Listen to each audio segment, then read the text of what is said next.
The enigmatic assassin Robin, bearing the intricate dragon dagger bestowed upon him by the old ghost, along with a marriage contract, returns to the Dragon Kingdom. Henceforth, he traverses the world, stirring the tempest of fate. Old ghost, your antics will inevitably lead you to an untimely demise at the hands of a woman, Robin remarked, gazing at the frail old man before him. The old ghost wiped the lipstick smudge from his face, wearing an innocent, mournful expression, and produced a bank card, thrusting it into Robin's hands. Abin, this leopard print card contains a fortune at least several trillion. Furthermore, I possess properties in major cities worldwide, all of which are the pinnacle of luxury. You are welcome to stay in any of them at your leisure. Lastly, allow me to gift you a— He paused abruptly. No, not this. The old ghost fumbled at his waist, retrieving a piece of black lace lingerie meant for women, only to realize the error. After a moment of contemplation, he produced an oddly colored short dagger. This dragon dagger has been lost to the world for 50 years. I now entrust it to you. It is no ordinary dagger it can command. Let's not dwell on that. When the time comes, someone will reach out to you. Just await their arrival in the Dragon Kingdom. Abin, after you fulfill your marriage contract upon returning home, the old ghost intended to impart further instructions to Robin. At that moment, four breathtaking women with voluptuous figures descended from the upper floor, seizing the old ghost and dragging him away. Old ghost, stop dawdling. We're dying of impatience. Rest assured, your beloved disciple possesses skills that even devils fear. He shall not come to harm. Ah! Moments later, the anguished wails of the old ghost echoed from the bedroom above. Robin glanced toward the second floor, shrugged, and tucked the leopard print card into his wallet. Departing from the old ghost's abode, he sat in the car en route to the airport, scrutinizing the dragon dagger. The luminous patterns upon it resembled a dragon soaring through the clouds, exuding an overwhelming aura. The golden scales shimmered brilliantly in the dim light of the vehicle. After more than 20 hours of flight, he finally arrived in Ningxuan City, Dragon Kingdom. At that moment, this bustling economic hub along the eastern coast was graced by a cascade of sunset snow. Upon reviewing the information on the marriage contract, Robin made a brief inquiry before hailing a cab to the Chung Group building in the city center. The old ghost had informed him that his fiancée, Chung Si, was the result of a betrothal arranged by their grandfathers in their youth before either Robin or Chung Si had even been born. For years, Robin had accompanied the old ghost, repeatedly inquiring about his own grandfather and parents, yet the old ghost refused to utter a single word. Growing up under the old ghost's tutelage, Robin mastered the healing arts, honed his skills, and learned the ways of assassination. In recent years, the old ghost had taken him to Africa, where amidst the blood-soaked chaos of the mercenary battlegrounds, he became a figure of dread known as the Dragon Dagger, a man whose presence sent tremors throughout the world. Robin stared blankly at the yellowed marriage contract. I wonder what my future bride is like. Is she beautiful? Is she gentle? He spent the journey pondering Chung Si's appearance.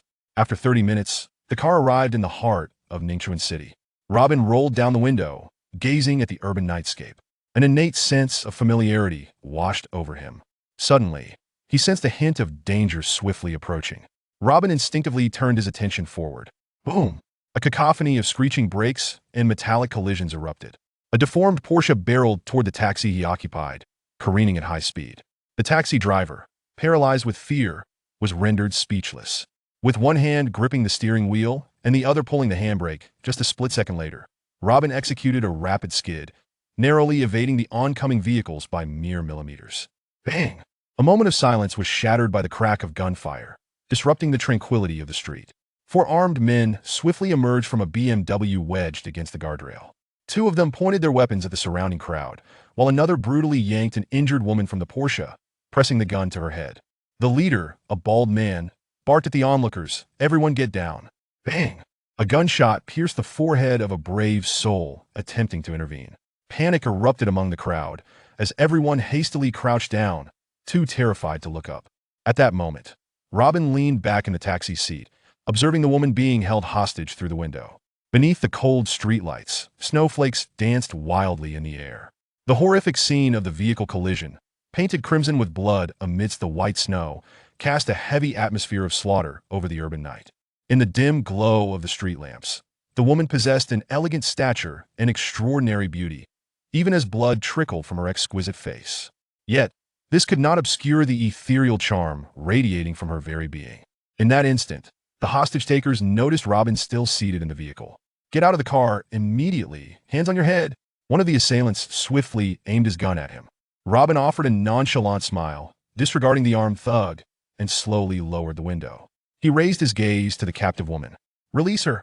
His voice was barely audible, yet in the frigid air of snow and silence, it resonated with undeniable authority. The arm of the gunman trembled involuntarily. The terrified woman glanced sideways, her heart racing at the sight of the enigmatic figure in the taxi. Just that fleeting glance at his half-smiling profile ignited a sense of confusion within her. The hostage was named Xiao Yudi, the esteemed heiress of the Xiao family, currently serving as the executive president of the Xiao Corporation. With a privileged background, she had encountered numerous influential figures, yet she had never met a man so composed and handsome, especially one who remained unfazed amidst a throng of desperate criminals seeking death. The thug hesitated briefly, then his face twisted with malice as he pulled the trigger. "Don't!" Xiao Yudi shut her eyes in terror, letting out a desperate scream. A gust of cold wind swept through, shaking the treetops and rattling the branches. In an instant, chaos ensued, and dust clouded the air. Snowflakes swirled violently around them. After a gunshot rang out, the world fell silent. On the disordered street, only Xiao Yudi's solitary, desolate silhouette remained. All eyes instinctively scanned the surroundings. After a brief moment of shock, they noticed the four assailants' bodies lying grotesquely in the pristine snow. Everything had unfolded too swiftly, too unrealistically. Had it not been for the lifeless forms before them, they might have believed the entire incident merely a figment of their imagination. Each of the four criminals had been dispatched with a single cut to the throat, and the blood pooling around their necks still emitted wisps of steam in the frigid air. "Yudi, are you all right?" A white-haired elder hurriedly emerged from a speeding Mercedes, rushing to Xiao Yudi's side, his voice laced with concern. "Grandfather, I am fine." Xiao Yudi finally regained her senses, gripping her grandfather Xiao Tianlong's arm tightly, her body still trembling uncontrollably. Her fearful eyes remained fixed on the taxi that had vanished into the swirling snow. Though she hadn't clearly seen the face of the person inside, the chilling aura of slaughter still lingered in her senses, leaving her acutely aware of its terrifying presence. Xiao Tianlong glanced at the bodies of the assailants, wiping the cold sweat from his brow. "Quickly, notify everyone in the Xiao family. We must locate the young man in that taxi without delay. Even if we have to turn Ningxuan City upside down, we must find this individual." Chapter 0081. You are truly a troubled woman. Chi Yuhu's thunderous roar sent a chill through the crowd, silencing even the most audacious among them. Chen Fei, who had been mimicking a dog-ass bark, abruptly fell silent. "Did I tell you to stop?" A cold voice sliced through the stillness of the bar-ass hall. Following the sound, all eyes turned to Robin. How audacious of him to act so brazenly before Master Hu. Did he truly not comprehend who Master Hu was? The onlookers in the hotel lobby gaped in astonishment. Had this man lost his senses? Did he not fear that Master Hu would have him dismembered on the spot? Having incapacitated Master Hu's nephew, this evening could only end in death for him. It seemed at that moment. Chen Fei found himself at a loss. He glanced from Robin to Master Hu, tears welling up in his eyes. "Master Hu, Mr. Luo, I. Chi Yuhu," his face darkened, strode over to Chen Fei and delivered a resounding slap that echoed through the room. "You insolent fool! Did you not hear Mr. Luo's command? Keep barking." Dazed and disoriented from the blow, Chen Fei was bewildered. What was happening? Master Hu was addressing him as Mr. Luo? The crowd was equally astonished. What was this situation? Master Hu was instructing Chen Fei to obey Robin's whims. What farce was this? Orchestrated by the king of the underworld. While everyone was left to speculate, Chi Yuhu personally dragged Qi Xiaoyang before Robin. "Kneel. Apologize to Mr. Luo." Qi Xiaoyang was confused, his face a mask of bewilderment. He could not fathom why the once dominant Master Hu would bow to Robin. Despite the excruciating pain from his severed arm, he had no choice but to comply. Kneeling before Robin, he stammered, "Mr. Luo, I am sorry." Chi Yuhu also approached Robin with an air of respect, saying, "Mr. Luo, it is my fault for not disciplining him properly," which led to, "Enough. Let this matter end here." Robin turned and walked towards the exit. "Yes," Chi Yuhu sighed in relief, wiping the sweat from his forehead. Once Robin had exited the bar, he placed a foot on Qi Xiaoyang's back. "Damn it, you nearly got me killed. If it weren't for Mr. Luo's mercy, you'd be 6 feet under by now, uncle." Who is he?" Qi Xiaoyang, trembling and prostrated, had not seen Chi Yu lose his temper like this in ages. He was merely an inconsequential figure. Why grant him such deference? Shut your mouth, from now on, unless I give my permission. Never again step out of line for someone else, or I will ruin you. Understood. Qi Xiaoyang dared not raise his head, his face pressed to the ground. Chi Yu turned to leave, casting a disdainful glance at Chen Fei, who was still trying to bark like a dog. He stepped on his face. Damn it. Chen Fei, is it? With your pathetic stature, you think you can kill someone? I'll take care of you first. Chi Yu unleashed all his pin-up fury upon Chen Fei. Just as he was about to crush his neck, Chen Fei cried out, Master Hu, you can't kill me. I am Mr. Luo's dog. He has already promised to take me in. Instantly, Chi Yu halted, shook his head, and exited the bar. Chen Fei collapsed to the ground, utterly terrified. That was close. Just a hair's breadth away from death at Master Hu's hands. Had he not invoked Robin's name at the last moment, he would have already reported to the King of Hell. Tang Yinyan and Su Inger, who had failed to leave in time, stood in shock, unable to process the events that had unfolded. The underground emperor of Ningchuan, Master Hu, had shown such fear of Robin. Who on earth was Robin? Had they just missed a golden opportunity? Yao Yao, wait. Quickly tell us, who is this young Master Robin from such a prominent family? Tang Yinyan called out as she chased after Shin Yao Yao and Lu Yunfeng. I know a bar in Gaiyang district. It's quite unique.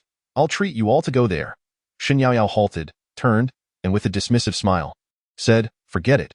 I know nothing about his background. If you place your bets on the wrong horse, it could backfire on you, and that would be troublesome. Moreover, he probably won't even show up. Having said that, she hastened outside. Robin, I apologize. I had no idea this would happen. Lu Yunfeng stepped forward and bowed. Robin, thank you. It's just a trivial matter. I'm off. Robin waved his hand, walking toward the Land Rover parked across from the bar. Gu Chao immediately exited the vehicle and opened the door for him. Robin drove away in the Land Rover, disappearing into the chilly night. Yang Jingyi and Lu Haitao, who had been waiting in the car outside, witnessed the scene unfold before the bar. Robin actually made it out alive? Lu Haitao looked perplexedly in the direction the Land Rover had vanished. Hey, Haitao, wasn't that Gu Chao who just got out of the Land Rover? Yang Jingyi tugged at Lu Haitao. Lu Haitao nodded in astonishment. Yes, it is. How could Gu Chao be delivering a car to Robin? Was he affiliated with Lin Jingru? The two hurried over to Tang Yinyan and the others, observing their forlorn expressions. What happened? You all seem rather unhappy. Tang Yinyan sighed. It's our own fault for being blind. Such a significant figure was right under our noses, and we were completely oblivious, Su Inger scoffed. And knowing changes anything? In that moment, we would have done anything to distance ourselves from Robin. Now that we wish to curry favor, do you think he would even acknowledge us? Yang Jingyi furrowed her brow, then suddenly smiled. But we still have Yao Yao, right? At that time, Robin didn't notice what we were up to. Yao Yao, why don't you tell Robin that we'd like to invite him out for dinner tomorrow night? What do you think? Shin Yao Yao glanced at the eager expressions on Yang Jingyi and Lu Haitao's faces, smirking. Do you really think he would go? Ha, with that, she sped off in her Porsche towards the villa district atop Zisha Mountain. Yang Jingyi glared at Shin Yao Yao's retreating figure, stamping her foot. What is there to flaunt? It's just a connection to Robin. He is not your boyfriend, Haitao. If you manage to secure the project for the Xiangshi Chengdong Development Zone tomorrow, your worth will soar. By then, your status will surpass that of the Shin family by several magnitudes. Su Inger watched as Yang Jingyi and Lu Haitao drove away, shaking her head in her heart. She mused, what can you achieve by pursuing a minor investment project when even Master Hu shows deference to him? Let us go, Yin Yan. Missing this opportunity means we may never have another. Su Inger sighed helplessly. Pulling Tang Yinyan, who was still regretting, away in the car, on the winding road to the villa district atop Zisha Mountain, Robin drove the Land Rover, listening to music, leisurely admiring the moonlit, snow-dusted mountain scenery.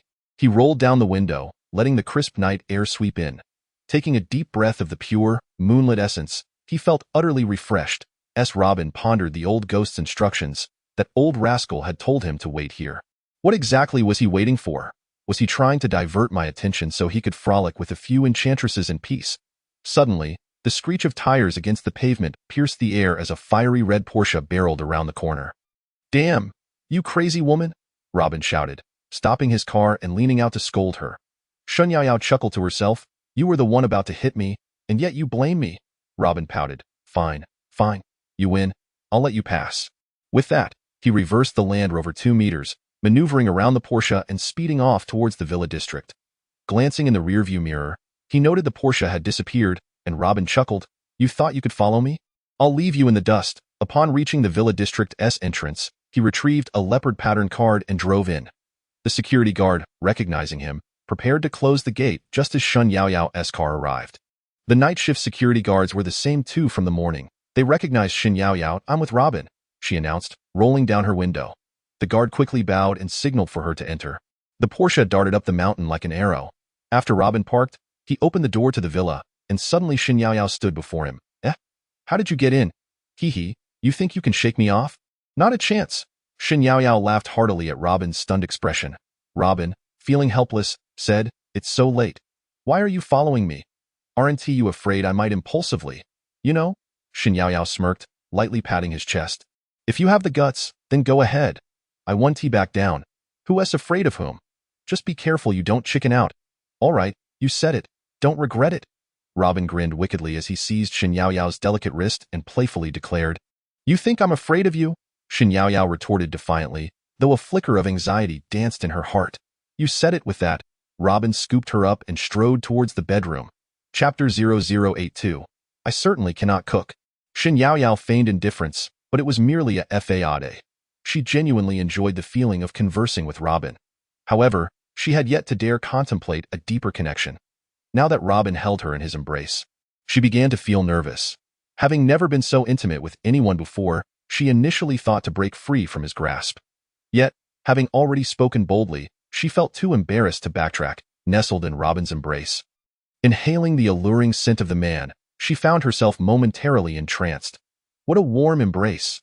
Ever since her mother passed away, she had not felt such warmth again. Years have passed, and I have almost forgotten that this world still holds a semblance of support. In this moment, Shun Yaoyao yearns to hide within Robin's embrace, wishing never to part again. Bang! Just as Shun Yaoyao was savoring this reluctant hug, Robin unceremoniously tossed her onto the sofa. Shun Yaoyao felt a wave of dizziness. You scoundrel, could you not be a tad gentler with me? Suddenly, she noticed Robin was undressing. What do you intend to do? Shun Yaoyao curled up in the corner of the sofa, her voice trembling with panic. Robin immediately halted, realizing for the first time that a woman was present. Bare-chested. He sat beside Shun Yaoyao and remarked, Are you not afraid? I have barely taken a step, and you already cannot bear it? With that, he proceeded to remove his pants. You rogue. Shun Yaoyao hastily shut her eyes, her cheeks burning crimson. All she could hear was the rustling sound of clothing being discarded. Huh? This scoundrel is serious. What should I do? I've walked right into the wolf's den. Should I accept or reject this? Am I truly supposed to give myself to him? We have only known each other for a few days. How embarrassing! Shun Yaoyao felt a rush of heat throughout her body, her heart racing like a frantic rabbit. What should I do?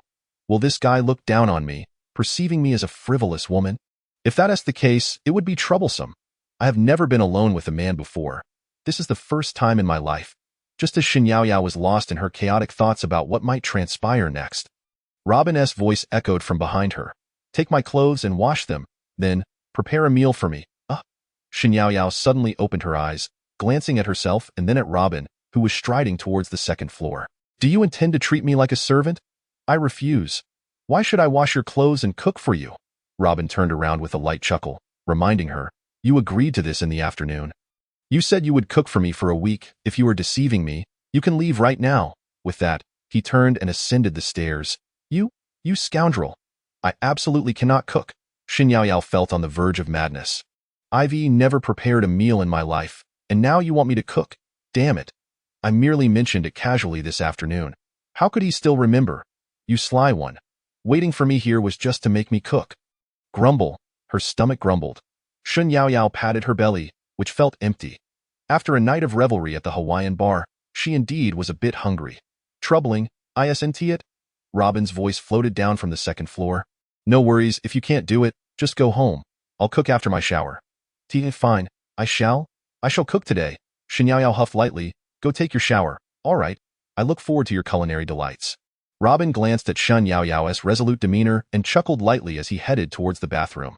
Shun Yaoyao glared at his retreating figure, stamping her foot.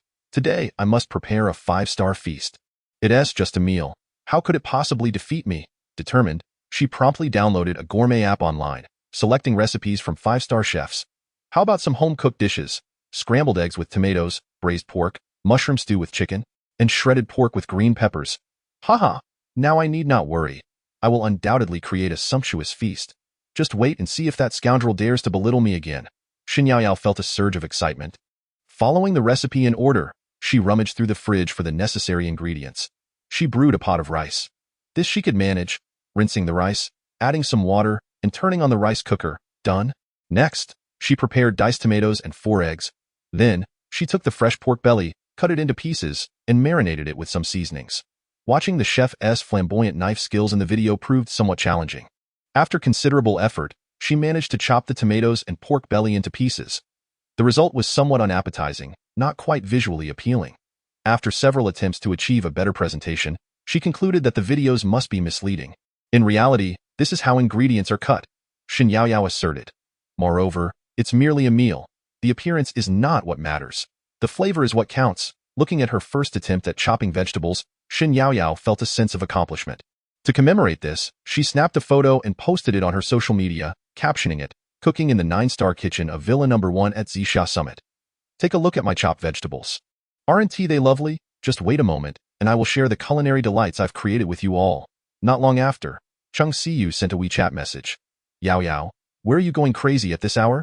Shen Yaoyao replied with a smug emoji, "At Robin's Villa No. 1 at Zixia Summit. Look at this 9-star kitchen. Have you ever seen one? Yaoyao, have you been poisoned? You keep talking about Robin. I advise you to stay away from him. That scoundrel is a complete fraud. By the time you realize it, it will be too late." Shen Yaoyao responded with a smiley face. No longer discussing the matter. "Hehe, the one who should regret is you, Chung Siyu. I truly wonder what your judgment is like. Let us not dwell on that. Time will reveal the truth. I still have a dish to prepare. I need to wash the chicken and then stew it. I'll talk to you later." At that moment, Robin walked into the kitchen. "Is dinner ready?" Shen Yaoyao nervously pushed Robin out. "Just wait a moment. You go play on your phone in the living room for a while. Dinner will be ready shortly. Let me see what you're making." Robin tried to peek at what the woman was up to. But Shen Yaoyao blocked his view. "I am about to stew the chicken. Why don't you take a picture with it?" Robin leaned in to look, and sure enough, there lay a chicken on the cutting board. "Good. I'm looking forward to eating chicken. Just don't let it turn out inedible." Shen Yaoyao confidently nodded. "The dishes I make are all of 5-star quality. Just wait and see. You might find it irresistible." "Ha ha ha." Robin observed her exuberant demeanor with a smirk. "Is it really necessary to gloat this much over cooking a meal? This must be your first time, right?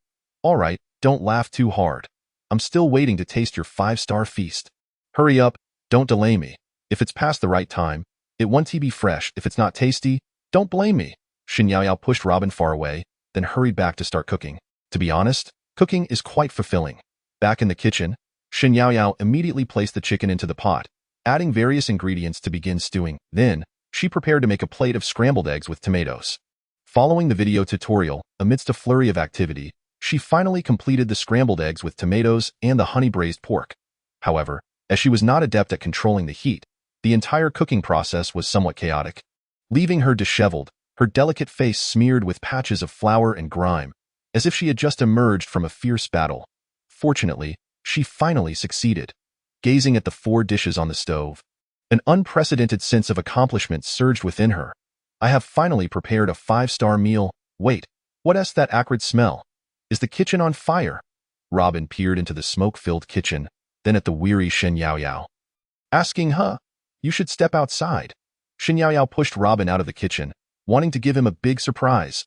"Let him see how marvelous my dishes are." After admiring her 4 creations, she quickly plated them into bowls, covering them with lids. Mission accomplished. Before long, the 4 5-star imitation dishes were served on the dining table. Robin looked at Shen Yaoyao, whose face was a patchwork of black and white, and chuckled. Cooking a meal seems quite laborious. Suddenly, a foul odor wafted from the covered dishes. Robin stared at the bowls on the table. "Did you cook excrement? Why does it smell so bad?" Shen Yaoyao glared at him in frustration, lifting the lid on the dish. "Take a look. How do you like the dishes I made?" Chapter 0083. So it really was a pot of chicken excrement. Buzz. A pungent stench erupted forth. "What have you cooked that is so foul?" Robin stared in astonishment at the hideous state of the dishes, which looked utterly unappetizing. 3 bowls were dark and murky, one still bubbling with foul steam. The 4 bowls of food were unrecognizable. At first glance, It looked like 4 bowls of cow dung. This woman somehow managed to create dishes in such an unprecedentedly dreadful manner. That takes some talent. As Shun Yaoyao unveiled the lid on the dishes, she proudly declared, I followed the 5-star hotel recipes for this.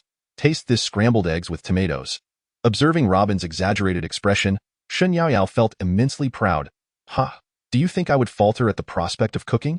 I managed to whip up a delicious meal. Robin surveyed the table filled with black, cow dung-like substances, chuckling. Is this what you call 5-star hotel quality scrambled eggs with tomatoes? Yes. Hurry and try it. How does it taste? Shin Yaoyao excitedly lifted a piece of the dark concoction to Robin's mouth. I'm not eating that. It looks like excrement, Robin recoiled. If any 5-star hotel served this kind of scrambled eggs with tomatoes, it would close its doors on opening day. Fine. If you want to eat it. Shin Yaoyao, in a fit of anger, shoved the piece of scrambled eggs with tomatoes into her own mouth. She spat it out immediately. It was indeed rather unappetizing, too salty. That doesn't count. At that moment, as I was skillfully stir-frying the dish, you unexpectedly entered and disrupted my concentration. Robin glanced at the dish on the table, then at the pot of dark, murky chicken soup. Why not take a sip of the soup first and see how it tastes? He suggested. Shin Yaoyao immediately spat out the chicken soup she had just tasted. Oh no! The method demonstrated in the video was misleading. I followed the steps exactly as shown, yet how could I have produced such a foul-smelling chicken stew? Robin surveyed the pot of soup, noticing that the chicken's innards had not been removed before cooking. Is this a 5-star culinary technique? He questioned. That moment, Shin Yaoyao realized her mistake. Oh my goodness, I needed to remove the innards before stewing the chicken? How could the video not mention that? She quickly ran to the bathroom, brushing her teeth several times. It turned out she had truly concocted a pot of disaster. Taking a deep breath, she emerged from the restroom only to find that Robin had already discarded all the dishes into the trash bin. I'll make it again. This time, it will definitely be, Shin Yaoyao said, her cheeks flushed. Forget it, if you attempt it again, you'll likely set my kitchen ablaze, Robin remarked, eyeing Shin Yaoyao, who looked as if she had crawled out from the bottom of a pot. Hurry and wash up. Your last outfit is still in your room. I've been duped by you, the female trickster. I can't allow you to cook for me for a week again. Shin Yaoyao protested. I can do it. Just let me practice a bit more, and I'll definitely be able to whip up something decent. Robin chuckled lightly. Ha! Practice until you can serve a table full of exquisite dishes? I'd be impressed. Now hurry and freshen up. I'll whip up something simple to fill my stomach first. Humph. I will definitely master the art of cooking, Shin Yaoyao declared, shaking her fist at Robin's retreating figure towards the kitchen. Just wait. I'll see what you're capable of. She swiftly made her way to the bathroom, washing away the unpleasant odors and spritzing a touch of perfume before returning to the dining area. As she approached the dining room, she was greeted by an enticing aroma. On the table lay a plate of scrambled eggs with tomatoes, a dish of stir-fried green peppers with meat, and a bowl of crucian carp tofu soup. The scrambled eggs glistened with freshness, and the stir-fried meat shimmered enticingly. Overcome by the delicious scents and delightful presentation, she could hardly resist the urge to take a bite. Did you make this? Shin Yaoyao exclaimed in astonishment. It wasn't me. Could it possibly be your doing? Robin pushed a bowl of rice and chopsticks towards her. Eat up quickly. This man can actually cook. She took a bite of the scrambled eggs. They were succulent and bursting with flavor. Delicious. I've never tasted such exquisite scrambled eggs with tomatoes. The stir-fried meat was tender and flavorful, melting in her mouth, and the crucian carp tofu soup. Let me try a sip. Wow. This soup is incredibly delicious. She devoured her meal with fervor, barely lifting her head. A loud burp escaped her lips, and only then did she notice Robin watching her with great interest from across the table. Why? Why are you staring at me? Shin Yaoyao nervously checked her attire, feeling her round belly and glancing at the empty bowls on the table. Have you not eaten for days? Robin observed, noticing the grease at the corner of her mouth. And grimaced. Is that so? She stammered, stifling the urge to burp again. However, her stomach had other plans, demanding release. Hold it in. Don't embarrass yourself. She spun around and dashed towards the bathroom. Oh no, today has been mortifying. Shin Yaoyao hid in the restroom, feeling too embarrassed to come out. When she finally emerged, Robin had already returned to his room to rest. She let out a long sigh of relief and collapsed onto the large bed. The next morning, upon waking, she discovered that Robin had already left the villa. That guy didn't even call out to me. Shin Yaoyao suddenly remembered that Robin was starting his new position at the Shaoshi Group's Eastern Development Company today. After a quick touch-up, She departed from Villa No. 1.as. She approached the entrance of the Zhixiao Mountain Villa. She encountered Lu Yunfeng, clad in sports attire, jogging up the hillside path. From a distance, she noticed band-aids on his face. Yao Yao, wait. What are you doing here? Last night, I was at Robin's place. Shen Yao Yao began, but suddenly felt she had revealed too much. Lu Yunfeng might jump to conclusions. Robin? He lives here? He asked, intrigued. Is it that villa in the 2nd district purchased by the Xia family? Shen Yao Yao considered revealing that Robin resided in the 1st district's number 1 Zhixiao Peak villa, but decided against it, thinking it would be futile. Yes, I'm not sure whose villa it is, but Robin lives there. You two? Are you together? Lu Yunfeng asked, astonished. That's absurd. Shen Yao Yao's cheeks flushed. I merely went to visit. Don't think of anything ridiculous. Lu Yunfeng nodded with a smile. Yao Yao, it seems you've been getting quite close to Robin lately. Last night, if he hadn't intervened, I would have been in serious trouble. I didn't expect the Tiger Lord to hold him in such high regard. Did the Xia family perhaps have a word with Qiyuhu? It seems Robin holds a significant position within the Xia family. Regardless, I should be grateful to him. Yao Yao, I'd like to find a time to thank Robin. Could you arrange that for me? Shen Yao Yao stifled a laugh inwardly. Why does everyone assume Qiyuhu fears Robin because of the Xia family? Why can't they consider the possibility that the Xia family wants to ally with someone as formidable as Robin? Even if the Xia family possesses considerable influence, do they truly have the standing to reside in the number 1 Zhixiao Peak villa? She looked at Lu Yunfeng. Sure, but I can't guarantee Robin will agree. Thank you. Once I finalize the meeting details, I'll send them to you. Lu Yunfeng said cheerfully. At that moment, both Lu Yunfeng and Shen Yao Yao received a WeChat message from Chengxi, asking them to meet in half an hour at a CAF called Blue Bay, located across from the Xia family group. Without changing clothes, Lu Yunfeng hopped into Shen Yao Yao's car, and they headed to the CAF together. Chengxi and Su Wenhai were already waiting there. What's the urgency? See? Why did you call us here so hastily?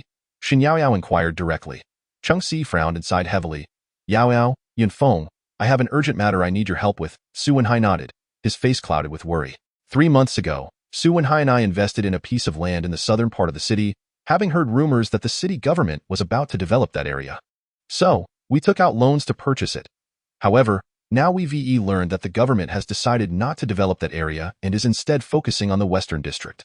Currently, the land price in the south is plummeting, and if we don't sell soon, it might become worthless. We hope you can help us reach out to some contacts and see if we can transfer it for half the original purchase price. Lu Yunfeng asked, the southern land? That indeed sounds troublesome. There have been rumors that they won't be developing it anymore. How much did you purchase? We invested a portion ourselves and took out bank loans, totaling 10 billion each. Su Wenhai replied helplessly. The high-interest loans from Yin Lair are due soon, and I currently lack cash, so I want to sell it at half price and deal with it later. Lu Yunfeng and Shen Yao Yao shook their heads. Given the current situation, it would be challenging to find a buyer. Chapter 84. I despise such lecherous men. Chengxi frowned deeply and sighed again. If we cannot liquidate the southern land we hold, the Cheng family will be unable to repay the bank loans, leading to a catastrophic break in our financial chain. Hearing this, Shen Yao Yao felt empathy for her. See, what are we going to do? This is not a small sum. Chengxi shook her head bitterly. I don't know what to do either. That's why I sought your help to reach out to some capable friends and see who might take on this project so I can quickly recoup funds to repay the bank. Lu Yunfeng replied, the problem is that the city government has effectively abandoned the southern land. All businesses holding projects there are desperately trying to offload them, even at half price. No one is biting. I've heard many are willing to sell for as little as 20% of the original price to settle their bank loans. Chengxi nodded. Yunfeng, Yao Yao, I had no choice but to ask for your help. The bank has imposed a deadline for us to repay the loan by next week. Otherwise, she sighed heavily, my grandfather's health is quite concerning. The doctors have indicated he may only have about 6 months left. With this news, the shareholders of the Cheng family have begun to stir, eyeing the chairman's position. My grandfather wishes for me to take over the Cheng family group, but the recent troubles with the Southern Development Project, which I advocated for just half a year ago, have become fodder for those shareholders and relatives. Shen Yao Yao looked at Chengxi sympathetically. See, weren't you with Chen Shuliang from Huanyu Group yesterday? 10 billion is a trivial matter for the Chen family. Besides, the southern region will eventually be developed. It's just delayed. If they have the capability, investing in the southern area would be a sure profit, and they might even make a fortune. Chengxi let out a bitter laugh, remarking that Master Chen was a person of great ambition, and it was inconceivable for him to invest idle funds in such a seemingly futile venture. Lu Yunfeng nodded in agreement, noting that according to Ningxuan's current urban development plans, If investments in the southern district were halted now, it might take decades before they could be revitalized. See, One High, the southern project in your hands is indeed quite troublesome. I lack the connections and influence to take over your project. Given the current landscape of Ningchun, only the Shao family, the Qin family, Zaifeng, and the Demon King SK possess the capability to assume such endeavors. And they are merely waiting for the opportune moment for redevelopment. However, they would not easily commit substantial funds to such long-term, uncertain returns, unless a miracle occurs, prompting the municipal government to suddenly announce immediate investments in the southern district. Chung Si shook her head helplessly, realizing that the only option left was to muster the audacity to approach the Shao Group and Zifeng International to see if Xiao Yudi and Lin Jingru would be amenable to taking over. Alas, Su Gongzi, it suddenly occurred to me that you are quite familiar with the sales vice president at the Shao Group, are you not? Perhaps we should seek him out. What was that vice president's name again? Su Wenhai's eyes brightened. Ah, I almost forgot. Yes, his name is Zhou Jiangdong, an MBA from Harvard Business School, and the vice president of the sales department at the Shao Group. It is said that he is a classmate of Xiao Yudi at Harvard, and the Shao Group holds him in high regard.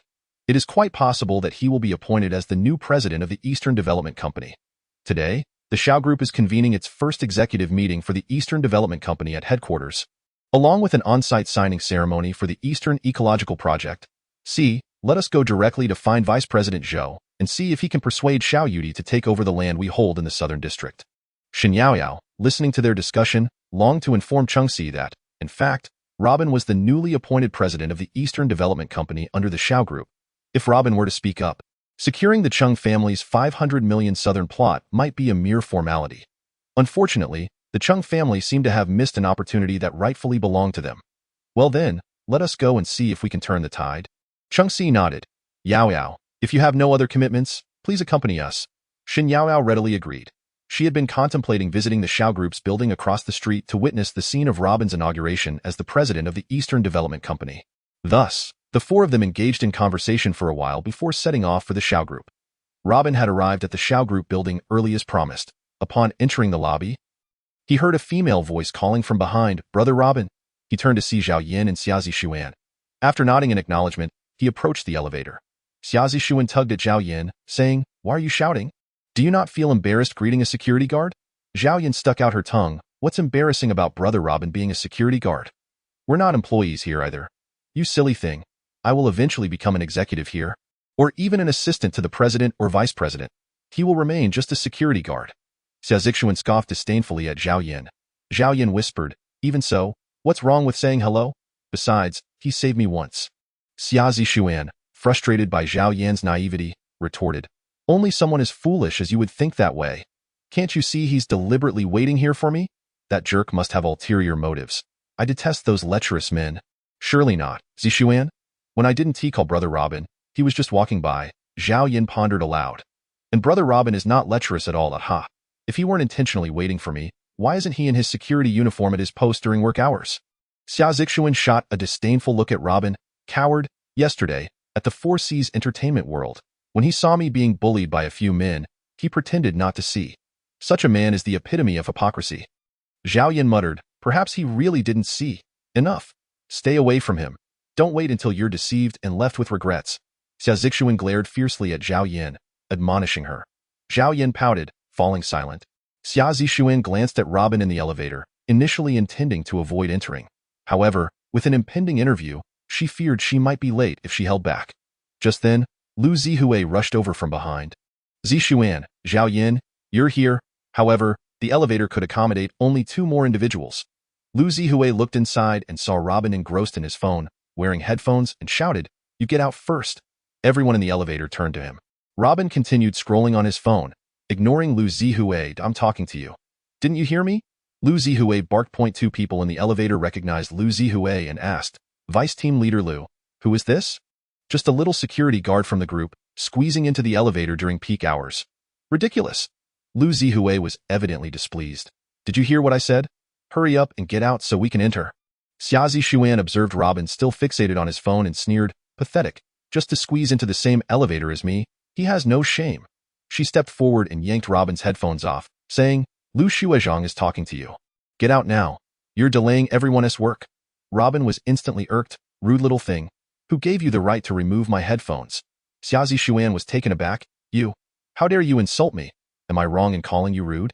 Robin replied with a smirk. If you keep being ungrateful, I might just slap you. Get lost. Lu Zihue wanted to intervene but felt uncertain at Robin's indifferent demeanor.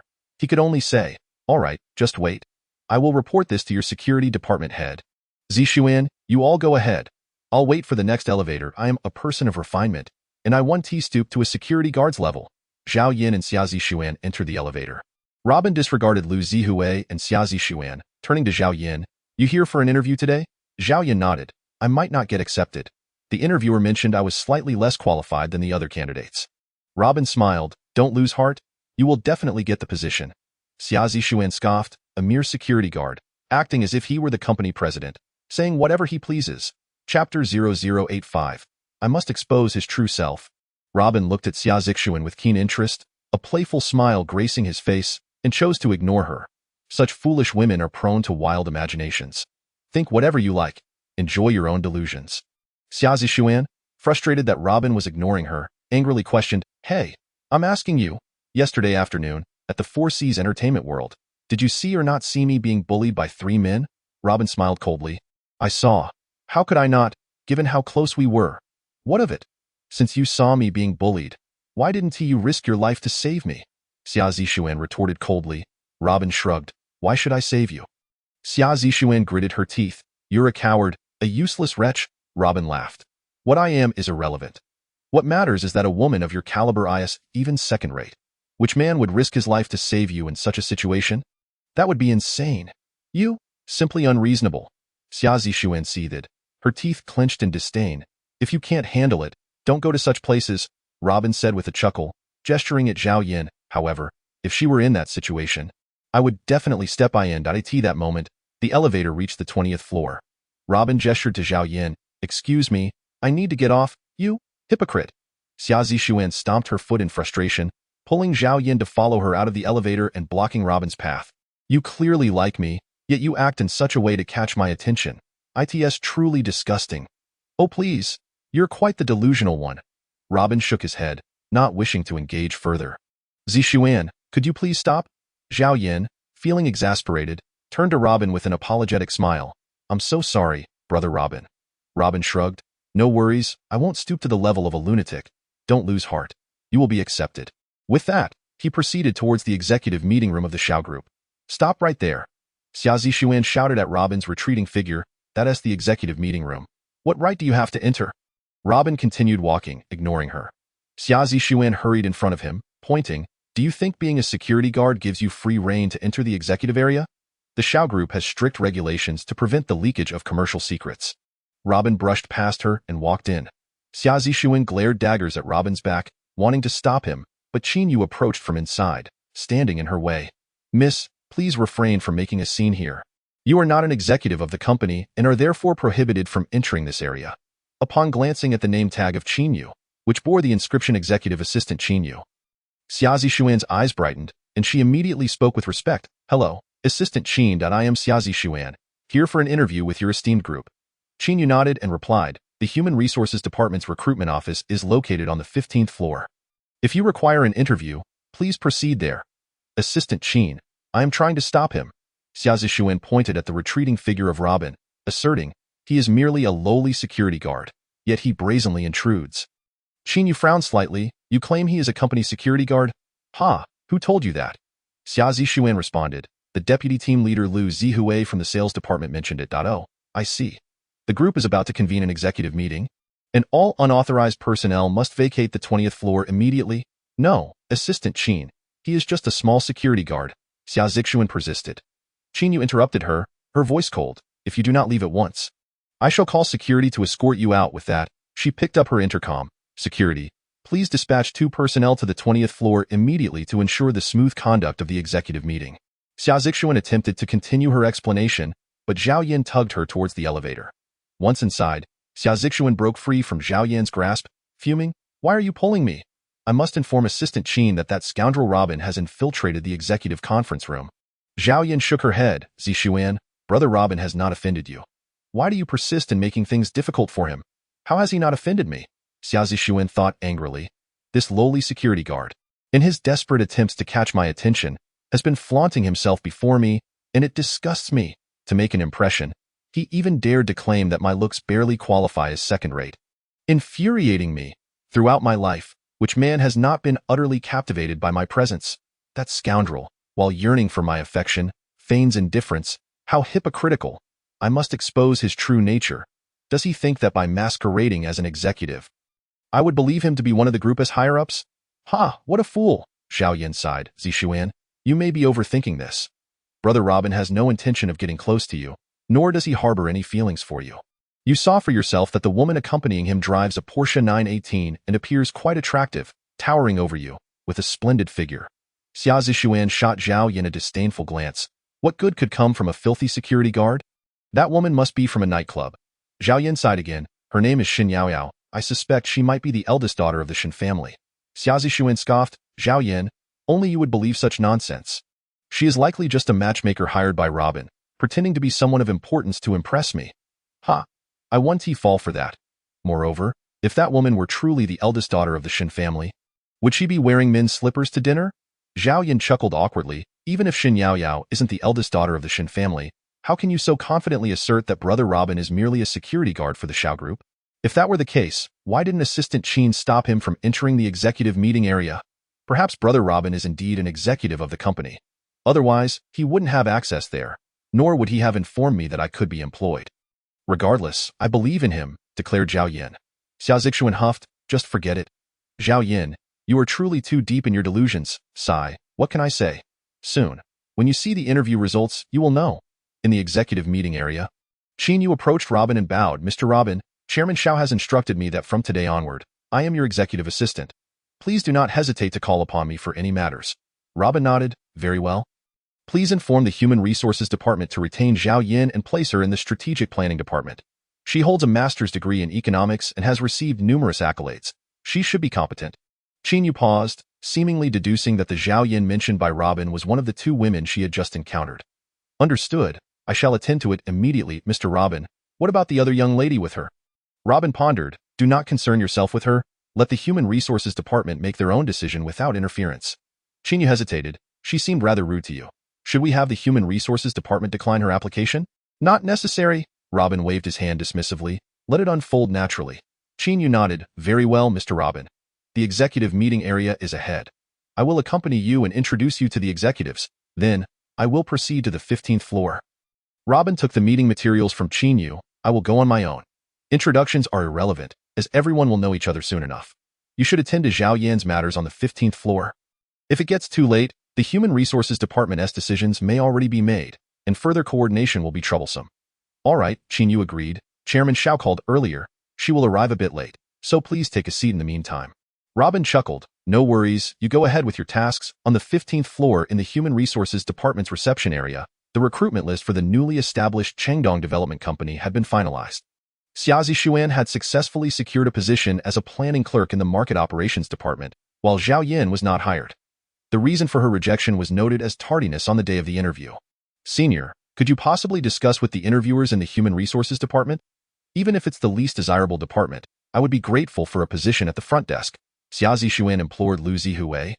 Though her eyes sparkled with excitement, Lu Zihue looked troubled. I've already explained. It's just that the competition is too fierce. Even for the lowest paying front desk position, the ratio is 30-1 for hiring.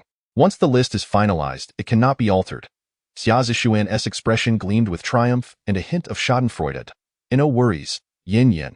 Even if you can't enter a top-tier company like Xiao Group, you will eventually land a position at a second or third-tier company. Don't lose heart. Keep at it. Chapter 0086, Assistant Director Zhao Yin sighed in relief. It's all right, Zixuan and Senior Lu. Please don't worry about me. I will accept reality. I was indeed late for the interview that morning. This was entirely my fault. If I hadn't stopped for fried dough sticks, I wouldn't have been tardy. This outcome is a profound lesson for me. I won't make the same mistake again. Xia Zixuan smirked with an undercurrent of mockery in her gaze. Zhao Yin shook her head nonchalantly, smiling. All right, let us not dwell on my situation. Zixuan, to celebrate your successful entry into our esteemed enterprise, Xiao Group, allow me to treat you and Senior Lu to dinner tonight. This time, no splitting the bill. I will cover it. Xia Zixuan smiled knowingly. Ha, Yin Yin, let us not kid ourselves. You haven't even secured a job. How could you afford to treat us? Besides, I don't have the time to dine with someone idle like you. I start work officially tomorrow, and I still have much to prepare today. Zhao Yin paused, a hint of embarrassment creeping in as she stuck out her tongue. Oh, my apologies. I got carried away with excitement and forgot. I'll treat you once you're free. After a brief pause, Xia Zishuan looked at Zhao Yin and said, Zhao Yin, since you weren't hired by Xiao Group, even if you find a job at an average company, the income won't be substantial. The apartment we previously rented together at Lijing Apartment was quite expensive. Given your current circumstances, can you afford it? Zhao Yin blushed. I will find a job soon. And the rent? The rent won't trouble you. Xia Zishuan scoffed. Yin, my point is that even if you find employment, it won't compare to the salary offered by Xiao Group. If you continue living in a high-end place like Lijing Apartment, wouldn't that be rather unwise? Zhao Yin furrowed her brow. I'll see what the salary is like once I find a job, and then we can discuss. Xia Zishuan shook her head, looking at the dull-witted Zhao Yin with impatience. Yin, I mean to suggest that I'll list your current apartment online for rent, so you won't find yourself unable to pay the rent later and needing to borrow from me. I see, Zhao Yin replied, somewhat taken aback, offering an apologetic smile. All right, Zixuan, I'm sorry for troubling you. The rent for Lijing Apartment is indeed steep. Only someone like you working at Xiao Group deserves to live there. As they conversed, Xia Zishuan noticed Qin Yu approaching the Human Resources Department and hurriedly stepped forward. Assistant Qin, hello. I have some good news to report. I have been hired by the company, and we shall be colleagues from now on. I hope for your guidance. Qin Yu paused momentarily, nodding. Oh, congratulations. I see Zhao Yin is behind you. Are you Zhao Yin? Xia Zishuan was momentarily taken aback. Before Zhao Yin could respond, she interjected, Oh, Assistant Qin, Zhao Yin has been rejected by our group. Zhao Yin, feeling embarrassed, nodded. Hello, Assistant Qin. All right, understood, Qin Yu replied. Qin Yu disregarded Xia Zishuan and approached Zhao Yin, instructing her to wait a moment and not to leave. Huh. Zhao Yin was taken aback, responding absent-mindedly. All right, after saying this, she turned and entered the office of the Director of Human Resources. Xia Zishuan gazed at Qin Yu's retreating figure for a considerable time, then turned to Zhao Yin, displeased, and asked, Do you know each other? Not at all. I'm merely a penniless student who has just graduated, while Assistant Qin is the assistant to the president of the Xiao Group. How could I possibly know such a prominent figure? Zhao Yin shook her head with a bitter smile. Then how could she call you by name? Xia Zishuan fixed her gaze on Zhao Yin, wary of being deceived. Zishuan, do you not understand my background? I truly do not know Assistant Qin. Xia Zishuan pondered for a moment, muttering to herself, Indeed, how could Zhao Yin, an ugly duckling, possibly be associated with Qin Yu? Suddenly, she recalled what Robin had told Zhao Yin earlier. She exclaimed, Zhao Yin, I told you that Robin is nothing but a complete fraud, right? To pretend to be so impressive in front of me, and even dare to claim you would be hired is utterly laughable. What is the situation now? Haven't you been rejected by the Xiao Group? Zhao Yin sighed helplessly. Zishuan, Brother Robin was probably just trying to encourage me. It's not as complicated as you think. Before she could finish her sentence, Qin Yu emerged from the office of the Director of Human Resources. As she passed by Zhao Yin, she handed her a business card with a smile, saying, All right, I have matters to attend to now. We will have the chance to sit down together in the future. Here's my card. Zhao Yin held Qin Yu's business card, staring blankly for a moment. Why did Assistant Qin treat me this way? Xia Zishuan walked over to her, snatched the card, and scoffed. Don't overthink it. She's merely trying to comfort you after the company rejected you. Zhao Yin nodded. Sighing, I know, Zishuan. I didn't dare to think too much about it. Tick-tock, Zhao Yan's phone rang. Hello, I am Wu Xinru, the Director of Human Resources at the Xiao Group. I am officially notifying you that you have been hired. Zhao Yan exclaimed in shock. Director Wu, are you sure you're not mistaken?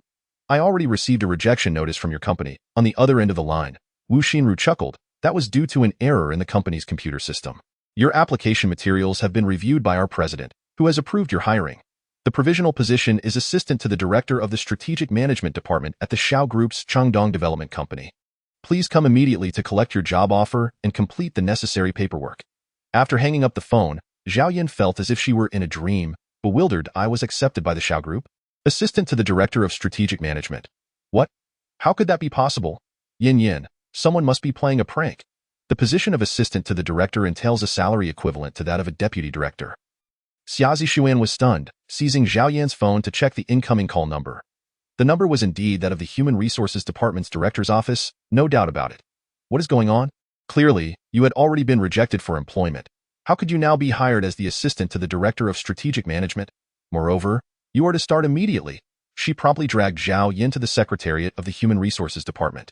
The recruitment secretary was busy organizing Zhao Yan's onboarding materials and ID badge, even assigning her employee number. Xia Zishuan, fuming, confronted the recruitment secretary. I want to know why, after being rejected, you have now hired Zhao Yin? Furthermore, why has she been given such a prestigious position, starting as a deputy director? The recruitment secretary looked at Xia Zishuan with a faint smile and replied, I am not privy to that information. The hiring of personnel at the level of deputy director and above requires the president's signature of approval. This means it is a choice made by the president, and individuals at our level cannot possibly know the reasons behind it. Xia Zishuan was nearly beside herself with rage. They say the Shao Group maintains a fair and transparent workplace, yet now I realize there are so many hidden agendas. The recruitment secretary frowned slightly. Miss Xia, if you have questions or grievances, there are two routes to resolve them. One is to choose to withdraw from the Shao Group, and I can process that for you immediately. The other is to refuse the company's assignment, which would result in your dismissal. Which option do you choose? Xia Zishuan immediately fell silent. If you do not have a choice, and there are no other pressing matters, please leave my office at once, the recruitment secretary said coldly. She then handed a stack of documents, along with the ID badge and keys, to Zhao Yin, saying, Assistant Zhao, please stay. After completing this paperwork, you may start immediately. This is your ID badge and office number. I'm sorry, Zishuan. I didn't expect this either, Zhao Yin said apologetically to Xia Zishuan. The recruitment secretary frowned slightly. In fact, Assistant Zhao, it is entirely appropriate for you to be hired as the assistant to the Director of Strategic Management. Your application clearly states that during your time at school, you published several papers on market management strategies in authoritative core journals, receiving unanimous praise from experts both domestically and internationally. Your talents are a perfect fit for the current position. And you were personally recommended by the president. The president? Zhao Yin and Xia Zishuan exclaimed simultaneously. Chapter 0087. Brother Robin is an executive of the group. Xia Zishuan thought she had misheard and questioned the recruitment secretary again. Secretary Liang, I must have heard wrong. How could the president personally recommend Zhao Yin for hiring? I suspect your Human Resources Department is cheating on this matter. Please provide evidence that the president personally recommended her. Secretary Liang Xiner frowned slightly, handing the onboarding documents to Zhao Yin, and coldly replied, If you continue to create a fuss, I can report this to Director Wu and have your onboarding qualifications revoked. Xia Zishuan retorted angrily, I am merely raising a question. I have done nothing wrong. Liang Xiner sneered, Do you think every decision made by the company's upper management needs to be reported to you? Who do you think you are? I advise you to focus on your own work and refrain from meddling in others' affairs. You, a lowly intern, do not have the right to question the decisions made by the company as higher-ups. Xia Zishuan protested. It stipulated that one can raise reasonable complaints about unfair or unjust actions in the workplace. Liang Xiner scoffed. Indeed, the company has such regulations. If you genuinely believe that our Human Resources Department is engaging in nepotism during the recruitment process, you can submit a complaint through the company's website, either with your name or anonymously. You may even question the president's work. The company's secretariat will have dedicated personnel to handle such complaints, and results will be announced within a week. However, if you continue to disrupt my work in this unreasonable manner, I can have security escort you out immediately. Xia Zishuan was quite dissatisfied. After filing a complaint, they would take a week to announce the results? Such efficiency is far too slow. By the time that happens, she would have already been employed for a week, rendering it pointless. Zhao Yin was taken aback. Zishuan, are you really going to complain about my hiring? Xia Zishuan huffed. I am not targeting you. I simply dislike an unjust and unfair work environment. She then snatched the onboarding documents from Zhao Yan's hands. So, Yin, please do not accept this job for the time being. Wait until I file my complaint and clarify the truth before making a decision. But, Zishuan, I really want this job. My mother is in the hospital, and I urgently need this salary, Zhao Yin said weakly. Moreover, I truly do not know anyone at the Shao Group. There is no way that anything improper could have influenced my hiring. Xia Zishuan looked at her with disdain. Yin, I never expected that you would compromise your principles and morals just to secure a job. You had better listen to me. Don't accept this job offer until I figure out why you were hired. Otherwise, you might fall into some kind of hidden rules. Shut up. Liang Xiner could no longer tolerate the conversation and ordered, You need to leave immediately. If you continue to slander the reputation of the Shao Group, we will involve the company's legal department. Zhao Yin quickly interjected. I'm sorry, this is my friend. She may have spoken out of turn in a moment of excitement. Please do not take her words to heart. Secretary Liang, please don't inform Director Wu about this. Zishuan, please wait outside for me. I'll finish this paperwork and come find you, Zhao Yin said. Xia Zishuan gritted her teeth. Zhao Yin, I never imagined you were this kind of person. Hypocritical with that, she turned and walked out. Stop. Liang Exiner said coldly. Return the documents you have to her. Xia Zishuan, in a fit of anger, tossed the documents at Zhao Yin, scattering them across the floor, and then slammed the door as she left. Zhao Yin was left to pick them up, offering an apologetic smile to Secretary Liang. I'm sorry. My friend is in a bad mood today and offended you. Please don't hold it against her. And don't let Director Wu know about this. Liang Exiner shook her head and sighed. Do you really consider someone like her your friend? You saw it yourself. She is simply envious of your hiring.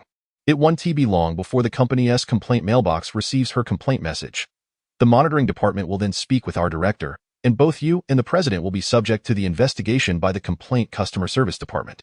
Zhao Yin furrowed her brow, pondering, could it be? She may say one thing, but that does not guarantee she will act accordingly. Liang Xiner gestured towards the onboarding documents. Please fill out the forms, and in due course. The truth shall reveal itself to you. Zhao Yin, allow me to add a word of caution. Be wary of individuals like her in the future. Zhao Yin smiled gently. Thank you, Secretary Liang. I will certainly be cautious. After completing the onboarding materials, Zhao Yin paused for a moment and inquired, Secretary Liang, may I ask a question that perhaps I should not? Liang Xiner chuckled. No need to worry. We are colleagues now, and I sense what you wish to ask. You are curious about why, after being rejected, you were later rehired and even assigned a higher position, correct? Zhao Yin nodded. I am just quite intrigued and rather excited. To be candid, my mother is hospitalized, and I am in dire need of a well-paying job. It feels like a timely blessing, moreover. I truly do not know anyone in the company. How could this be? Liang Xiner replied with a smile. Based on your performance during the interview, you were indeed initially rejected. However, the accomplishments listed in your resume perfectly align with the talent requirements of our newly established Strategic Management Department. This department operates directly under the President's office, answering solely to the President's directives. The President reviewed your resume and personally recommended you. Moments ago, you witnessed our Group's assistant to the President, Qin Yu, coming to our Human Resources Department on your behalf. Director Wu handled the matter directly. Zhao Yin felt a surge of excitement. Assistant Qin. Is she the assistant of General Xiao? Qin Yu has indeed served as General Zhao's administrative assistant, Liang Xiner confirmed. However, she just received notification from the headquarters today that she has been reassigned as the assistant to the president of the Chengdong Development Group. The new president of the Chengdong Development Group is a young man in his 20s, reportedly brought in by General Xiao. Everyone speculates that he might be General Zhao's fiancé. We all eagerly await his arrival. Zhao Yin clenched her fists in exhilaration. Thank heavens, Secretary Liang, thank you. Once I receive my first month's salary, I shall treat you to a meal. He. Liang Xiner nodded with a smile. Do work hard. Zhao Yin exited the Human Resources Department and found Xia Zishuan waiting in the conference hall, her head bowed as she typed something on her phone. Zishuan, what are you doing? Upon noticing Zhao Yin's approach, Xia Zishuan hurriedly turned off her phone screen and glared at her. Zhao Yin, are you hiding something from me? To be frank, I have already lodged a complaint with the Group Supervisory Board regarding your onboarding. Zhao Yin was taken aback. Zishuan, it's not as you imagine. How can I explain this to you? Besides, haven't you always hoped I would succeed in my application? Why would you complain about me? Xia Zishuan, fuming, retorted. Why is your position so much higher than mine? You were clearly rejected before, yet now you are hired again. It's utterly absurd. I must get to the bottom of this, Zhao Yin, feeling helpless. Responded, all right, Zishuan, as good friends, I assure you I would never deceive you. Observing Xia Zishuan's discontented expression, she added, where is Lu Xuezhang? I asked him to inquire with his superior, Vice President Zhou Jiangdong, about the circumstances of your hiring. They happen to be having a senior management meeting today, so he will raise the question there. You, Zishuan, do you truly want to see me rejected by the company for your own satisfaction? Zhao Yin forced a bitter smile and shook her head in resignation. Nevertheless, without waiting for Xia Zishuan's reply, she continued, I am heading to the 20th floor, where my office is located. Today is the signing ceremony for the outsourcing project of the Xiao Corporation's Chengdong initiative, and it will be quite busy. Will you return first, or would you like to accompany me to the 20th floor? Xia Zishuan initially intended to refuse but decided to wait for the company's response to her complaint. All right then, I will go with you. However, I fear that once the supervisory board clarifies your onboarding situation, you may not be able to proceed. Zhao Yin, I suggest you also explore opportunities with other companies. Just in case your hiring is deemed invalid, it's wise to have a backup plan. Zhao Yin chuckled softly, refraining from responding. Upon reaching the 20th floor and exiting the elevator, she noticed Robin conversing with Qin Yu. To her astonishment, Qin Yu seemed to know Robin, Is Brother Luo a high-ranking executive in the group? Could it be he has lent a helping hand? As Zhao Yan observed the respectful demeanor with which Qin Yu spoke to Robin, it was evident that she was addressing a superior. Is Brother Luo truly a high-ranking executive? Yet, even if he is, Assistant Qin holds a significant position as well, and there is no need for such deference. Unless Brother Luo is indeed? At this thought, Zhao Yan shuddered, unwilling to entertain further implications. If that were the case, surely Brother Luo must have assisted me. What merit do I possess to earn the president's favor? Her heart raced as she recalled the morning at the fried dough stick stall when Robin had come to her aid after reviewing her resume. Zhao Yan increasingly believed her suspicions were correct. That scoundrel is still here. Xia Zixuan glared at Robin from a distance, muttering, "Let us go see." Zhao Yan was lost in memories of her previous encounters with Robin when Xia Zixuan pulled her towards Qin Yu and Robin. "What are you still doing here?" Xia Zixuan pointed a finger at Robin, coldly declaring, "Do not think that just because you put on the facade of a successful person, I will perceive you as an appealing man. It is truly revolting, Zixuan. Please don't act this way, all right?" Zhao Yan quickly intervened, attempting to calm her down. Robin shook his head. "This is truly distasteful." Qin Yu's voice cut through the tension. "Xia Zixuan, what are you doing? Do you realize your behavior?" "Assistant Qin, there have been complaints regarding the Human Resources Department's recruitment process, alleging favoritism and misconduct." Before Qin Yu could finish her sentence, Chu Yanhong, the director of the Customer Service Department, handed her a printed copy of the complaint email.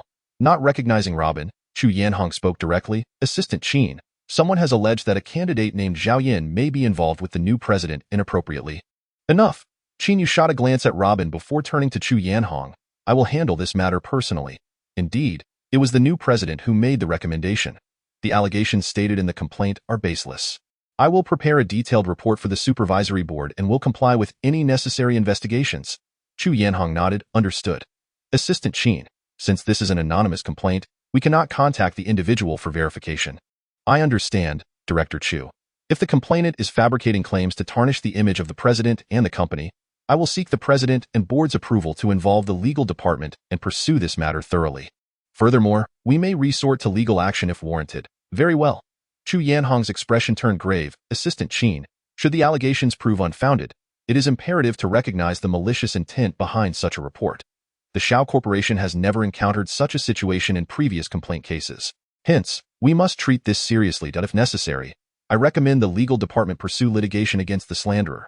Qin Yu glanced at the printed complaint letter in her hand, stating, "I will report this matter to the board of directors of the Shao Corporation after consulting with the president."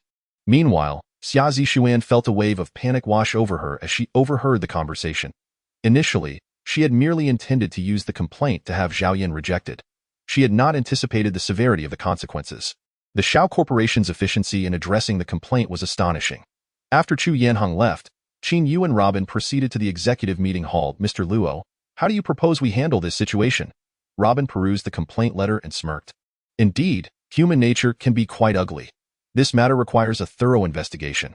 I suggest we involve the legal department at this stage." Zhao Yan, observing Robin's retreating figure, suddenly felt nervous and forgot to greet him. They could not hear the conversation between Robin and Qin Yu, but her instincts told her that Robin's standing in the company was undoubtedly substantial. "Zixuan, you must retract that complaint letter at once. I suspect Brother Luo may have intervened on my behalf. If it turns out you fabricated that complaint, it would spell trouble." Xia Zixuan immediately halted her. "What nonsense are you spouting? When did I ever write a complaint letter?" Zhao Yan swiftly covered her mouth. "Humph, that scoundrel Robin will surely speak ill of me in front of Assistant Qin. Even if you employ all manner of tactics, I will never be swayed by a man like you." Xia Zixuan glared at Robin's back, seething with resentment. Zhao Yan hesitated. "Zixuan, you may be misunderstanding Brother Luo.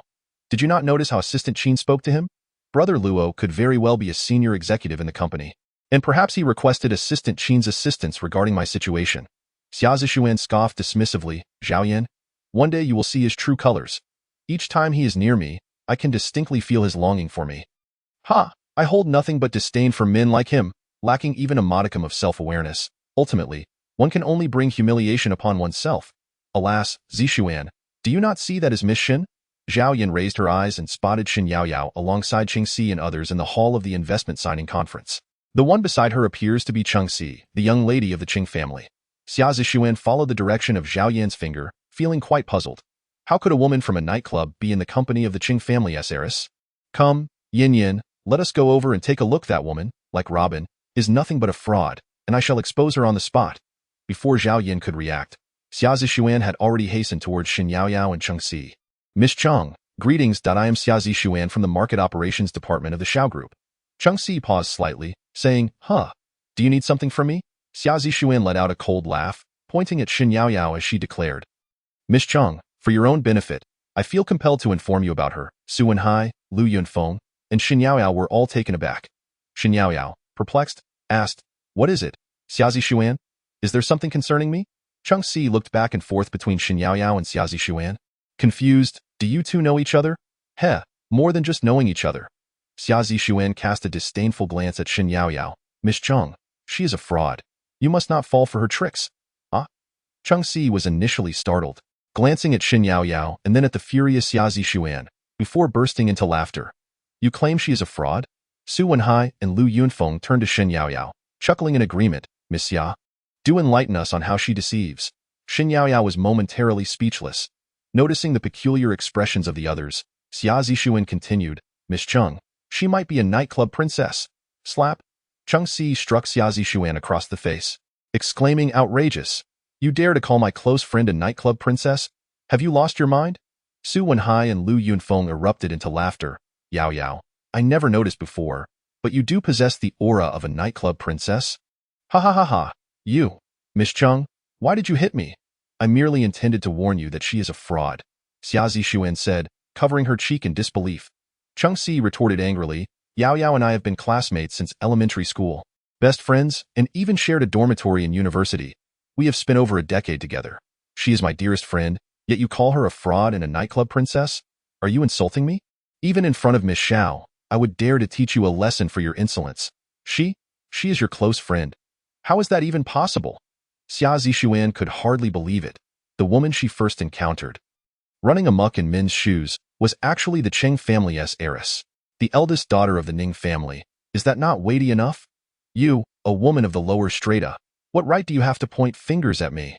If you dare to insult my friend again, I shall make you regret it for a lifetime. Begone." At that moment, Zhao Yin rushed to Xia Zishuan's side, apologizing hurriedly. "I'm so sorry. My friend is not in the best of moods and has offended you. Please forgive her." All right, see. Why such a fierce reaction? This Zhao Yin is my friend. It's nothing serious." Xin Yaoyao smiled, attempting to mediate the situation. "Miss Shen, I apologize. She is just feeling a bit down today." Zhao Yin explained apologetically. Xin Yao nodded with a smile. "It's all right, Yin. Let us just consider it a jest. From now on, no need to call me Miss Shun. Just call me Yao Yao." Zhao Yin nervously exchanged pleasantries with Xin Yaoyao, pulling Xia Zishuan towards the other side of the signing hall. "Zishuan, how could you be so reckless?"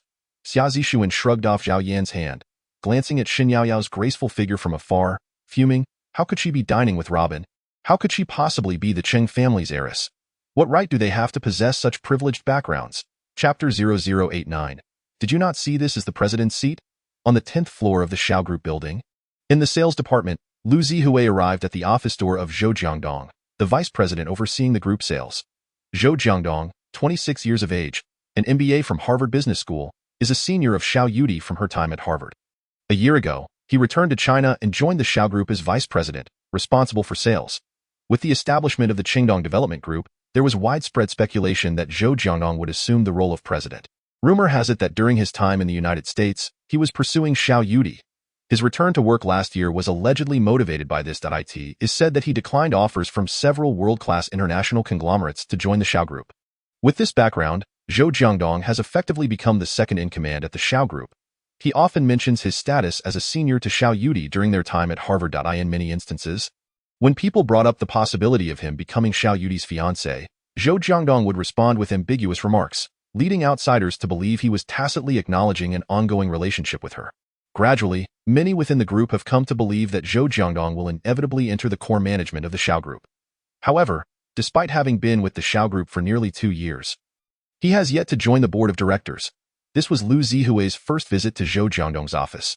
Had it not been for Xia Zishuan's commission to report Zhao Yin's matter, he would not have dared to approach this place directly. In his understanding, Zhou Jiangdong was a favored individual in Xiao Yudi's circle and a likely future leader of the Xiao Group. Standing outside the office door, Lu Zihui hesitated for quite a while before finally summoning the courage to knock and enter. What is it? Zhou Jiangdong glanced up at Lu Zihue, frowning slightly. Vice President Zhou? Greetings. My name is Lu Zihue, the deputy leader of the first sales group. Zhou Jiangdong nodded.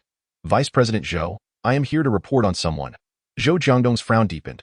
Reporting on someone? Who? Lu Zihue immediately replied. A candidate named Zhao Yin, who was originally rejected, has suddenly been informed by the Human Resources Department that she is approved for hiring. According to Secretary Liang Shiner from the Human Resources Department, she was directly appointed by the president. I suspect this may be related to some unspoken rules involving a certain senior executive in the company. IT is said to be connected to the newly appointed president. Enough. Zhou Jiangdong's expression darkened. Lu Zihue, is it? Personnel recruitment matters are not for you to meddle in. Get out immediately. Lu Zihue nearly collapsed from fright. He had not anticipated Zhou Jiangdong's reaction would be so severe. At that moment, Lu Zihue suddenly realized that the rumored president of the newly established Changdong Development Group was indeed this very person before him. Reporting Zhao Yin's employment as a potential case of the president's unspoken rules essentially implicated Zhou Jiangdong himself. How utterly foolish of him! Lu Zihue dared not linger any longer and promptly turned to leave. Wait! Hearing Zhou Jiangdong's icy voice, Lu Zihue abruptly halted, trembling as he turned back. Zhou Jiangdong scoffed, remember, if you dare to speak recklessly anywhere again, I will have you expelled from the Shao Group. Yes, yes, yes, Vice President Zhou, I assure you, I will never speak out of turn again. Lu Zihue fled the vice president's office in a panic, his back drenched in sweat. Zhou Jiangdong glanced at the time, tidying the documents on his desk, and let out a cold laugh, muttering to himself. Just as I am about to assume the role of president, someone seeks to spread rumors and create trouble. Utterly lacking in self-awareness, he made his way to the executive conference hall on the 20th floor. As a group of senior executives from the company approached him, they immediately began to flatter him. Vice President Zhou, you've arrived. It is said that today's executive meeting will announce the president of the Changdong Development Group, and it is highly likely that it will be you. Zhou. Oh, how can it be merely highly likely? It is a certainty that the presidency belongs to you. Zhou. Zhou Jiangdong relished the flattery but maintained a facade of modesty, saying, Oh, everyone, please do not speculate recklessly. Even if I were to become the president of the Changdong Development Group, until Yudi makes an official announcement, we should refrain from making any assumptions. Please, everyone, let us proceed inside. The meeting is about to commence. Zhou, please lead the way. We have all been waiting for you here. The executives parted to create a pathway, ushering Zhou Jiangdong into the conference hall. Zhou, the president's seat is prepared for you. Please take your place. The deputy director of the sales department, Guo Mingsheng, fawned. Several department heads echoed in agreement. Yes, yes, Zhou, please sit in the president's seat. Zhou Jiangdong smiled, feigning reluctance, saying, Oh, let us wait for Yudi to return and announce the board's decision before I take my seat. It feels somewhat inappropriate to occupy that position now. Guo Mingsheng bowed slightly, stating, Zhou, who in the entire group is unaware of your relationship with President Shao, you are bound to be the chairman of the Shao Group. What procedures do you have to worry about? There is no need for you to be so modest. The group of supervisors chimed in, encouraging Zhou Jiangdong to take the president's seat. Zhou Jiangdong pretended to decline a few times, but eventually acquiesced and moved towards the president's chair. As he reached the front of the president's seat, he turned to Guo Mingsheng and the others, smiling as he said, Everyone, please be quiet for a moment. I expect Yudi will arrive shortly. Before he could finish his sentence, Robin entered the conference hall, glanced at the president's seat, and sat down directly to. An immediate silence fell over the room as all eyes turned to Robin's unfamiliar face. Zhou Jiangdong was equally astonished. After a brief moment of surprise, Guo Mingsheng stepped forward and sternly reprimanded, Who are you? Step aside immediately. Did you not see this as the president's seat? Robin shifted his gaze from the mobile screen to Guo Mingsheng and others, and indeed, he recognized it. The position of the president. Guo Mingsheng, perceiving Robin's lack of response, pointed at him and scolded, Are you ignorant, or what? President Zhou is here. This is his seat. Are you blind? Robin's lips twitched slightly. Isn't it just a seat? Are you scolding me? Guo Mingsheng's eyes widened in fury. I'm scolding you for being blind. Slap. With a swift motion, Robin struck Guo Mingsheng, sending him sprawling. He glanced at the astonished faces of the executives in the conference room and remarked, It seems your manners need considerable improvement. Zhou Jiangdong's face darkened with rage. Who are you to be so rude? Why did you hit someone? Leaning back in his chair, Robin retorted, What's wrong with hitting him? Do you have an issue with it? Go sit in your rightful place. All the executives in the conference room were bewildered. How dare this person speak to Zhou Jiangdong in such a manner? Where did this lunatic come from? Zhou Jiangdong trembled with anger. In the past 2 years at the Shao Corporation, no one had ever dared to speak to him like this. Who didn't he know that Zhou Jiangdong was the senior of Shao Yudi, the eldest daughter of the Shao family, during her time at Harvard? There were even rumors that he was her fiancé, and he believed himself destined to be the future master of the Shao Corporation. This young man, so oblivious to the gravity of his actions, actually dared to confront him publicly. He was simply courting disaster. Immediately summon the security from the company's security department. Get this troublemaker out of here. After issuing the command, someone promptly called the security department. In no time, 4 security guards arrived at the executive conference room, led by the head of security, Wei Changkong. Upon entering the room, he hurried to Zhou Jiangdong's side. Vice President Zhou, hello, who is causing the disturbance? Where are they? Zhou Jiangdong pointed at Robin. Remove this unidentified person. Wei, the head of security, replied with a note of caution. I must remind you that the security of the corporation is of utmost importance. Such incidents should never occur. This is the executive conference room, and you allowed this person to enter without verifying his identity. This is a serious dereliction of duty. After resolving this matter, write a letter of self-criticism and submit it to me immediately. Wei Changkong trembled in fear. Vice President Zhou, I will take this person to the security department for questioning right away. Turning to Robin, he barked, get up and come with me to the security department. Robin raised an eyebrow and looked at Wei Changkong. You, a mere head of security, have no right to dictate to me. Go back to your post. At that moment, Guomingxing got up from the floor, clutching his swollen cheek, and rushed towards Robin. Head of security Wei, this bastard not only caused trouble here but also hit me. Slap. Robin swiftly struck him again. You deserve it. Wei Changkong, now enraged, shouted, you are outrageous. How dare you lay hands on our executive? Someone, take him back to the security department and teach him a lesson. You. Robin raised his hand and slapped Wei Changkong on the shoulder. With a resounding thud, Wei Changkong collapsed to the ground, his knees shattering the floor beneath him. Zhou Jiangdong bellowed in fury. This is insubordination. How dare you create a scene in the Shao Corporation's executive conference room? Immediately summon all the security personnel from the group. As the executive meeting was about to commence, Shao Yudi and Qin Yu entered from outside the conference hall. The executives immediately stepped aside, creating a path for them. Shao Yudi surveyed the scene before her, her brow slightly furrowed. The head of security, Wei Changkong, was kneeling before Robin, while Vice President Guomingxing lay on the floor, clutching his face in agony. Clearly, these two had provoked Robin, leading to this chaos. Zhou Jiangdong attempted to step forward to explain, but Shao Yudi did not even glance at him. Instead, she anxiously approached Robin and inquired, What happened? Did they offend you? Ask them yourself. I'm leaving. Robin flung the documents he held onto the table and turned to exit the conference hall. Seeing Robin rise to leave, a flicker of panic crossed Shao Yudi's eyes. Qin, I asked you to accompany Mr. Robin to the meeting. How could it turn out like this? Before Qin Yu could explain, Shao Yudi hurried after Robin. Robin, I'm sorry. It's all my fault for not coordinating properly. Robin waved his hand dismissively, ignoring her plea as he continued walking.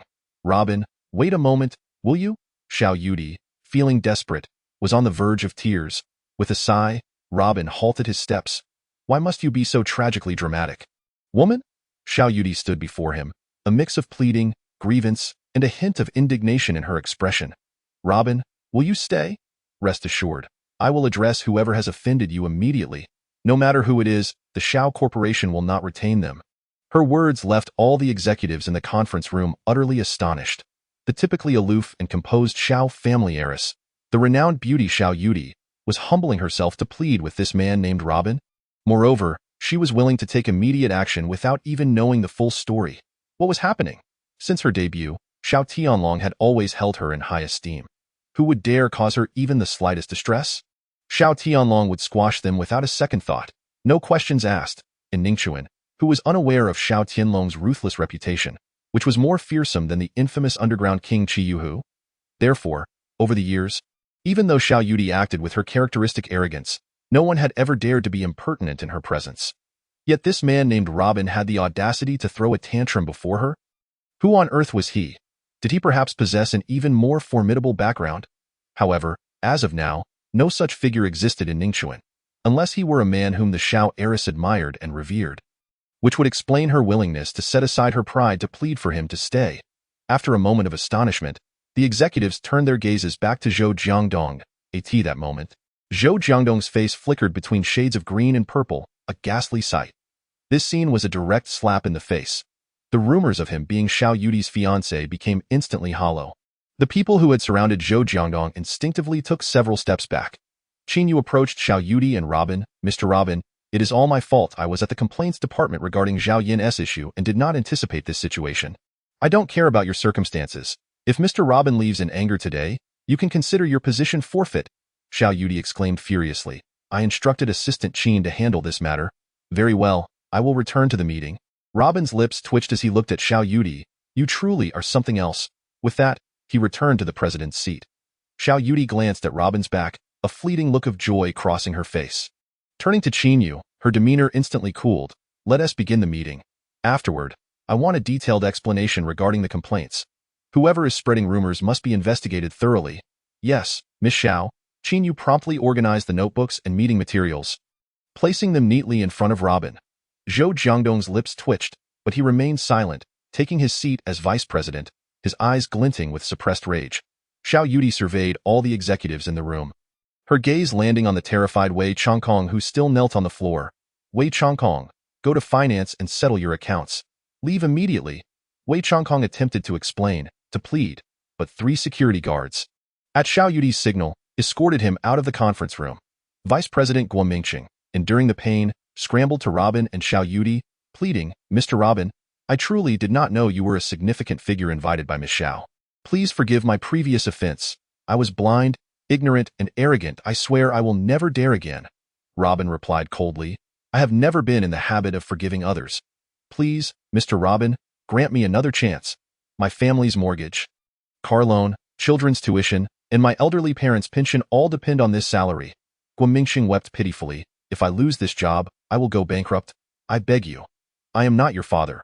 I will not wait for you to mature. Stop whining in front of me. I detest noise. Xiao Yudi signaled for several security guards to drag Guo Mingqing away. Guo Mingqing struggled to crawl in front of Zhou Jiangdong. Vice President Zhou, you claimed you were Miss Xiao's classmate and her fiancé. You said whatever you said. Miss Xiao would heed you. You can make her do anything. Please, get lost. Zhou Jiangdong's expression changed instantly as he stomped on Guo Mingqing. What nonsense are you spouting? Security, remove him. Vice President Zhou, you cannot just stand by and do nothing. You told us that as long as we followed you, we would have everything at the Xiao Corporation. You are the future master of the Xiao Corporation. Shut your mouth, you fool. Get him out of here. Zhou Jiangdong roared. He never anticipated that Guo Mingqing would utter the boastful words he had previously shared in private. Guo Mingqing was dragged out of the conference hall by security. Xiao Yudi turned to Zhou Jiangdong, her eyes glinting with icy fury. At that moment, the executive conference hall fell into a profound silence. Vice President Zhou, after the meeting, come to my office to explain this matter. I will not rest until those who tarnish my reputation are brought to justice. Xiao Yudi spoke coldly, then let out a long sigh. Allow me to introduce Mr. Robin to all the executives. The board of directors of the Xiao Group has decided that Mr. Robin will assume the position of president of the Chengdong Development Group effective immediately. Mr. Robin, please say a few words to the executives. Robin nodded, stating, I have nothing much to say, only one sentence. I am the president. Does anyone have any objections? If not, the meeting is adjourned. Wait a moment. Zhou Jiangdong furrowed his brows and asked, May I inquire which university Mr. Robin graduated from, what his major was, and what degree he holds? The conference room fell silent once more. Robin pursed his lips, replying, I have never attended any university, have no specific major, and I certainly do not hold any degrees. Oh, what? Zhou Jiangdong chuckled. Since you are nothing, how do you intend to manage the Chengdong Development Group from your position as president? All the executives in the conference room turned their gaze towards Robin. Here, every executive held at least a master's degree. Zhou Jiangdong's remarks instantly ignited excitement among everyone present. Are you questioning me? Robin asked coldly. Zhou Jiangdong responded with a light laugh. Mr. Robin, I am not questioning you. I merely wish to know how you plan to lead us in managing the Chengdong Development Company. Robin replied with a frosty smile. Your perspective is not broad enough to warrant an answer to that question. Ha, Mr. Robin, are you afraid to discuss company management issues with me? Zhou Jiangdong sneered. Both General Manager Xiao and I are from Harvard Business School. Everyone present holds master's or doctoral degrees from various prestigious universities, both domestic and international. At the very least. In terms of professional knowledge, Mr. Robin lacks even the most basic foundation. How can we work together when you cannot comprehend what we discuss? All the executives in the conference room turned their gazes towards Robin, their expressions shifting from shock to a mix of disdain and mockery. Zhou Jiangdong was right. How could a brute who only understands physical force manage a corporation as large as the Chengdong Development Group? Xiao Yudi's brows furrowed tightly. She had not anticipated that Zhou Jiangdong would put Robin in such a difficult position. Before she could intervene, Zhou Jiangdong coldly remarked, "Even Assistant Qin holds a master's degree from one of the country's top universities. If someone like that were to sit in the president's seat, yet be merely a street thug, it would indeed be quite absurd." Ha! The atmosphere in the executive conference room instantly turned awkward. Everyone was waiting to see how Robin would respond to this embarrassing question. With a chuckle, Robin chose to ignore Zhou Jiangdong that moment. A WeChat voice message from Li Shui came in. He stood up, clutching his phone, and walked towards the exit of the conference room. As he passed by Zhou Jiangdong, he paused. Robin then noticed that everyone in the conference room wore bewildered expressions. "Do you have any further questions? If not, the meeting is adjourned. Please return to your tasks." Zhou Jiangdong surmised that Robin was attempting to evade the embarrassing question regarding his educational background by leaving the meeting immediately. Mocking Mr. Robin, "Do you not wish to explain your previous question? What is there to explain? It's merely an academic experience," Robin replied indifferently, continuing towards the exit. "Mr. Robin, in such a hurry, are you embarrassed to face us highly educated executives?" Zhou Jiangdong scoffed.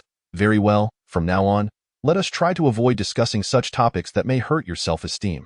A low murmur of laughter echoed in the conference room. Robin halted, slowly turning around with a hint of amusement at the corners of his mouth.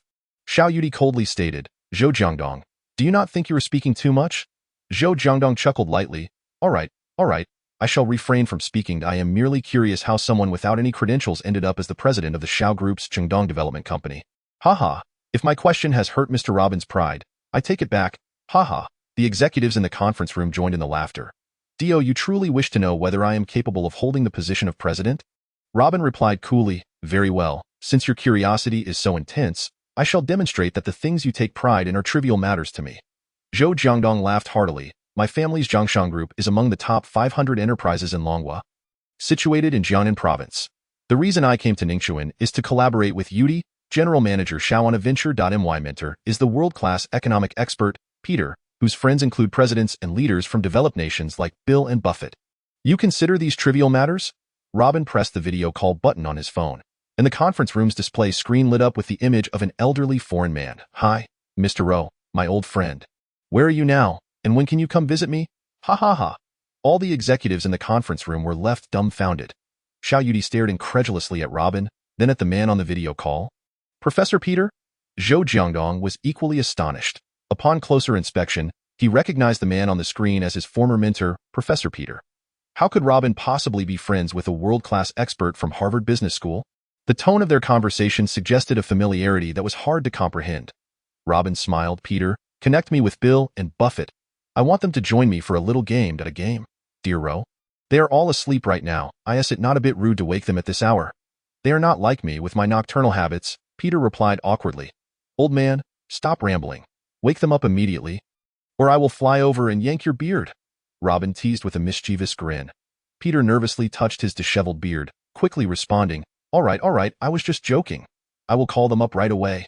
Moments later, two iconic figures from a legendary era appeared on the screen. The world's richest men, Bill and Buffett. Gasps of astonishment filled the conference room. They had never imagined they would have the chance to engage in a video call with three world-class masters and billionaires. Although the call was initiated by Robin, everyone felt as if they were part of an extraordinary event. Xiao Yudi covered her mouth, trying to suppress her gasp. She could hardly believe that Robin could connect with them at any moment.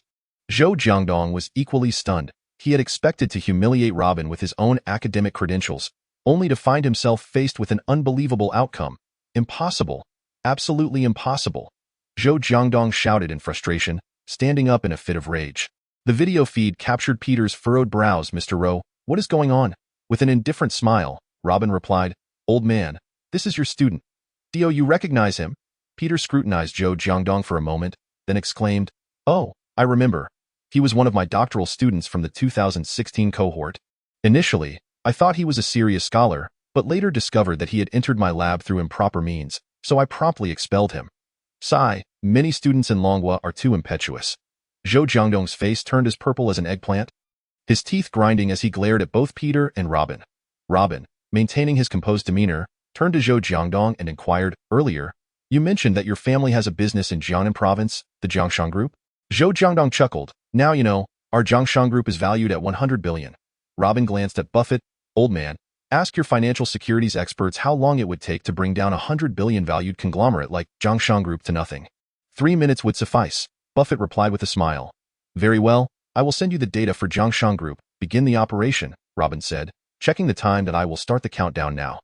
Zhou Jiangdong was momentarily stunned, then burst into laughter. Are you dreaming? You think you can destroy our Jiangshan Group in 3 minutes? You must be joking. 2 minutes and 48 seconds. 2 minutes and 47 seconds. Robin read aloud the time as he watched his watch. Gradually, everyone in the conference room awaited this mythical outcome with curiosity. If it were true that within 3 minutes, a nearly 100 billion value Jiangshan Group could collapse, it would be utterly shocking. 1 minute and 50 seconds. 1 minute and 49 seconds. Tick-tock. Zhou Jiangdong's phone began ringing incessantly. What's going on? Who have you offended outside? Our Jiangshan Group is collapsing across the board. Stocks are plummeting and nearing rock bottom. His father, Zhou Liang, roared on the other end of the line. Zhou Jiangdong suddenly came to the stark realization that Robin had not deceived him. The Jiangshan Group was indeed on the brink of collapse. In that moment, his entire body trembled, cold sweat pouring forth. Meanwhile, Robin was engaged in a countdown akin to a game of poker, jesting as if they were not dismantling a multi-billion-dollar conglomerate, but merely playing a trivial money game worth a mere 100 yuan. With a thud, Zhou Jiangdong fell to his knees before Robin, desperately pleading, Mr. Robin, I was wrong. I was blind and ignorant. I beseech you to show mercy and spare the Jiangshan Group. The conference hall fell into a profound silence. Truly, with 2 minutes and 31 seconds remaining, the Jiangshan Group faced total annihilation. Fear radiated from the eyes of all present as they gazed at Robin. What kind of terrifying power could reduce a $100 billion enterprise to ruins with such casual banter? Xiao Yudi had become petrified, her gaze fixed upon the dashing man before her, utterly at a loss for words to describe her shock. How much more brilliance does he possess? She wondered. Robin regarded the kneeling Zhou Jiangdong with indifference, remarking, Is such power sufficient to control a company of the scale of the Qingdong Development Group? I apologize, it is my ignorance. I implore you, Mr. Robin. Zhou Jiangdong continued his desperate entreaty. Robin shook his head, turning his attention to the video feed of the poker game between Buffett and Gates. Very well. Let us revive the Jiangshan Group, but not to its former glory. Cut it down by 20%. What? Zhou Jiangdong protested, discontented, as 20% meant the loss of over 2 billion. Does anyone else harbor objections? Robin inquired, gesturing towards the gathered executives. They all promptly rose and bowed, declaring, None, Mr. Robin. Within the Shao Corporation's executive meeting hall, an oppressive silence prevailed. In the presence of such a powerful individual, who would dare present their meager credentials as a means of boasting? World-renowned economists, experts, and luminaries from academia were all friends of Robin. Legends like Buffett and Gates could be summoned at his whim. In the blink of an eye, the $100 billion Jiangshan Group vanished into thin air. Robin spoke the truth. What a farcical notion were degrees and corporate valuations, mere trivialities in his eyes. Zhou Jiangdong's attempt to wield such paltry credentials against him was nothing short of laughable. Throughout the conference hall, only awe and trepidation lingered. Even after Robin departed, many remained entranced, as though caught in a surreal dream. Xiao Yudi took a moment to collect her thoughts, fixated on the direction Robin had taken as he exited. What manner of man had she encountered? At this moment, her mind was flooded with memories of all the astonishing moments since their first meeting. Each time he appeared, he shattered her previously narrow perspectives. With a mere flick of his wrist, he conjured marvels that left all in astonishment. As Robin stepped outside the executive meeting hall, he opened WeChat. Having neglected to answer earlier, Li Shui's voice message had timed out, and she subsequently sent a text. Mr. Robin, I had intended to pick you up for lunch today. Yudi informed me that you are attending the executive meeting for the Qingdong Development Company at the Shao Corporation. So I shall refrain from disturbing you. I will wait until you are finished before coming to collect you. My second uncle has specially invited Mr. Jiang Guisheng, the president of the Dragon Country Culinary Association and a top chef, to craft a gourmet lunch for you, flown in from the South Island. Let us meet around 12:30 at the Blue Bay Center's second floor dining hall across from the Shao Corporation, where I will bring you Chef Zhang's exquisite dishes. Today marked the second occasion to administer acupuncture for Li Shui's grandfather, who had a robust constitution but had recently been brought back from the brink of death. With one more treatment, he could extend his life by another decade. Li Shui's second uncle's effort to arrange a special lunch was a gesture of gratitude. a sentiment Robin could understand. He declined to refuse, chuckling softly as he replied with a simple okay. At that moment, Xiao Yudi and Qin Yu emerged from the office, catching a glimpse of Li Shue's avatar on Robin's phone. Are you chatting with Li Shue? Is she beautiful? Xiao Yudi's words carried a hint of playful teasing, a glimmer of amusement flashing in her eyes. Qin Yu was taken aback. Having been by Xiao Yudi's side for several years, she had never witnessed such flirtation from the normally aloof heiress. The words were tinged with an unmistakable touch of jealousy. Well, yes.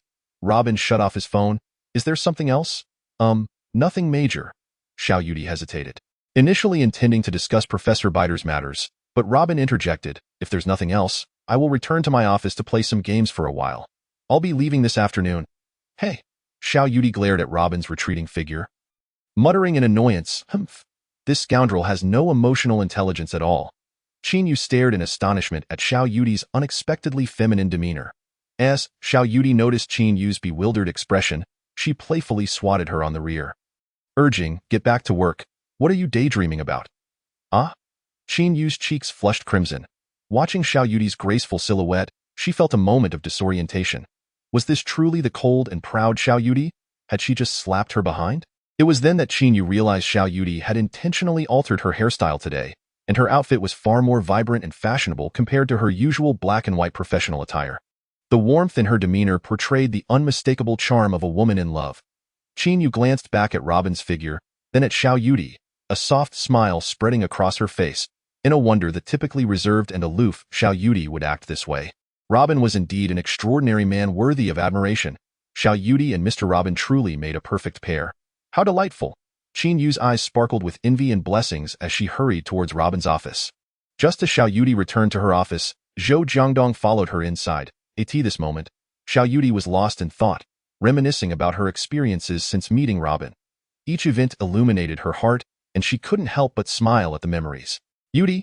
Zhou Jiangdong gazed at Xiao Yudi's radiant smile, nearly rendered speechless. Having known her for years, he had never witnessed such an extraordinary expression. Xiao Yudi's reverie was interrupted by Zhou Jiangdong's voice, causing her smile to vanish and a flicker of annoyance to cross her eyes. Deputy General Zhou? Why did you enter without knocking? Zhou Jiangdong hesitated, uncertain why Xiao Yudi had suddenly turned cold. Yudi, Xiao Yudi coldly replied, did I not tell you before to call me Director Xiao? Yudi, we are quite familiar now. That's enough. You may leave. Xiao Yudi gestured to her secretary to open the door, her tone frigid. Very well, Director Xiao, I have a few matters I wish to discuss with you. Zhou Jiangdong's eyes glinted with a hint of malice. Director, do you know anything about Robin? Xiao Yudi lifted her gaze to Zhou Jiangdong, her voice icy. If you are here to speak ill of Robin behind his back, you may leave. Zhou Jiangdong sighed. I understand that the events in the conference room have put you in a difficult position, Director. You saw Robin's capabilities as well. What I mean is, if he possesses such power, why would he work for the Xiao Corporation? I suspect he has ulterior motives. He aims to seize the Xiao Corporation for himself. Xiao Yudi's brow furrowed. Deputy General Zhou, are you suggesting that Robin is targeting the Xiao Corporation? Zhou Jiangdong nodded. Exactly. A person of his caliber has no need to remain in a company of this scale. His presence here is either because he has designs on you or harbors ambitions for the Xiao Corporation. Does someone with Robin's abilities truly need to harbor any ill intentions towards me or the Xiao Corporation? Xiao Yudi scoffed. Deputy General Zhou, let me clarify something. Robin never intended to stay by my side nor to be the president of the Changdong Development Company. It was only after I implored him several times that he agreed to take on the role. Moreover, the entire outsourcing strategy for the Changdong project was devised by him. More importantly, my grandfather has always wished for Robin to become my fiancée. However, Robin has yet to agree, so there is no basis for your claims that he has any ulterior motives concerning me or the Xiao Corporation. Deputy General, I hope you can reassess your position and refrain from engaging in such petty matters in the future. Now, please leave. I have much work to attend to, Director. But, Xiao Yudi raised her hand, signaling her secretary to escort him out. If you have any peculiar thoughts, take them directly to my grandfather. Zhou Jiangdong had intended to persuade Xiao Yudi to dismiss Robin from the standpoint of protecting the Xiao Corporation and herself. He never anticipated that Xiao Yudi would be so ungrateful, directly issuing an eviction order. His resentment only deepened. Upon returning to his office, he furiously smashed everything on his desk. Xiao Yudi, if I, Zhou Jiangdong, cannot have you, I shall drag you down with me to the netherworld. With a maniacal laugh, Zhou Jiangdong slumped onto the sofa. Robin, I will definitely make you pay. even if you are acquainted with the most formidable individuals. I remain unperturbed. Suddenly, he recalled that Qin Yu had mentioned in the conference hall that her tardiness was due to assisting Robin with a recruitment matter concerning Zhao Yin. Prior to this, it seemed that Lu Zihui from the sales department had also approached him specifically regarding this issue. This could be the angle to exploit, humiliating Robin before all the employees. Just imagine, if the entire company were to learn that Robin had been involved in inappropriate conduct with a newly hired female employee. What a scene that would be! That moment, Robin would have no choice but to leave the Shao Corporation in disgrace. Ha ha ha. With this thought, Zhou Jiangdong chuckled to himself. He promptly instructed his secretary to summon Lu Zihui. Chapter 0093, The Heavenly Dragon Palace. Upon hearing Zhou Jiangdong's request to come to his office, Lu Zihui was utterly terrified. Upon entering, he exclaimed, "Vice President Zhou, I have not dared to disclose anything regarding Zhao Yin to anyone." Zhou Jiangdong, observing Lu Zihui's current state of fear, felt a sense of satisfaction. Only individuals with such servile tendencies could be of use to him. "Well, Lu, I am not here to discuss that matter with you," he said. "The reason I called you here is to inform you that the sales department is preparing to promote a new deputy director. From my observations, your qualifications are quite satisfactory. I will be conducting a comprehensive assessment of you in the near future. Furthermore, I wish to emphasize that actively combating corruption within the company is the correct course of action. For instance, regarding the Zhao Yin situation, you can disseminate this information, leveraging the power of the masses to expose those unscrupulous individuals." Huh? Lu Zihui was taken aback but quickly grasped Zhou Jiangdong's intentions. "Vice President Zhou, I understand. I will ensure that this matter becomes known throughout the company." Zhou Jiangdong smirked. "I have not instructed you to do this. It is your own initiative. I understand, Vice President Zhou." Lu Zihui replied excitedly. "You may return now, work hard, and make a good impression." Zhou Jiangdong waved him off. As Lu Zihui exited the office, he was ecstatic. He had never anticipated that what he had planned to achieve in 5 to 10 years, becoming a deputy director, was now within his grasp. "I must make sure Zixin sees my progress." Lu Zihui clenched his fists, silently vowing. He dashed to the building's fire escape, motivating himself alone. He felt an exhilarating sense that his dream was about to come true. In the northern region of Longhua, the majestic Gulong Peak of the Heavenly Dragon Mountain rises to an elevation of 3,900 meters. There stands a solemn and dignified ancient structure, the most mysterious military organization of Longhua, the base of the Dragon Soul. The Heavenly Dragon Palace. Within the Heavenly Dragon Palace, under the glaring golden lights, the stars of destiny shimmered brightly, exuding a magnificent aura. In the Dragon Hall of the Heavenly Dragon Palace, seated in the commanding position was a venerable 4-star general with white hair. This old general was Tang Qingshan, the supreme commander of the Dragon Soul. Standing in the center of the hall were 3 lieutenant generals and 6 major generals, all intently watching a video that displayed images of the corpses of 2 ninjas from Yinghua Nation. The expressions on the faces of each general were exceedingly grave. After the video had been played 3 times, it froze on the screen. Tang Qingshan remained silent for over 3 minutes, breaking the stifling silence in the Dragon Hall. "Gentlemen, 2 ninjas from Yinghua Nation suddenly infiltrated Longhua, and within 2 days, they were killed and their bodies disposed of in the chaotic gray valley of Ningchuan West Mountain. According to intelligence from Longhua's security department, these 2 ninjas were low-level assassins from the Hanoi family. Their names are Daohang Shangchuan and Fujino Zhengkong, disciples of the North Star School of the Yinghua Nation. Their true purpose for entering the territory of Ningchuan remains unknown. The cause of their deaths was orchestrated by Yin Lauer, a subordinate of the Demon King of Ningchuan. After killing the 2 ninjas at the Sihai Entertainment City, they discarded their bodies in the chaotic gray valley of West Mountain. Gentlemen, what are your thoughts?" Lieutenant General Han Ping's hands trembled with agitation. "General, regardless of their purpose for entering Longhua, one thing is exceedingly strange. The condition of these 2 Yinghua ninjas' bodies is quite peculiar. It is evident that they have been drained of blood by some means, resulting in this desiccated state." At this point, Han Ping paused, his eyes shimmering with awe. Tang Qingshan also rose from his seat, his expression serious and solemn. "General Han, are you implying that individual?" Han Ping nodded excitedly. "Aside from that legendary figure from Dragon Soul decades ago, I have not encountered another who possesses such lethal capabilities." Once again, the Dragon Hall of the Heavenly Dragon Palace fell into a suffocating silence. Tang Qingshan furrowed his brow, his expression growing increasingly grave. How could he not know who Han Ping was referring to when he spoke of that legendary figure?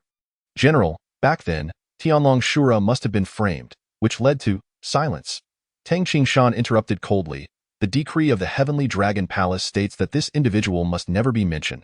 Do you wish to defy this order? Han Ping's face flushed as he remained silent for a long while. General, we followed that legendary figure to establish the dragon soul.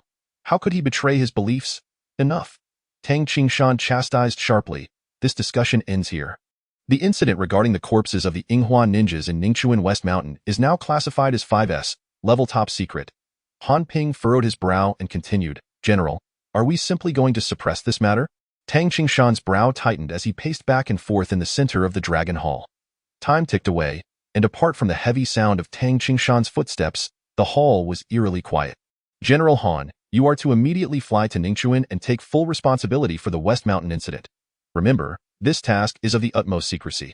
Immediately contact Colonel Gu Juhai, the commander of the Dragon Nation's Wolf Warriors Special Operations Team, and issue orders to seal off the chaotic gray valley of Ningchuan West Mountain. Understood. Han Ping quickly organized the necessary materials and boarded a military aircraft bound for Ningchuan. 10 minutes later, Li Shui, who was on leave in Ningchuan, received a directive from the headquarters of the Dragon Nation's Wolf Warriors Special Operations Team. She was to immediately mobilize the special forces of the Ningchuan military to secretly seal off the chaotic gray valley of West Mountain. Awaiting further orders, the higher-ups did not clarify the true reason for this action, merely sending her the location that needed to be sealed. Li Shui understood that the reason she was assigned to execute this peripheral task was due to her rank not being sufficient to access the core details of this mission. Given the urgency and her presence in Ningchuan, she was chosen for this relatively marginal duty. Generally, such tasks are classified at a very high level of secrecy, and even she, as the deputy commander of the Wolf Warriors Special Operations Team, did not have access to the core content of the mission. This indicated that this military operation was the responsibility of the most clandestine organization within the Dragon Nation's military. With this in mind, she had no choice but to set aside all her current affairs and complete the task at hand. Calculating the time, she estimated that she would be nearly an hour late for her scheduled meeting with Robin.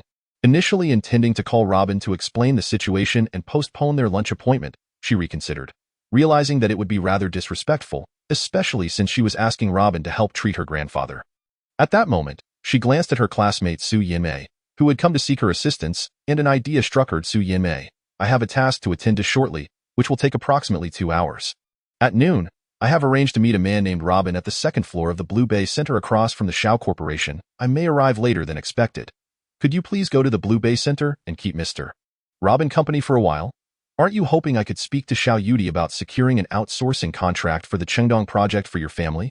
It would be perfect. Once I arrive, I can introduce you to Xiao Yudi. Su Yinmei replied in astonishment. You're meeting a man. Is it a blind date? Li Shui's face turned crimson. Don't be ridiculous. How could that be? It's just, all right, I understand. Don't worry, I promise to handle this matter well, Su Yinmei said with a knowing smile, readily agreeing. She knew that Li Shui had many admirers, but Li Shui had always been indifferent to them. Su Yinmei assumed that Li Shui was reluctant to meet this man named Robin, hence the excuse of having a task. After Su Yinmei left, Li Shui sent a message to Robin explaining the situation and informing him that she had arranged for a female classmate to accompany him for a while. At 12:30 p.m., Robin arrived at the second-floor leisure hall of the Blue Bay Center, guided by the location that Li Shui had provided. As soon as he entered the hall, he spotted a young and fashionable woman seated in the reserved spot from a distance. She wore a stylish blue low-cut loose blouse and a short black mini-skirt, her fair long legs bare without stockings. This attire and her beauty drew many fiery gazes from the leisure hall. This woman was Su Yinmei. Despite her alluring appearance, the pride and indifference that radiated from her core deterred many from approaching her. Robin took a seat across from Su Yinmei, instantly eliciting a wave of disappointment and jealousy in the leisure hall. Some men were practically seething with envy at Robin. You are Robin? Su Yinmei asked coldly. Robin nodded yes, you must be Su Yinmei, Li Shui's classmate. Su Yinmei did not respond. Instead, she scrutinized Robin's casual attire with a disdainful smile, noticing that he wore no recognizable brand. What car do you drive? Su Yinmei suddenly inquired. Do you need a vehicle? Robin casually tossed her the keys to his Land Rover. You can use it. Su Yinmei did not take the keys, scoffing lightly as she placed her own Lamborghini car keys on the table. You dare to meet Li Shui driving such a dilapidated vehicle? Ha! Are you out of your mind? Take my advice and have a little self-awareness. Hurry back home. You are utterly unworthy of her. Robin, bewildered, asked, what is going on? Are you a car dealer? Su Yinmei looked at him with disdain. Biffed, a poor loser driving a Range Rover dares to dream. Just leave already. Ha! Chapter 0094. Who do you say is sick? The Su family could at best be considered a quasi-second-tier family in Ningchuan. Her greatest aspiration in life was to ascend to the upper echelons of Ningchuan's elite families. In addition to hoping for her own family's rapid rise, she also set herself an exceedingly stringent goal, to marry only into a first-tier aristocracy. Thus, among Ningchuan's first-rate families, figures like Xiao Yudi, Lin Jingru, and Li Shui were idolized by her. However, due to a significant disparity in capital, she had always struggled to find opportunities to connect with these daughters of wealth. Finally, she learned that her former high school classmate, the daughter of the city's top family, Li Shui, had returned to Ningchuan for vacation. To swiftly elevate her social standing, Su Yinmei had already discreetly gathered comprehensive information about the social circles of these wealthy heirs and heiresses. Since Li Shui's return, she had been trying every possible means to arrange a meeting. Li Shui initially wished to avoid interactions with unrelated individuals in Ningchuan, but Su Yinmei's incessant messages left her no choice but to agree to a meeting. Su Yinmei cherished this opportunity to meet Li Shui immensely, believing that if she seized it well, her long-held dream of entering the elite circles would soon be realized. With her longing for the upper class ingrained in her very bones, she inherently held contempt for lower-tier men. Even harboring a profound disdain in her eyes, a man without wealth was nothing but refuse in this world. She would never waste a single moment of her time engaging in conversation with such worthless men. Before arriving, she had completely misinterpreted Li Shui's intentions. Now, seeing Robin produce the keys to a mere Range Rover valued at only several $100,000, she was convinced that this man before her was a low-level loser. Gazing at Robin's outfit, devoid of any brand label, Su Yinmei's eyes brimmed with scorn and mockery. Even if he were somewhat handsome, so what? In her perception, even if a man resembled a pig, as long as he hailed from a prestigious family, he was still a pig of a higher order. Sensing the change in conversation, Robin chose not to waste any more words and lowered his head to scroll through short videos on his phone. Ugh, do you not understand my meaning, you ungrateful man? Get out of here at once. Su Yinmei, noticing Robin's indifference, was infuriated and scolded him sharply, drawing a wave of questioning and disdainful gazes from onlookers. Everyone assumed that Robin was pestering the beautiful Su Yinmei. Some men even contemplated standing up to assist her. What worth do you have to be so proud with such little capital? Robin shook his head at Su Yinmei, furious, retorted, You? How dare you, a poor loser, speak to me so rudely? Be quiet, don't bark like a mutt. Robin snapped, irritated. Huh? Calling me a mutt? Su Yinmei was instantly enraged, raising her voice several decibels, causing some onlookers to stifle their laughter. Shoo! Robin pressed his finger to his lips, signaling Su Yinmei to look around. Silence. If you keep barking, everyone will know you're a sick mutt. You may leave. I have no need for a sick woman to keep me company. Who do you say is sick? Su Yinmei questioned in a low voice. Robin glanced around mysteriously and whispered, I say, you are sick. You'd best go get checked. I can inform you of a place that specializes in treating your condition, free of charge. What did you say? Su Yinmei, unable to hear clearly, leaned in to inquire. Robin smirked slightly and raised his voice. About 15 minutes from here, there's an animal clinic. You need to register. The moment they see your symptoms, a doctor will be right there to give you an injection. Quite convenient. Laughter erupted in the lounge. You? Su Yinmei, furious, pointed at Robin. He simply donned his headphones, returning to his phone. Su Yinmei contemplated leaving, but remembered Li Shui had instructed her to wait here until she returned to facilitate an introduction with Xiao Yudi. At this moment, lunchtime had arrived, and she decided to order an extravagant Western meal for herself, requesting the waiter to bring it over. Glancing at Robin, still engrossed in his phone, she sneered, Can't even afford a proper meal? Robin ignored her, as Su Yinmei savored her tender, fragrant steak. She cast scornful glances at Robin, mocking his preference for lowbrow entertainment, like scrolling through videos. After a while, seeing Robin completely disregard her while wearing headphones, she grew increasingly frustrated. Slamming her fork on the plate, she exclaimed, Hurry and leave. Don't embarrass yourself here. I wouldn't even glance at you. Do you really think a woman of Li Shui's stature would pay you any mind? Ha! Ridiculous. Robin remained unresponsive, treating her as if she were invisible, lost in the humor of his videos. Su Yinmei glared at him in annoyance, suddenly rising to snatch away his headphones. Did you hear what I said? You pathetic loser. You're so shameless, it's beyond words. Are you out of your mind? Eat your meal. I'll play on my phone. It's none of your concern, Robin replied, putting his headphones back on. You're so vulgar. Su Yinmei scoffed. I know men like you. clinging desperately in hopes of leeching off Li Shui for a chance at a life of luxury. Ha! Do you think the Li family is a place you can just latch onto? Humph! What a pipe dream. You drive a decrepit Range Rover and expect to discuss marriage with Li Shui. Are you even worthy? Holding a glass of red wine, Su Yinmei's gaze was filled with mockery. The guests in the lounge finally grasped the situation, realizing that this man was attempting to attach himself to a wealthy family. How disgusting! In this era, there are far too many men seeking to gain without effort, wanting to cling to rich women without considering their own capabilities. Hearing the murmurs around her, Su Yinmei sneered, "Did you hear that? Everyone is looking down on you, the toad wishing to eat swan meat. Yudi, what is up?" At that moment, Xiao Yudi called via WeChat voice message, prompting Robin to inquire directly. "Oh, Robin, where are you? Li Shui asked me to find you at the Blue Base Center. She'll be here shortly. I've just finished my tasks and am already on the second floor." "Oh, I see you. I'm coming over." Su Yinmei chuckled coldly. "Keep pretending." "Ha, Yudi? Ha! You act as if you were well acquainted with Ningchuan's goddess." "Xiao Yudi, how shameless. Do you really think I'll believe you're on the phone with Xiao Yudi? Childish." Robin cast a knowing glance at the sardonic Su Yinmei, shaking his head, ignoring her. He waved at Xiao Yudi, who was approaching. "President Xiao. How come you're here?"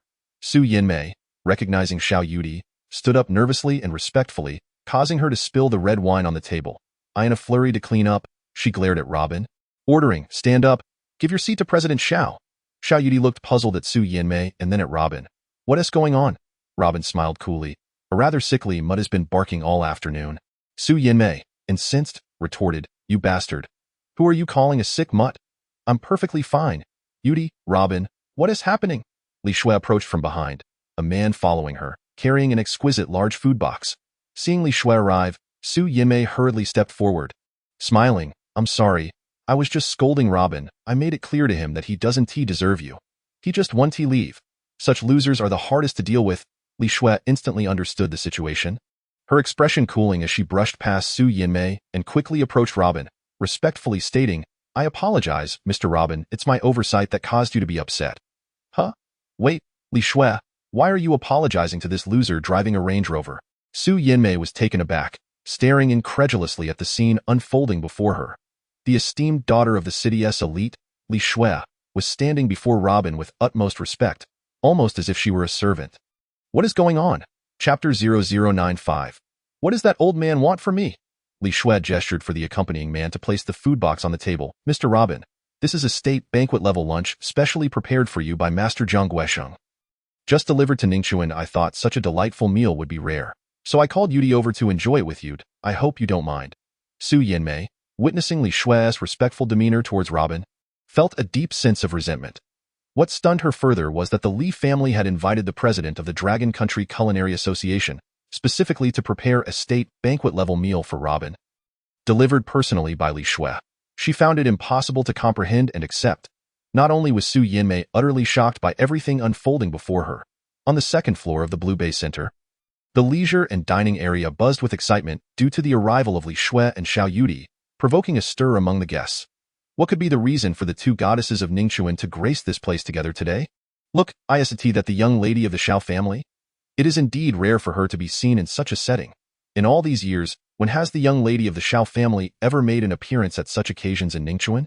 And there, we have the illustrious Li Shui, the daughter of the city's elite. Now, she stands as a prominent figure in the Dragon Kingdom's military, a person of significant rank. How could she also descend to this realm? What kind of man possesses the virtues to command the reverence of these two divine women from Ningchuan? He hardly seems remarkable at all, does he? Did you not hear? He merely drives a modestly priced Land Rover. Just an average GUI.IT is perplexing." As these thoughts swirled in her mind, Su Yinmei felt increasingly uneasy. She privately speculated that Robin must have employed some unscrupulous tricks to deceive Li Shui and Xiao Yudi. Stepping forward, she warned, "Li Shui, men of his lowly status are the most adept at pretending. Do not be fooled by him. What right does he have to receive such honor from you?" "Enough." Li Shui turned to Su Yinmei, visibly displeased, the president of the Xiao Group's E-City Development Company, a dear friend of Yudi and a savior to my grandfather. "Do you truly believe Mr. Luo lacks qualifications?" "What? You say he is the president of the E-City Development Group? If that were the case, would he be driving a mere Land Rover worth only a few $100,000? Su Yinmei thought she must have misheard. Xiao Yudi, with a detached smile, affirmed, "Indeed, Robin is the president of our Xiao Group SE City Development Company. And so what if he drives a car worth a few $100,000? Must one possess a luxury vehicle worth millions to be deemed worthy of respect? Robin is a distinguished guest of my family.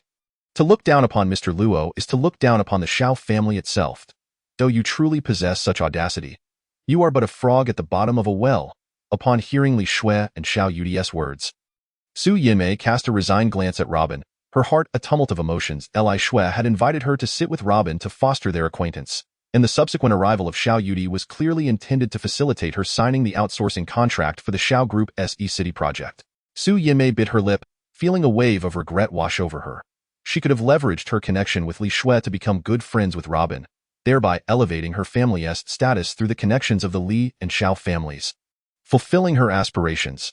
After all, a few projects from the Xiao family could catapult the Su family into the ranks of elite households, given their ties to the foremost families of Ningchuan. Yet, due to her short-sightedness, she had squandered a golden opportunity. She never imagined that Robin, driving a modest Land Rover, would be a distinguished guest of Ningchuan's most prestigious families, not to mention the president of the East City Development Group, holding projects worth nearly 1,000 billion. Since the moment she first laid eyes on Robin at noon, she had dismissed him. To her, he appeared no different from the other affluent young masters of Ningchuan, just another average man. She had never regarded him with respect. However, the truth was far from her assumptions. Li Shui's uncle, the richest man in Jiangnan, Li Zongliang, had arranged for the renowned master chef Jiang Guesheng to prepare a state banquet-level lunch specifically for Robin, flown in from the southern islands, personally delivered by Li Shui. One must ask, who in Ningchuan, or even within the entire Dragon Kingdom, could enjoy such treatment? "I'm sorry, Li Shui. I had no idea he was." Su Yinmei lamented, filled with regret. "Enough. Our acquaintance ends here. Leave now, and let us never meet again." Li Shui coldly seized the outsourcing project contract from Xiao Yudi's hands and tore it into shreds. Su Yinmei watched the fragments of paper fall into the waste bin. Shaking her head in bitterness, she realized that the path to her family's ascension to the elite class had been irrevocably blocked by her ignorance. She left the Blue Bay Center in despair. After sharing the sumptuous state banquet lunch in a private room, Xiao Yudi and Li Shui departed due to pressing company matters. Once Xiao Yudi had left, Li Shui again apologized to Robin for Su Yinmei's behavior. "Robin, I'm truly sorry. I did not foresee her reaction towards you. The orders from above were quite sudden, leaving me no time to arrange matters accordingly. In the lockdown of Shishan Chaos Valley at this point."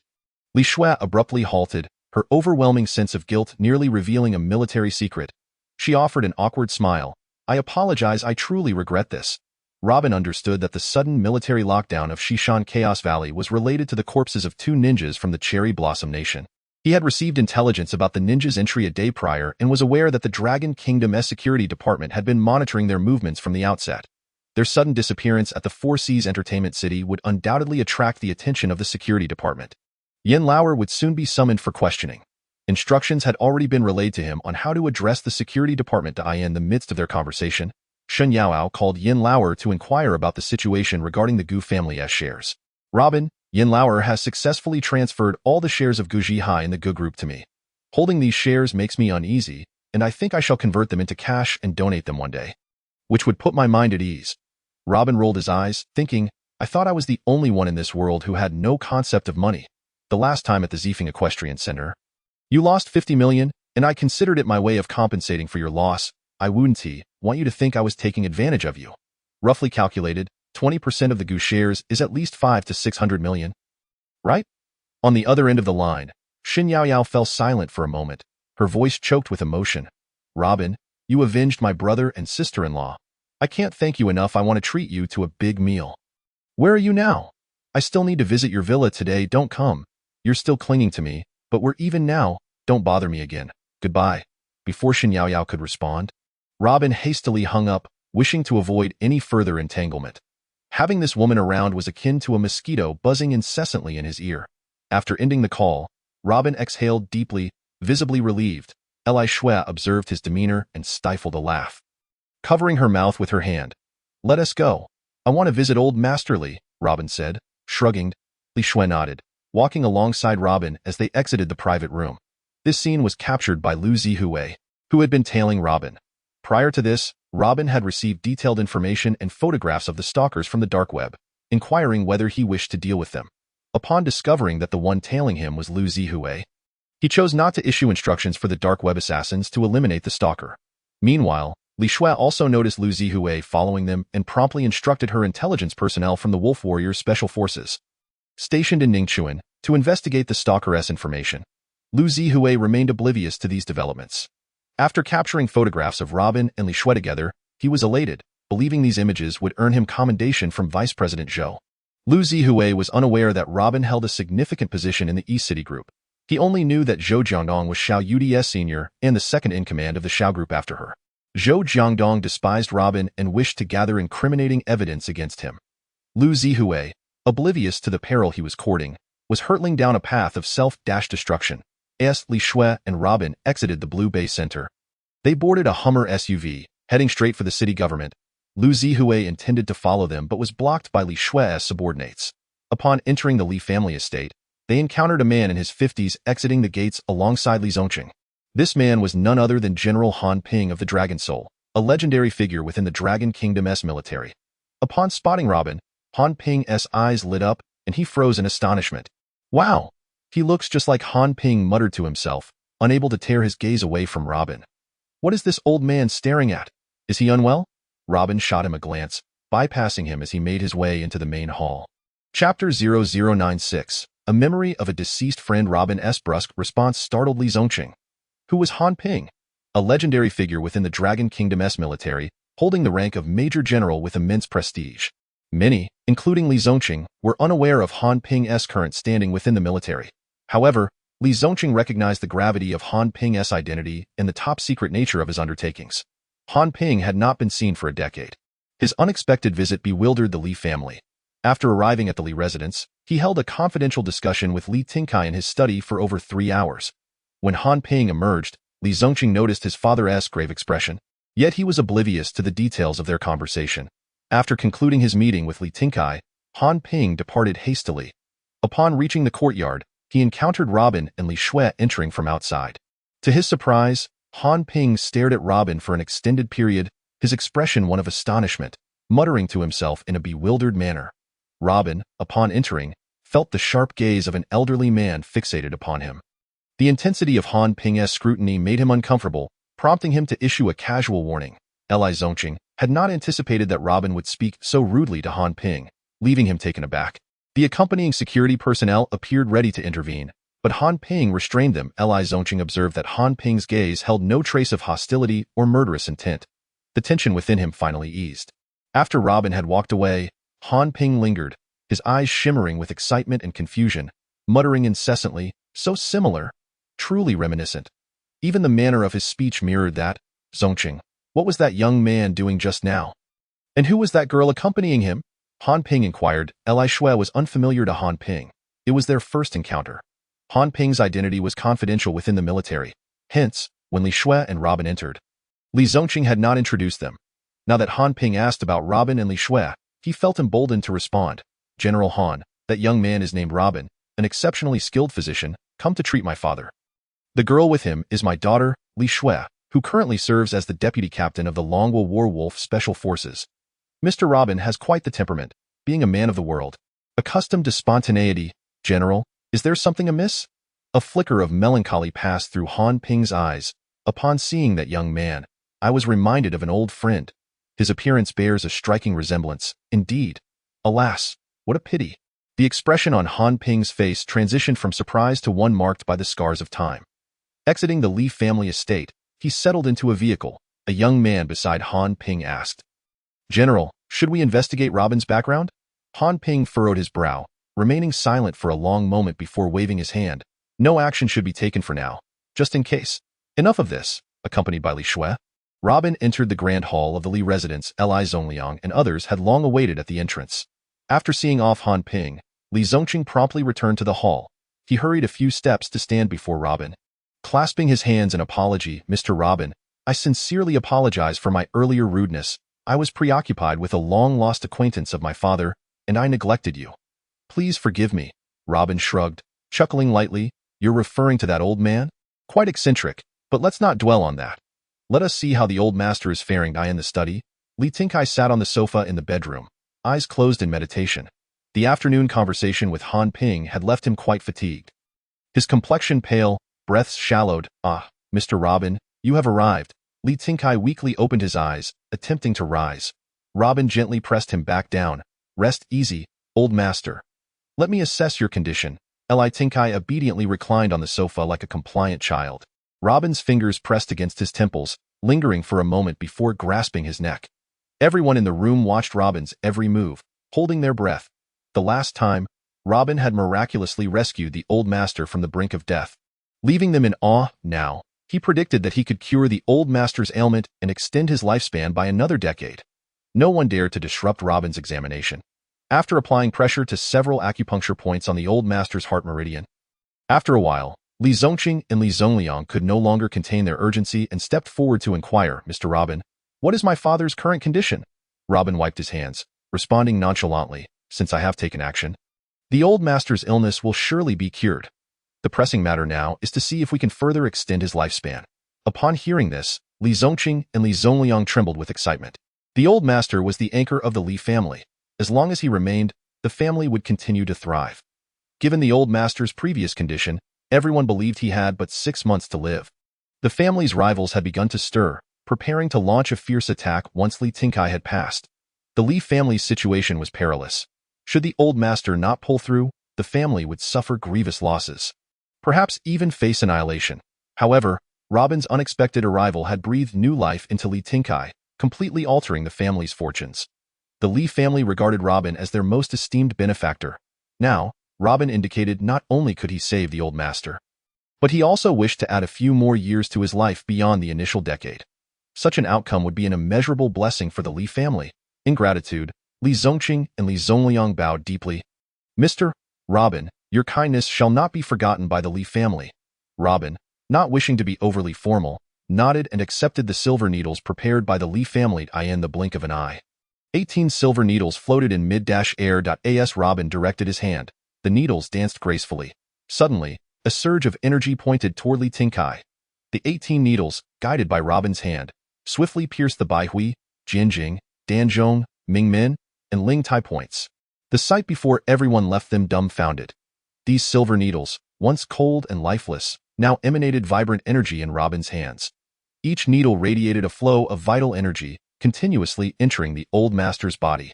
Li Shui, witnessing this spectacle, nearly gasped in astonishment. Previously, she had been too anxious to observe Robin's entire needling process closely. At this moment, her eyes sparkled with admiration, fixated on every subtle movement Robin made while treating her grandfather.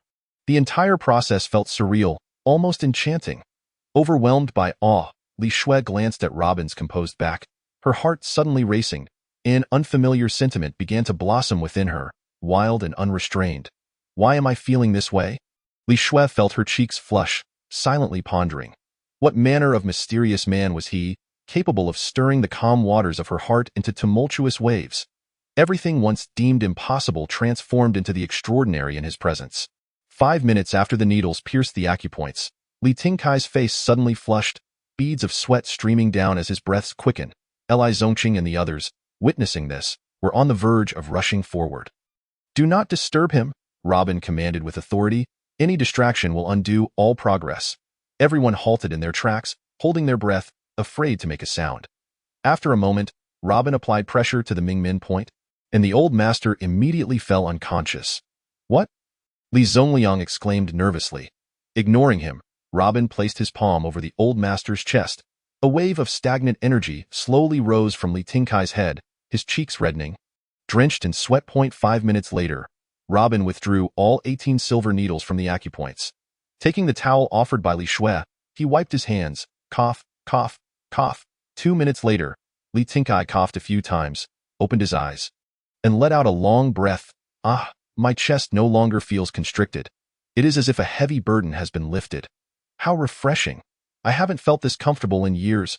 Mr. Robin, thank you for saving my life." Li Tinkai struggled to rise. Robin pressed him down. "Your body is still weak. Do not rush to sit up. Prepare these medications and brew them according to the method I will provide in 3 days. You will return to normalcy. If all goes well, you can expect at least another 15 years of life."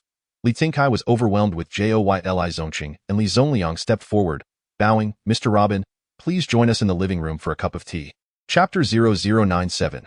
The Southern District Li Zongqing left Li Shui in the study to care for Li Tingkai.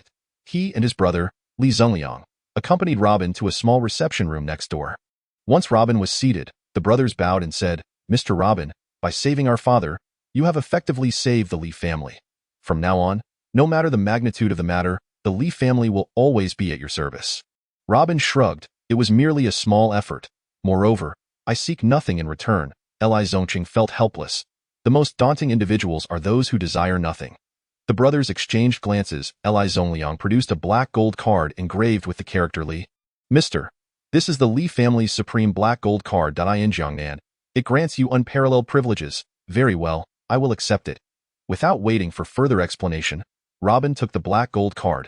He understood that refusing anything would lead to endless insistence from the Li brothers. "My apologies, Mr. Robin. I must take a business call." Li Zongqing hesitated briefly before answering his phone. "Tomorrow, there will be a municipal investment conference to announce the redevelopment of the Southern District project in 3 days. Li Zongliang shrugged, whispering, "Mr. Robin, the government is preparing to reinvest in the Southern District of Ningxuan.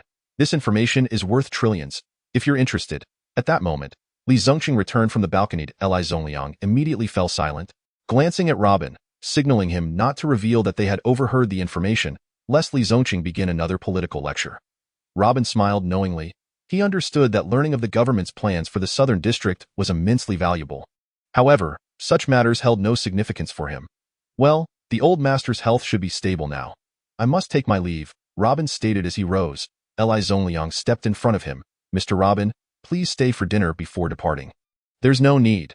I have already enjoyed Master Zhang's culinary skills at noon. I shall be on my way." With that, Robin made his exit. "Wait a moment, Mr. Luo. I have one more favor to ask." Li Zongliang hurriedly stepped forward. Pleading earnestly, Luo Bin lifted his gaze to Li Zongliang and inquired, "What is it?" "You need not thank me further. The old gentleman's health should not pose any significant issues. He will likely recover to his usual self in 3 to 5 days. At which point you will comprehend the true nature of extending one's lifespan by an additional 15 years. Li Zongliang chuckled softly and replied, "Mr. Luo, I certainly have faith in your remarkable medical skills. However, that is not the matter at hand. Chairman Xianzhan Kuei of the Jiangnan Five Alliances is a close friend of mine. This morning, he informed me over the phone that the Jiangnan Five Alliances intends to further expand their operations at the Ningxuan branch, establishing it as a transitional base for their northern endeavors. Next week, he will personally preside over the 2-year anniversary celebration of the Ningxuan branch and has requested that I serve as a guest of honor for the ribbon-cutting ceremony. Within Ningxuan, aside from myself, it is not appropriate for the rest of the Li family to appear, given their connections to the political and military spheres. I have been away from Ningxuan for quite some time. And although I am recognized as a member of the Li family, my network here is rather limited. Moreover, my involvement might inadvertently influence the Li family's standing. Thus, I humbly request Mr. Luo to honor us by being the guest of honor for the ribbon-cutting ceremony on this momentous occasion." The Jiangnan Five Alliances? Luo Bin chuckled lightly to himself, pondering how inescapable it all was. He had not anticipated the close relationship between Li Zongliang and Chairman Xianzhan Kuei. Notably, the Jiangnan Five Alliances had already issued a kill order against him. If he were to acquiesce to Li Zongliang's request and participate as the guest of honor for the 2-year anniversary of the Jiangnan Martial Alliance's Ningxuan branch, what kind of spectacle would that entail? The thought alone amused Luo Bin. "Very well, I agree. Just let me know in advance, and I shall make my own way there." Originally, Li Zongqing intended for Li Shui to escort Luo Bin home. But Luo Bin declined the offer. He had already arranged to meet Lin Jingru at noon and was set to assist her in eliminating the residual soul-binding charms from her body that evening. Upon exiting the Li residence, Chu Chu had been waiting for quite some time. Li Zongliang turned to Li Shui and asked, "Xiao Shui, do you have any idea who that woman driving the car is?" Li Shui glanced at him and replied, "Second uncle, I advise you not to inquire into Mr. Luo's affairs. He does not appreciate being investigated." Li Zongliang shot her a disapproving look and retorted, "What are you saying? Xiao Shui, how could I possibly investigate Mr. Luo? My point is, a man like Mr. Luo is undoubtedly appealing to young women. Just the other day, what did your grandfather say? You should strive to be with someone like Mr. Luo." Before Li Zongliang could finish his sentence, Li Shui stomped her foot and glared at him. "Second uncle, what nonsense are you spouting? Mr. Luo is currently involved with UD. How could I possibly do such a thing? Child, Mr. Luo is not married to UD. If you truly have feelings, you should express them. Ultimately, it is Mr. Luo's choice whom he wishes to be with." Li Shui, her face flushed, glared at Li Zongliang again and snapped. "Second uncle, if you keep talking nonsense, I will tell grandfather." With that, she stormed up the stairs in a huff. "You child, I was speaking of serious matters, brother. I speak the truth. You ought to counsel your little Shui. Mr. Luo is indeed a rare individual, and I sense he possesses far more than meets the eye." Li Zongqing's brow furrowed, a hint of disdain flickering in his eyes. He chuckled softly. "This matter is not within our control. Let it unfold naturally." Li Zongliang shook his head at Li Zongqing's retreating figure, thinking him rather short-sighted. "Do you truly believe Mr. Luo is merely the simple person you see before you? Perhaps one day, when you uncover the entirety of his truth, you will be left astounded." Li Zongliang hastened his steps and caught up with Li Zongqing, saying, "Brother, what I mean is, the old gentleman will soon return to his normal health. And if the business community in Ningchuan, as well as some old friends and subordinates of the old gentleman from Jiangnan province, learn of this, they will likely wish to host a celebratory banquet for him. What do you think?" Before Li Zongliang could finish, Li Zongqing nodded. "I understand your meaning. On that day, we must certainly invite Mr. Luo. He is the old gentleman's savior." Upon arriving at the Zifeng International Leisure Center, Lin Jingru had already prepared food and drinks in the private kitchen on the second floor, awaiting his arrival. As he entered the grand hall of Zifeng International, he caught sight of a familiar face. Lu Zihue, from the corner of his eye. Chu Chu, who had hurriedly followed, informed him, "Sir, this person has been tailing us for quite some time. Should we deal with him?" Luo Bin waved his hand dismissively. "No need for concern. Let him take his pictures. I recognize him. He has been following me for an entire afternoon and is not a significant threat." Chu Chu nodded. "Very well, the lady awaits you on the second floor." Lu Zihue followed Luo Bin closely, capturing several photographs of him and Chu Chu, and ultimately trailed him to the second floor of Zifeng International. From a distance, Lin Jingru spotted him and rushed forward. "Sir, you have arrived." With that, she took his arm and led him to the private dining room. This scene was thoroughly captured by Lu Zihue, who, not recognizing either Chu Chu or Lin Jingru, felt a surge of accomplishment in photographing Luo Bin with various women. He mused to himself, "Luo Bin, you truly are a deceiver, presenting a facade while mingling in the realm of romance. In just one afternoon, you have met with 3 or 4 women. What kind of conclusion will you face if I present these photographs to Vice President Zhou?" With these thoughts, Lu Zihue was filled with delight, feeling that the position of Deputy Director of Sales at the Chengdong Development Group under the Shao Corporation was surely his. He could hardly wait to send these photographs to Zhou Jiangdong, who was currently struggling to devise a better strategy to undermine Luo Bin and regain Xiao Yudi's favor. At that moment, Zhou Jiangdong unexpectedly received the photographs sent by Lu Zihue and was greatly pleased. Observing the images of Luo Bin engaging jovially with these women, seemingly in intimate relations, Zhou Jiangdong burst into laughter. "Luo Bin, no matter your abilities, how will Xiao Yudi perceive you when these photographs are presented before her?" He laughed heartily, replying to Lu Zihue, "Deputy Director Lu, your appointment as Deputy Director of Sales will soon be finalized. Keep up the good work, as I have high hopes for you." Chapter 0098. Kiyohara Koyama on the second floor of the Zifeng International Leisure Club. In Lin Jingru's private meeting room, she transformed from her previously aloof and alluring demeanor, bowing to present a cup of tea. "Master." Luo Bin accepted the tea and replied, "Please, have a seat. How have you been feeling lately?" Lin Jingru rose and sat before him, a trace of bitterness gracing her enchanting visage. "Master, ever since you assisted me in lifting the soul-binding charms for the first time, my body has often felt as if it were being gnawed upon by countless ants. Furthermore, I frequently awaken from nightmares in the night." Luo Bin nodded. "This is a normal reaction. Today, I shall administer acupuncture once more, and these symptoms will significantly diminish. With this method of treatment, after 3 or 4 more sessions, the soul-binding charms within you will be entirely eradicated. At that point, the sensation of being consumed by millions of ants will cease." Lin Jingru knelt before him, exclaiming, "Thank you, Master. Rise, let us begin." Luo Bin struck the table with his palm, causing the silver needles arranged atop to levitate momentarily. With the direction of his fingers, 18 silver needles were sequentially inserted into Lin Jingru's head and chest. At that moment, a violent commotion erupted from outside the door. Lin Jingru's eyes widened in alarm as she looked at Luo Bin. "Focus your mind. Do not be distracted." Luo Bin slowly stood, a cool smile gracing his lips. "So they have finally arrived," with a loud crash. Chu Chu and Gu Chao were sent flying through the door, landing heavily before Luo Bin. "Mr. Luo, we apologize. We failed to hold them off," Gu Chao said, his gaze filled with fear as he looked toward the door. "Baka, what have you done to Qin Shui?" a brawny man, as formidable as a tank, stormed toward Chu Chu and Gu Chao. Slap! Luobin struck the intruder, scolding, "You uncouth fellow! Do you not know to knock before entering?" The burly man staggered back several steps.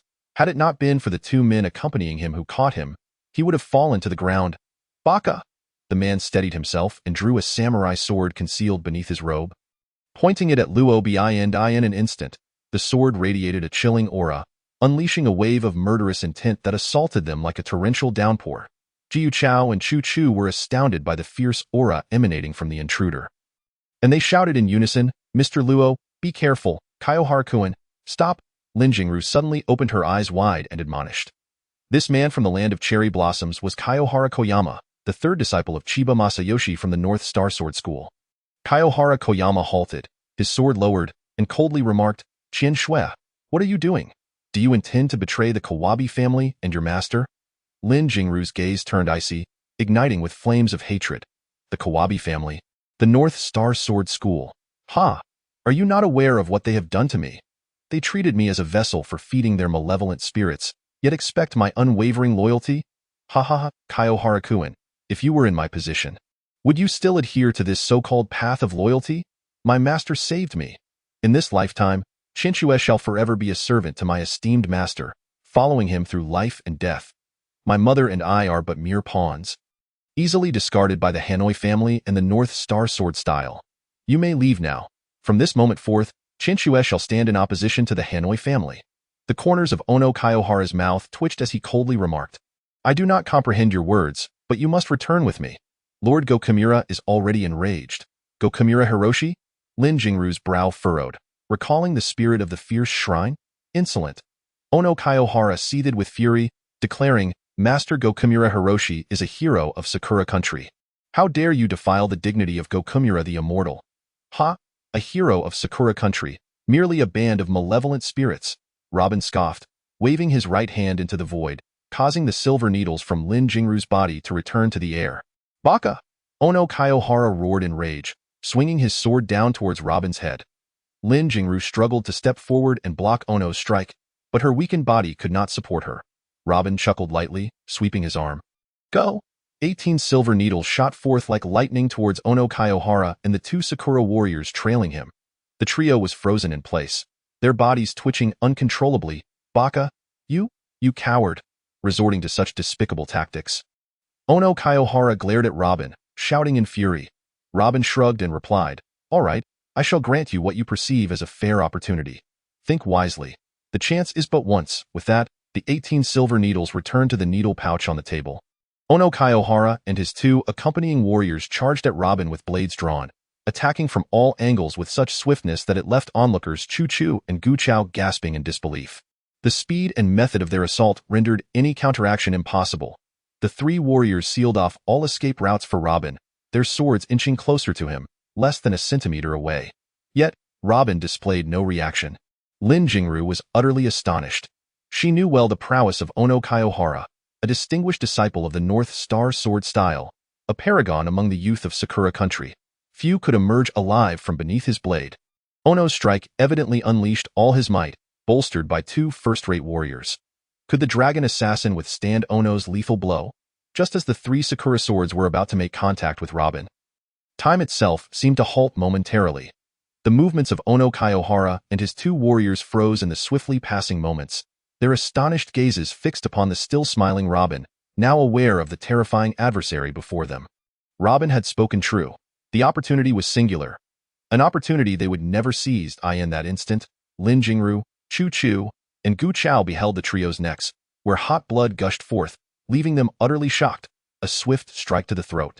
It took a mere fraction of a second to slay three of Sakura country's top warriors. The dragon assassin, Ono Kyohara, gazing at Robin, uttered that phrase in terror before collapsing. The ensuing scene nearly caused Lin Jingru, Chu Chu, and Gu Chao to faint from shock. In the brightly lit living room, a golden light suddenly erupted. Following the fall of Ono Kyohara and the two warriors, the color drained from their faces, their blood rapidly siphoned by an inconspicuous dagger at Robin's waist. With a dragon's roar, the living room dimmed. This flickering spectacle persisted for over 3 minutes, when the lights finally returned to brilliance. Lin Jingru and the others beheld the lifeless bodies of the three Sakura warriors, resembling desiccated corpses, as if drained of their essence by some otherworldly beast. After 5 or 6 minutes, the strange phenomenon in the living room dissipated. Lin Jingru, Chu Chu, and Gu Chao stood in stunned silence, unable to utter a word. It was their first encounter with such a horrifying means of murder. Robin sheathed the gleaming golden dagger, the radiance upon it fading instantly. Is this truly the legendary god of assassins? Lin Jingru, Chu Chu, and Gu Chao immediately knelt upon the floor, exclaiming, "Master, rise and ensure these 3 bodies are disposed of discreetly. We cannot allow the intelligence department of the Dragon Kingdom to discover this again. They have begun to take notice of me, and I wish to avoid dealings with the military." "Yes, master." Chu Chu and Gu Chao hastily removed the bodies of the 3 island warriors from the living room. Lin Jingru stepped forward, saying, "Today, my master has slain Chiba Masayuki's closed-door disciple. The Hanoi family and the North Star sword style will soon discover this. Should we prepare for what comes next?" Robin raised his hand. Smiling, "No need for that in a few days. I shall take you to Sakura country to pay a visit to your Hanoi family and put an end to this matter once and for all." Chapter 0099, Lijiang Apartment. After Robin resolved matters concerning Lin Jingru, he did not return to the Zixia Summit Villa. Jiu Chao drove him to the Lijiang Apartment near the Qingdong Development Group. This morning, he had signed a cooperation intention with an outsourcing unit at the Shao Corporation, and the following day would involve finalizing the cooperation project agreement at the Qingdong Development Group, which required approval from the company president. Thus, Robin chose to stay at Lijiang Apartment for convenience. Lijiang Apartment was the first newly constructed project after the Shao Corporation secured the Qingdong Ecological Circle project. It was built to serve the entire Qingdong Business District project. This high-end residential complex mainly housed white-collar workers, corporate executives, and some small business owners from the surrounding area. Before the Qingdong Yunxia Lake Villa area was completed, Xiao Yudi had resided here. Arriving at Lijiang Apartment, it was already past 9 in the evening. The apartment gifted to Robin by Xiao Yudi was on the 20th floor of Area A, the prime location of the complex. Upon opening the hallway door, a woman's scolding voice rang out behind him. "Stop!" Recognizing the voice, Robin knew it was that bothersome commoner, Xia Zixuan. "This woman lives here too?" Without looking back, Robin strode directly towards the elevator. "Hey, I say, do you think that by ignoring me, I won't notice you?" Xia Zixuan hastened to the elevator, catching up. "Zixuan, don't be like that. How could Brother Robin not be allowed here?" Zhao Yin hurriedly intervened. "Brother Robin, hello? Are you living here, or are you here to find someone?" Robin didn't glance at the still-fuming Xia Zixuan but smiled and nodded at Zhao Yin, replying, "I'm living here." "Oh, that's wonderful," Zhao Yin exclaimed. "Brother Robin, from now on, we can commute to work together. Which room are you in?" "Room 2019. Upon hearing the room number, Zhao Yin joyfully declared, "Brother Robin, what a coincidence. You're also renting here." "Right across from us, Zixuan and I are in room 2020. Robin was taken aback. What a coincidence. The layout of Area A in Lijiang Apartment had only 2 units per floor, and he was surprised to find that he was directly across from that commoner. "Xia Zixuan, indeed. It seems we have a bit of fate," Robin said with a resigned smile and a nod. "Hemph." Xia Zixuan tugged at Zhao Yin. "Why are you so excited? Can't you see some people are being deliberate?" "Deliberate?" Zhao Yin looked from Robin to Xia Zixuan, puzzled. Xia Zixuan shot Robin a glare, pulling Zhao Yin along. "We've been living here for nearly a month. The opposite apartment has always been locked, with no one living there. How could he possibly be residing in that unit? Furthermore, that unit is the best in Area. Likely the most expensive rental. Zhao Yin, did you tell him we live here? This man must have rented that unit to get closer to me." Robin pursed his lips, thinking to himself, what an imaginative mind. Zhao Yin tugged at Xia Zixuan, whispering, "Zixuan, please don't say that it could just be a coincidence. I never told Brother Robin where we live." Xia Zixuan scrutinized Robin, who was engrossed in his phone, scoffing, "I must tell you, if you dare to." At that moment, the elevator arrived on the 20th floor, and Robin stepped out, unlocking his door. Xia Zixuan angrily pursued him, pointing at Robin from behind. "Hey, did you hear what I said? If you dare to have any—" Robin ignored her, shrugged, and muttered, "Fool, what do you think you are?" He entered his room and closed the door behind him. "You?" Xia Zixuan stood bewildered at the threshold, then angrily kicked the door, scoffing, "Pretentious. Do you think using such a ploy will truly sway me? Dream on." Zhao Yin sighed. "Zixuan, you're overthinking this. Brother Robin is not the person you imagine him to be. Have you not noticed? Every time we encounter Brother Robin, he never gazes at you inappropriately. Moreover, that Miss Shun he is with seems very kind to him. Also, our company's assistant to the president, Qin Yu, appears to hold Brother Robin in high regard.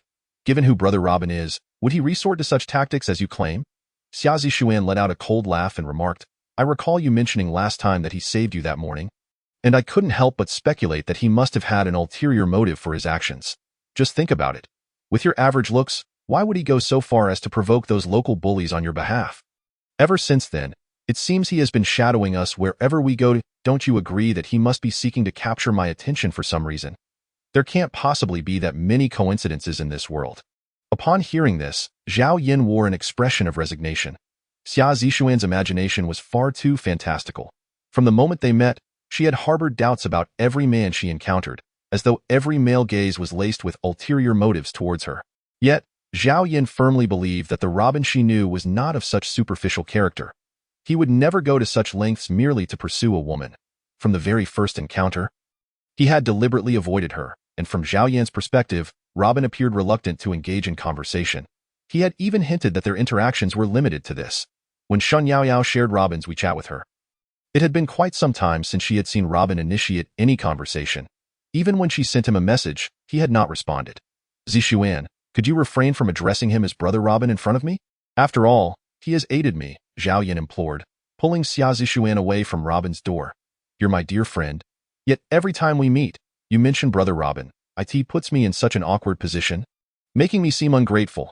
Xia Zishuan scoffed disdainfully. Oh, you? How utterly foolish. Furthermore, I've been pondering this afternoon about your employment situation. It seems rather suspicious. Zhao Yin, what I mean is, it would be best if you didn't go to work. What if they truly intend to harm you?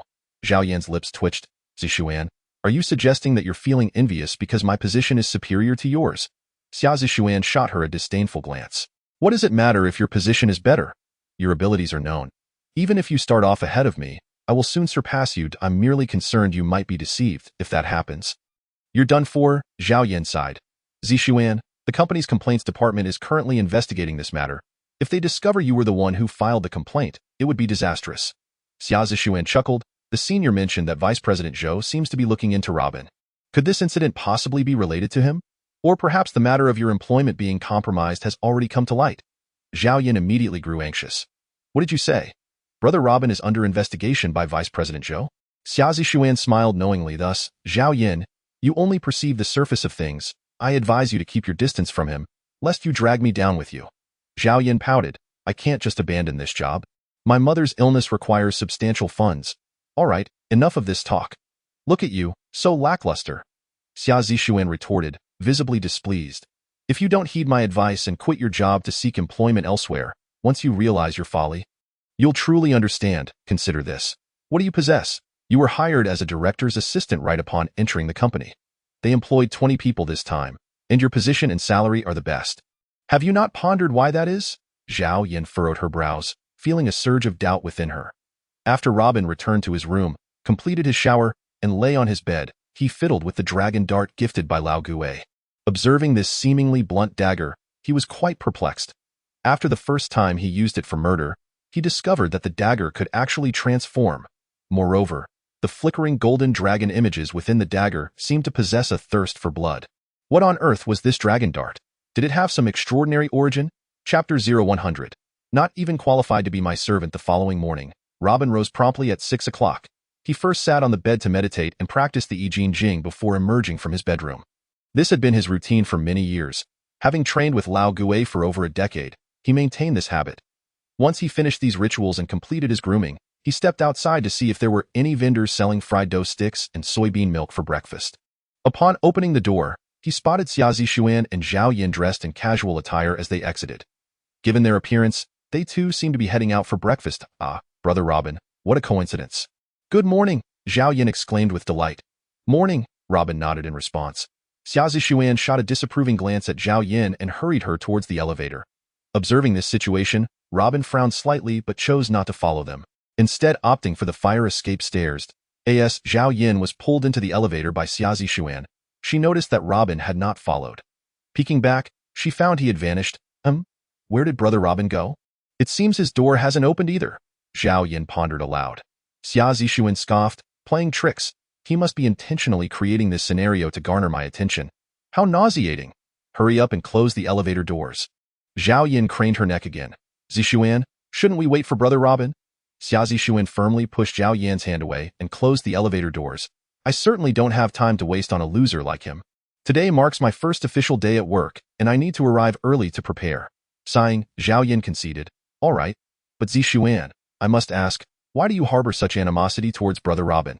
It seems he has never wronged you. Humph. I detest his deliberately aloof demeanor, as if he is ignoring me. In truth, men like him are desperate for my attention. Xia Zixuan scoffed. He thinks that just because he is slightly handsome, he can win my heart. He is sorely mistaken. Only shallow girls would fall for his tricks. Zhao Yin fell silent, realizing further argument would be futile. She took out her phone and sent a message to her brother at home, informing him that she had secured a job with a high salary and asking him to take good care of their mother. Upon reaching the ground floor and exiting the elevator, Xia Zixuan suddenly halted, her expression one of astonishment. How could he be ahead of us? Zhao Yin glanced 20 meters ahead, where Robin was striding confidently towards the community exit. Brother Robin, how did he come down? The fire escape. After a brief moment of surprise, Xia Zixuan coldly laughed. Zhao Yin, now do you see how repulsive this man is? To appear proud in front of me, he deliberately chose not to join us in the same elevator, opting instead to run down the fire escape. How ridiculous! At that moment, a beam of morning light fell upon Robin, highlighting his tall, athletic figure. Zhao Yin gazed at Robin's strong back and tousled black hair. Momentarily entranced, today, she realized just how well-built he was. As he walked, he exuded an undeniable charm. Xia Zixuan, noticing Zhao Yan's dazed expression, smacked her on the head. It seems you've been bewitched. Let me reiterate. The persona he presents is entirely fabricated. Zhao Yin refrained from arguing further. She understood that no matter what she said, it would be in vain. Xia Zixuan was resolute in her belief that Robin was merely a pretentious loser seeking to flaunt himself before her. Originally, they had intended to venture out to buy some soybean milk and fried dough sticks. Upon reaching the entrance of the community, they saw Robin enjoying breakfast at a nearby stall. Xia Zixuan immediately pulled Zhao Yin toward an adjacent Western restaurant. Zixuan, weren't we going out for fried dough sticks and soybean milk? It seems this is the only stall around, Zhao Yin inquired, confused. Xia Zixuan interrupted her. Fried dough sticks and soybean milk? Such trashy food is only fit for the lower-class losers. We shall dine at the Western restaurant across the street, as that is nutritious, healthy, and hygienic. As she spoke, she deliberately raised her voice, hoping to ensure Robin overheard her. However, those around them enjoying their breakfast were not pleased. What kind of girl speaks like that? A woman in her 30s stood up to scold her. You claim that fried dough sticks and soybean milk are only for the lower class and poor. Yet I must ask, what class do you belong to? A pauper mocking others. Xia Zixuan was taken aback. Being publicly berated as a pauper by a rude matron left her quite infuriated. How dare you insult me? The matron pointed at Xia Zixuan defiantly. I am indeed insulting you. You just claimed that those eating fried dough sticks and soybean milk are lower-class paupers. What about you? I purchased 5 units in this newly built complex. Do you have any? You appear to be a newcomer who has just moved in, correct? The crowd of residents enjoying their breakfast echoed their agreement. You, woman, deserve to be slapped. Calling us paupers and losers. How utterly foolish, a man in his 40s. Munching on a fried dough stick, approached Xia Zixuan, pointing at her as he spoke. I've seen many like you. Earning $8,000 a month yet acting as if you're living like someone making $80,000. In reality, that meager salary barely covers your rent and property fees. What right do you have to belittle us as losers and paupers? Just take a look in the mirror. Bah, pauper. Xia Zixuan's face flushed with anger. Yet she dared not retort. That moment, Robin had finished his breakfast and walked past her without acknowledging her, heading directly into the community. Xia Zixuan was furious. She had expected Robin to engage her in conversation, yet he chose to feign ignorance and simply walked away. Zhao Yin noticed that Robin had no intention of acknowledging them, and feeling reluctant to ask for his assistance, she quietly urged Xiang Zixuan. Zixuan, let's go. Robin, indifferent to Zixuan's trivial matters, thought that such a woman should be taught a lesson. He entered the community and purchased some essential household items from the supermarket before heading home. Just as he arrived at the elevator, Zixuan and Zhao Yin approached from behind, carrying a delicately packaged Western meal. Are you not a man? Why didn't you help us when Zhao Yin and I were surrounded and berated? Zixuan glared at Robin, her teeth clenched. Robin glanced at the time, disregarded her, and strode into the elevator. Brother Robin, I'm sorry. Zhao Yin awkwardly smiled at him, then turned to whisper, Zixuan, please don't act like this. Humph, that jerk is nothing but a coward. Zixuan shot Zhao Yin a disdainful look. You're the only one who believes in him. You saw how timid he was just now. Robin coldly interjected. If it weren't for the fact that you and Zhao Yin are classmates, I would have slapped you already. Speak to me like that again, and don't blame me for being unsympathetic. Zixuan was momentarily stunned. A chill ran down her spine as she beheld the icy demeanor of Robin. He pointed a finger at her, saying, let me make this clear. With your looks, you aren't even qualified to be my servant. I wouldn't give you a second glance. You scoundrel. Zixuan trembled with rage, on the verge of cursing him, but the coldness in Robin's eyes silenced her. With a dismissive snort, he ignored her. Zhao Yin stood awkwardly to the side. Unsure of what to do in that moment, the elevator felt suffocatingly silent. Upon reaching the 20th floor, Robin stepped out. Brother Robin. Zhao Yin attempted to offer an apology, but he paid her no mind and walked straight into his home. Zixuan, still reeling from Robin's words and actions, was pulled along by Zhao Yin, emerging from the elevator in a daze. Back at home, Zixuan kicked the door in frustration. How dare he speak to me like that? I will never give such a crude man any chance. Zixuan could hardly believe that Robin would utter such words, leaving no room for her. After hastily finishing breakfast, she left the community with Zhao Yin and hailed a rideshare to the company. Zhao Yin had intended to ride a shared bicycle, but Zixuan insisted on taking a CR. As they sat in the vehicle, they spotted Robin leisurely cycling towards the company. Zixuan scoffed, a broke loser on a bike. What gives him the right to act so proud in front of me? Men like him are the most disgusting. Zhao Yin shook her head. Zixuan, the company is so close. We shouldn't waste money on a ride. I want to save up to help Mom with her treatment. Zixuan sighed. What can I say to you, Zhao Yin? Do you want me to ride a bike like Robin? Life should have a sense of ceremony. Only by embracing this noble lifestyle can one truly become a noble. Zhao Yin bitterly shook her head. Zixuan, I understand what you're saying, but we don't have that much money. Chapter 0101. I won't pay for today's fare. Zixuan watched Robin slowly pedaling his shared bicycle, a mocking glint in her eyes. Driver, please slow down and match the speed of the vehicle ahead. The rideshare driver shook his head. I'm sorry, miss, but we don't offer that service. If I were to do as you say, how would I make any money? You're just a driver. I paid for this service, so you must provide it. I will report you. Zixuan retorted angrily. Fine, you can get out now, the driver snapped, pulling over to the side of the road. What kind of attitude is that? Zixuan fumed, pointing at the driver.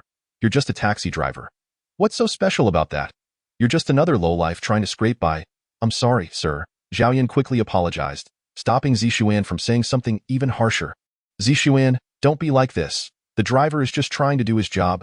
Get out, the rideshare driver shouted. Zixuan, intimidated by the driver's fierce demeanor, fell silent and complied. They were not far from the company now. Zhao Yin paid the fare and stepped out, sighing. Zixuan, what was that about? The driver has it tough too. He is just hoping to make a few more fares this morning. Don't report him, no way. I will report him. Such uncivilized lowlifes, Zixuan declared, pulling out her phone to file a complaint. Zhao Yin pleaded. Zixuan, please, don't do this. Everyone is finding it hard to make a living. Why are you so angry? Zixuan scoffed. Sigh. Zhao Yin, what can I say to you? Fine, I'll let it go this time. But I want to pay for today's fare. Zhao Yin shook her head at Zixuan's retreating figure and hurried to catch up. It was still before working hours when they arrived at the Chengdong Development Group building, where many people were already waiting. This morning marked the final step in signing the outsourcing project agreement with the Chengdong Ecological Circle. It involved signing off on the investment project commitments for approval by the Group's president. Yesterday, nearly 40 companies met the qualifications in the bidding process, but only 20 were selected for the project outsourced by the Xiao Group. This meant that half of the companies would be eliminated today. Robin arrived at the bike parking area next to the building, securing his bike. He heard a mocking voice call from behind. Isn't that Robin? He turned to see Yang Jingyi and Lu Haitao approaching, deliberately flaunting a BMW car key. Robin, I heard you're working as a security guard at the Chengdong Development Group? Lu Haitao stepped forward with a smirk, his eyes filled with derision. Robin chose to ignore them, walking directly into the Group's building. This scene was witnessed by Zhou Jiangdong, who happened to walk by. Oh, these two have a grudge against Robin. Are you here to sign the Xiao Group's Chengdong outsourcing project as well? Yang Jingyi and Lu Haitao were taken aback when Zhou Jiangdong, the vice president of sales and head of the outsourcing project, spoke to them. Vice President Zhou, hello, I'm Lu Haitao from Haitian Real Estate, and my father is on a business trip, and he asked me to see if we could successfully collaborate with Xiao Group. Lu Haitao said, pointing to Robin's retreating figure. "Do you know Robin?" Zhou Jiangdong asked. Yang Jingyi, sensing Zhou Jiangdong's displeasure, quickly replied, "We only met once. How could we possibly know someone so uncouth?" A flicker of amusement flashed in Zhou Jiangdong's eyes as he said, "I see. What is the name of your company?" Yang Jingyi nudged Lu Haitao, who promptly replied, "Vice President Zhou, we are Haitian Real Estate." "Got it. Make sure you prepare well for the contract signing later," Zhou Jiangdong said before turning to walk into the lobby. "Huh?" Lu Haitao stood there, momentarily stunned. Yang Jingyi kicked him. "Wake up, Vice President Zhou meant that we at Haitian Real Estate can sign the Xiao Group's Chengdong outsourcing project." "That's fantastic," Lu Haitao exclaimed, lifting Yang Jingyi in excitement. "Haitian Real Estate is about to take off." Yang Jingyi glanced at Robin's figure in the lobby, sneering, "Good thing we said we don't have much of a relationship with Robin. Otherwise, today's signing would have been troublesome." It turned out that the vice president in charge of project qualification review had a strong opinion of Robin. Lu Haitao nodded. "Exactly. I wonder what Robin is doing here. That fool has no sense, offending Vice President Zhou. Haha, it was a good call not to engage further with him at the Hawaii bar that day." They laughed. As they entered the lobby, they spotted Chengxi, Shen Yaoyao, and others. Yang Jingyi and Lu Haitao stepped forward. "Yaoyao, you're here too. I saw Uncle Shen seem to be here as well. Is your family also looking to sign with Xiao Group?" Shen Yaoyao pouted. "I never concern myself with the company's affairs. I just collect my dividends every year. I have no idea if they're signing the Chengdong project. Hey, I just wanted to tell you that we ran into Vice President Zhou from Chengdong Development Group outside. He implied that we at Haitian can sign the contract." Shen Yaoyao smiled and said, "Then I'll congratulate you in advance." "Yaoyao, aren't you going to ask why?" Yang Jingyi rolled her eyes. "Looks like you don't care about your friend at all. Sigh, let me tell you. It's because of Robin." Shen Yaoyao froze. "Because of Robin? Do you know what Robin is doing here?" Yang Jingyi interrupted. "It's because Vice President Zhou knows we don't have a good relationship with Robin that he told us we could sign the contract." "What does that imply?" "It means Robin is blind and has offended the company's vice president, Zhou Jiangdong." At that moment, Chengxi, who was discussing the signing arrangements with Su Wenhai, overheard this and approached them. "Are you saying that Vice President Zhou promised you the contract because you dislike Robin?" "Yes, Miss Chung. Just now, we mentioned how much we dislike Robin, and he immediately said we could successfully sign the contract." Ein Chengxiu's eyes danced a glimmer of intrigue as she remarked on Robin. "That brash fellow, who seems to offend people wherever he goes. He fails to consider who Vice President Zhou is. After all, he is the third in command of the Xiao Group and a classmate of Miss Xiao at Harvard Business School." Having said this, she turned and whispered to Su Wenhai, "Young Master Su, since you did not see Vice President Zhou yesterday, you should go speak with him shortly and emphasize that our relationship with Robin is decidedly poor." "All right, as soon as they finish their morning meeting, I shall go," Su Wenhai replied with a sense of pride.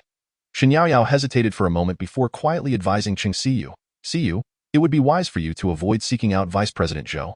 Miss Xiao holds Robin in high regard, and your actions might backfire." "Enough, Yaoyao. I am aware of your recent closeness to Robin," Chengxiu retorted, her eyes flashing with disdain. "However, Robin is merely a bodyguard. How could he possibly be involved in the signing of project contracts? Vice President Zhou is the principal authority overseeing this project, and his opinion is paramount." Shen Yaoyao, feeling helpless, countered, "See, while it is true that Vice President Zhou is the chief responsible person for the project's outsourcing qualification review, a presidential signature is also required." Chengxiu chuckled. "Since Xiao Yudi entrusted this matter to Vice President Zhou, it signifies her complete trust in her old classmate. Whatever Vice President Zhou agrees to should be directly approved. Yet, Robin is..." Shen Yaoyao attempted to inform her that Robin was the company's president. Chengxiu interrupted, "I shall not engage with you further. You have not participated in any matters and clearly do not grasp the intricacies involved. You heard earlier that your classmate was able to secure Vice President Zhou's commitment precisely because of such circumstances."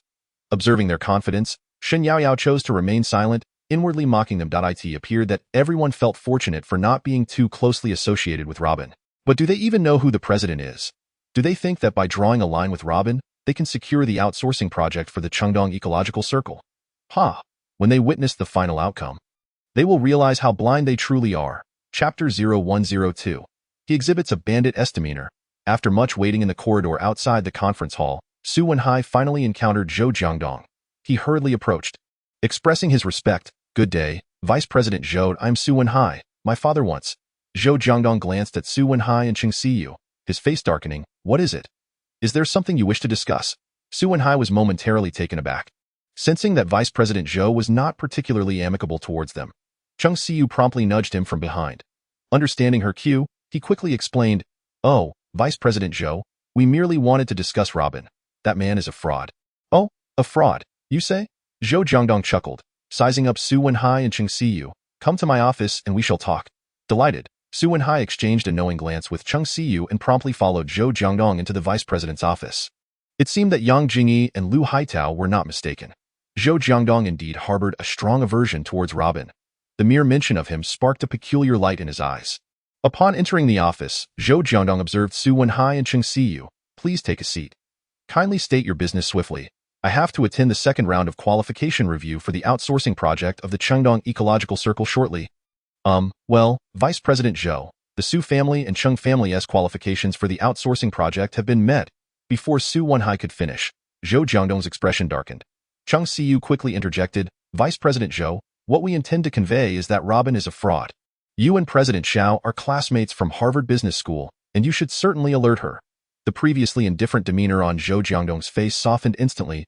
"Oh, this matter warrants further investigation. Do elaborate." He activated the recording function on his phone, placing it on the desk. After a moment's hesitation, Su Wenhai continued, "Vice President Zhou, Robin is a rootless scoundrel. Not long ago, he approached the Chung family with a 20-year-old marriage contract, demanding that Chung Siyu marry him. The authenticity of that contract remains questionable, and it was outright rejected by the Chung family and Chung Siyu.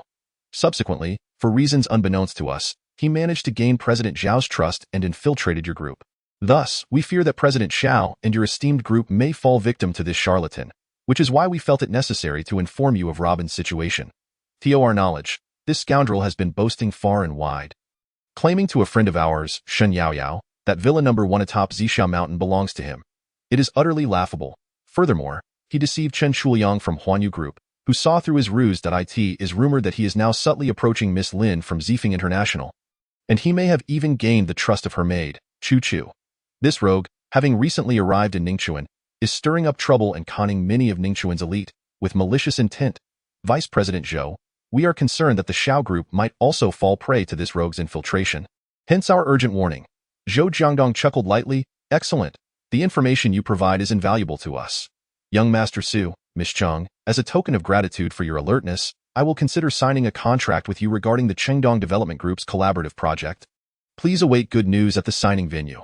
Exiting Zhou Jiangdong's office, Su Wenhai and Chung Siyu celebrated their success with a high five, relieved to have made the right gamble. By stepping onto the Xiao Group's platform for the Chengdong Ecological Circle project, they would soon ascend to the forefront of Ningchuan's business realm. By 9 a.m., the signing ceremony for the Xiao Group's Chengdong Ecological Circle outsourcing project was in full swing. Zhou Jiangdong presented the list of 20 approved outsourcing partners to the project assistant responsible for final confirmations. Upon learning that their family businesses were included in the official signing list, Yang Jingyi, Cheng Siyu, and others erupted in excited shrieks. Zhou Jiangdong passed by them, imparting a meaningful remark. "Once you take on the Chengdong project, ensure you execute it well. I have faith in you." Cheng Siyu, Su Wenhai, Yang Jingyi, and Lu Haitao fervently expressed their gratitude. "Thank you, Vice President Zhou. We shall not disappoint your expectations." However, Shen Yaoyao's father, Shen Minghai, was left feeling quite disheartened after reviewing the signing list. Despite the Shen family's significantly stronger standing compared to the Cheng family and Haidai real estate, they were not included in the Chengdong Ecological Circle project collaboration. He understood the reasons all too well. Unwilling to accept this outcome, Shen Minghai approached Shen Yaoyao, quietly saying, "Yaoyao, your good friend Cheng Siyu's family has signed a contract with the Xiao family for the outsourcing project, indicating a strong relationship with Vice President Zhou. I was wondering if you could speak to her and help us get a quota for the outsourcing project." Shen Yaoyao replied indifferently, "I will not go. You and your little wife have long instructed me not to meddle in company affairs. So I certainly shall not." Beside Shen Minghai, a woman named Hu Lijing scoffed, "The Shen family's earnings, haven't you been taking dividends every year? Is it too much to ask you to do something for the Shen family?" Shen Yaoyao's expression soured instantly. "The Shen family's money? Ask your husband who it originally belonged to. Had my mother not invested 5 million as seed capital and worked tirelessly, certain individuals would still be out in the market selling." Shen Minghai trembled with anger, pointing at Hu Lijing and exclaiming, "Can you not say a word?" Hu Lijing gritted her teeth. "Fine. I won't say anything. Do as you please." Watching Hu Lijing storm away in frustration, Shen Minghai sighed, "Yao Yao, because this is your mother's legacy, we should endeavor to grow and enhance it. Shun Yaoyao coldly smiled. Spare me the nauseating rhetoric. You are well aware of how you and that Hu Lijing have squandered the Shin family's wealth. What happened to your promise to my mother regarding my annual dividends? I have not seen a cent in 3 years. In any case, I will not involve myself in this matter. Shin Minghai shook his head helplessly. Very well, I understand your grievances towards me, and I do not hold it against you. If you are unwilling to assist with the Chengdong project, I will not force you. Do you know why the Shin family has not become a partner of the Shao family? I will tell you. It is because I have heard that you have been closely associated with a fellow named Robin from their company, and Vice President Zhou detests him. Shin Yaoyao bitterly smiled. I have no idea where you heard such rumors. It's truly laughable. Just then, Zhou Jiangdong announced that the signing procedures were complete. In 10 minutes, the final results would be declared, along with the convening of a site meeting for the 20 collaborating firms. Some unsuccessful bidders, having learned of their fate, departed disheartened. Only a few second-rate families, hoping for a stroke of luck, lingered on site, wishing to secure a secondary contracting project. Shin Minghai, whose business had not been flourishing recently, also remained hopeful for signing the Shao family's outsourcing project. Inside the Chengdong Development Group's president's office, Qin Yu presented the finalized list of 20 collaborating partners and the contracts to Robin. At that moment, Robin was engrossed in a game and glanced at the thick stack of contracts. Qin assistant, could you take a look at this for me? Just a glance makes my head ache. Qin Yu nodded and replied, the outsourcing contract has been drafted by General Manager Shao in conjunction with the Legal Department's counsel, so there's no need to review it further. The primary concern lies with the qualification audits of the 20 collaborating entities, which requires your final approval, Mr. Robin. Then please read it to me, Robin said, laying his phone aside and reclining in his executive chair. All right, I will report the names of the 20 entities, their responsible persons, and the status of their funding preparations for the proposed collaborations, Qin Yu stated, proceeding to recite the details of each entity as reported by the sales department.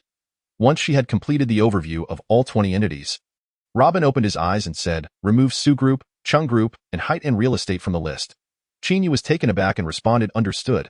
I will notify the sales department immediately. 5 minutes later, Zhou Jiangdong received Qin Yu's feedback.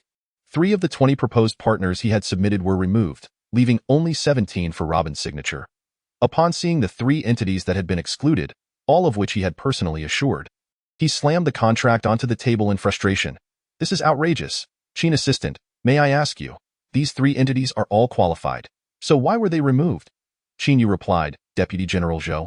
Mr. Robin stated there was no reason. Zhou Jiangdong erupted in anger, pounding the table as he shouted. What kind of attitude is that? To dismiss such significant contracts without reason. Is this a joke? Qin Yu shrugged. This is the mindset of you executives. I am not privy to it. Mr. Robin said that anyone with objections should keep them to themselves. What? This is banditry. Zhou Jiangdong was nearly beside himself with rage. If this issue could not be resolved, his loss of face would not merely reflect on the upper echelons of the Shao Group. Soon, the entire Ningxuan would become aware of the situation. How could he maintain his standing in the Shao Group? How could he navigate the business realm of Ningxuan? How could he win over his heart's desire, Xiao Yudi? No, this situation must be reversed. He grabbed the contract with Robin's final comments and shouted at Qin Yu. I must discuss this with Yudi. A mere fool who knows nothing, Deputy General Zhou. Please mind your words and actions. After all, Mr. Robin is our group's president.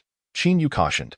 Zhou Jiangdong pointed angrily at Qin Yu, rebuking, who do you think you are? Are you instructing me? Get lost with that. He stormed out, taking his phone and the contract towards Xiao Yudi's office. He intended to show her all the photographs provided by Lu Zihue regarding Robin. Furthermore, he planned to play the recordings of Cheng Si and Su Wenhai for her. Zhou Jiangdong was determined to drive Robin out of the Shao Group. Chapter 0103. Who gave you the authority to investigate Robin at that moment? Xiao Yudi was on a call with her father in her office. Xiao Jinting discussed how Robin had helped him eliminate the parasites from his body, leading to a significant recovery. He could now get out of bed and walk around, even engaging in some physical exercises. The father and daughter deliberated on the progress of the Chengdong Ecological Zone project and the investment status of the Shao Group. Xiao Jinting also subtly broached the topic of Robin's relationship with Xiao Yudi, which caused her considerable embarrassment. Countless times she had wished to express her desire to be with Robin, but he always skillfully deflected her intentions. Now, she was left uncertain about what Robin truly meant. Xiao Jinting informed her that Li Zongqing and Li Zongliang were planning a thank-you banquet for their father, Li Tingkai, in celebration of his recovery over the weekend. Grandpa Xiao Tianlong had decided to take her along to the Li family to extend their congratulations. prompting Xiao Yudi to consider preparing some gifts. At that moment, Zhou Jiangdong stormed into Xiao Yudi's office in a fit of rage. Yudi, without knocking, he barged in. Xiao Yudi, already discussing gifts for the elderly with her father, was displeased by the interruption. Deputy General Zhou, did you not think to knock before entering? Zhou Jiangdong hesitated for a moment, suppressing his fury, and attempted to speak calmly. I apologize, Yudi. Did I not say before? You should call me President Xiao from now on. Xiao Yudi's expression turned icy. Very well, President Xiao. Zhou Jiangdong inhaled deeply. President Xiao, I have something important to discuss with you regarding the outsourcing partners for the Changdong Ecological Zone project. Xiao Yudi frowned slightly. Isn't Mr. Robin responsible for this matter? You should discuss it with him. I have other matters to attend to. President Xiao, I came to you because Robin is mishandling this situation. Zhou Jiangdong replied, exasperated. After careful consideration, I selected the 20 best qualified vendors from the 40 who bid yesterday to serve as our long-term outsourcing partners. Yet, after submitting the list to Robin, he inexplicably removed 3 of them. Don't you think he has gone too far in this matter? I already announced the 20 names at the contract signing event, and yet he made such a decision. Isn't this revealing internal chaos within the Xiao Group? Xiao Yudi took the contract for the Changdong Ecological Zone outsourcing project, reviewed it, and placed it back on the desk. Robin's actions in this matter were justified. As the final decision-maker for the contract review process, he has the right to amend and supplement the final list of collaborating vendors submitted by the sales department. Zhou Jiangdong, what do you mean? Are you suggesting he should not have done this? That whatever you submit must be approved by him? What purpose does Mr. Robin serve as president then? Zhou Jiangdong found himself at a loss for words. After a moment of silence, he replied, President Xiao, that's not what I meant. I mean, as the vice president in charge of sales for the Changdong Development Group, I announced those 20 names at the signing event. Yet, Robin disregarded my decision. If we present this internal disagreement to the outside world, it will lead others to think the Xiao Group is disunited. Xiao Yudi coldly retorted, if this situation creates a negative impression externally, then the fault lies with you. Zhou Jiangdong, as the vice president of the group, do you not understand this basic principle? The outsourcing contract should not be publicly disclosed before receiving the president's signature. Zhou Jiangdong sighed, adopting a pitiful expression. President Xiao, the 20 vendors I proposed were the result of careful evaluation on my part. Robin, knowing nothing, simply deleted those 3 without providing any reason. What does that mean? Xiao Yudi glanced at the 3 entities that had been removed from the list. One was the Qing family, and the other was the Su family. She scoffed, even I would have removed them from consideration. The Qing and Su families are not worthy of our time. The Xiao Group will never give them a chance. For such ungrateful people, not annihilating them is already their greatest fortune. Yet they dare to bid for the Xiao Group. How audacious! Hearing Xiao Yudi's words, Zhou Jiangdong's heart sank. He was perplexed as to why she harbored such disdain for the Qing and Su families. Had they offended her in some way? That remained unclear. At that moment, Zhou Jiangdong suddenly felt a twinge of regret. Perhaps he had indeed been a bit careless. Xiao Yudi pointed to the list. And what about Haitan Real Estate? Their qualifications barely meet the requirements for a partnership, yet there are many other vendors with better conditions. Why did you choose this mediocre company? Zhou Jiangdong, shouldn't you provide me with a reason? She continued, and you, instead of addressing the issue, turn around and blame Robin, claiming he deliberately made things difficult for you. That is truly petty of you. Zhou Jiangdong was at a loss for words, unable to respond to Xiao Yudi's reprimand. After a brief silence, he activated the recording on his phone. President Xiao, I mean no harm. Listen to this recording, and you'll understand why I felt compelled to speak on this matter. Upon hearing the voices of Su Wenhai and Cheng Si in the recording, Xiao Yudi sneered, Deputy General Zhou, do you also believe Robin is unworthy of the Qing family's young lady? You saw the video yesterday. Someone who is friends with Buffett and Professor Bitter, would they stoop so low as to marry into the Qing family? What is the Qing family? In Ningxuan, they are virtually insignificant, lacking depth and true core strength. What capital does the Qing family's young lady have to look down upon Robin? Robin is correct. There is no reason needed to exclude them from the Changdong project's collaboration. If there must be a reason, it is that they are a heartless, ungrateful family that does not deserve to collaborate with us at the Xiao Group. Zhou Jiangdong never anticipated that the Qing family would leave such a poor impression on Xiao Yudi. Adding the Su and Cheng families to the list for the Changdong Ecological Zone outsourcing project did not yield any benefits for him. Instead, it diminished his standing in Xiao Yudi's eyes. Yet, he was unwilling to concede defeat to Robin. Had Robin not been ousted from the Xiao Group, it would have been impossible for Xiao Yudi to find herself entwined with Zhou Jiangdong. Thus, Zhou Jiangdong elucidated, Mr. Xiao, regarding Cheng Siyu and Robin, I was previously unaware of the circumstances. I admit my oversight in this matter. Let us cease discussing it. However, there is something I must convey to you. Mr. Shao, Robin is a fraud. You may find it hard to believe, but once you peruse these photographs, you will comprehend that my assertions are indeed correct. Xiao Yudi furrowed her brow slightly. Zhou Jiangdong, are you implying that Robin has deceived me through illicit means? Enough of this trivial discourse. Ultimately, it is your own selfish desires that are causing strife. Let us not speak of this matter again. I have pressing issues to attend to and no time to listen to your nonsensical ramblings. Zhou Jiangdong promptly produced the photographs from his phone and placed them before Xiao Yudi. Mr. Xiao, observe these images. They capture Robin meeting with several women yesterday. Yudi, we are classmates and have been good friends for many years. I harbor no ulterior motives. I simply wish to prevent you from being deceived by a charlatan. In retrospect, I now harbor doubts about the video Robin broadcasted to us from the conference hall yesterday. Consider this. How could he possibly befriend someone of Buffett's stature? Xiao Yudi contemplated reminding him that their family's Zhongshan group was on the brink of bankruptcy within minutes, yet she refrained from further debate with Zhou Jiangdong. She cast a glance at the photographs on Zhou Jiangdong's phone, noting several taken at the Blue Bay Leisure Center. The women depicted included Li Shui and Su Yinmei, alongside Lin Jingru's maid, Chu Chu, and Lin Jingru herself. Coldly, she addressed him, Zhou Jiangdong, who granted you the authority to surreptitiously capture Robin's private life. You must provide me with an explanation. Chapter 0104. What is the nature of Lin Jingru and Robin's relationship? Zhou Jiangdong had not anticipated that Xiao Yudi would exhibit no reaction to the photographs he provided. Instead, she questioned why he had investigated Robin, leaving him quite astonished. Did Xiao Yudi truly remain oblivious to Robin's chaotic, personal life? Mr. Xiao, allow me to clarify. You have misunderstood me, Zhou Jiangdong hastily interjected. We are classmates from Harvard Business School. I have known you far longer than I have known Robin. Do you not grasp the reason for my arrival at the Xiao Group? After graduation, I forsook the lucrative prospects offered by my family's enterprise to join your esteemed company, with the intent of assisting in the flourishing of the Xiao Group. Furthermore, I hold genuine affection for you. Xiao Yudi frowned deeply, responding icily, Zhou Jiangdong, you are overthinking matters. You need not sacrifice your own interest for the Xiao Group's sake. In other words, the Xiao Group operates perfectly well without your presence. And it thrives. If your intentions were to join the Xiao Group for such reasons, you may take your leave immediately. I will not acquiesce to your demands. Additionally, let me be unequivocally clear. I have already found someone I cherish. Do not waste your time on me. We are impossible. Zhou Jiangdong's face flushed crimson with embarrassment. Confronted with Xiao Yudi's frigid remarks, he struggled to contain the fury boiling within him, thinking, Xiao Yudi, you cannot escape me. If I, Zhou Jiangdong, cannot have you, I shall ensure your ruin first. He inhaled deeply, maintaining a facade of amiability and composure. Yudi, regardless of your perceptions of me, I remain indifferent. Know that my intentions towards you are sincere. I wish to protect you from being deceived by someone with ulterior motives, causing you even the slightest harm.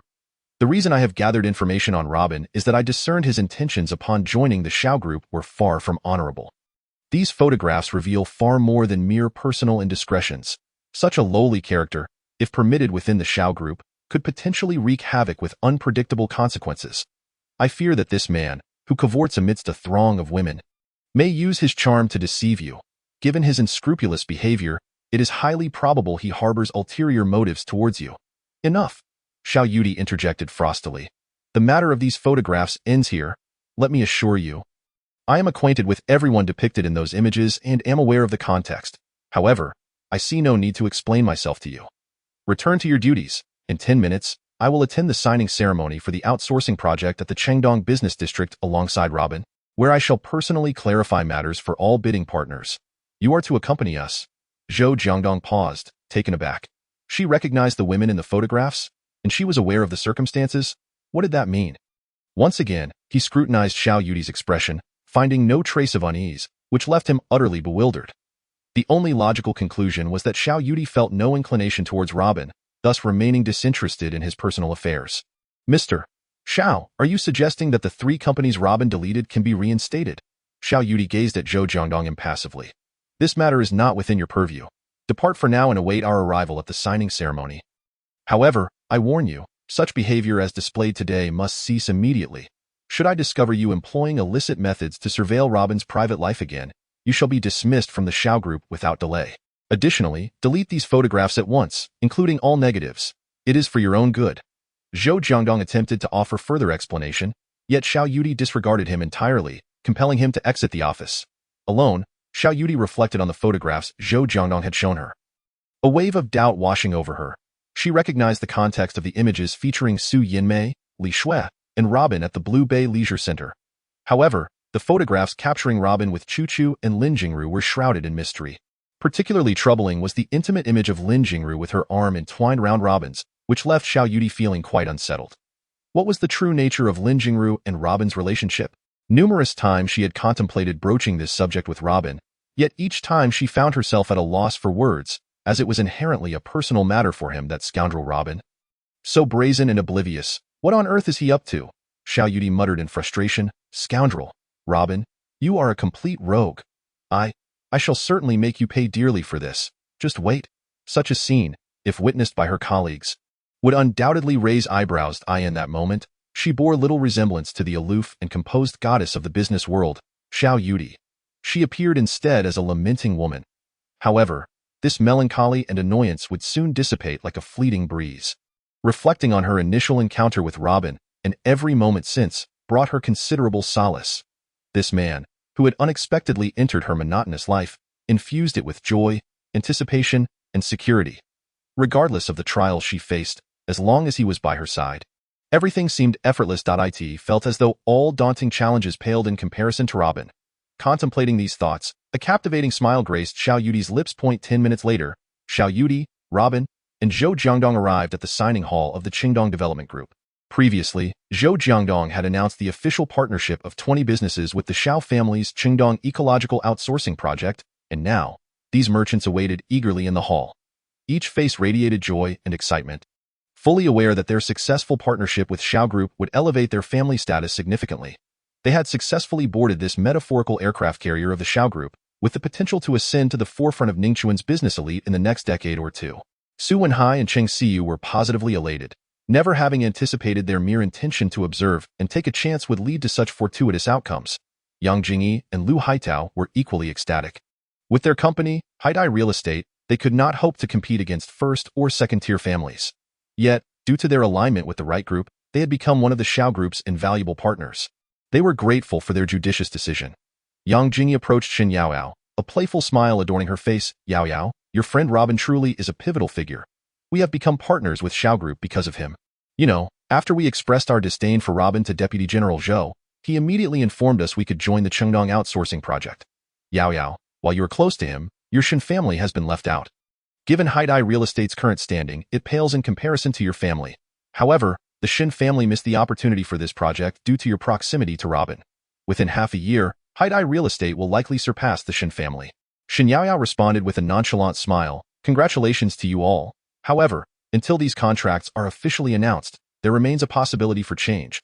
Ha ha ha. Yang Jingyi burst into laughter. Xin Yaoyao, you are truly foolish. Zhou Jiangdong, the vice president of the Xiao Group responsible for reviewing the qualifications of project partners, has already announced a list of 20 collaborators. Could it possibly be altered? Does the Xiao Group not fear being accused of inconsistency, of lacking integrity? At that moment, the host of the signing event gestured for the guests in the hall to quiet down. Xiao Yudi, Robin, and Zhou Jiangdong approached the stage. Xiao Yudi handed the list of signatories to Qin Yu. Please announce that this is the list of merchants for the Xiao Group's Eastern City Ecological Circle Outsourcing Cooperation Project. Qin Yu proceeded to announce all the merchants that had received formal approval. Ultimately, all present realized that the announced signing list contained only 17 merchants, contrary to Zhou Jiangdong's earlier statement of 20. Everyone took note that the three omitted were Cheng family, Su family, and Haitian Real Estate. What is the meaning of this? Cheng Xiyu rushed to the front, urgently asking, Assistant Qin, did you overlook a few names on the list? Chapter 0105. The Xiao Group must provide us with an explanation. Xiao Wenhai, Yang Jingyi, and Lu Haitao followed suit, approaching the front as well. Assistant Qin, could you please check if our names have been omitted from the outsourcing signing list? Qin Yu displayed the signing list to all present. Ladies and gentlemen, there are a total of 17 collaborating merchants, each of whom has prepared a signing contract placed on the signing table to the left. Yang Jingyi, unwilling to relent, insisted, Assistant Qin, please verify once more, is Haitian Real Estate included in the signing list? Previously, Vice President Zhou announced that our Haitian Real Estate was among the 20 that entered the formal signing process. Why is it absent now? Are you not deceiving us? Qin Yu nodded, affirming that indeed, Haitian Real Estate, Qing Family Group, and Su Family Industry were on the list announced by Vice President Zhou. However, this list was not the final signing list. The 20 names selected today still require final approval from our group before they can become formal partners with the Xiao Group. Following a final review by the President's office, 3 names were removed. These 3 companies, Qing Family Group, Su Family Industry, and Haitian Real Estate, did not meet the qualifications necessary for our Eastern City Ecological Circle outsourcing project, thus confirming the list of 17. The vacancies created by the removal of the 3 will be filled directly by the President's office. Do you understand my explanation? If you are from Haitian Real Estate, you should comprehend why your qualifications are insufficient. Yang Jingyi, exceedingly irate, pointed at Qin Yu and rebuked. The Xiao Group is nothing but a deceiver. Inconsistent and untrustworthy. Why are our qualifications deemed inadequate? You are merely fabricating excuses. Lu Haitao attempted to intervene, but Yang Jingyi's words had already been spoken. Cheng Siyu, equally incensed, declared, "This morning, we passed your qualification review. And now you suddenly inform us that our qualifications are insufficient. The Xiao Group owes us an explanation." From the back, Zhou Jiangdong cast a sidelong glance at Robin and quietly remarked to Xiao Yudi, "Xiao, do you see what adverse impact such operations bring to the Xiao Group?" Xiao Yudi shot him a cold glare, remaining silent. Seeing her lack of response, Zhou Jiangdong speculated that Xiao Yudi must also be feeling apprehensive given the media gathering outside the signing hall. Should this situation be disseminated, the negative information regarding the Xiao Group's lack of integrity would swiftly circulate in Ningxuan, potentially leading to severe repercussions for the Xiao Group, even causing their stock to plummet. Cheng Siyu and Yang Jingyi's remarks brought an abrupt silence to the venue. All present understood that if the Xiao Group could not provide a reasonable explanation, the reputation of the Xiao Group would suffer immense damage, further influencing its stock market standing. Qin Yu frowned slightly, refraining from answering Cheng Siyu and Yang Jingyi's questions. After a brief moment of silence, she stated, "I believe it is best not to discuss these matters on site." Lest, before Qin Yu could finish her sentence, Yang Jingyi deemed the Xiao Group incapable of justifying the exclusion of Haitian Real Estate and the other 2 partners. She immediately retorted, "No, I must hear the reason for our exclusion from the Xiao Group. Otherwise, this matter is far from over. If we cannot receive a reasonable response here, we shall step outside the signing hall and allow all the media in Ningxuan to judge this issue." Cheng Siyu hesitated momentarily, wishing to dissuade Yang Jingyi. If the situation escalated, there would ultimately be losses. Given that these 3 families were mere ants in comparison to the Xiao Group, however, Yang Jingyi was currently exhilarated. As if fueled by an adrenaline rush, she continued to point at Qin Yu, demanding, "Will the Xiao Group provide us with a reasonable explanation or not? I can present you with 2 options. First, reinstate all 3 of our names on the formal signing list for the Eastern City project. Second, if the Xiao Group merely aims to dismiss us in this manner, then we request that all media in Ningxuan grant us justice." Lu Haitao, witnessing Yang Jingyi's fervent confrontation with Qin Yu, felt an overwhelming sense of panic. Even if he wished to intervene, it was already too late. Noticing Yang Jingyi's agitated demeanor, Qin Yu nodded, "Miss Yang, please remain calm. The Xiao Group does not engage in deception regarding the signing of partners within the Eastern City business circle. We will not dismiss you in an unreasonable manner. We hope you can maintain rationality in this matter.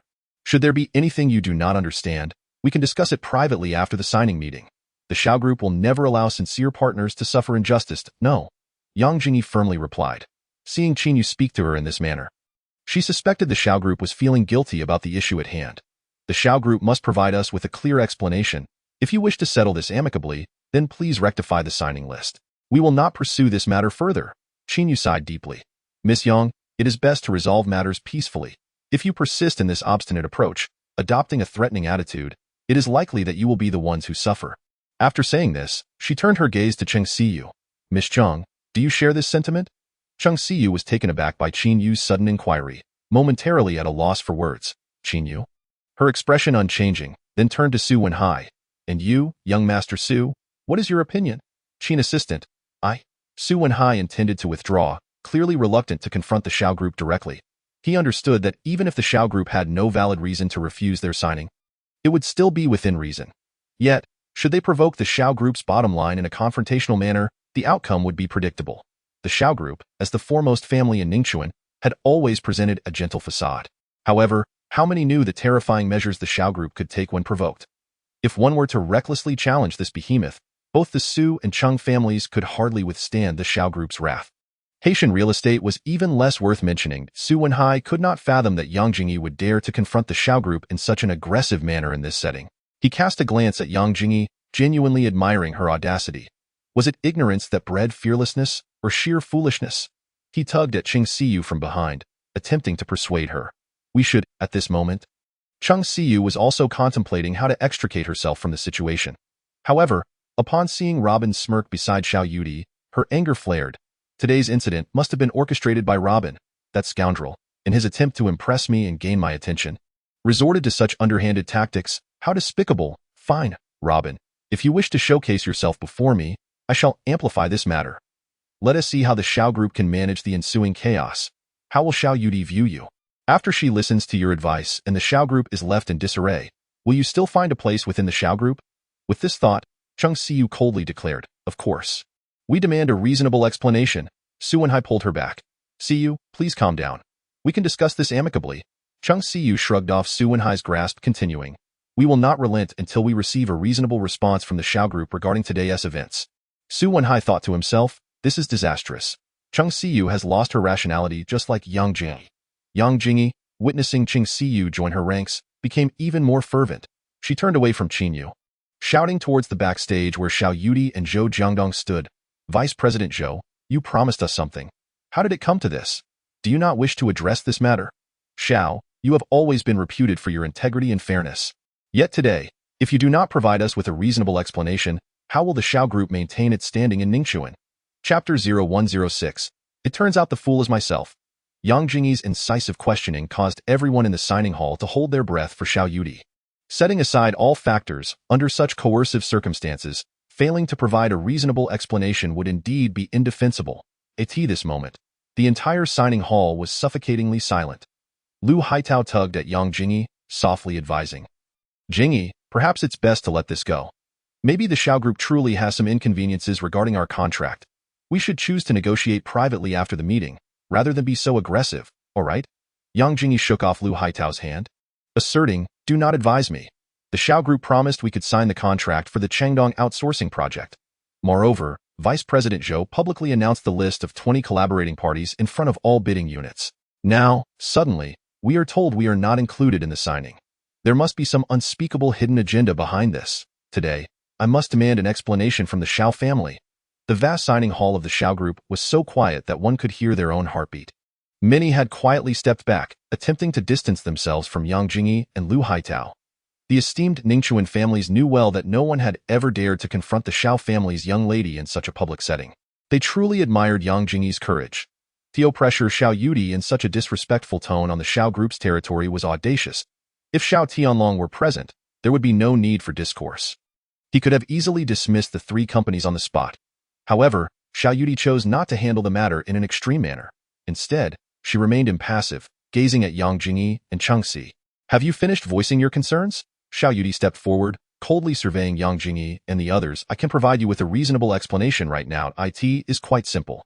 Your three companies do not possess the capacity to collaborate with the Xiao group. There are no issues with the bidding, signing, or final approval processes for the Changdong ecological outsourcing project. The list of 20 announced by Vice President Zhou was selected during the first round of evaluations today. However, this does not imply that all 20 merchants are eligible to become partners for our Changdong project. The final review results are determined by me. Your three companies were removed from the list of potential collaborators at my direct request. That is my explanation. Upon the conclusion of her statement, all eyes in the signing hall turned towards Yang Jingyi and Cheng Si, filled with derision. Xiao Yudi had made her position abundantly clear. The Xiao group had never regarded them as worthy of consideration. What further explanation was necessary? The outsourcing project for the Changdong ecological circle inherently belonged to the Xiao group, if they were willing to collaborate. It was a matter of their goodwill. If not, it was only natural. What right did they have to demand explanations? It was utterly laughable. Furthermore, the entire signing process had proceeded flawlessly, even if Zhou Jiangdong had previously implied that all selected companies could sign. The president's final approval was an obligatory step for any enterprise. The operational procedures of the Xiao group's outsourcing project were beyond reproach. For a moment, Yang Jingyi found herself at a loss for words. Faced with Xiao Yudi's formidable presence, she felt an overwhelming discomfort. Cheng Si was even more anxious, feeling utterly exposed. The blatant disdain directed at her felt like 1,000 needles pricking her skin. It dawned upon her that she was the fool. Here she was, begging for scraps at their door, yet questioning why they refused to comply, even threatening to leverage public media to denounce them. This was no different from throwing a tantrum. What explanation could the Shao group possibly provide? At that moment, Chung Si finally came to her senses. This unreasonable outburst would only worsen their predicament and that of the Cheng family. She longed to flee from the situation immediately. In her daze, she caught a glimpse of Robin standing in the back, idly scrolling through his phone. In that instant, Robin seemingly glanced up at her, a hint of mockery glimmering in his eyes. This sight ignited the flames of anger within her, obliterating any remaining rationality. Stepping forward, she coldly declared, "Mr. Shao, your words and this display of dominance are meant to convey to everyone that your Shao group is so powerful that you can trample on companies like Ningchuan at will?" Xiao Yudi fixed her with an icy stare. "If you interpret it that way, then that is indeed the implication. The Shao group maintains this stance toward any unreasonable troublemaker." Chung Si found herself momentarily speechless. Confronted with Xiao Yudi's haughty demeanor, her heart brimmed with unending fury, yet she found no outlet for it. Before the Shao family's young lady, her words felt utterly impotent. Deep down, Cheng Si understood that Xiao Yudi had every right to her pride. It was perfectly normal for the Shao group to refuse to sign with them. Persisting in this matter was undeniably embarrassing. Even without a successful contract, the frustration she felt was a reality she had to accept. If one was weak, one must endure the unwelcome inevitability that accompanied it. Such was the truth. In the face of overwhelming strength, no one possessed the right to argue. The anger previously ignited by Robin dissipated in an instant. With a quiet sigh, she prepared to turn away. At that moment, Zhou Jiangdong interjected, "Miss Chung, the Shao group's refusal to collaborate with your three companies is not Mr. Zhao's decision. It was Robin's insistence to have you removed." His words sparked a wave of confusion throughout the hall. It was evident he was attempting to shift the blame. The fact that the vice president of the Shao group would utter such inflammatory remarks in this setting indicated a severe rift within the organization. Xiao Yudi shot a frigid glance at Zhou Jiangdong. Realizing his faux pas, he hastily clarified, "Mr. Shao, I did not mean it that way. This matter was not yours to handle. I meant to suggest they should not blame you." Upon hearing this, Yang Jingyi's spirits lifted up. "Mr. Shao, it appears the management of your Shao group is rather chaotic. A mere bodyguard like Robin has the power to sway the outcome of this signing event. Does that not render your Shao group's grandly touted signing event a mere farce? Mr. Shao, since this is Robin's doing, we strongly demand that he come forward and provide us with an explanation." As soon as Yang Jingyi's words left her lips, whispers of discussion flared up in the signing hall. Who exactly was Robin? Rumor had it he was Mr. Zhao's bodyguard, and his relationship with Mr. Shao was rather unusual. That a bodyguard, wielding such authority to remove any signing partner at will, was indeed rather absurd. Initially, Xiao Yudi's appearance could have quelled the situation. However, Zhou Jiangdong's remark had thrown the scene into chaos. It was clear to anyone that he was deliberately diverting the blame onto Robin. Xiao Yudi furrowed her brows, her gaze icy as she fixed it upon Zhou Jiangdong. "Mr. Shao, I truly did not anticipate this situation. That was not my intention." Zhou Jiangdong continued to explain himself. Xiao Yudi let out a cold snort. "All right, I fully grasp your implication." She understood that regardless of how this matter was explained, it would negatively impact the image of the Shao group. Just as she was about to announce the conclusion of the signing ceremony and cancel the upcoming press conference, Robin stepped forward, glancing at Chung Si and Yang Jingyi, shrugging his shoulders. "You wish for me to provide you with an explanation? Very well, I assure you I will meet each of your demands. Mr. Shao, how about we hold the press conference together?" Xiao Yudi regarded Robin's nonchalant demeanor, unsure of how he intended to address this issue. Robin was undeniably formidable. However, handling public relations matters could not be resolved merely through might. Moreover, with Zhou Jiangdong fanning the flames, should they become ensnared in a media backlash, both Robin and the Shao group would face significant repercussions. Was this situation truly manageable for him? Yet, she did not deter him, not hesitating for a moment. She would not refuse any of his requests, even if it meant wagering the entire Shao family. Her reputation and her life. Chapter 0107. This smile is only for Robin. Xiao Yudi gazed at Robin's upright figure, and all previous displeasures evaporated. At this moment, her eyes were filled with the man's indifference and nonchalance. It appeared that all disasters, assaults, and even annihilation were trivial matters in his presence. After that snowy New Year's Eve, her life had become his. Along with her long-buried heart, it had long since followed him away. What were these trivial matters compared to her willingness to accompany Robin through thick and thin? Ever since this man entered her life, the world before her had transformed from dullness to vibrancy. Frequently, she found herself anticipating Robin's unconventional approach to handling situations, unrestrained, uncensored, and exhilarating. This was an experience she had never encountered in her 20 years of life. Xiao Yudi looked at Robin and smiled tenderly, her gaze brimming with indulgence and agreement. "It matters not. Whatever you choose to do, I shall support you. The Xiao family can afford to play." This smile, as gentle as water, was captivating beyond compare. All the guests present were utterly captivated by Xiao Yudi's enchanting smile. Time seemed to freeze at that very moment. The most beautiful woman in Ningxuan, the cold and alluring goddess worshipped by countless men, was smiling at Robin. Her smile was a bouquet of charm and tenderness, leaving many men utterly spellbound. Meanwhile, numerous women felt a pang of jealousy, feeling inferior in her presence. Such a breathtaking smile that could stir one's very soul truly existed. This was the first time Xiao Yudi had unveiled her unparalleled smile in a public setting. And astonishingly, it was directed solely at Robin. Everyone at the signing venue turned their gaze towards Robin. Who exactly was this man? Merely a bodyguard from the Xiao family, yet he had captured the heart of the young lady of the Xiao clan? Reflecting on Xiao Yudi's words only fueled the frustration. She had openly declared her unconditional support for him, regardless of his actions, even going so far as to mobilize the entire Xiao family as his backing. Just this alone demonstrated Robin's esteemed position in Xiao Yudi's heart. The eyes of everyone present were filled not only with envy and jealousy, but also with profound curiosity. They were eager to discover what made Robin so special that the icy beauty Xiao Yudi would relinquish her aloofness and willingly display such softness and affection before him. Hearing this, Robin chuckled softly. He appreciated Xiao Yudi's approach to matters.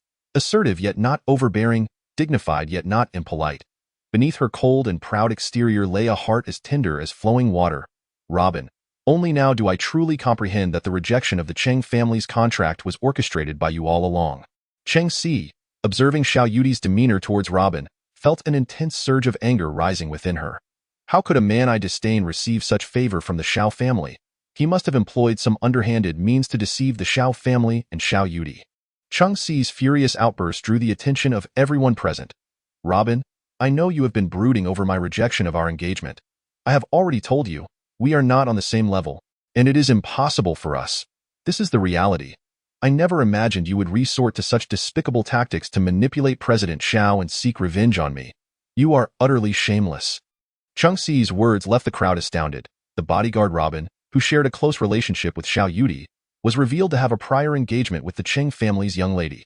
According to Cheng Si's assertions, the reason behind the rejection of the contract for the Eastern City business collaboration was now crystal clear. The Cheng family's young lady had broken off her engagement with Robin. Was it that Robin had used this incident to erase the Cheng family from the Eastern City Ecological Circle's contract negotiations? No one had anticipated such a melodramatic unfolding at today's signing event.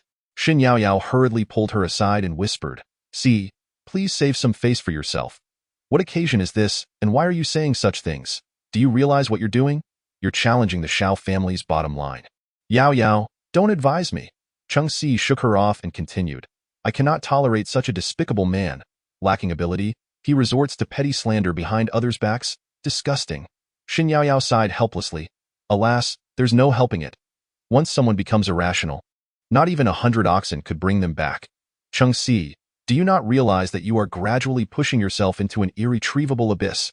You once held all the cards, yet you've destroyed them with your own hands. Robin, do you dare to explain in front of all the media why you rejected our Cheng family's contract? Yes, Robin, you must provide us with a satisfactory answer. Otherwise, we will expose the scandal behind you and the Xiao group in front of the media." Yang Jingyi shouted vehemently. Everyone in the signing hall turned their attention to Robin. This farce grew increasingly dramatic. Zhou Jiangdong, who had instigated the conflict, secretly smirked. "Robin, if you cannot satisfactorily explain the removal from the collaboration list today, it seems you won't be able to extricate yourself?" He covertly glanced at Xiao Yudi, whose exquisitely cold face bore no expression as she quietly regarded Cheng Si at the front, her eyes betraying a hint of disdain. Having been raised alongside her grandfather, she had witnessed numerous high society gatherings. Such a scene posed no threat to her. Robin looked indifferently at Cheng Si, a cool smile playing on his lips. "Very well. Assistant Qin, please allow the media representatives waiting outside to enter." Qin Yu hesitated, glancing at Xiao Yudi. "Proceed as Mr. Robin instructed." Xiao Yudi replied indifferently. At this moment, she had also made emergency preparations. Should Robin be besieged by the media, she would activate the Xiao family's elite public relations department to manage the situation. If she had to intervene, it would surely obliterate the Qing family, Haoyan Real Estate, and Su's Enterprises, serving as a warning to those lurking in the currents of Ningchuan. Once Qin Yu contacted the security department, a swarm of reporters surged into the signing hall. They had already learned about the events inside. Today's news was a sensational scoop. The mystery surrounding the relationship between the Xiao family's young lady and her bodyguard Robin. The revelation that Robin was the man rejected by the Cheng family's young lady, and his interference in the core decision-making of the Xiao group. All these stories were ready to unfold. As the group of reporters flooded in, a female journalist from Ningchuan Television's online news center was the first to pose a question. Mr. Robin, as a bodyguard, what qualifications do you have to interfere in the management decisions of the Xiao group? Is it because the Cheng family, who rejected the engagement with you, is on today's signing list? Robin shrugged. I'm busy and won't answer each of your questions one by one. Once all the reporters present have asked their questions, I will respond. Mr. Robin, are you evading the issue? Or are you afraid to face my inquiries? The female journalist pressed directly. Robin cast a cold glance at her. Did you not understand what I just said? If you can't even grasp this, you may leave. I have no intention of conversing with someone who understands nothing.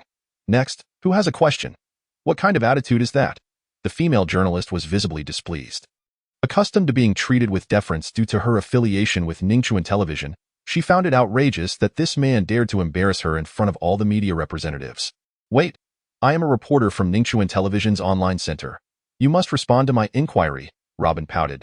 There is no must in front of me. Next, the female journalist pressed on. Wait a moment.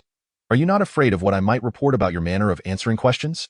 You may silence yourself, Robin replied impatiently. A hush fell over the room.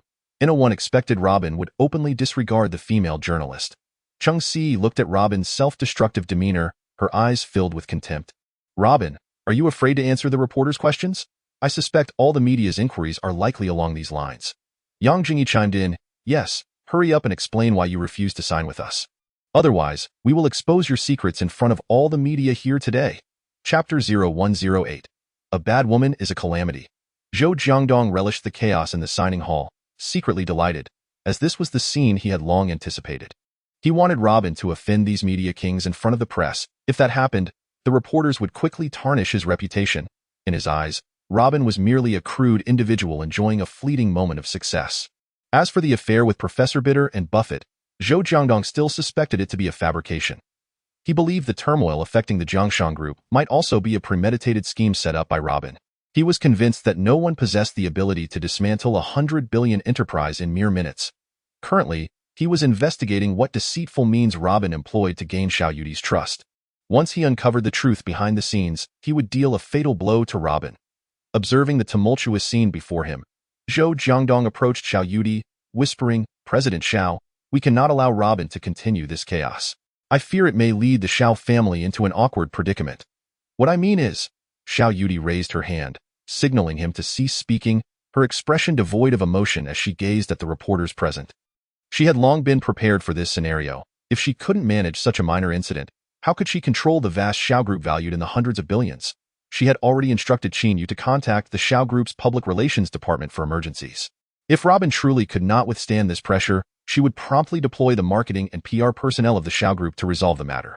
She was unconcerned about this trivial issue.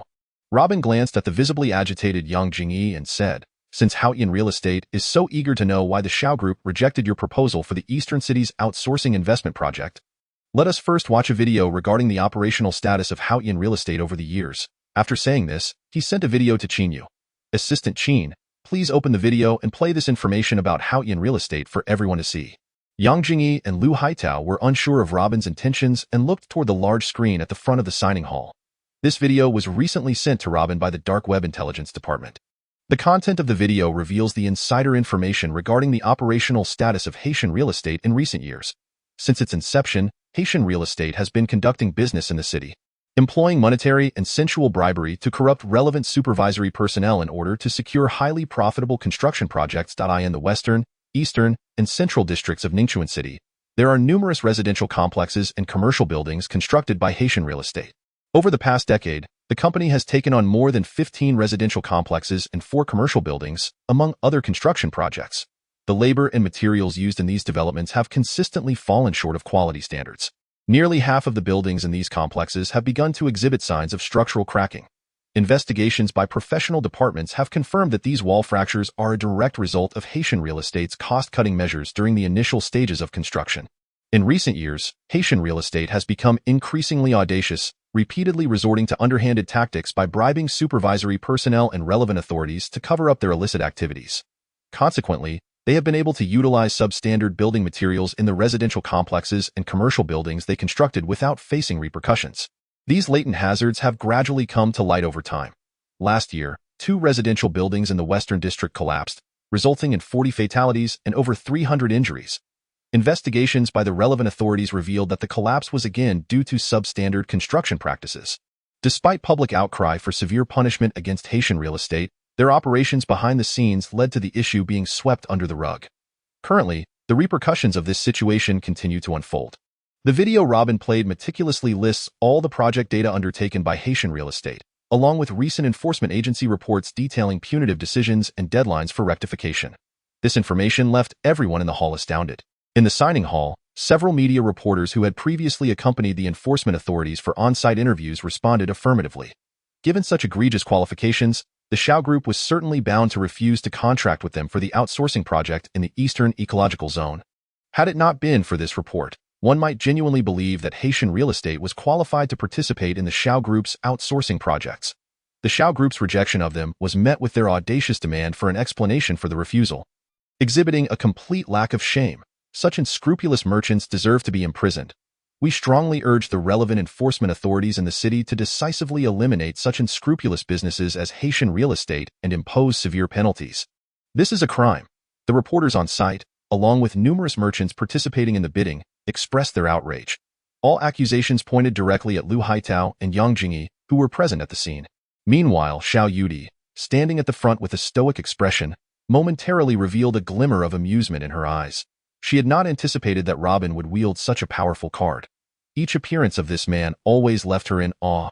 It seemed that her preparations had become futile. Robin glanced at Yang Jingyi and Lu Haitao, indifferently asking, "Are you satisfied with this explanation?" Before Lu Haitao could fully comprehend what was happening, his phone began to ring frantically. He quickly answered it. On the other end was the furious voice of Lu Haitao's father. "You scoundrel! Where are you right now? What kind of reckless nonsense have you done to offend someone? You've created a disaster. Haitian real estate is finished." Lu Haitao's head buzzed, nearly causing him to collapse. At that moment, he suddenly recalled a saying, "Having a wicked woman by your side is a catastrophe." Observing the scornful and furious gazes of those around her, Yang Jingyi still did not grasp the situation. She pulled Shin Yaoyao, asking, "Yaoyao, what's wrong? Do they all believe Robin?" "Those are lies." Shin Yaoyao gently released Yang Jingyi's hand, sighing, "Actually, this outcome is entirely of your own making." Yang Jingyi shot her a glare. "What nonsense are you talking about? I don't understand. Robin is slandering and spreading rumors. The information he provided is false. Don't believe him with that." She angrily pointed at Robin. "You scoundrel. How dare you slander Haitian real estate? I will sue you." Lu Haitao slapped her across the face. "You despicable woman. You have ruined Haitian real estate. I'll kill you." Yang Jingyi, dazed from the blow, shouted, "Lu Haitao, what the hell? Are you insane? Why did you hit me? It's Robin who caused our troubles. We should hold him accountable. I'll strangle you. You woman who doesn't know her place. Who do you think you are? What qualifications does Haitian real estate have to oppose the Shao Group?" Yang Jingyi covered her stinging cheek, looking incredulously at Lu Haitao. Then at the mocking eyes surrounding her in that moment, she finally understood the gravity of her blunder. Once she regained her composure, she realized that Haitian real estate and the Lu family were nothing in the face of the Shao Group. She had brazenly boasted about exposing the Shao Group's dark secrets. Was she not courting disaster? Filled with regret, Yang Jingyi ran to Xiao Yudi, kneeling before her. "Miss Xiao, I was wrong. I shouldn't have." Xiao Yudi coldly gestured for security to escort Yang Jingyi out. Within the signing hall of the Shao Group, mere minutes of chaos later, everyone's phones buzzed with a new report from Ningxuan. Several major enforcement agencies joined forces to conduct on-site enforcement at all properties of Haitian real estate. Simultaneously, the Ningxuan municipal government issued an important directive, announcing a thorough investigation and severe punishment for Haitian real estate's unscrupulous practices. The citizens of Ningxuan quickly gathered around the live broadcast of the news regarding Haitian real estate. All discussions within the broadcast room pointed fingers at the despicable illegal activities of Haitian real estate. Everyone knew that Haitian real estate was truly finished. Chung Si and Su Wenhai, witnessing the rapid downfall of Haitian real estate in less than 5 minutes, were horrified. They had never anticipated that Robin would employ such ruthless tactics against Haitian real estate. They could foresee how Robin would deal with the Su and Chung families next. If Robin did not possess concrete evidence, how could he confidently stand before them and demand that all media representatives from Ningxuan enter the signing hall? At that moment, they snapped out of their impulsive state. Obtaining any piece of incriminating material was a trivial task for the public relations department of the Xiao Group. Neither the Su family nor the Chung family could claim to be entirely innocent. Realizing this, Cheng Si wanted to plead for mercy, fearing that the Chung Group would face a fate similar to that of Haitian real estate. However, confronted with Robin's cold, proud gaze, she could not bring herself to utter the words. This scoundrel was merely leveraging Xiao Yudi's protection to act imperiously. How could she bow down before him? Fuming, Cheng Si wished to slap Robin's aloof, ice-cold-faced, a mere nobody without a background, just a lackey beside Xiao Yudi. What qualifications did he have to adopt such a condescending attitude in her presence? Even if he were to uncover some irregularities in the Chung family's operations, so what? The Chung family would merely incur some losses in the short term. Even if it meant death, she would never bow before a man like him. Chung Si was determined to become a queen-like figure, akin to Lin Jingru. If she were to lower her head before this scoundrel over such trivial matters, it would be a stain on her life. Amidst her internal turmoil, Robin coldly stated, "The issues regarding Haitian real estate have been clarified. Which of your family should I address first?" As soon as Robin finished speaking, all eyes in the signing hall turned towards Su Wenhai and Cheng Si. They were eager to witness how the once disdainful Cheng family's young lady, Cheng Si, would navigate this embarrassing predicament. Despite the rumors suggesting that Robin was merely a bodyguard trusted by Xiao Yudi, the events of the day indicated that he held significant standing within the Xiao Group. Clearly, the removal of the Chung family from the list of potential partners was Robin's doing. Now, facing Robin's icy inquiry, Cheng Si's expression shifted between various emotions. She glared fiercely at Robin. "Robin, you are despicable. Do you think that by doing this, you can prove your strength before me? You are mistaken. Let me tell you, no matter how you perform, I will never look upon you favorably. Do you possess the strength of young Master Su? No matter how hard you try, you are merely a brutish lackey." Su Wenhai tugged at Cheng Si, murmuring, "Si, don't say any more, let us just go." Cheng Si shrugged him off. "Why shouldn't I speak? This despicable man only resorts to insidious tactics behind our backs. Does he dare confront me on this issue? He dare. His only goal is to demonstrate his strength to me." Robin observed Cheng Si's furious demeanor, as if merely associating with him was an affront to her dignity. He chuckled softly. "It's all right, Miss Chung. Whether you admire me or not has nothing to do with today's signing. Furthermore, I never took the matter of the broken engagement to heart, yet you still seem to dwell upon it. That's rather tedious." A wave of subdued ridicule echoed through the signing hall. It was evident to all that Miss Xiao from the Xiao family held a significant affection for Robin. Despite Cheng Si's commendable talent and beauty, she paled in comparison to Xiao Yuidi. It seemed that this young lady from the Cheng family had overestimated her own worth. Su Wenhai, sensing the peculiar glances around him, hastily interjected in a low voice, aware that debating such matters at this juncture was highly inappropriate. If Robin were to expose some of their unsavory dealings, the fate of the Su family would not be much better than that of Haitan real estate. Without allowing Cheng Siyu to elaborate further, he quickly stated, "Robin, it is entirely reasonable for the Xiao Group to refuse to sign with us. We shall no longer pursue the reasons for our rejection. Let us put this matter to rest and depart at once." However, Cheng Siyu remained obstinate, insisting, "Su Wenhai, do not leave. We have committed no illegal acts. What harm could come from him revealing those figures? I refuse to believe he can twist the truth." At that moment, Su Wenhai felt a strong urge to slap Cheng Siyu across the face. Nowadays, which enterprise is free from blemish? If all were truly earning honest profits, how could such vast wealth be amassed in such a short period? The collapse of Haitan real estate loomed large. Did they truly wish to follow in its footsteps? Su Wenhai shook his head in resignation. "Very well, Cheng Siyu, continue your struggle if you wish. I have matters to attend to. If you desire to remain here, do so at your leisure." With that, he turned to leave. A throng of reporters obstructed Su Wenhai's path. "Young Master Su, may we inquire why you are unwilling to seek an explanation from the Xiao family?" Su Wenhai waved his hand dismissively. "Whether the Xiao family is willing to sign with us is their concern. If they deem our qualifications insufficient, the Su family shall strive to improve. There is nothing further to discuss. He then pushed through the crowd and swiftly exited. Chung Siyu wished to continue her confrontation with Robin, but Shin Yaoyao tugged at her. Siyu, stop being willful. This is truly pointless. Chung Siyu shrugged her off. No, I must confront him about his intentions. Very well, Robin replied indifferently. I shall now elucidate why the Xiao group has not signed with the Qing family. The large screen immediately displayed detailed data concerning the Qing family. Presently, the Qing group was facing a severe rupture in its financial chain, having defaulted on bank loans for 2 years. 4 banks were poised to terminate all existing loan agreements with the Qing family and were preparing to demand immediate repayment of all loans. According to current data analysis, even if the Qing family sold off 80 of its assets, it would still be unable to repay its debts. Without a swift infusion of capital, the Qing family faced the grim prospect of bankruptcy. Their financial and operational status rendered them incapable of maintaining a normal partnership with the Xiao Group. Their qualifications were utterly inadequate for the City East Ecological Zone outsourcing project. The figures previously submitted to the Xiao family were fraudulent. Upon hearing this, gasps of astonishment erupted from the crowd. It became clear that beneath the Qing Group's grand facade lay an entity on the brink of insolvency. How could they ever meet the standards required for collaboration with the Xiao Group? At that moment, all eyes turned mockingly toward Chung Siyu, bewildered as to where she found the audacity to demand an explanation from the Xiao family. Such a lack of self-awareness could only lead to humiliation. Just as Robin was about to unveil the second piece of information regarding the Qing family's situation, Shin Yaoyao hurriedly interjected, Robin, let us put an end to this matter. This single revelation suffices to demonstrate that the Qing family is unqualified to partake in the City East Ecological Zone project. Siyu has stated that they have relinquished their demands for an explanation from the Xiao family. Robin, please do not continue. May I implore you?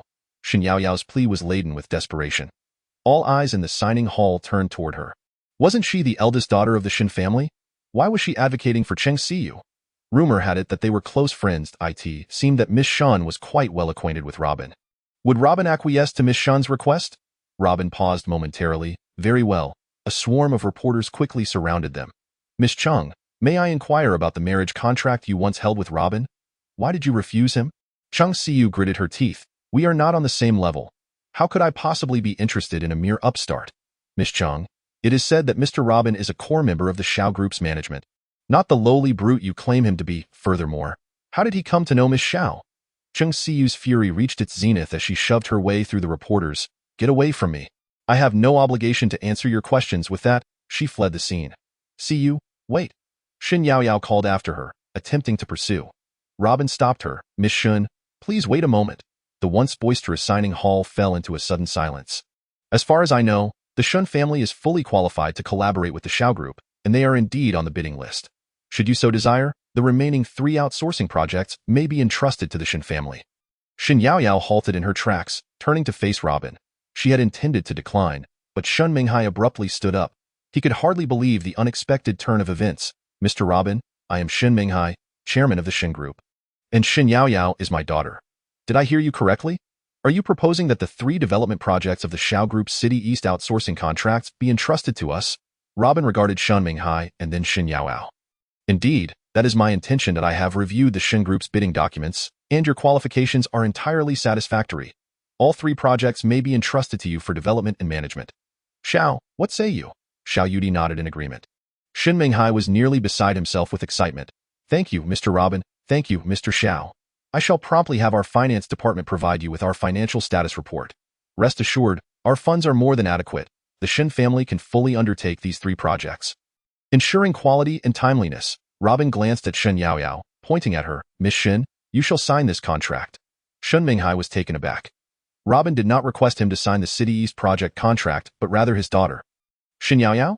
Mr. Robin, Yaoyao does not participate in the management of the group. Robin frowned slightly. Very well. I shall retract my earlier statement. If the Shin family declines, so be it. A chill ran through Shun Minghai's heart. Had he just let slip a precious opportunity? Was it merely an illusion? Mr. Robin, please wait. That was not my intention. Shin Minghai hurriedly stepped in front of Robin. Let us proceed as you suggested. Allow Yaoyao to sign the contract. At this moment, he dared not show any reluctance, for otherwise, the Shin family would gain nothing. Since Robin had made this request, they would sign first and discuss any concerns later. Regardless of who signed, the Shin family would ultimately secure the 3 outsourcing projects. Shin Yaoyao had long been marginalized from the core management of the Shin Group. Even if she signed the project contract, it would ultimately be submitted to him and Hu Lijing. Robin smiled coolly. The Shin Group holds a 60 stake, and the legal representative is Shin Yaoyao, so it is only fitting that she signs and manages the contract. What significance does it hold if unrelated individuals sign?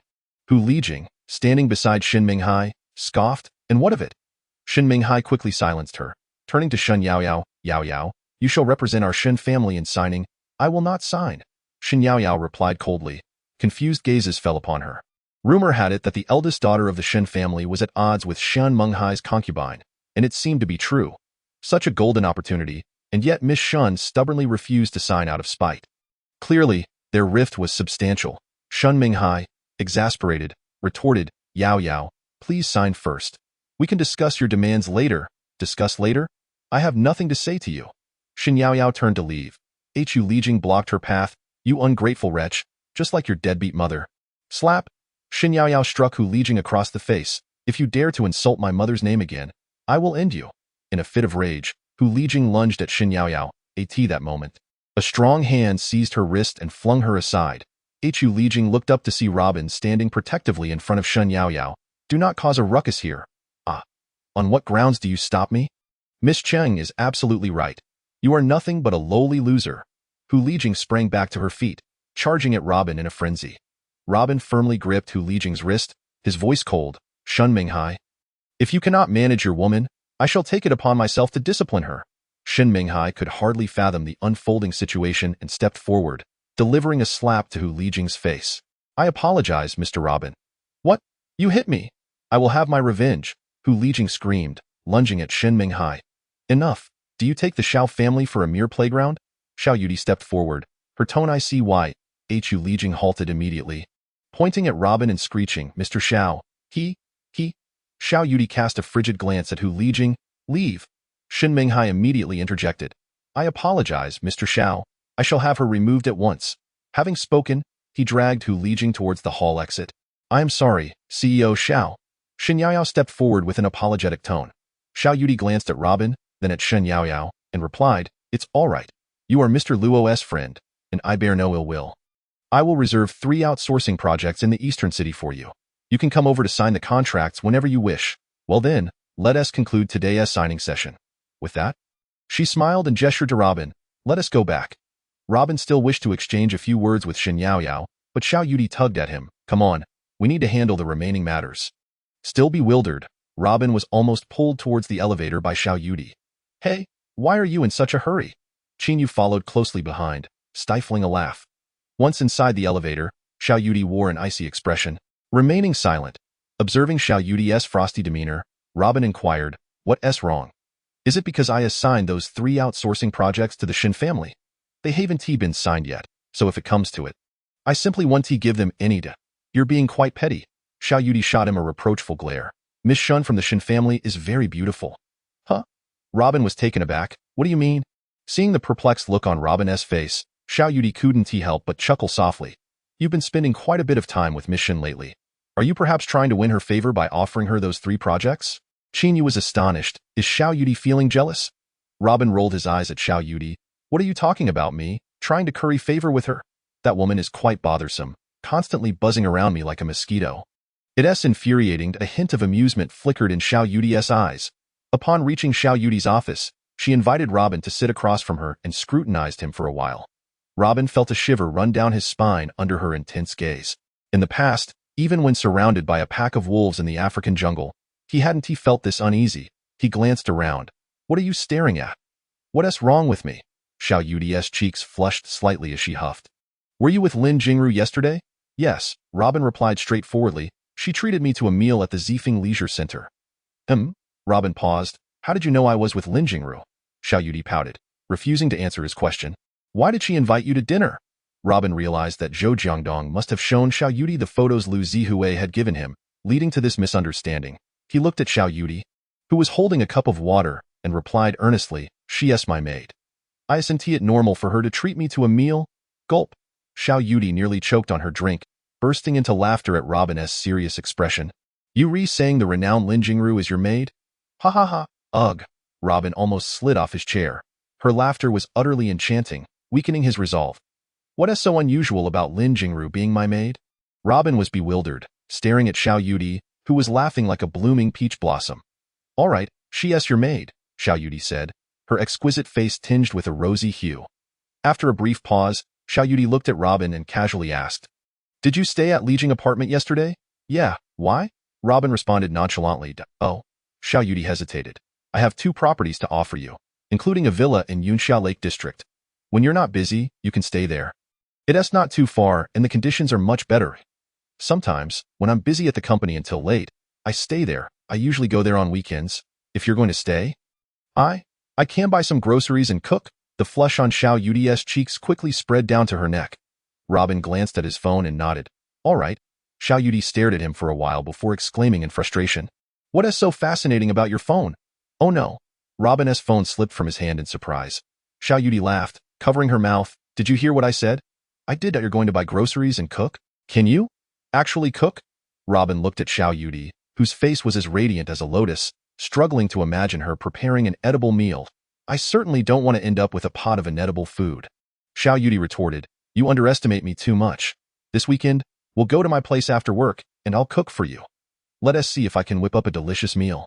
After hesitating for a moment, Robin realized that given Xiao Yudi's determination, it would be futile to refuse, and finally nodded. "All right. Okay, you can get back to work now," Xiao Yudi said cheerfully. Once Robin left, she immediately summoned Qin Yu. "Assistant Qin, please help me hire a top chef to teach me how to cook." "Huh. CEO Xiao, you want to learn to cook?" Qin Yu asked, puzzled. "What is wrong with that? Can't I learn how to cook?" Xiao Yudi huffed. "Less chatter. Just find someone. No matter the cost, the only condition is that they teach me. The weekend is fast approaching. Got it? I'll go find someone right away." As Qin Yu exited Xiao Yudi's office, she couldn't help but chuckle. CEO Xiao wanting to learn how to cook. Now that is something fresh. At Wanshan Plaza, across from the Dongqing Development Group building, Chung Siyu was overwhelmed, fielding phone calls from family members and shareholders. They questioned her about the current state of the Chung Corporation. Several banks in Ningchuan had initiated procedures to terminate the loan contracts with Chung's company this morning. Chung Siyu glanced at Su Wenhai seated opposite her. "Young Master Su, please reach out to Zhou Jiangdong again and see if Xiao's company can take over our southern plot," Su Wenhai sighed. "After what just happened, how can we approach them again?" Chung Siyu frowned. "If I don't deal with the southern land in my hands now, the Chung Corporation will be in serious trouble. Young Master Su, I noticed earlier that Zhou Jiangdong and Robin aren't on the same page.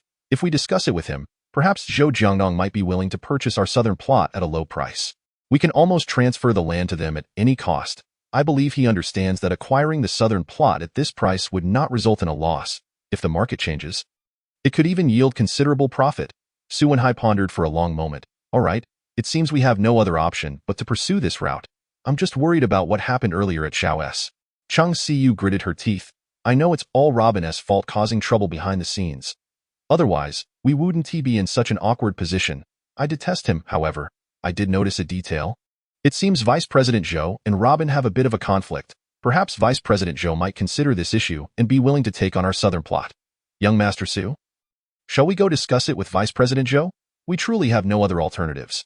Xin Yaoyao looked at Chung Siyu's troubled expression and chimed in. "Su Wenhai, you should go have a look.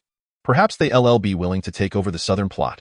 "Well, it seems we have no choice," Su Wenhai sighed resignedly. Chapter 0111.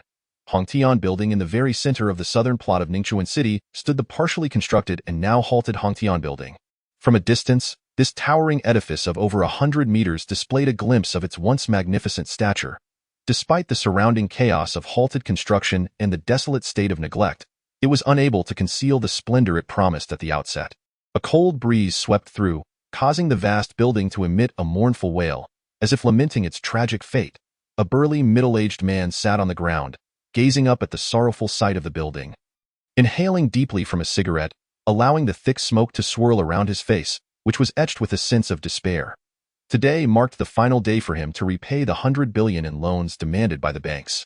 If he failed to settle the enormous debts owed to 2 banks, Feng Jinghong, the builder of the Hongtian Building and the owner of Hongtian Group, which had been in operation for nearly 2 decades, would face a calamitous downfall. From that point forward, he would be burdened with insurmountable debt, humiliatingly struggling in an abyss of financial ruin. 3 years ago, the Hongtian Building on the southern plot was the pride of his accomplishments.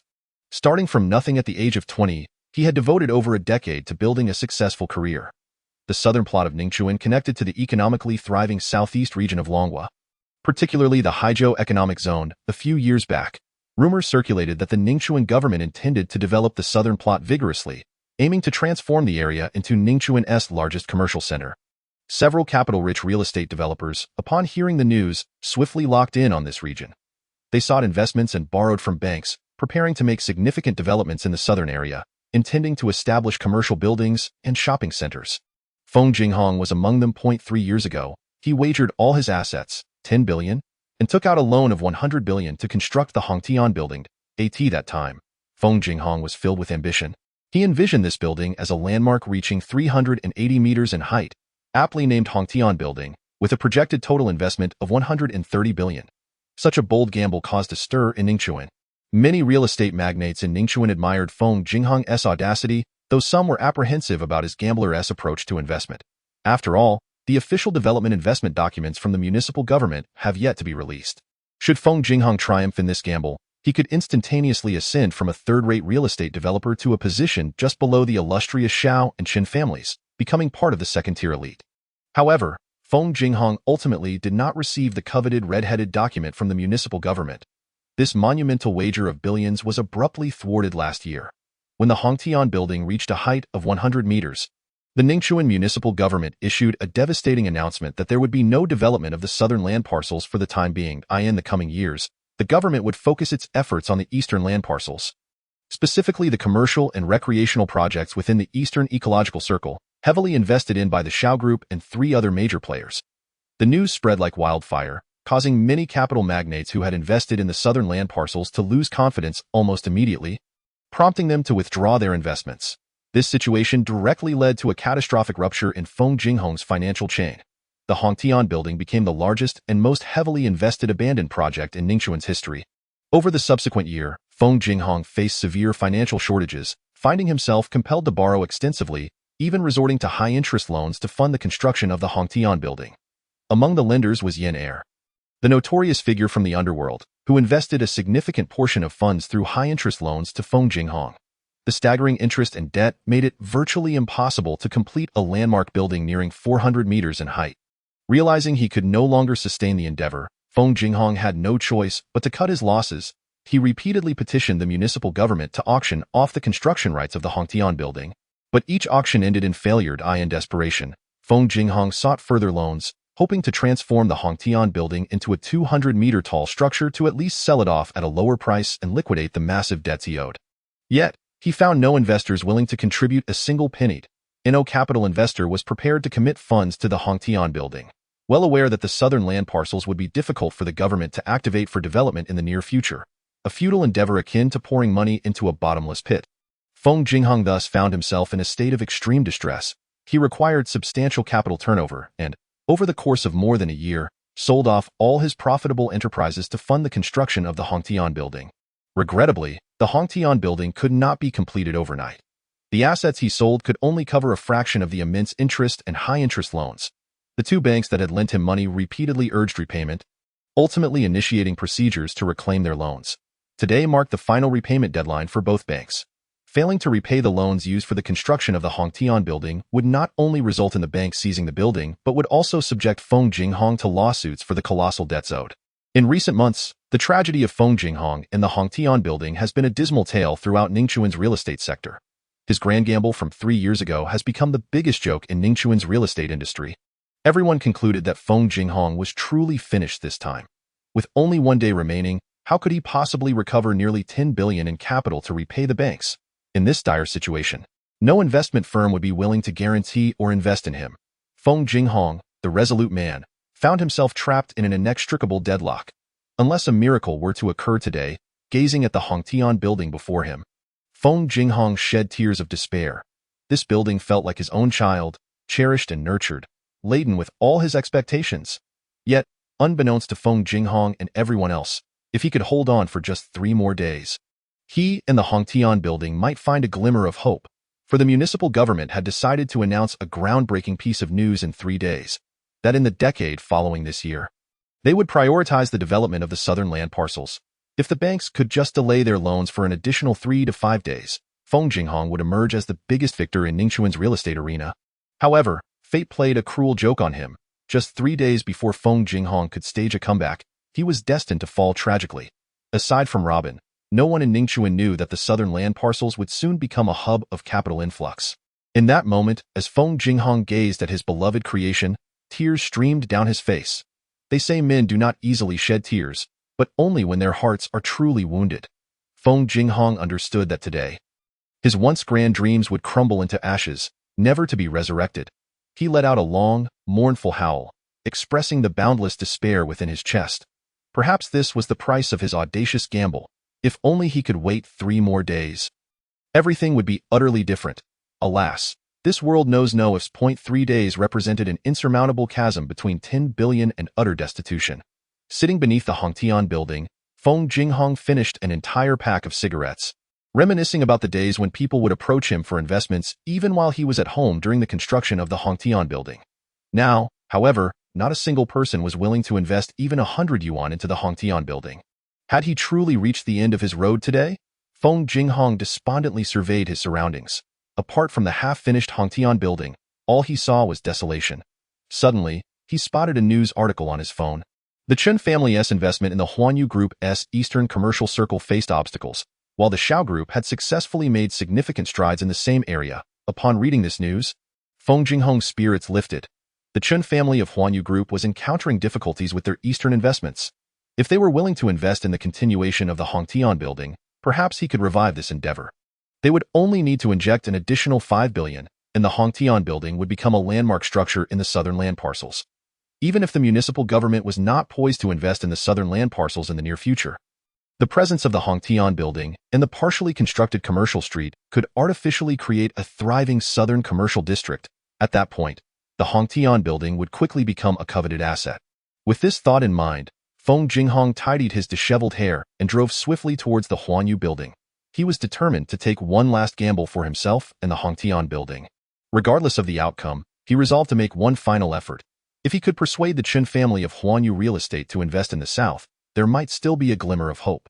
The Chen family possessed substantial capital, and if they had the foresight to see the potential, Feng Jinghong believed he could convince them. In that scenario, the Hongtian building could be reborn. Chapter 112. The southern land parcels are a deadlock. Feng Jinghong arrived at Huanyu real estate with utmost urgency. Entering the reception hall of the Huanyu Group building, he briefly explained the situation to the front desk. After relaying the message, the receptionist informed him that Chen Shuliang had agreed to meet Feng Jinghong in his office. Feng Jinghong was taken aback by how smoothly things were progressing. He was filled with ecstatic anticipation. Given Chen Shuliang's demeanor, perhaps the Chen family would indeed be willing to take over the Hongtian building. It was said that Chen Shuliang, the eldest son of the Chen family, possessed remarkable vision, and the family's rapid rise in recent years was all attributed to his efforts. Today, it seemed his reputation was well-deserved. If the Chen family could take over the Hongtian building, Feng Jinghong might just manage to survive. As for the specifics of their collaboration, that was a different matter altogether. Whether the Chen family opted for a direct purchase or a partnership, Feng Jinghong was open to either. As long as the Chen family was forthcoming, he believed he could recoup at least 100 billion from the nearly 200 billion invested in the Hongtian building. If that were the case, the matter of repaying the bank loans would be resolved smoothly. Once this issue was settled, Feng Jinghong would be liberated from the burdensome debt. Even if he ended up with nothing, he would at least have the opportunity for a resurgence. If the Chen family were to invest and allow him to manage the Hongtian building again, that would be even more ideal. In such a scenario, Feng Jinghong could turn his fortunes around on the Hongtian building project in a few years. As Feng Jinghong contemplated the possibilities, he followed the receptionist's guidance to Chen Shuliang's office. At present, Chen Shuliang was presiding over the affairs of Huanyu Group, as his father, Chen Shuzhong, was absent from the company. Feng Jinghong soon found himself in front of Chen Shuliang, who was engaged in discussions with Chen Fei regarding matters related to the southern land parcels. The Chen family also held nearly 3 billion in investments in the southern land parcels, and they too were grappling with this issue. Outsiders might assume that the Chen family was flush with cash given their current capital size, but in reality, their investments were so extensive that they were also facing significant financial strain. Chen Shuliang was acutely aware of this. If the Hongtian building, as a landmark structure, could be completed and successfully operated, and if additional substantial capital were injected into the southern land parcels, it could potentially be revitalized within 3 to 5 years. In that case, the Chen family's 3 billion investment could yield nearly 10 billion in returns in a short period. The two were deliberating whether to sell the southern real estate or continue managing it when Feng Jinghong entered Huanyu Real Estate. Upon seeing Feng Jinghong, Chen Shuliang cut to the chase. Mr. Feng, are you here to discuss the Hongtian building? No problem. The Chen family is open to it. Feng Jinghong was overwhelmed with excitement at these words, unable to contain his joy. He never anticipated that. On the brink of despair, he would still find a chance to turn things around. Thank you, young Master Chen. Thank you. Chen Shuliang gestured for him to take a seat, then coolly stated, I am aware that you have invested nearly 200 billion into the Hongtian building and its surrounding commercial area over the past 3 years. However, given the current circumstances, anyone willing to take on this financial burden would be a fool. I am only considering this out of pity for you, treating it as a favor. 2 billion. If you are willing to sell the Hongtian building at that price, we can finalize the deal. If not, you may leave. Feng Jinghong instantly stood up, taken aback by the absurdity of Chen Shuliang's offer. 2 billion was far from even covering the initial cost of purchasing the land. The surrounding land of the Hongtian building alone was valued at nearly 5 billion. Chen Shuliang actually thinks he can acquire Hongtian building for merely 200 million. It is utterly ludicrous, Mr. Chen. Your proposed price is exceedingly outrageous. My initial investment in Hongtian building was far beyond 20 billion. I am not asking for much, merely 10 billion, and I shall hand over both Hongtian building and the surrounding commercial streets to you. Chen Shuliang bursts into laughter. Feng Jinghong, what are you thinking? I still have 3 billion in the Chengnan plot that I wish to offload. Now you tell me you want 10 billion for Hongtian building? Am I mad? This dilapidated structure would merely be a pile of waste in my possession. Fine, 200 million is my final offer. Accept it, sign the contract, take your money, and leave. If not, then you can go. Whoever takes that plot will find it a burden. Without a decade's worth of capital investment, it is utterly impossible to see any progress. My family, the Chen family, is unwilling to invest this sum in the Chengnan plot. I could easily place 10 billion in the Chengdong commercial district and double it within 3 to 5 years. Why should I take on your risk? Mr. Feng, it is not that I am being difficult. I truly cannot accept this. If you insist on your position, then you may leave. Feng Jinghong shakes his head bitterly. Young Master Chen, this is indeed far too little. I have received word that the municipal government is likely to announce the development of the Chengnan area soon. Do not be deceived by Hongtian building's current height of merely over 100 meters. It will undoubtedly yield substantial profits in the future. Moreover, your Huanyu group, the Chen family, possesses ample funds. I believe that if you invest a portion of your capital into Hongtian building now, it will surely generate even greater returns later. I am only asking for half the price, 10 billion, which is hardly excessive. Young Master Chen, consider it a favor, or pity me. If you provide this sum, it is guaranteed to be a profitable venture. Feng Jinghong pleads desperately. Chen Shuliang scoffs. If it is such a guaranteed profitable venture, why would you sell it to me? Feng Jinghong, are you truly so benevolent as to watch substantial profits slip through your fingers? Feng Jinghong steps closer, earnestly imploring, young Master Chen, had I not been compelled to repay my bank loans today, do you think I would part with it so easily? This is my life's work. I have spent 3 arduous years nurturing Hongtian building. Despite the challenges, I still firmly believe it will yield significant profits. I have been sitting on it for over a year, and I have invested all my assets into it this year. I am now short of less than 10 billion to repay the principal and interest on my bank loans. If I cannot repay them, they will seize all my assets. At that point, not only will my properties be reclaimed, but my wife and children, along with my parents, will also be left homeless. This is why I am reluctantly selling to you, to settle my bank debts. Young Master Chen, I beseech you. Feng Jinghong is a notable figure in the real estate sector of Ningchuan. Driven to this point, he must lower himself to plead with Chen Shuliang. Observing Feng Jinghong's pitiable demeanor, Chen Shuliang recognizes he is on the brink of desperation. Feng Jinghong, spare me. I conduct my business devoid of emotion. You expect me to part with 10 billion for your mess? Let me assure you, I am not that foolish. Feng Jinghong continues to plead. Young Master Chen, you must have some inside information from the municipal government. Given the current economic development and predictions, the Chengnan plot is certain to be developed. Haizhou District is an economic special zone. If Ningchuan wishes to advance, it must inevitably develop the Chengnan area. Thus, it is undoubtedly a tremendous opportunity. If I were not in financial straits, I would gladly wait another 3 to 5 years to continue developing Hongtian building. Young Master Chen, I implore you, could you reconsider the 10 billion? Chen Shuliang scoffs. Feng Jinghong, can your financial capacity even compare to that of the Chen family? The municipal government is preparing to vigorously develop the Chengnan plot. Do you think I would be unaware of this? Stop attempting to deceive me. You believe I would buy into your fabricated information about the government's plans? Out of pity, I could offer you an additional 50 million. 250 million is my final offer. If you are willing to sell, take the money and sign the contract. If not, you may leave. Feng Jinghong, in his desperate entreaties, realizes he cannot persuade Chen Shuliang to purchase Hongtian building for 10 billion, let alone 5 billion. He understands he has reached his limit. Chen Shuliang, it is said that you are refined and possess discerning insight, having graduated from a prestigious business school. Yet, you exhibit such short-sightedness. My investment of 20 billion is met with a mere 200 million from you. One must not only focus on immediate gains. Are you lecturing me? Chen Shuliang retorts coldly. Feng Jinghong, now you will leave.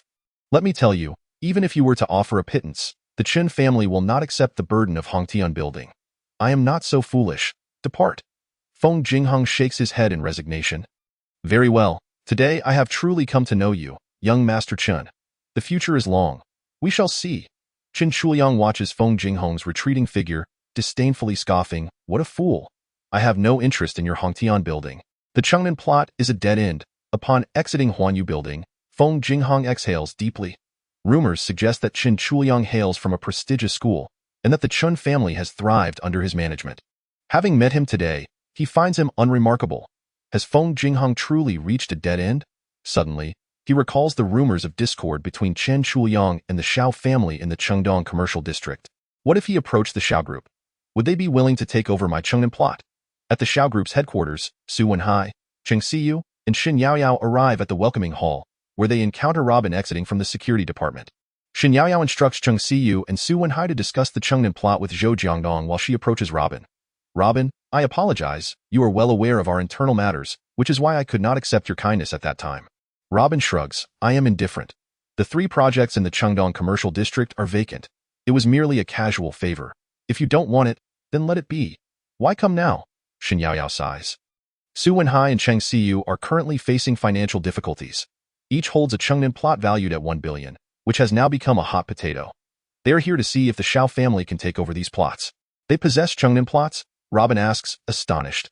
Xin Yaoyao observes the spark in Robin's eyes and nods. Indeed, Siyu is in urgent need of funds, hence their desire to liquidate. They initially purchased the Chengnan plot for 1 billion. Now, they are willing to sell it to the Xiao group at half price. I wonder if Mr. Xiao would be interested in taking it over. Chapter 0113. Robin still harbors feelings for Cheng Siyu. Are you certain Su Wenhai and Cheng Siyu possess the Chengnan plot? Robin gazes at the retreating figures of Cheng Siyu and Su Wenhai, shaking his head. I learned from Li's residence that the municipal government is set to announce the investment and development of the Chengnan plot in 3 days. At that time, it will swiftly become a gathering place for capital. If Cheng Siyu and Su Wenhai are aware of this information, they would never sell their land at a low price, even if it cost them their lives. Xin Yaoyao rolls her eyes at Robin. Why would I engage in idle chatter with you about this? Siyu and the others have come to negotiate with Zhou Jiangdong, seeking his assistance in persuading Miss Xiao to take on the Chengnan plot. Robin chuckles with interest. Xin Yaoyao shakes her head. Of course, I understand the odds are slim. Zhou Jiangdong is unlikely to agree. The Xiao group does not even regard such a minor investment. Furthermore, the Chengnan plot is a pile of worthless debt. No one would willingly take it on. Robin shrugs. If you already anticipate such an outcome, why come at all? I told you before that Siyu's family situation is quite complicated. Xin Yaoyao sighs. Siyu's grandfather has returned from abroad. His condition is dire. It is said that his illness is untreatable, and the doctors estimate he has at most 6 months to live. Relatives and shareholders of the Cheng family, upon learning this, are vying for control of the Cheng family's operations, expressing dissatisfaction with the old man's decision to have Cheng Siyu take over the family business. Yesterday, her impulsive actions in the Chengdong area further exacerbated the already precarious situation of the Cheng family enterprise. Because of this, her relatives and shareholders are now causing a ruckus. In addition to this, they have begun to scrutinize the investment in the Chengnan plot, pressuring Siyu for an explanation. Robin raises his hands in a gesture of indifference. This predicament is of her own making. Shan Yaoyao smiles helplessly. Indeed, the Chengnan plot was initially acquired based on Siyu's enthusiasm, following Su Wenhai's persuasion, which led to the Cheng family investing 1 billion. Now, with relatives and shareholders united against her, if Cheng Siyu cannot resolve the Chengnan plot issue, they will band together to force the old man to oust her from the core management of the Cheng family and relinquish her control. Moreover, the loans of the Cheng group for the southern plot have recently matured, and the bank has issued a notice demanding repayment. Should Cheng Siyu fail to produce 500 million to repay the bank loan in the coming days, the Chung Group is likely to find itself entangled in a debt dispute. Once ensnared in such a predicament, a chain reaction would ensue, leading to the collapse of all its enterprises. Today's events at the signing venue have already dealt a significant blow to the Qing family. Should news of their default on the bank loan emerge, the Qing family might truly face ruin. In truth, the shareholders of the Chung family currently possess the capability to inject funds and stabilize the situation of the Chung Group. However, they are reluctant to do so.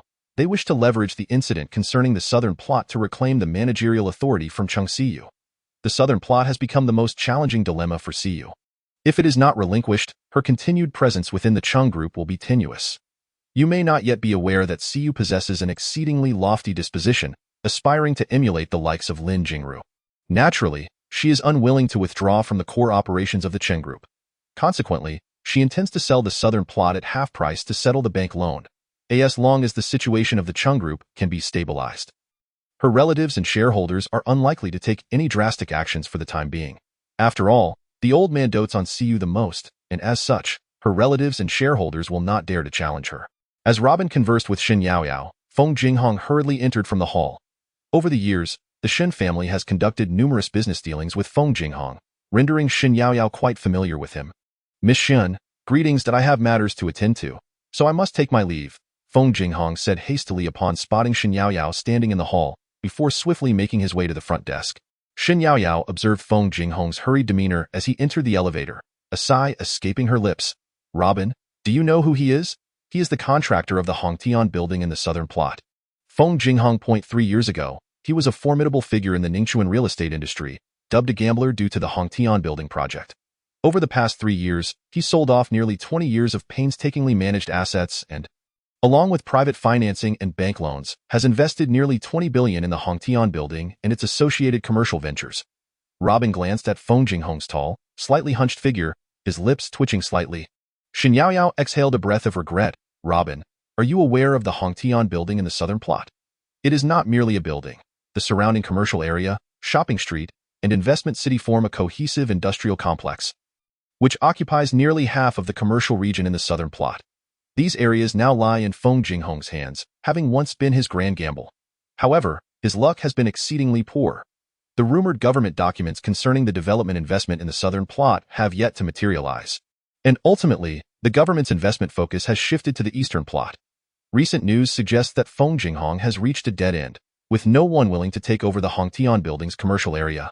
Today, he has approached the Xiao family's Eastern Development Group, likely seeking assistance from President Xiao regarding the Hongtian building matter in the Southern plot.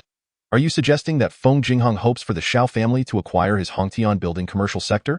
Robin inquired thoughtfully. Shen Yaoyao nodded. That appears to be the case. Although he has had no prior commercial dealings with President Xiao, he has engaged extensively in business with Zhou Jiangdong in the past. I wonder if Vice President Zhou would assist him in this matter. Even if Zhou Jiangdong were to agree, I doubt President Xiao would accept. How much cash can you muster? Robin suddenly asked. Shen Yaoyao was taken aback. What do you mean, Robin? Are you suggesting I invest in the Southern plot? If that is the case, I would rather not. I currently do not possess such capital. Even with the shares of the Gu family group in my possession, I cannot liquidate them immediately. Even combined with the shares of the Shin family group, I cannot afford the Hongtian building. Furthermore, I am not foolish enough to invest in what is clearly a worthless plot. I am not a philanthropist, and my sympathy for them does not imply that I must assist them. Moreover, I could never utilize that money. It was left to me by my mother. Robin pouted. Look at how anxious you are. I never asked you to purchase Feng Jinghong's assets. That amount is simply insufficient unless the Xiao family intervenes. What I mean is, if you wish to engage in some capital ventures and see your cash appreciate swiftly, you could consider buying some of the Southern plot. Shen Yaoyao looked at Robin in astonishment. What are you talking about? Are you playing a prank on me? I would never purchase the Southern plot. Robin shrugged. Believe it or not, I assure you, the Southern plot will appreciate in value. It would be a pity not to seize such a lucrative investment opportunity. At the very least, you could acquire the plot currently held by your good friend Cheng Siyu, or even the one held by Su Wenhai. Robin, what sort of joke is this? Combined, those two plots are worth 10 billion, and I do not have that much cash on hand. Robin produced 2 cards and handed them to Shen Yaoyao. These 2 cards contain a total of 5 to 6 billion. If you trust me, bring out your cash as well. That I suspect Zhou Jiangdong will not accept the Southern plots held by Cheng Siyu and Su Wenhai. Use this money to acquire their plots. Huh? Robin, What do you mean? Shin Yaoyao stared at the two bank cards in bewilderment. Is this for real? The southern plot is nothing but wasteland. You would spend so much money to buy it? Are you insane? Robin paused, unable to explain the reasoning behind it. Just follow my advice. I am not joking. He then made his way towards the elevator. Shen Yaoyao remained stunned for a while, watching Robin's retreating figure. Realizing, so it turns out, what Siyu said was true. Robin really still harbors feelings for Chung Siyu. Chapter 0114. 500 million. Not a penny less. Shin Yaoyao stomped her foot in frustration, hastily pursuing Robin. Robin, I know you are truly still thinking about Chung Siyu, she exclaimed. If you still like her, why not just say it directly? How hypocritical. Robin was taken aback. Have you lost your mind? Why would I waste my time thinking about her? I merely suggested that you invest in the southern plot. Is it really necessary to overthink it? I assure you, I do not have the leisure to dwell on a woman with a troubled mind. With that, he stepped into the elevator. Shun Yaoyao observed Robin's nonchalant demeanor, suspecting he might not be lying. A smirk crept onto her lips as she followed him inside. Zhao Yin and Xia Zishuan were also in the elevator. Miss Shan, hello. Zhao Yin greeted Shin Yaoyao with a smile and a wave. Turning to Robin, she blushed slightly. Brother Robin, what a coincidence to see you again. What do you mean, again? He is clearly following me on purpose. How boring. Xia Zishuan cast a disdainful glance at Robin. Robin ignored her, pulling out his phone to check the news regarding Feng Jinghong and the southern plot. Numerous online media outlets had reported on Feng Jinghong and the southern plot today, with the most attention drawn to the fact that he was being pursued by multiple creditors and had reached a dead end. Feng Jinghong had accrued substantial debt due to the Hongtian building, and the bank had initiated procedures for early loan repayment. Today marked the final deadline for him to repay the loan. There was also a most critical issue. Previously, the notorious Yin Lauer had lent him high-interest loans, which had now accumulated to 20 billion in both principal and interest. If this amount could not be repaid, Feng Jinghong would not only face lawsuits and asset seizures, but could very well meet his demise at the hands of the ruthless enforcers from the notorious underworld. Shin Yaoyao observed Robin's expression at that moment and nearly burst into laughter. She could not comprehend why Xia Zishuan always assumed Robin was pursuing her. Xia Zishuan, seeing that Robin paid her no heed, huffed angrily. Let me tell you, you need to move out immediately. Do not live across from me. Are you some sort of weirdo? Following me around every day? Is that amusing? I detest men like you. Listen well, do not follow me again. If you do, I will call the police. Robin raised his gaze, looking at the fuming Xia Zishuan's sister. You really are quite delusional. With your looks, do you think I would spare a glance at you? Go away, buzzing around like a fly is rather annoying. You? Who are you calling sister? Xia Zishuan's face flushed with anger as she pointed at Robin. Shen Yaoyao was taken aback, covering her mouth to stifle a laugh. Before attempting to mediate, all right, Miss Xia, you may have truly misunderstood. Robin does not harbor the intentions you think. Xia Zishuan grew even angrier, her voice rising several decibels. What misunderstanding? He approaches me solely to draw my attention. From the outset, when he helped Zhao Yin, it was all a setup. Later, upon discovering we were interviewing at the Eastern Development Group, I don't know how he ended up here. Unbeknownst to me, someone had learned of our residence in Lijing apartment, and astonishingly, he moved in right across from us. What a peculiar twist of fate. His calculated approach towards me seems solely aimed at ensnaring my heart. Upon hearing this, Shen Yaoyao was left speechless. Miss Xia, she queried, between the two of us, who do you think is more beautiful? Furthermore, what social standing do you possess that could possibly compare with mine? Xia Zishuan fell silent, lifting her gaze to Shen Yaoyao. She felt an urge to retaliate, but the words caught in her throat. Shen Yaoyao, towering half a head above Xia Zishuan, lowered her eyes and smiled. Zishuan, in our company, who do you think Robin prefers? A woman of my diverse charm or an utterly ordinary woman like you? Xia Zishuan was momentarily stunned, her face flushing crimson as she struggled to find her voice. Shen Yaoyao let out a light laugh before turning to Robin, who was still engrossed in his phone, and whispered, Do you truly have feelings for her? Robin shot her a glance, remaining silent as he exited the elevator. Once outside, Shin Yaoyao burst into laughter. Ha ha ha, you should have seen the look in Xia Zishuan's eyes. She regarded you as if you were a lecher. Alas, could it be that you have truly harassed that innocent girl? Harassed? Nonsense. That woman is delusional, can't you see? Every time she sees me, she claims I am pursuing her. What delusion led her to believe I have feelings for her? A woman like that should be writing scripts or novels. It would be a shame for her not to. Shin Yaoyao laughed heartily at Robin's innocent expression. At that moment, Su Wenhai and Cheng Si emerged dejectedly from Zhou Jiangdong's office, encountering Robin and Xin Yaoyao. Xin Yaoyao ceased her laughter, noticing the gloom on Cheng Si's face, and approached her, asking, Si, how did the meeting go? What did Vice President Zhou say? Cheng Si sighed. No prospects. Vice President Zhou stated that the Xiao family has no interest in such a meager investment. Besides, the southern plot has already become worthless. Even if the Xiao group doesn't lack funds, they wouldn't part with 10 billion to acquire the southern plot from Su Wenhai and me. Alas, Yao Yao, it seems I am truly in a predicament. Xin Yaoyao glanced at Robin, paused for a moment, and asked Cheng Si, what price do you intend to sell the southern plot for? Cheng Si shook her head bitterly. When we purchased the southern land, the cost was less than 5 billion. Although we have invested some over the past 2 years, the current market is unforgiving. Right now, we merely wish to recoup our initial investment. If we cannot transfer the southern plot today, I will struggle to repay the bank loan, and I may have to incur debt to settle it. This is one issue. The more pressing concern is my relatives and shareholders making trouble for me in front of my grandfather. Robin inquired, did you bring the documents for the southern plot? Cheng Si was taken aback. She hadn't expected Robin to ask about that. She huffed, what does it matter to you if I brought the documents or not? Xin Yaoyao quickly interjected, no, see, what Robin means is that he has some funds available and wishes to purchase the southern plot from you. Cheng Si and Su Wenhai were both stunned. What did you say? Cheng Si was astonished for a moment, then her eyes filled with disdain. I know you have several billion. Are you attempting to buy my land just to gain my admiration? At this, Cheng Si paused. Her tone icy. It can't be that straightforward, can it? Speak. What are your conditions? But remember this.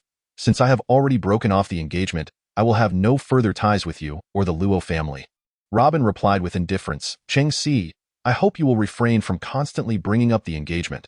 The moment your family rejected it, we became strangers. Reiterating this matter is utterly pointless. The southern plot, whether you choose to sell or not, is merely a piece of land. There's no deeper meaning to it. Cheng Si rolled her eyes, gazing into Robin's eyes. Do you genuinely have no conditions? Robin replied coolly, Miss Cheng, you overestimate yourself. A woman of your caliber does not warrant my elaborate display of interest. You!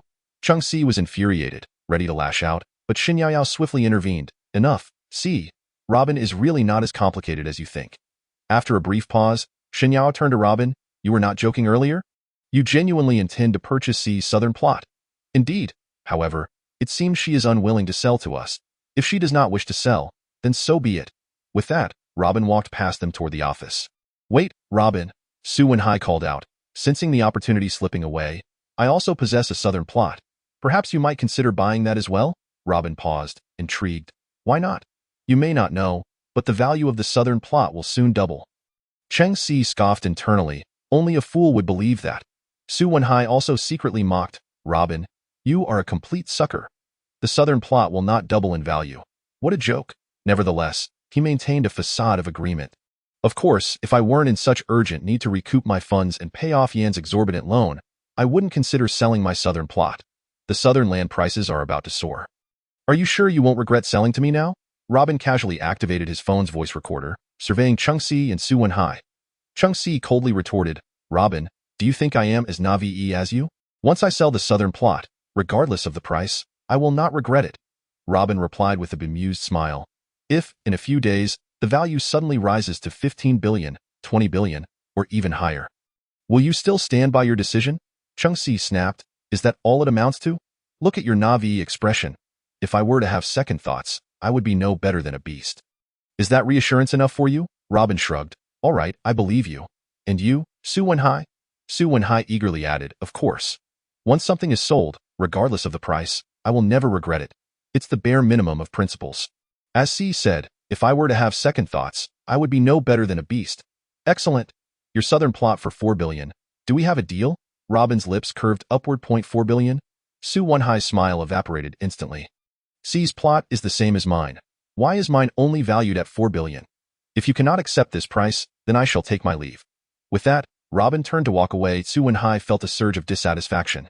That scoundrel is being deliberately insulting. Yet, he knew that if he didn't sell the southern plot now, its value would only diminish further, perhaps even becoming worthless in the end. Gritting his teeth, he relented. Wait, Robin, for billion it is. I will sell. Good. It's a deal. Robin glanced at Xin Yaoyao. You will need to contribute some funds to purchase Su's plot. If you are concerned, consider it a loan to me. Xin Yaoyao hesitated momentarily before agreeing. Fine, let us proceed with the transfer paperwork. She departed with Su Wenhai and Cheng Si from the Eastern Development Group. Robin switched off his phone's recorder, fully aware that in 3 days, the price of the southern plot would skyrocket tenfold or even more. Numerous capital investors would flock to this area. When Cheng Si and Su Wenhai witnessed their land's value multiplying, they would surely regret their decision. It would be prudent to keep some leverage against these rogues and petty individuals, sparing himself the need for further discourse later. After Shen Yaoyao and the others departed, Robin encountered Feng Jinghong, who had just exited Zhou Jiangdong's office. Noticing his dejected demeanor, Robin surmised that he too had faced disappointment within. Feng Jinghong, filled with despair, stumbled along, muttering to himself, I, Feng Jinghong, have truly reached my end. Alas, there is no way out. Fate has decreed it so. Upon encountering me, the outcome is not necessarily predetermined. Robin stood before Feng Jinghong, wearing a calm smile. Feng Jinghong looked up at Robin and inquired, Who might you be? Robin chuckled softly. I am called Robin. Might I presume you are Mr. Feng Jinghong of Hongtian Building? Robin? Feng Jinghong pondered for quite some time, yet could not recall the profession of the young man before him. Robin scrutinized Feng Jinghong's scarlet eyes and remarked, I have heard that you possess projects concerning Hongtian Building and many surrounding commercial sectors. Indeed. What do you imply by that? Feng Jinghong's eyes sparkled, as if he had grasped a lifeline amidst a sea of despair. Yet, the glimmer of hope quickly dimmed, for this individual appeared too youthful. Even if he were an executive of the Shao family, it was improbable that he wielded control over 100 billion in funds. Please follow me to my office. Let us discuss the matters concerning Hongtian Building. Robin gestured for Feng Jinghong to proceed towards the innermost office. Feng Jinghong, bewildered, did not recognize Robin. Observing this unfamiliar young face, he felt a twinge of suspicion. Could he be the newly appointed assistant of Xiao Yudi? However, noting the office Robin indicated, it seemed the occupant held a rank superior to Zhou Jiangdong. It appeared that this young man was indeed Xiao Yudi's assistant. With a heart full of trepidation, Feng Jinghong followed Robin to the office door, and upon lifting his gaze, he spotted the plaque inscribed with the title President. Indeed, it was Xiao Yudi's office. The flickering flame of hope that had just been extinguished reignited within him. Yet, as thoughts of the price offered by Chen Chuliang surfaced, his heart sank once more. Could it be that Xiao Yudi intended to negotiate downwards? Alas, it had come to this. He resolved to wait and see, for he had already reached the end of his rope upon entering the office. He found the ambience far more imposing than that of Zhou Jiangdong's. However, once inside, he did not see Xiao Yudi. Feng Jinghong had never interacted with Xiao Yudi directly, having only met her father, Xiao Zhenting, a handful of times 7 or 8 years prior. Please, take a seat. Robin gestured towards the sofa, indicating for the anxious Feng Jinghong to sit and converse. How long until President Xiao returns? Feng Jinghong glanced at the time, aware that he had just over 3 hours remaining before the deadline to repay the bank loan. This negotiation was likely his last chance for revival. President Xiao, she will not be returning today, Robin said matter-of-factly. Now, tell me about the situation regarding Hongtian Building. You? Mr. Robin, I must inquire, are you truly capable of making decisions on such a significant matter? Upon hearing that President Xiao would not be back today, the flicker of hope within Feng Jinghong dimmed once more. It not merely a matter of 100 or 200 billion. Do you believe I, as the president of Chengdong Development Group, lack the authority to make such decisions? Robin chuckled lightly. If you are unwilling to discuss, then we can cease.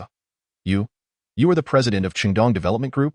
It took Feng Jinghong a moment to regain his composure. If the Xiao family entrusted their most critical enterprise to this young man, he was undoubtedly a significant figure within the Xiao family. He hurriedly stood, grasping Robin's hand tightly. My apologies, Mr. Robin, I was remiss. I did not realize. Robin gestured for him to sit. No harm done. I have heard some details regarding your situation. Now, tell me how you intend to handle Hongtian Building and the surrounding industries. At this moment, Feng Jinghong could no longer afford to hesitate and revealed the entire predicament. Mr. Robin, to be frank, I have invested nearly 200 billion in the Chengnan plot. Due to numerous investors withdrawing midway, I now stand on the brink of bankruptcy. Today marks the final deadline for repaying my bank loan, and I also owe nearly 2 billion to the Demon King's cave. Yin Lauer has taken my wife and child captive there. If I cannot repay them today, not only will the bank seize all my assets, but Yin Lauer and his associates will also kill my family. In total, I require 100 billion to navigate this crisis. Mr. Robin, I beg of you. Feng Jinghong attempted to kneel before Robin, only to be grasped by the arm. No need for that. I shall speak to President Xiao. The Xiao family will take over. At that moment, Feng Jinghong's phone rang. It was Yin Lao calling. Trembling, he opened the call, and before he could say anything, Yin Lao voice echoed through, Feng Jinghong, if you cannot repay the money today, you know what will happen to your wife and daughter. Following that, the cries of Feng Jinghong's wife and daughter reached his ears. Robin frowned, pointing at Feng Jinghong. Hand me your phone. Chapter 0116. Feng Jinghong gazed at Robin, hesitating for a long while. Thinking he might have misheard, Robin extended his hand, signaling him to pass over the phone. Only then did Feng Jinghong ascertain that he had indeed heard correctly. Terrified, he covered the mouthpiece and whispered, Mr. Robin, the caller is Yin Lao, the second in command of the Tiger Lord. I am aware. Robin nodded. Did you not wish for me to take over Hongtian Building? Without resolving these chaotic issues, how can you focus on continuing the development of Hongtian Building? Yin Lao's call had come unexpectedly. In his moment of panic, Feng Jinghong failed to grasp that Robin's implication was to take over Hongtian Building. Now regaining his senses, he was electrified by Robin's words. Feng Jinghong realized that he might have truly encountered a savior today. He hastily handed the phone to Robin. Robin spoke coldly, Yin Lao, how much does Feng Jinghong owe you? On the other end, Yin Lao was taken aback by this abrupt voice. How could Feng Jinghong be with this esteemed figure? He was momentarily at a loss regarding the relationship between Robin and Feng Jinghong. Mr. Robin? Previously, Feng Jinghong borrowed 10 billion from me, and after nearly half a year, he now owes us 20 billion, principal and interest combined. I understand. Robin replied indifferently, do not pursue that debt for now. Release his wife and daughter first. I am now taking over Hongtian Building, and he will repay you the sum in a week. On the other end, upon hearing Robin's words, Yin Lao felt as if he might die of despair. If Robin were to take over Hongtian Building, would he ever be able to collect that debt? Release them immediately. Do you hear me? Yes, Mr. Robin, I will release them at once. Yin Lao dared not utter a word of dissent. I will personally ensure their safe return home and guarantee that no harm will come to them. Feng Jinghong need only repay the principal of the loan to us. The interest can be waived, and he can return it whenever, or even not at all. I will explain this to the Tiger Lord. Robin replied coldly, debts must be repaid. It is only just. 20 billion will not be a single cent less. Yes, Mr. Robin, I will follow your arrangements. Yin Lao immediately responded, thinking, whatever you say goes, money pales in comparison to lives. Robin tossed the phone back to Feng Jinghong. That moment, Feng Jinghong felt as though he had traversed a dreamlike experience. He had thought he had reached a dead end today, not only for himself but also for his wife and child, who would follow him into oblivion. He had never anticipated that this young man would miraculously help him extricate himself from such dire straits. Had he not encountered Robin, even if he managed to navigate the bank's demands, the ruthless Yin Lao and his gang would not relent. His ultimate fate would have been one of ruin and despair. At that moment, Robin appeared to him as a deity, descending from the heavens to rescue him from the abyss. Yin Lao truly released his wife and daughter. Make a call to your wife and daughter to confirm their safety. We can continue our discussion afterward, Robin instructed, noticing Feng Jinghong's look of terror as he pointed to the phone. Otherwise, your heart will be divided, and you will lack the focus to proceed with the matters concerning Hongtian Building. Feng Jinghong nodded, trembling as he dialed his wife's number. After video calling his wife and daughter, he was assured that Yin Lao had indeed released them. Moreover, it was Yin Lao who personally drove them home and repeatedly apologized to them. This outcome left Feng Jinghong utterly astonished. Aside from Chi Yuhu, there was no one else in Ningxuan whom Yin Lao would obey so readily. Who exactly was Robin? Feng Jinghong gazed up at Robin with a newfound reverence. So young. Yet he held the position of president of the Xiao family's Qingdong Development Group, and he commanded such respect and submission from someone known as the King of Hell. Feng Jinghong scrutinized this young man before him, realizing that encountering Robin today had truly been his salvation. He exhaled deeply, feeling the immense pressure weighing on his heart lift by half. After a brief moment of elation, he suddenly became alert that no one in Ningxuan was willing to take on Hongtian Building. Yet Robin showed no hesitation. Did he perhaps have some additional conditions? Mr. Robin, this is our first meeting, and you are well aware of the current state of the Chengnan plot. I am uncertain how much you intend to offer for the purchase of Hongtian Building. Once he had regained his composure, Feng Jinghong cautiously inquired. Robin understood that Feng Jinghong still harbored doubts about his capacity to absorb the Hongtian Building. Feng Jinghong, you have believed that the Chengnan area would be a focal point for investment and development in Ningxuan, and you are correct in this regard. Although the Chengnan area is closest to the Haizhou Economic Special Zone, The city government has yet to develop it over the years. Many are aware that the Chengnan plot was once a chaotic graveyard in the past 3 years due to your investments along with some other Ningchuan developers. The environment there has finally begun to improve.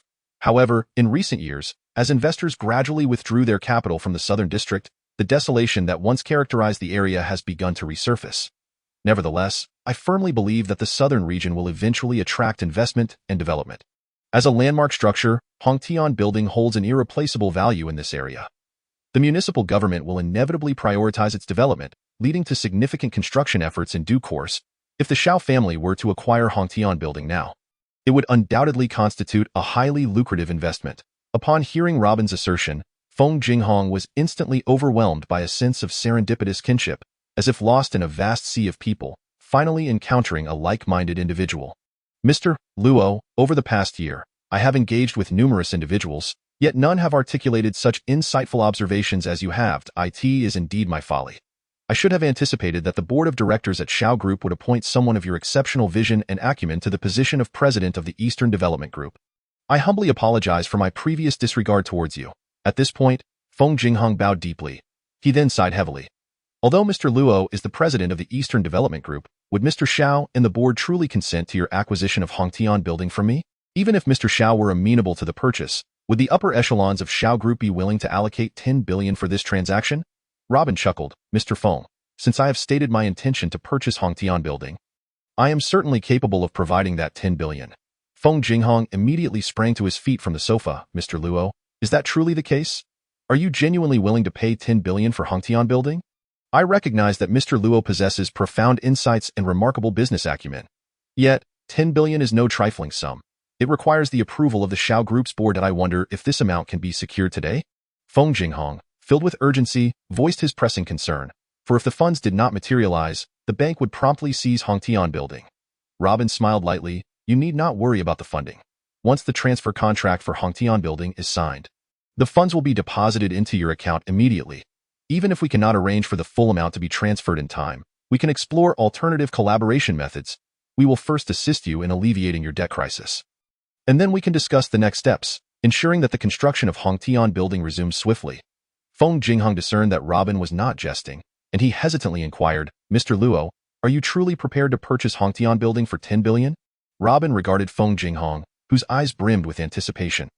Over the past 3 years, you have invested nearly 20 billion into Hongtian Building. How could I possibly offer you only 10 billion? That would indeed be quite unfair. Feng Jinghong was perplexed by Robin's meaning. Mr. Luo, are you suggesting that? Robin patted his shoulder. You should have a financial record detailing your total investment in Hongtian Building. Bring those accounts tomorrow, and Shao Group will compensate you accordingly. We can discuss the specifics then. Feng Jinghong thought he must have misheard. Mr. Luo, are you saying that you would be willing to purchase the entire commercial circle surrounding Hongtian Building for nearly 20 billion? Robin nodded. Indeed, you heard correctly. That is precisely what I mean. If the municipal government were to reinvest in the southern district, property values would soar. Would you not regret it then? Feng Jinghong shook his head. Mr. Luo, I am already at my wit's end. Even if the price of Hongtian Building were to multiply 10-fold or 20-fold tomorrow, I would still be unable to profit further. Had I not encountered you, I would have faced utter ruin and despair. Your assistance in navigating this crisis is a tremendous blessing. Moreover, your willingness to acquire the entire commercial circle for 20 billion feels like a rebirth for me. Mr. Luo, you have restored my family's fortunes. How could I possibly reconsider after the property values in the southern district rise? That would make me less than a beast. However, waiting for the municipal government to invest in the southern district would likely take another 10 to 20 years. Robin chuckled lightly. Very well then, I shall inform Mr. Shao, and we will first resolve your matters with the bank before discussing Hongtian Building. Feng Jinghong felt as though he were in a dream. He had endured countless hardships and ridicule in pursuit of Hongtian Building, believing all hope was lost. Yet, unexpectedly, in the final hours, he encountered Robin. With a thud, he knelt before Robin. Mr. Luo, thank you. 5 minutes later, the board of directors of Shao Group, alongside several major shareholders, including a few senior executives represented by Zhou Jiangdong, gathered at the Shao Group headquarters. All were united in their opposition to Robin's acquisition of Hongtian Building. Chapter 117. Board meeting of Shao Group at 3 in the afternoon. In the conference hall on the 30th floor of Shao Group's headquarters, all members of the board and 21 shareholders were present. Zhou Jiangdong, as a senior executive of Shao Group, also attended the board meeting. Despite not being a member of the board or a shareholder himself, he was there specifically to vehemently oppose Robin's decision to take over Feng Jinghong's Hongtian building. The shareholders' meeting included a total of 21 shareholders. The Xiao family, spanning 3 generations, held 45 of the shares, having granted Robin 20 of the shares. The remaining shareholders controlled 35 of the shares, with Xiao Zhenchuan and several major shareholders outside the Xiao family becoming furious upon learning of Zhou Jiangdong's report about Robin's private promise to Feng Jinghong regarding the purchase of the Hongtian building commercial circle. They quickly convened at Xiao Group, demanding an urgent board and shareholders meeting, collectively insisting that Xiao Tianlong must not agree to Robin's proposal to take over Hongtian building. One of the elder shareholders, Han Zhongxin, who was over 60, was the most senior among the shareholders. Aside from Xiao Yudi, Xiao Jinting, and Robin, though Robin had not accepted, the Xiao family had already transferred shares to him. He held the most shares in Xiao Group, possessing 10 of the company's equity. He pointed at Xiao Yudi, saying, "Yudi, you are still young. You are making hasty decisions. I was not present at the recent board meeting, and I am unaware that you have appointed this young man, Robin, to the position of president of the Eastern Development Group. It is said that Robin is barely in his 20s, a newcomer with no qualifications. I fail to understand why you would entrust such an important position to someone like him. Now we see that this Robin intends to acquire Hongtian building for 20 billion. It is utterly absurd. The Southern District is widely recognized as a wasteland. Just a few years ago, it was nothing but a graveyard, a forsaken area that no one dared to approach. Even if the municipal government were to develop it, no one would be willing to invest in that region. 3 years ago, the government paused development in the Southern District for this very reason. Over the past 2 years, only speculative figures like Feng Jinghong would dare to develop the Hongtian building commercial circle there, driven by sheer folly. I cannot fathom what they are thinking. How could profit be realized in such a desolate place? Now, Xiao Group has shifted its investment focus to the Eastern District, where we should be channeling significant funds. The Southern District is worthless, and yet Robin has audaciously decided to purchase Hongtian building, effectively squandering the shareholders' money. This is simply outrageous. I propose that the board terminate Robin's employment contract immediately. Xiao Group cannot allow this inexperienced youth to jeopardize our enterprise. After Han Zhongxin spoke, a middle-aged man in his 50s, Liao Dongwei, nodded in agreement. Liao Dongwei's tenure and shareholding in Xiao Group rank just below Han Zhongxin, holding 8 of the company's equity. After Han Zhongxin concluded, he quickly echoed, "Old Master Xiao, Xiao Group is the legacy we built from nothing alongside you. We cannot allow a mere child like Robin to ruin it. The Hongtian building in the Southern District has long been worthless, and Robin's intention to acquire it for 20 billion is bewildering. It is unclear whether he is simply confused or involved in some undisclosed dealings. Even if we were to take over Hongtian building, apart from the initial 20 billion investment, turning the Southern District into a profitable commercial center would demand even more, perhaps 1,000 billion, and it would still be uncertain whether we could revitalize it. After all, we are merely a private group without the municipal government's backing. Official capital will not invest in the Southern District. Those private investments are all about short-term returns, and they certainly won't pour money into this barren land. I strongly urge the immediate dismissal of Robin and the annulment of the transfer contract signed between Feng Jinghong and him." Both Han Zhongxin and Liao Dongwei were major shareholders who had been with Xiao Tianlong since the founding of Xiao Group. They proclaimed, and a dozen shareholders swiftly joined in, denouncing Robin. They unanimously demanded that Xiao Tianlong and Xiao Yudi immediately terminate Robin's position as president of the Qingdong Development Group and annul the contract signed with Feng Jinghong. In the face of the shareholders' discontent, Xiao Tianlong remained non-committal. He sat impassively at the front, observing the fervent expressions of each shareholder with indifference. After a few minutes of tumult in the conference hall, Xiao Tianlong glanced at Xiao Jinting and Xiao Yudi. "Jinting, Yudi, what are your thoughts on this matter?" Xiao Yudi hesitated for a moment. "Grandfather, from the current perspective, the investment in the southern plot indeed seems unprofitable. However, regarding Robin's decision, I concur. As for the reasons, I have none." Xiao Tianlong nodded, a hint of a reassuring smile gracing his face. "Jinting, what is your stance?" Without a moment's thought, Xiao Jinting replied, "Father, I have always been taught that a drop of kindness should be repaid with a fountain of gratitude. Robin saved my life. I see no reason to oppose his proposal. I support any decision he makes, even if it costs me all my shares and power in the Xiao family. I would never regret it." Xiao Tianlong nodded with satisfaction. "Excellent. You have not disappointed me. Since you both agree, I have no objections." Upon uttering these words, the conference hall fell into an immediate silence. Xiao Zhenchuan promptly stood up. "Opposing, Dad, I disagree." Xiao Tianlong nodded. "All right, I understand. Please sit down." I have something to say. Xiao Zhenchuan wished to continue speaking, but Xiao Tianlong gestured for him to take his seat, and he reluctantly fell silent. Ladies and gentlemen, although I, Xiao Tianlong, have long since distanced myself from the core operations of the Xiao Group, I have never forgotten the original purpose for establishing it. Most of you joined me from nothing to the present stature of the Xiao Group. Over the years, you have stood by me through thick and thin, unwaveringly. For that, I am grateful. The position and glory that the Xiao Group holds today is due to your indelible contributions. I understand your concerns regarding Robin's decision to acquire Hongtian Building for 20 billion. From the inception of our venture, you have followed me with the hope of leading a good life, making substantial profits, and achieving status and dignity. There is nothing wrong with that. I still hold this belief. I bear the responsibility for the wealth and status that you have attained.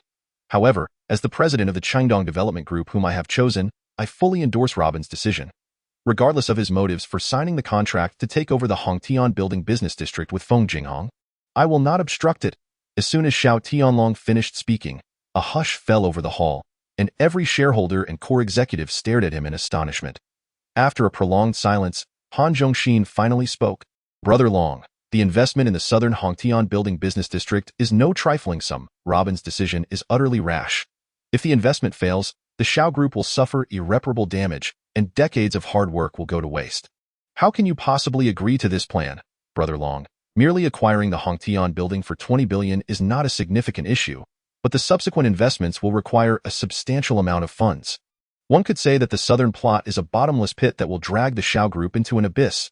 Liao Dongwei also stood up, agitated, saying, Old Master, please reconsider this matter carefully. It has not been easy for us to follow you in founding the Xiao Group. Back then, we had nothing, and through hard work alongside you, we have reached the current status of the Xiao Group in Ningchuan.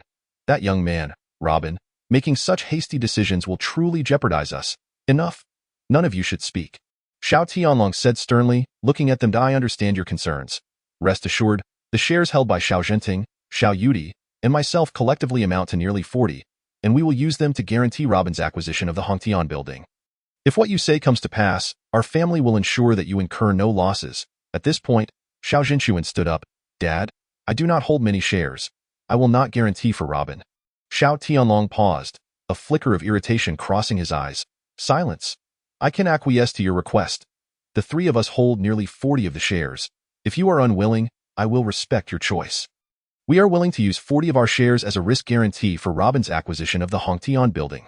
If, after this, any shareholders remain opposed, they may choose to exit the Xiao Group shareholders meeting. I, Xiao Tianlong, will immediately liquidate your shares. Here is the plan. I will give you until tonight to contemplate. By tomorrow afternoon, you must reach a decision. If you are unwilling to support Robin's decision, then you may withdraw from the Xiao Group shareholders meeting. Yudi, prepare the share transfer contract. Any shareholders wishing to withdraw, ensure they receive cash immediately. Once Xiao Tianlong concluded his remarks, the room fell into silence. Han Zhongxin merely shook his head, sighed deeply, and said, Brother Long, since you have made this decision, I have nothing more to say. Everything I have is due to you. I will not withdraw from the Xiao Group. Liao Dongwei nodded in agreement. Very well, old master. I was once a pauper. Having walked through life's ups and downs with you to this day, I consider myself fortunate. Since you have decided to support Robin's proposal, I will stand with you. Even if this investment in Hongtian Building cost me everything, it matters not. However, several shareholders were murmuring quietly, hesitating over whether to withdraw from the Xiao Group. Chapter 0118. Jiandongyang Shares Bank. Zhou Jiangdong sat in an observer's position at the meeting, not daring to speak. He had not anticipated that Xiao Tianlong would agree to Robin's absurd decision. More importantly, Xiao Yudi and her recently recovered father, Xiao Zhenting, were also on Robin's side. He realized that attempting to overthrow Robin through this incident was utterly impossible. Seizing the moment of chaos in the conference hall, he discreetly slipped out. Upon reaching the fire escape, Zhou Jiangdong glanced around to find it deserted and dialed the number of Shi Xingdi, the president of Jiandongjiang Shares Bank in Ningchuan.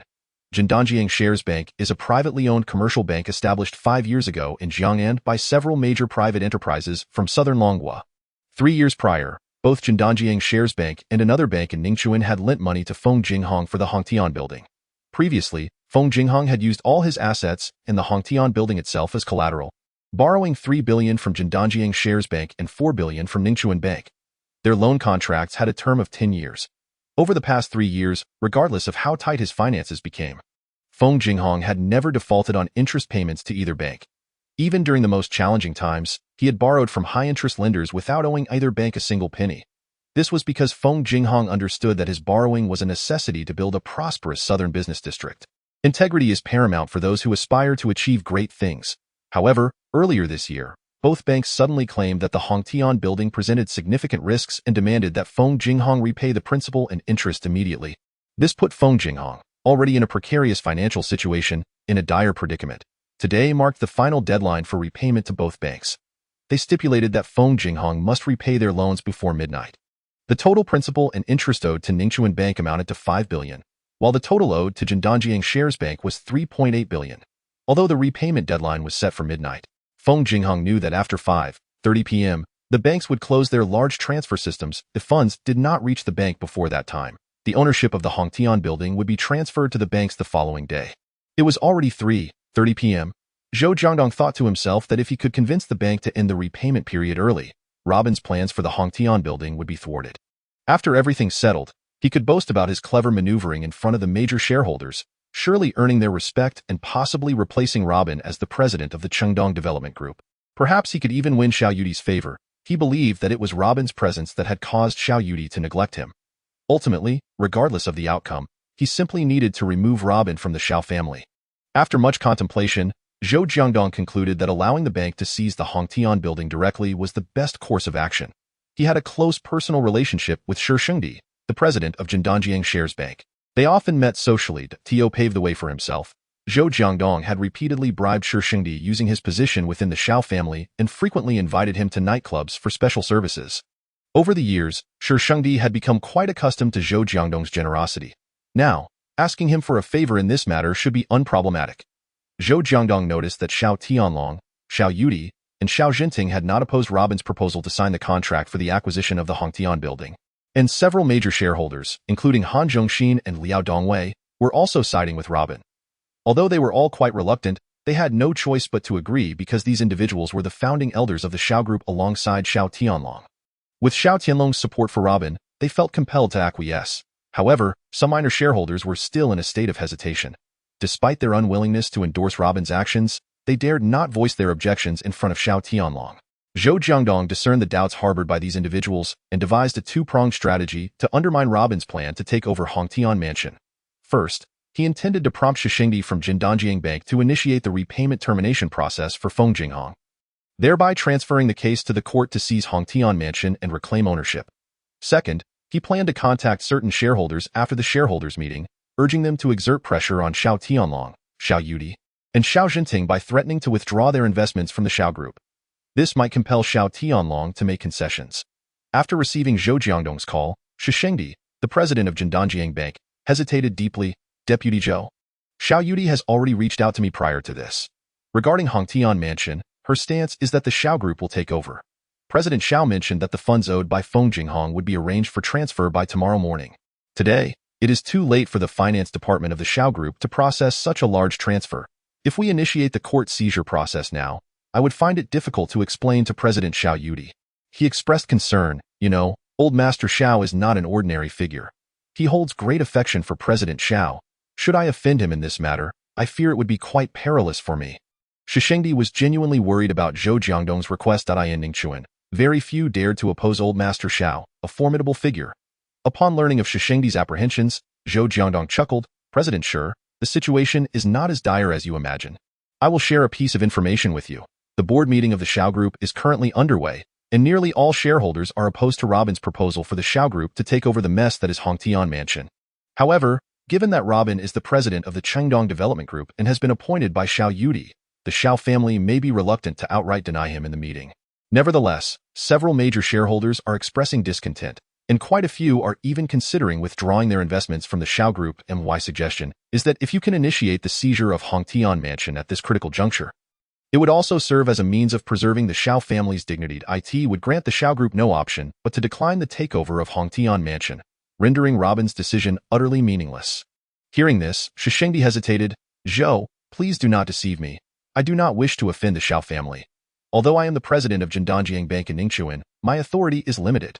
The Xiao family has already given prior notice and promised repayment by tomorrow. If I proceed with this and old Master Shao becomes enraged, I, a mere bank president, would be unable to bear the consequences. Zhou Jiangdong laughed. President Sure, rest assured, the Shao family is actually seeking a way out. Who in Ningxuan is unaware that the southern plot is a wasteland, or that Robin and Feng Jinghong have some unsavory dealings? Otherwise, how could he have bought Hongtian Mansion for 20 billion? Isn't that madness? By doing this, you would be preventing Robin from frivolously using the Shao Group's funds. Old Master Shao would be grateful to you. Shishengdi pondered this for a while and agreed. The southern plot indeed held no investment value. Earlier this year, he had submitted a proposal to terminate the loan project for Hongtian Mansion, which was promptly approved by the headquarters of Jindanjiang Bank. The headquarters had swiftly responded after evaluating that the southern plot had lost all investment value. If they did not reclaim Hongtian Mansion now, they might not even recover a fraction of the amount later. However, the headquarters indicated that if someone were to take over, Jindanjiang Bank would prefer to extend the repayment deadline. This way, Jindanjiang Bank might incur fewer losses. After contemplating for a while, he continued, Deputy Zhou, I will now initiate the immediate seizure process for Hongtian Mansion. Although it is reasonable, it may not be wise to act before midnight, as it could lead to complications. Zhou Jiangdong laughed. President Sure. In an hour, large transfers will be impossible unless Feng Jinghong pays in cash. Think about it, who could possibly gather 3.8 billion in cash within just a few hours before midnight? Is that even feasible? Even someone as fortunate as you, President Sure, would find it challenging. So, President Sure, proceed boldly. This would hardly be considered a violation. After much hesitation, Shishengdi weighed the matter in his mind repeatedly. Seeing the silence on the other end, Zhou Jiangdong added, after you handle this tonight, I will treat you to a newly opened leisure club in the northern suburbs. I've heard they have several stunning Russian beauties. Shishengdi chuckled. All right, in that case, I shall follow your advice. I will immediately initiate the termination of the repayment process. Meanwhile, in Robin's office, Feng Jinghong received a call from the finance department of Hongtian Mansion. Mr. Feng, Jindanjiang Bank has preemptively initiated the termination of the repayment process and issued a final notice. The legal team at Jindanjiang Bank stated that if the owed loan principal and interest are not repaid within half an hour, they will no longer accept repayments to date. In other words, if Hongtian Mansion could not cover the 3.8 billion loan within half an hour, it would belong to the bank thereafter. After hanging up, Feng Jinghong was filled with anxiety. Mr. Luo, the situation has taken a turn. He exclaimed, we just received a notice from Jindanjiang Bank, mandating full repayment within half an hour, or they will directly initiate the seizure of Hongtian Mansion. Robin, observing Feng Jinghong's anxious demeanor, chuckled softly, it seems someone is meddling. Feng Jinghong shook his head. Mr. Luo, did you not just communicate with President Shao about the Shao Group guaranteeing the loan for Hongtian Mansion? Why has Jindanjiang Bank now preemptively terminated the final repayment deadline? Robin, glancing at the frantic Feng Jinghong, replied nonchalantly, it is nothing to be overly concerned about. I will inquire with Xiao Yudi to clarify the situation. Chapter 0119. Let us approach this differently. Robin dialed Xiao Yudi's mobile. But the call could not be connected. He suddenly remembered that it was likely meeting time. Perhaps Xiao Yudi had turned off her phone to avoid interruptions while discussing Hongtian Mansion with the shareholders. With Jindanjiang Bank now sending a final notice to Feng Jinghong's finance department, the repayment channel would close in half an hour. Time was of the essence.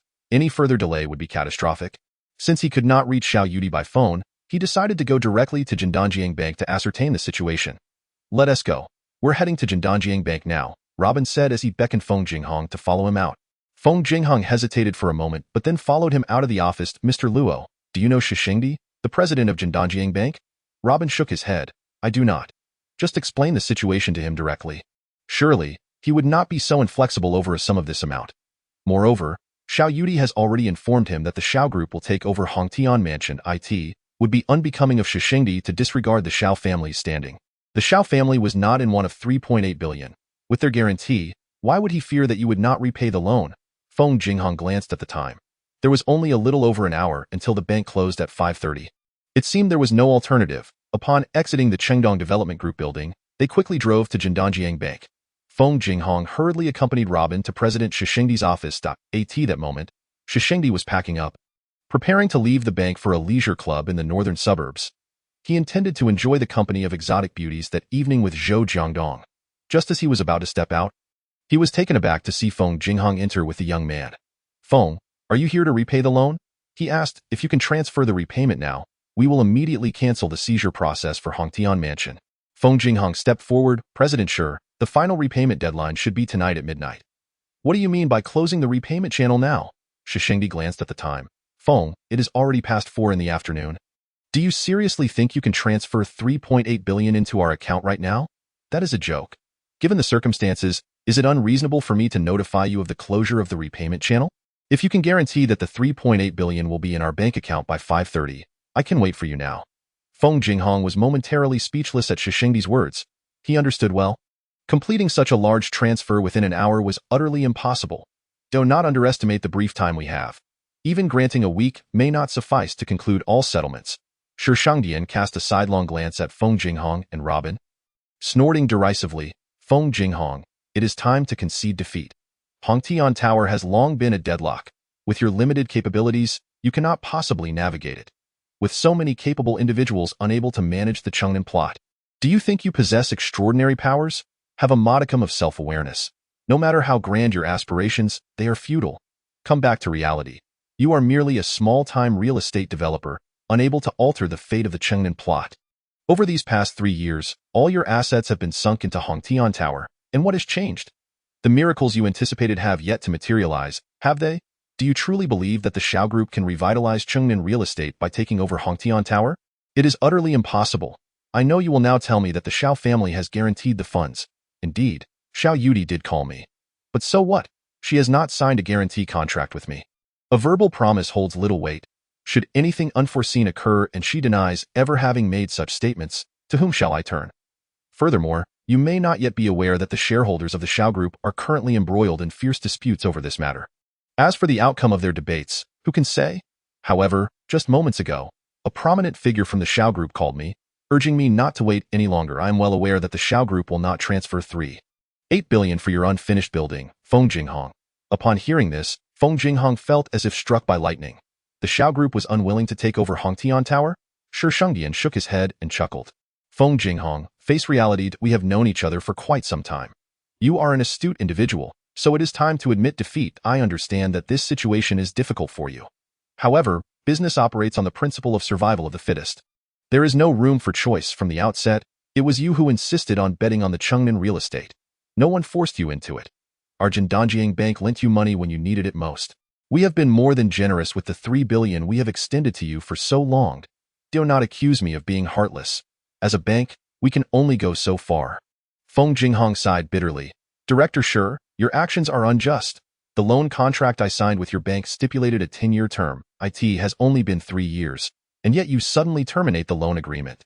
Is this not a jest? You lent me 3 billion, all of which has been invested in Hongtian Tower. The construction of the tower is nearly half complete, and now you choose this moment to abruptly terminate the contract. Are you not setting a trap for me? Look at my tower. It is in its current state, unsellable and lacking funds for completion, with all my money completely tied up. Yet you insist on forcing me to repay under these circumstances. Does that not seem exceptionally unethical? Shi Shangdian regarded Feng Jinghong's anger with amusement. Feng Jinghong, you are in business, as is the bank. We too must profit. Lending you money is not an act of charity to fulfill your personal, illusory dreams. While our initial agreement was for a 10-year term, the Chengnan plot has now lost all value. Do you truly believe you can recoup 3 billion within that time frame? Even if you manage to complete Hongtian Tower to a height of 380 meters, what then? It will ultimately be worthless. If, at that point, our bank seeks to recover the 3 billion loan, how will you repay us? By then, you will likely have been crushed by predatory lenders. As I understand it, you have borrowed 2 billion from the Demon King's lair. What sort of individuals are Yin Lauer and Tiger Yi? We both know the answer. Having taken their money, do you think they will let you go? They will not spare you. Thus, we shall hand these matters over to the court. We must avoid the scenario where we are unable to claim the remnants of Hongtian Tower before being robbed of them by Tiger Yi and his ilk. Feng Jinghong, you must awaken to reality. The Shao Group will not accept your Hongtian Tower or the entire Chengnan commercial district unless the upper echelons of the Shao family have lost their senses. Robin stepped forward and spoke in a low voice. The Shao family has not lost its sanity. I am Robin, the newly appointed president of the Shao Group's Qingdong development. The matter of transferring Hongtian Tower is one I have discussed with Feng Jinghong. Director Shi, an hour ago, Xiao Yudi called you to inform you that the Shao Group is willing to guarantee Feng Jinghong's 3.8 billion loan. Although it is a verbal agreement, the Shao family's reputation assures that Xiao Yudi will not deny it, regardless of what transpires. Once the Shao Group completes its internal preparations, the funds can be transferred to your bank account within a matter of hours. Today, the transfer is delayed due to the late hour. Director Sure, you would do well to handle this matter appropriately. Otherwise, it would be quite unpleasant for everyone involved over such a sum. Only then did Shi Shangdian raise his eyes to Robin. You are the newly appointed president of the Chengdong Development Group, Robin? Robin nodded. Indeed, Director Sure. The board of directors of the Xiao Group is currently deliberating your actions today, Shi Shangdian remarked with a dismissive smile. Adopting an attitude of lecturing the youth. Little Robin, I must say, you are too impulsive and overly emotional in your endeavors. With your current insight and capabilities, you do not yet grasp the intricacies of market capital. I advise you to retreat from the Chengnan plot before it becomes irretrievable, leading you to a point of no return. Young individuals with grand ambitions and passionate pursuits are commendable, but it is crucial to remain rational. Acting on impulse could result in significant setbacks. I cannot acquiesce to your demands regarding Feng Jinghong, for I have just been contacted by a more influential figure within the Xiao Group. Unless you can arrange for immediate repayment, we have nothing further to discuss. With that, Shi Shangdian disdainfully shook his head, shouldered his bag, and began to exit. Robin's voice cut through the air. Wait, are you implying that even with the Xiao family's guarantee, you will not grant Hongtian Tower and Feng Jinghong an additional night? Shi Shangdian glanced at Robin's icy gaze, a mocking smile gracing his lips. Indeed, a bank is a bank, when the repayment deadline arrives. There is no room for negotiation. Very well, then we shall explore alternative resolutions. Robin pointed to the clock on the wall. Isn't it still before the final repayment deadline? According to the contract, the final repayment time is set for midnight tonight. This means that as long as the funds are received before midnight, it does not constitute a breach of contract. You have not yet finished your workday. Do you not fear that I will file a complaint with your bank's president?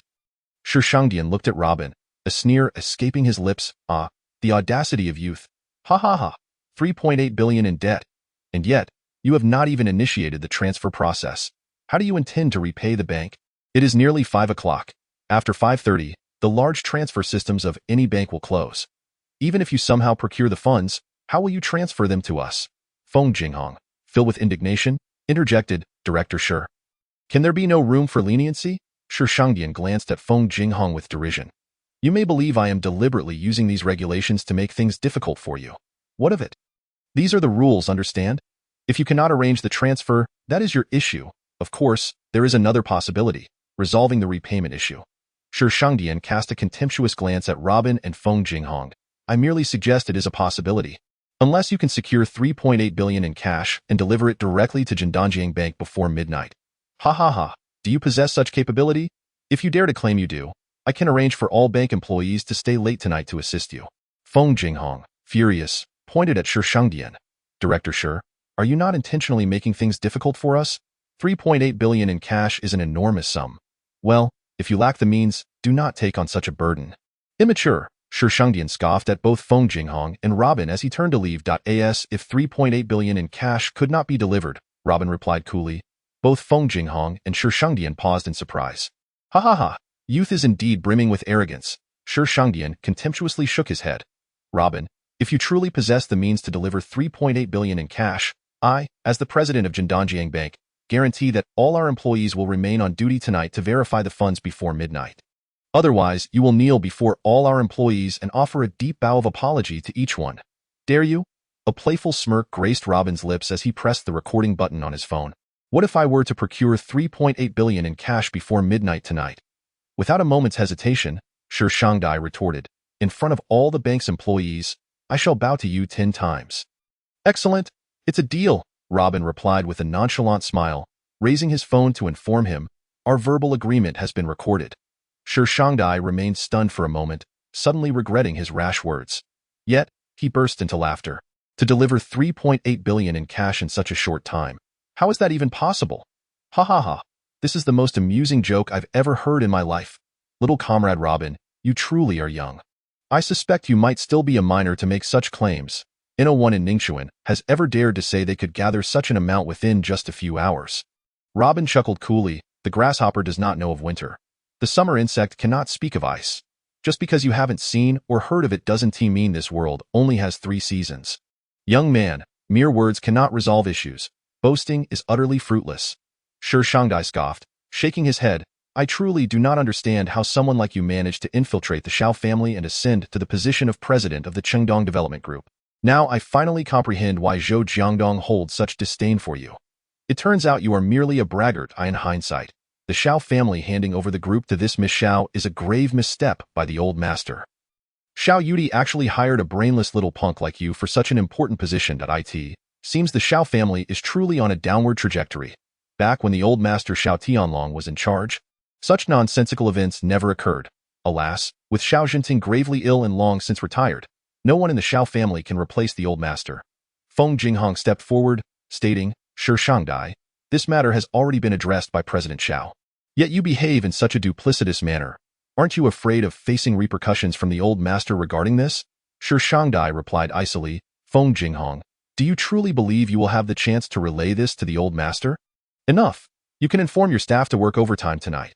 Robin glanced at the time and stood up, declaring, Feng Jinghong, we are heading to the main hall now.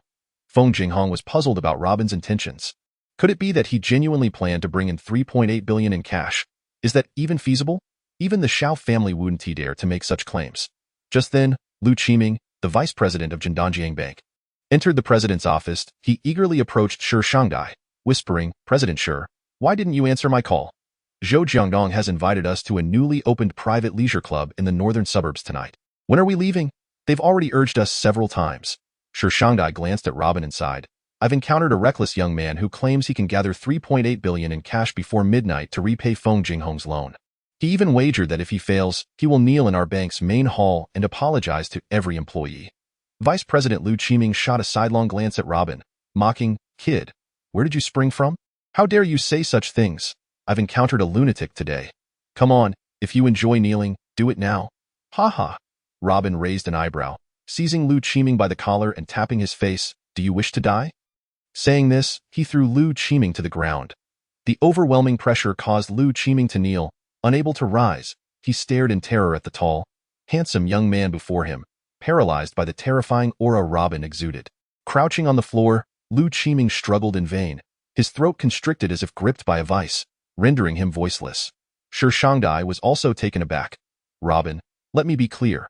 Regardless of your connection to Xiao Yudi, this is not a place for your antics. I understand that demanding repayment may leave you unsatisfied, but it is the way of the world. In this realm, those with wealth hold the cards. You may leave. If you cannot pay, no amount of talk will suffice. I have no time to indulge your empty bravado. Whoever has money wields the power, right? Very well. In a moment, you will collect the payment. I expect you to kneel and acknowledge this truth before everyone, Robin stated coldly. If you refuse, we can discuss this directly with your bank's president. The mailbox for complaints at Jindanjiang Bank is indeed open 24 hours a day. With instant replies, Shi Shangdai furrowed his brow, contemplating Robin's serious demeanor. He hesitated. If Robin were to file a complaint with the president regarding this matter, his position would be in jeopardy. President Shi, Vice President Lu, what is going on? What game are you playing? Sulina, head of the credit department at Jindanjiang Bank, walked in. Upon seeing Lu Qiming kneeling, she laughed at Sulina, a woman in her 30s, assumed it was a jest between Lu Qiming and Shi Shangdai.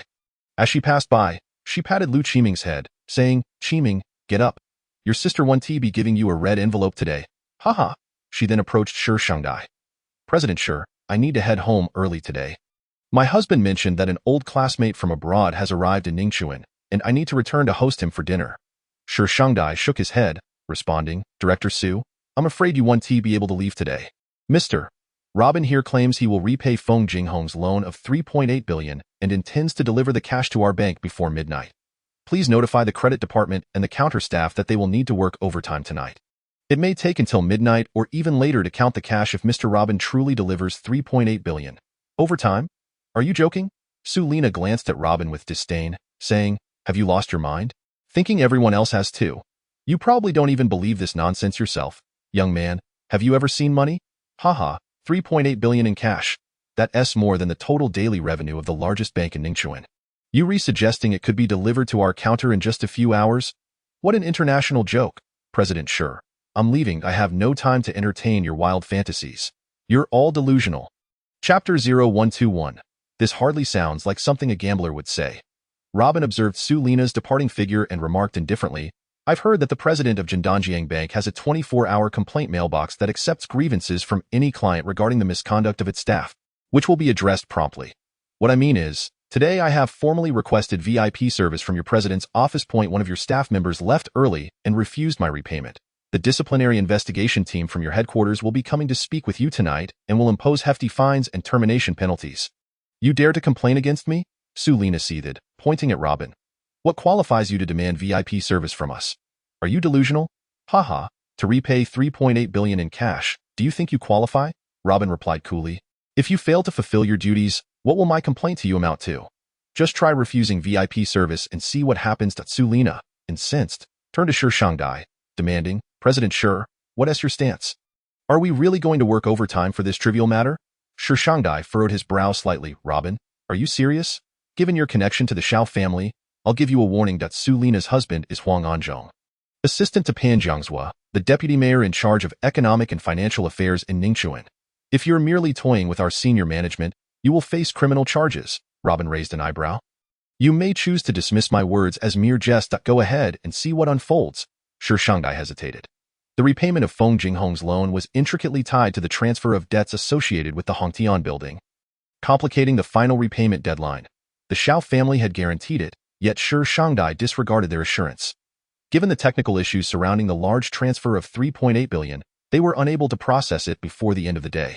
Robin and Feng Jinghong had requested a one-day extension, which Shi Shangdai also denied. In this scenario, Robin's offer to deliver cash was reasonable. If Shi Shangdai continued to refuse to provide special VIP repayment services, it would be unjustifiable. Should Robin file a complaint with the president's office or even the Banking Regulatory Commission, Shi Shangdai's position would be at risk. In a severe case, he might even face litigation for industry fraud. Jindanjiang Bank would suffer significant repercussions as well. If competitors were to exploit the situation further, Jindanjiang Bank might be ordered to close for rectification by the Banking Regulatory Commission. In such a case, the bank's major shareholders would undoubtedly seek to strip Shi Shangdai of his position. After considerable hesitation, Shi Shangdai ultimately acquiesced to Robin's request for a cash repayment. It was imperative to initiate the special channel for VIP services today. Working overtime was simply unavoidable. As the president of the Ningchuan branch of Jindanjiang Development Bank, he could not afford to make any elementary mistakes at this juncture. Besides providing for his family, he had numerous foster daughters to support. Without status and wealth, he would be utterly finished. After weighing the situation for some time, Shi Shangdai coldly remarked, Robin, let me make myself clear. If you are attempting to create trouble on purpose, I will take legal action against you. Minister Su, please refrain from returning for the time being. Inform your husband and his acquaintance that they must work overtime tonight.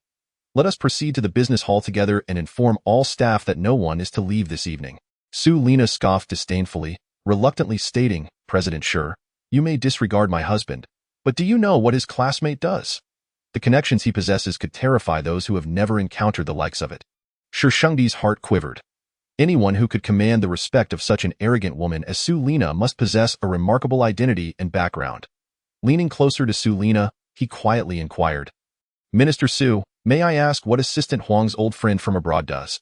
Sulina showed no intention of concealing her husband's classmate's identity, casting a contemptuous glance at Robin, the Andy family from America. Are you familiar with them? Shi Shangdai's eyes widened in horror. The Andy family is one of the 5 great financial conglomerates in the world, a premier aristocratic family in America. Such families are seldom known, often referred to as hidden clans, yet they wield wealth that rivals nations. Indeed, Sulina proudly lifted her chin, as if she were a distinguished servant of the Andy family. My husband's classmate in America is Leandro, the vice president of the Andy family's Asia Affairs Office, known in Chinese as Gao Gongxiang. He possesses another significant and clandestine identity. Are you aware of the Hongmun? It is one of the major sects in the world. Leandro is a disciple of the Hongmun, and his status within it is not insignificant. To my knowledge, he holds at least a managerial position within the 8 halls of Hongmun. President Shi, you are asking me to work overtime for a mere boy like Robin, who hasn't even matured. If my husband were to blame me, do you believe you could withstand his wrath? More importantly, should Leandro discover that he was slighted due to such trivial matters, even the president of the headquarters and several major shareholders would have to visit him to apologize. Do you think I need to stay here? Shi Shangdai hesitated slightly. He understood that a considerable portion of Sulina's claims were inflated. However, it was indeed unwise to offend Mr. Leandro. Yet, since Sulina was the head of the credit department, her absence would hinder the processing of Robin's potential delivery of 3.8 billion in cash. Robin smiled coldly, a mere assistant to the deputy mayor, a trivial position, can bear the weight of financial misconduct? Su Lina shuddered, realizing the weight of Robin's words. If she were to violate the ethical standards of the financial industry, resulting in dire consequences, her husband would also bear the blame and be dragged into the fray. Even if her husband's classmate was an employee of the Andy family and a disciple of Hung Mun, it would be of no avail. Such matters felt too distant, mere facades to flaunt her vanity. Shi Shengdi furrowed his brow, aware that he must consider the immediate situation as president of Jindanjiang Bank. He had to be accountable to the bigwigs at the headquarters. They were his paramount concern.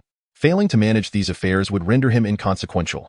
Thus, Shi Shengdi signaled to Su Lina, Minister Su, let us delay your departure and complete our work first. Su Lina snorted disdainfully and turned to sit on the sofa. Shi Shengdi icily inquired, Robin, give me a definitive answer. How long until the money can be delivered? Robin replied nonchalantly, before midnight. You.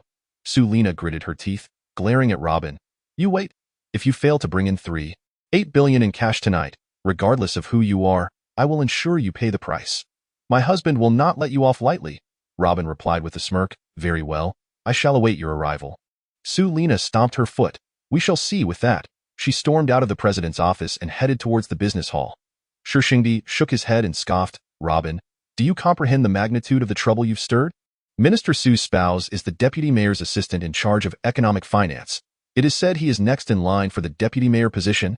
You heard earlier that his classmate, Leandro, is the vice president of the Andy family, one of the most formidable financial conglomerates in the world, with ties to Hung Mun. Even if you were to deliver 3.8 billion in cash today, you'd still offend many individuals holding power. Robin, you are far too young. You are courting disaster.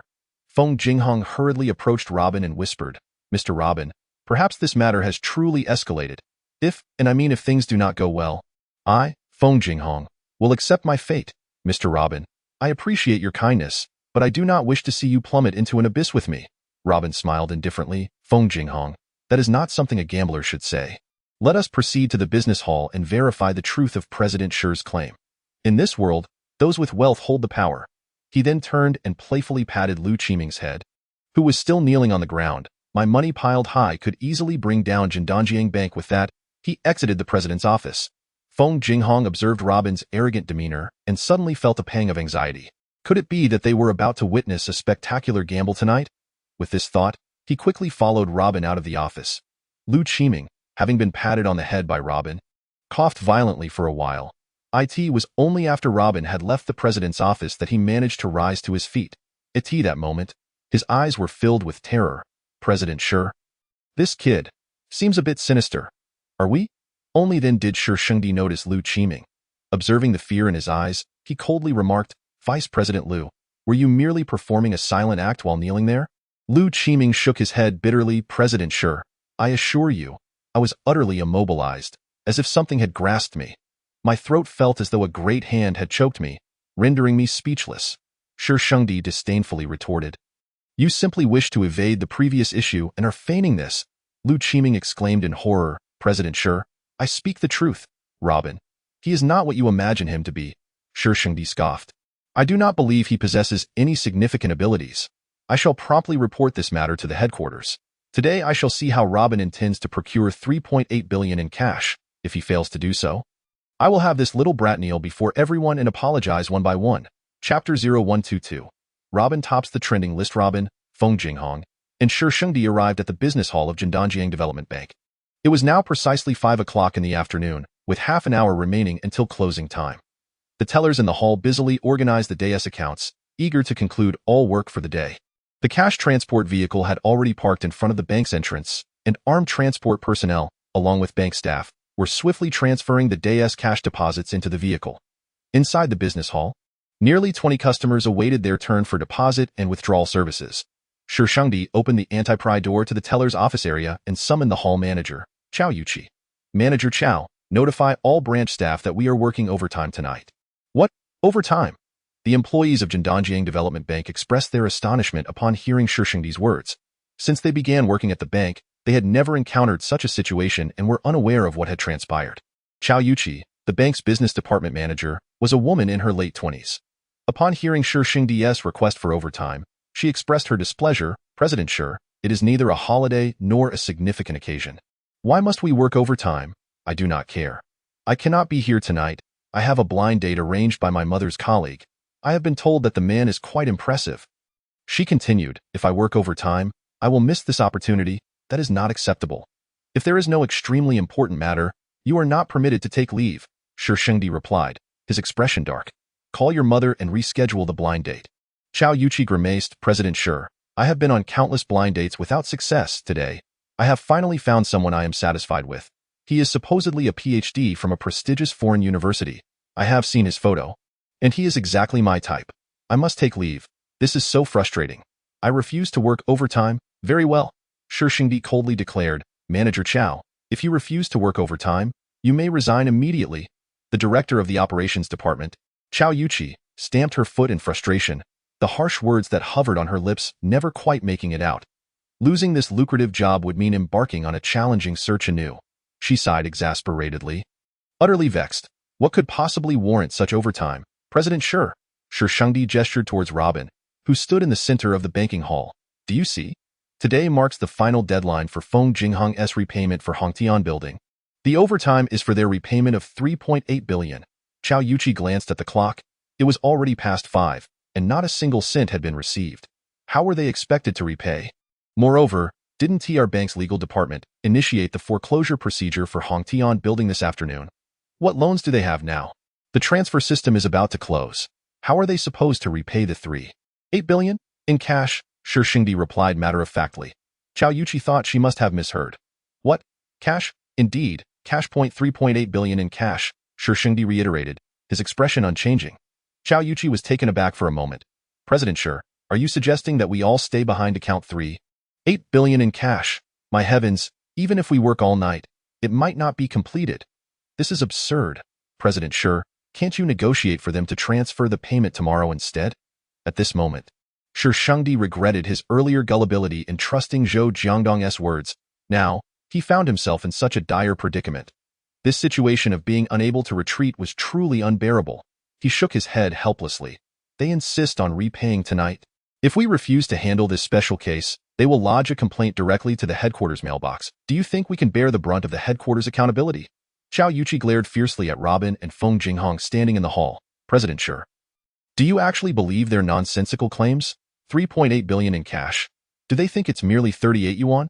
How many trucks and how many people would it take to gather that amount and deliver it to our bank? Moreover, large cash transactions are always handled by the headquarters.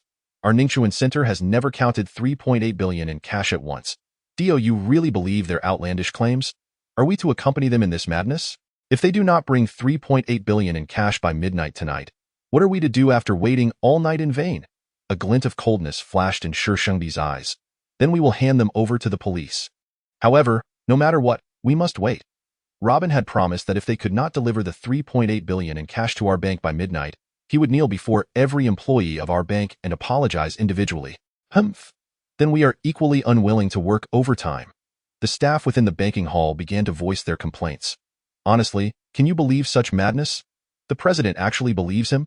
Look at him, struggling with 38,000, and he's boasting without a script. The murmurs of the bank tellers drew the attention of customers outside the banking hall. A 40-year-old woman glanced at Robin and sneered. Young man, are you out of your mind? You expect to bring in 3.8 billion in cash looking like that?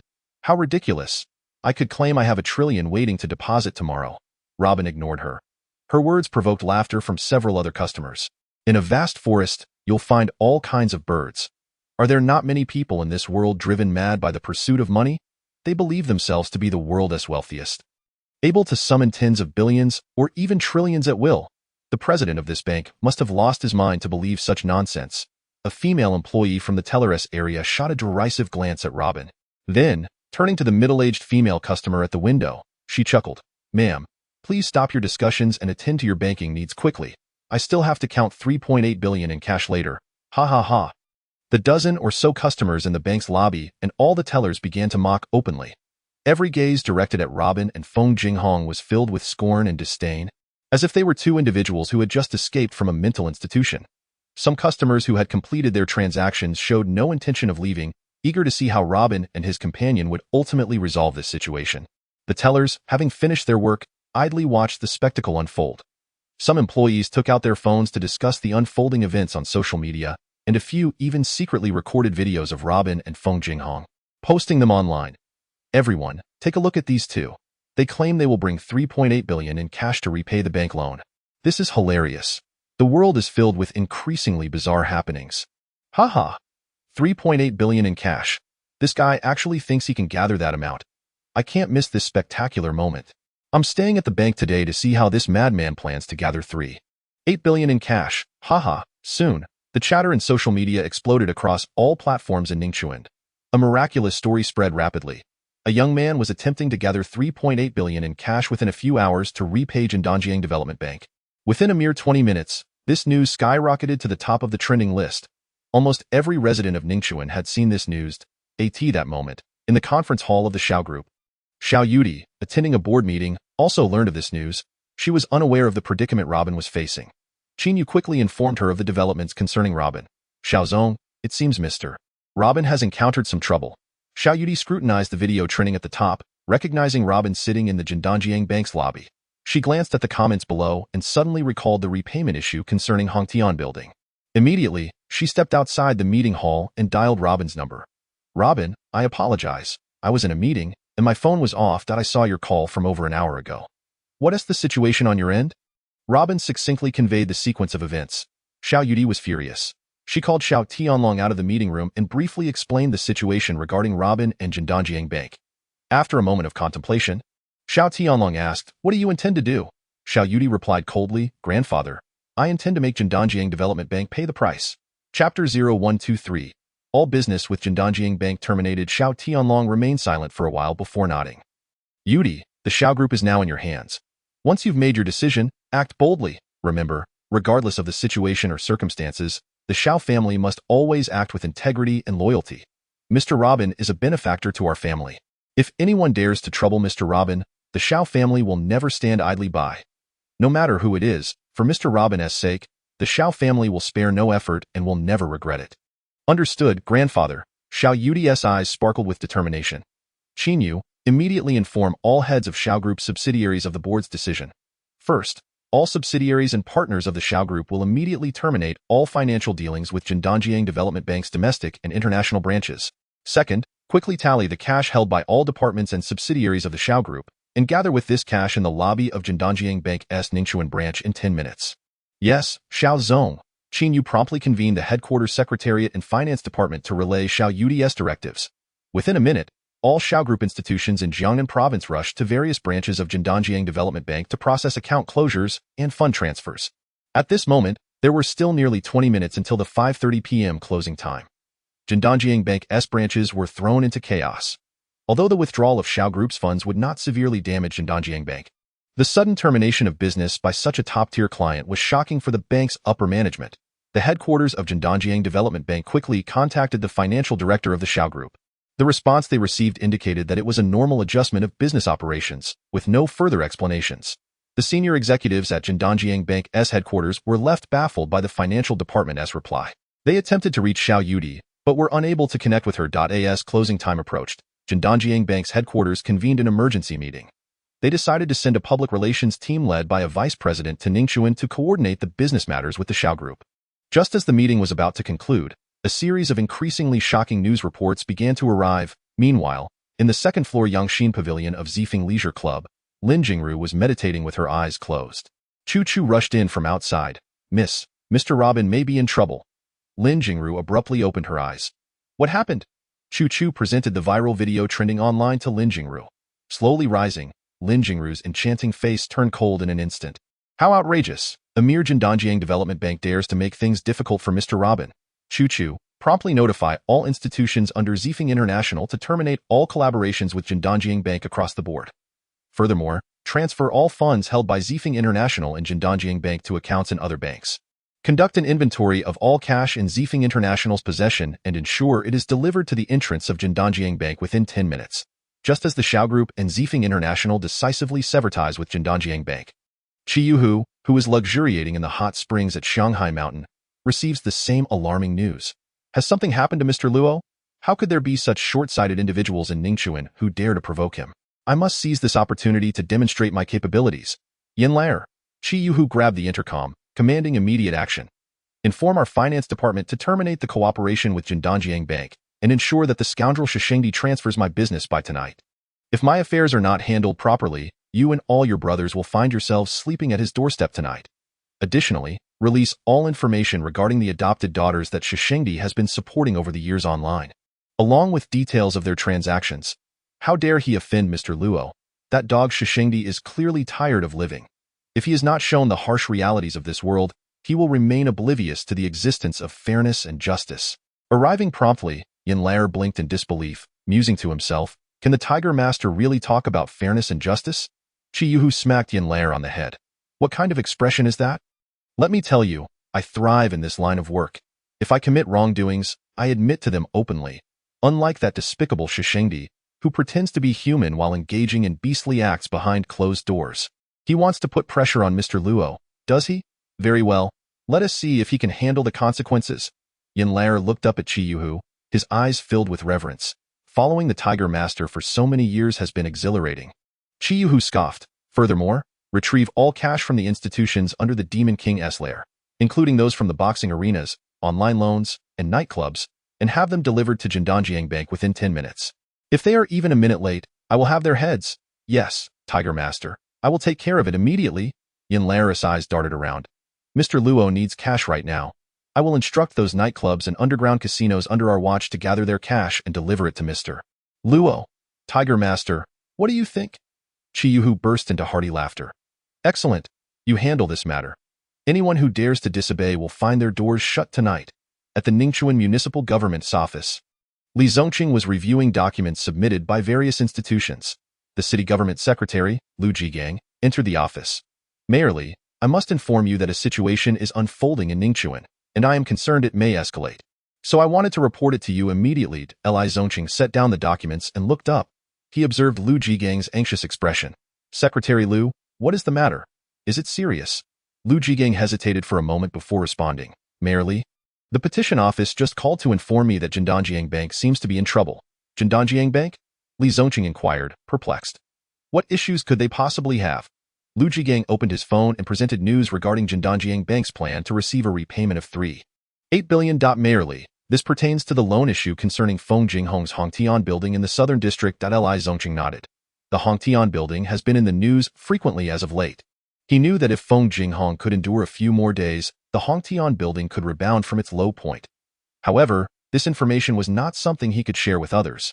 Despite its harshness, it was the discipline of the municipal government. Li Zongqing set down his phone. Please summarize the situation for me. What is Feng Jinghong's current status? Lu Jigang explained. Ningchuan Bank and Jindanjiang Bank terminated Feng Jinghong's loan contract months ago. Today marks the final deadline for his repayment. Li Zongqing furrowed his brow slightly. It is not uncommon for banks and financial institutions to terminate loan contracts prematurely. It is not illegal, merely somewhat unethical. They are merely considering the financial risks involved, which is quite normal. Are you implying that Feng Jinghong caused a ruckus at Jindanjiang Bank over this matter? Secretary Lu nodded. Mayor Li, one could say that. However, there was a small twist. This afternoon, Feng Jinghong transferred the construction rights of the Hongtian building to Xiao Group's Qingdong Development Group, with the agreement signed by the group's president. Robin? Li Zongqing's eyes lit up. A few days prior, Robin had subtly hinted at the municipal government's plans to redevelop the southern district while visiting the Li residence. He had done so to repay the favor of Robin saving his father, Li Tingke. Now, hearing that Robin had taken over the Hongtian building, a smile crept onto Li Zongqing's face. Robin had restructured the Li family's fortunes, and being able to repay him a favor brought some comfort to Li Zongqing's heart. With that thought, Li Zongqing chuckled to himself. What's the current situation? Lu Jigang paused briefly, puzzled by Li Zongqing's sudden cheerfulness upon hearing the news.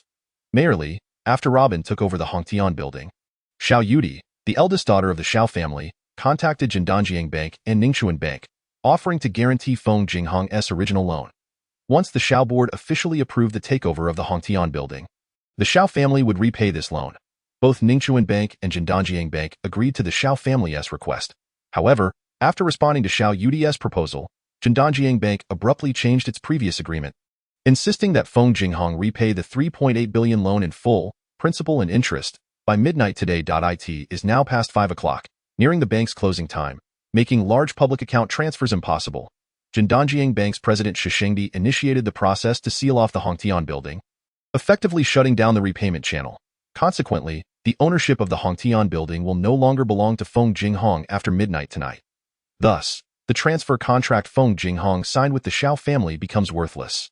However, both Robin and Feng Jinghong absurdly proposed to repay the loan with 3.8 billion in cash, requesting the bank to activate special VIP repayment services. The employees of Jindanjiang Bank expressed dissatisfaction due to the overtime work. This incident was captured on video by some customers and bank staff and uploaded online. Within 20 minutes, the news skyrocketed to the top of trending topics. Li Zongqing furrowed his brow. The president of Jindanjiang Bank is that Shishengdi, right?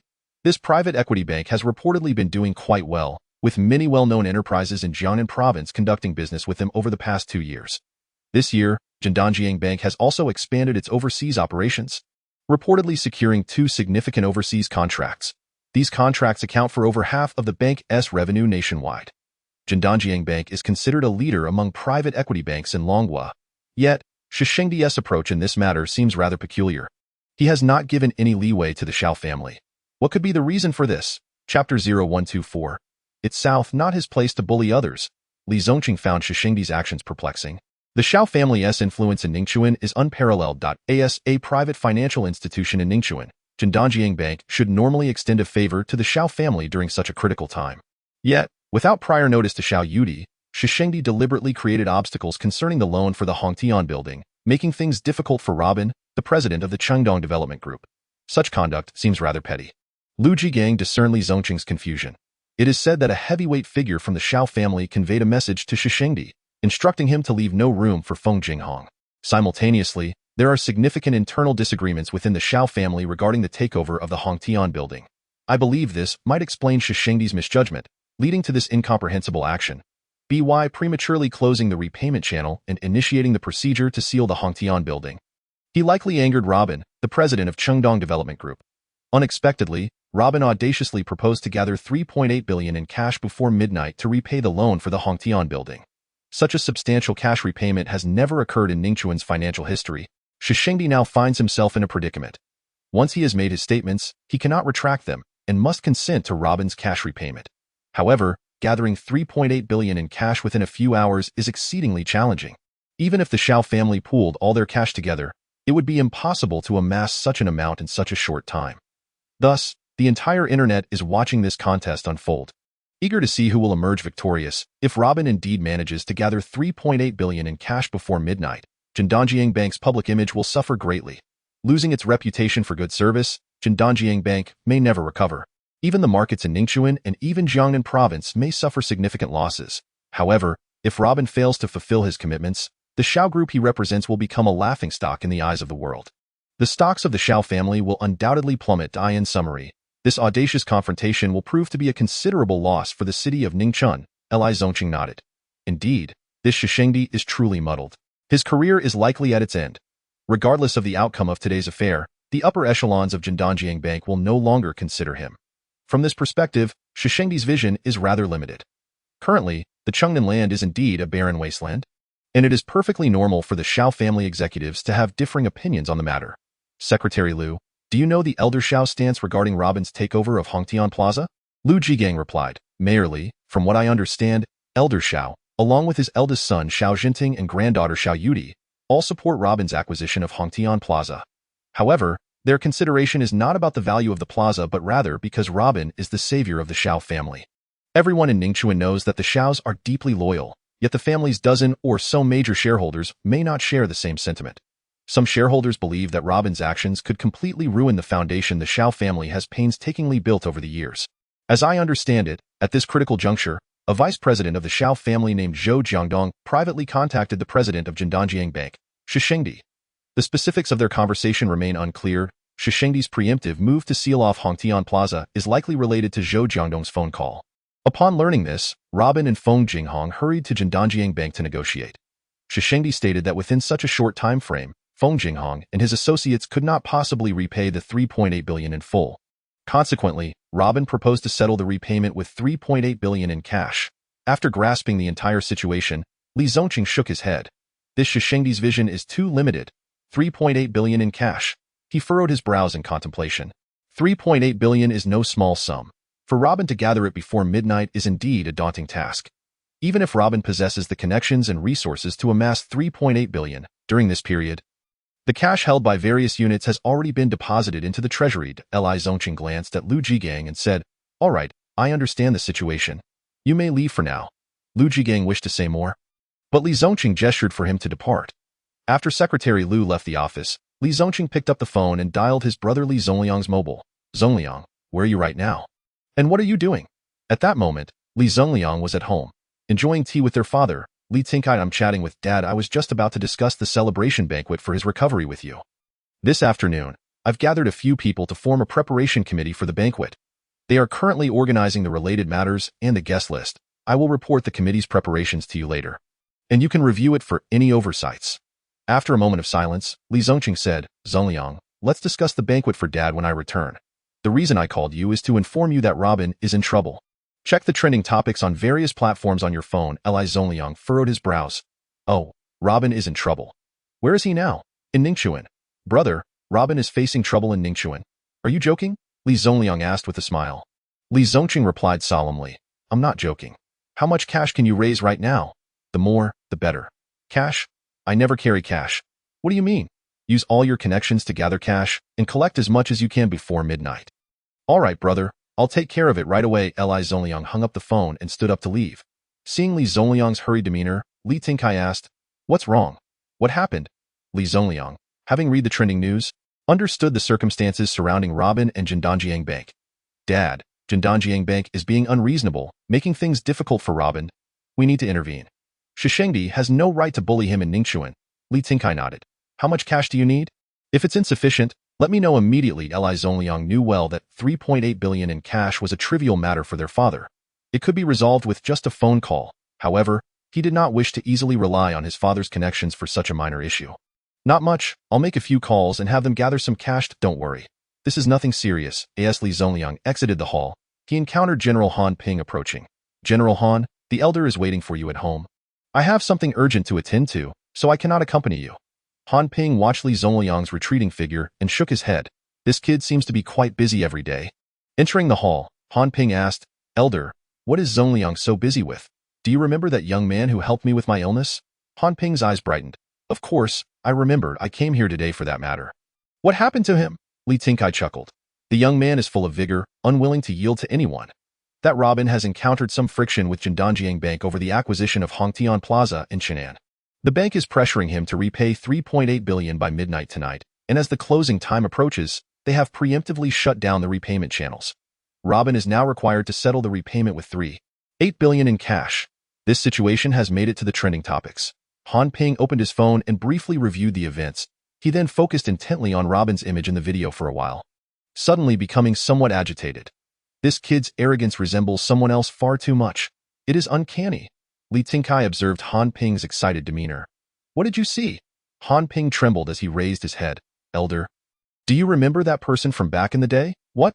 Li Tinkai suddenly stood up, falling into silence for a while before seizing the phone from Han Ping's hand, magnifying Robin's figure in the video several times. "Han Ping, are you suggesting that Robin is connected to that person?" Han Ping nodded. "Elder, the first time I encountered him here, I felt an overwhelming sense of familiarity. It emanated from deep within my bones. His defiance, his disdain for everything, his lofty pride. This innate aura, I see it all in this young man." Li Tinkai was instantly taken aback. Before his eyes, he was flooded with memories of that legendary figure from 40 years ago. A war god who commanded the respect of the entire army. Tianlong Shilua. Chapter 0125. Andy Luce. At this moment, it was 5:30 in the afternoon. At this hour, all banks had closed for the day. Only the Ningxuan branch of Jindanjiang Bank remained operational, preparing for Robin's arrival with the 3.8 billion in cash to be counted in the bank hall. All the bank employees were at their posts.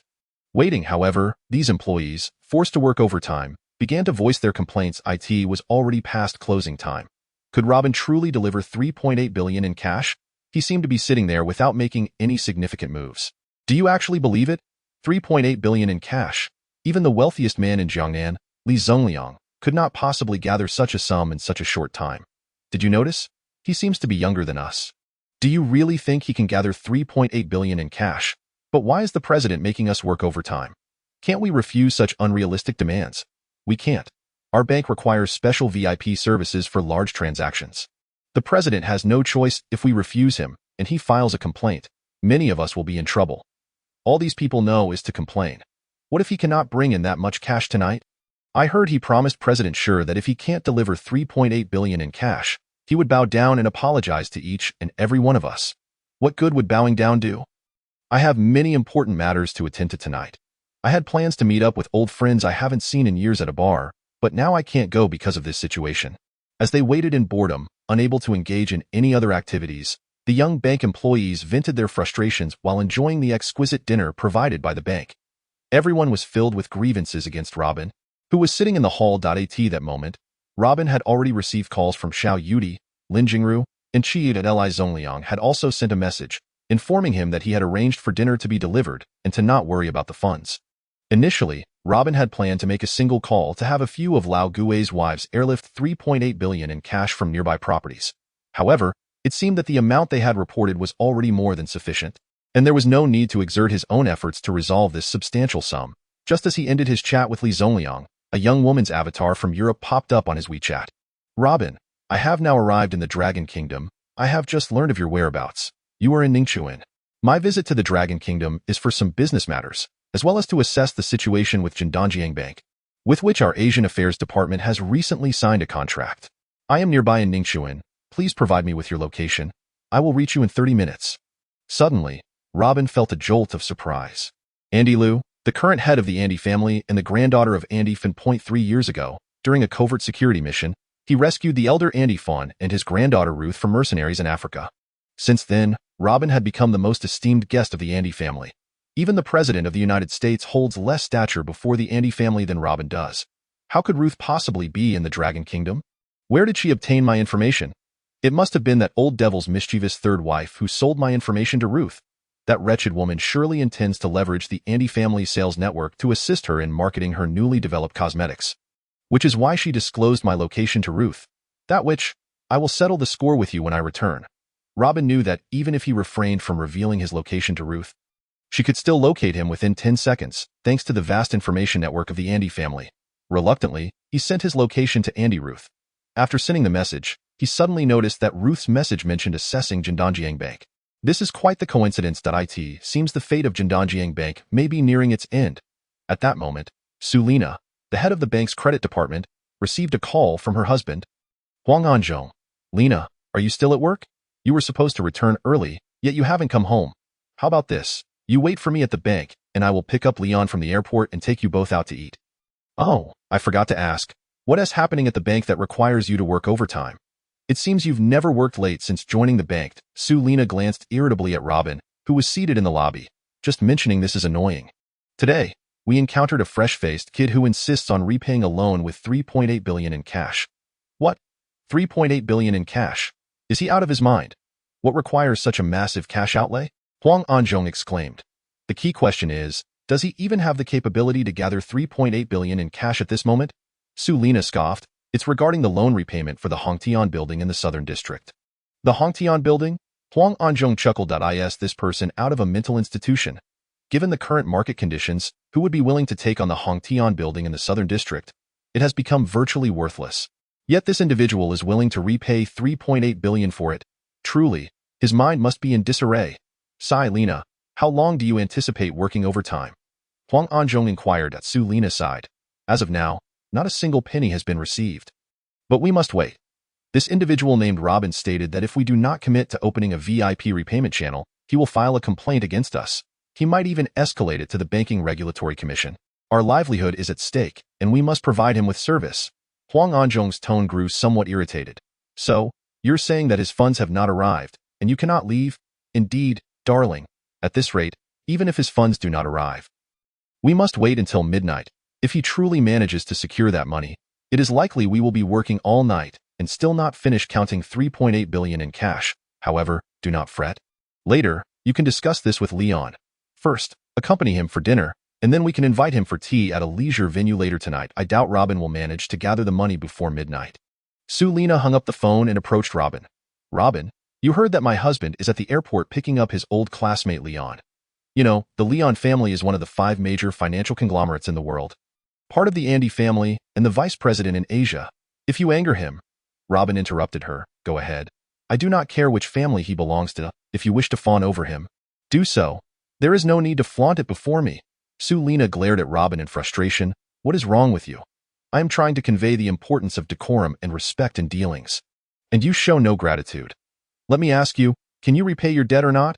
Robin cast a sidelong glance at Sulina. That is a question you need not direct at me. You should address it with your bank president. I am not familiar with you and do not wish to engage in conversation.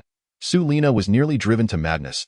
As the head of the credit department at Jindanjiang Bank, with a husband who is the deputy mayor's assistant, who would dare speak to her in such a manner? She pointed at Robin, exclaiming, Are you too intimidated by my beauty to speak to me directly?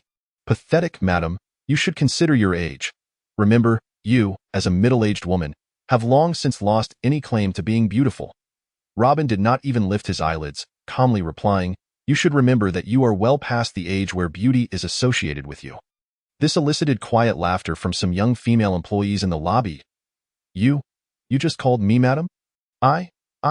Sulina trembled with anger, unable to articulate her thoughts. Feng Jinghong burst into laughter. Sulina, irate, turned to Shishengdi, who was in the office of the department head. Sure, I am furious. I mean, you should not even pay him any attention, that kid, Robin, who has barely matured, and you believe his words? Let me ask you. If he fails to bring the 3.8 billion to our bank today, enough. Do not say any more. Shishengdi sighed helplessly. Just as he was speaking, his phone rang. Upon seeing the caller ID, he hurriedly signaled for silence from others. It was a call from President Wu of the headquarters. Shishengdi quickly stood, respectfully saying, President Wu, good evening. What instructions do you have for calling so late? On the other end, Wu Sheng's voice was stern. Shishengdi, I just saw the trending topic, and it is about an incident at our Jindanjiang Bank's Ningchuan branch. What on earth have you done? Shishengdi trembled slightly. President Wu, we are merely handling the normal loan repayment processes. I am unsure how we ended up trending. You are speaking nonsense, Wu Shengbo reprimanded. To my knowledge, regarding the loan repayment for the Hongtian building, around 3 p.m. today, President Xiao Yudi of the Xiao family contacted you for negotiation and promised to provide a guarantee.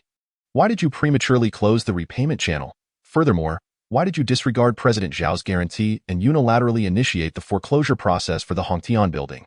Are you out of your mind? Are you handling bank matters based on personal preferences? Or have you accepted bribes from someone to make such an irrational decision? Sweat broke out on Shishengdi's forehead. He realized that he had indeed acted impulsively. However, at this juncture, he could not admit that he had made a foolish decision based on insufficient knowledge of the Xiao family's situation. The current predicament left him unable to retreat, so he explained, President Wu, President Xiao Yudi did indeed call me about the loan guarantee for the Hongtian building, but those were merely vague verbal assurances.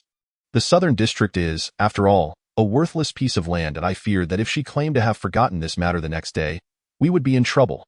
Chapter 0126. I do not care who your husband is. Shishengdi wiped the cold sweat from his forehead, striving to calm his nerves, continuing, President Wu, the Southern District of Ningchuan will not see any progress for at least the next decade. Moreover, the recent sales in the Southern District have been exceptionally poor. Many of the capitalists who previously held properties there have begun offloading them at a mere 10% of their value. Despite Feng Jinghong investing nearly 20 billion over the past 3 years in the Hongtian building commercial area, given the current market conditions in Ningchuan, it would be challenging to find anyone willing to take it on for even 200 million now. Internally, the Xiao Group is also deeply divided on the matter of taking over the Hongtian building, which is why I was hesitant to trust President Xiao Yudi's guarantee. If we do not promptly take over the Hongtian building for re-auction, it is likely we will not even recover a third of our original loan. Shishengdi, do you understand what has transpired? President Wu interrupted his explanation, infuriated. 20 minutes ago, the Xiao family terminated all business cooperation with every regional branch of our Jindanjiang Bank and applied to close all accounts held by the Xiao family and its subsidiaries at our bank. In just half an hour, we have lost nearly 10% of our business revenue solely from the Xiao Group. Shishengdi, can you bear the responsibility for this loss? Calculate it. How does this loss compare to that 3.8 billion loan? Your actions have placed Jindanjiang Bank on the brink of disaster. Everyone is watching us. Can you amend the detrimental impact of your actions? If this matter is not resolved satisfactorily tonight, let me tell you, Shishengdi, you will not only bear the consequences of being dismissed with a penalty, but also face the potential of being sued. Currently, the stock of Jindanjiang has begun to show signs of decline in the securities market. If this continues, and we fail to generate some positive news, Jindanjiang Bank will crumble under your mismanagement, you scoundrel. Vice President Bai Yunfeng will soon arrive in Ningchuan, and you must assist him in coordinating with the Xiao family. You need to handle the Robin incident effectively this evening. On the road from Ningchuan Airport to the city center, 3 luxurious Mercedes-Benz cars swiftly made their way towards the heart of Ningchuan. They were sent to pick up Leandro by Huang Anzhong, the assistant to the deputy mayor and husband of Su Lina. Leandro was a classmate of Huang Anzhong from their school days in Southeast Asia, and they had not seen each other for 20 years, though they had kept in touch. Since Leandro took on the role of vice president of the Andy family's Asia-Pacific office earlier this year, their communication had increased significantly. After several failed attempts to meet, they were finally reunited in Ningchuan today. Leandro was quite excited. Huang Anzhong, I've heard you are likely to be promoted to deputy mayor of Ningchuan soon. Your career seems to be flourishing, Leandro remarked.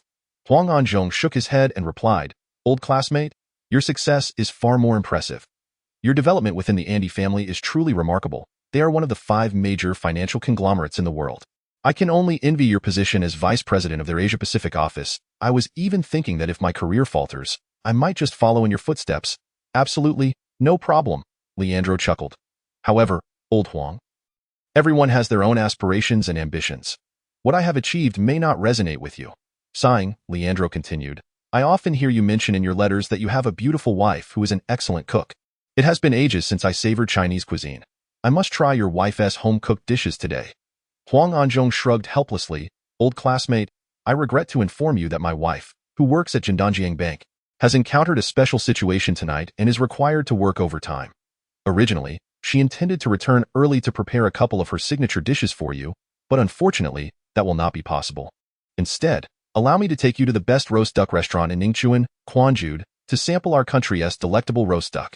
After midnight, once my wife concludes her banking affairs, I would love to invite you to a tea house in the northern suburbs to enjoy some fragrant Chinese tea. How does that sound? Upon hearing this, Leandro's previously enthusiastic demeanor faded.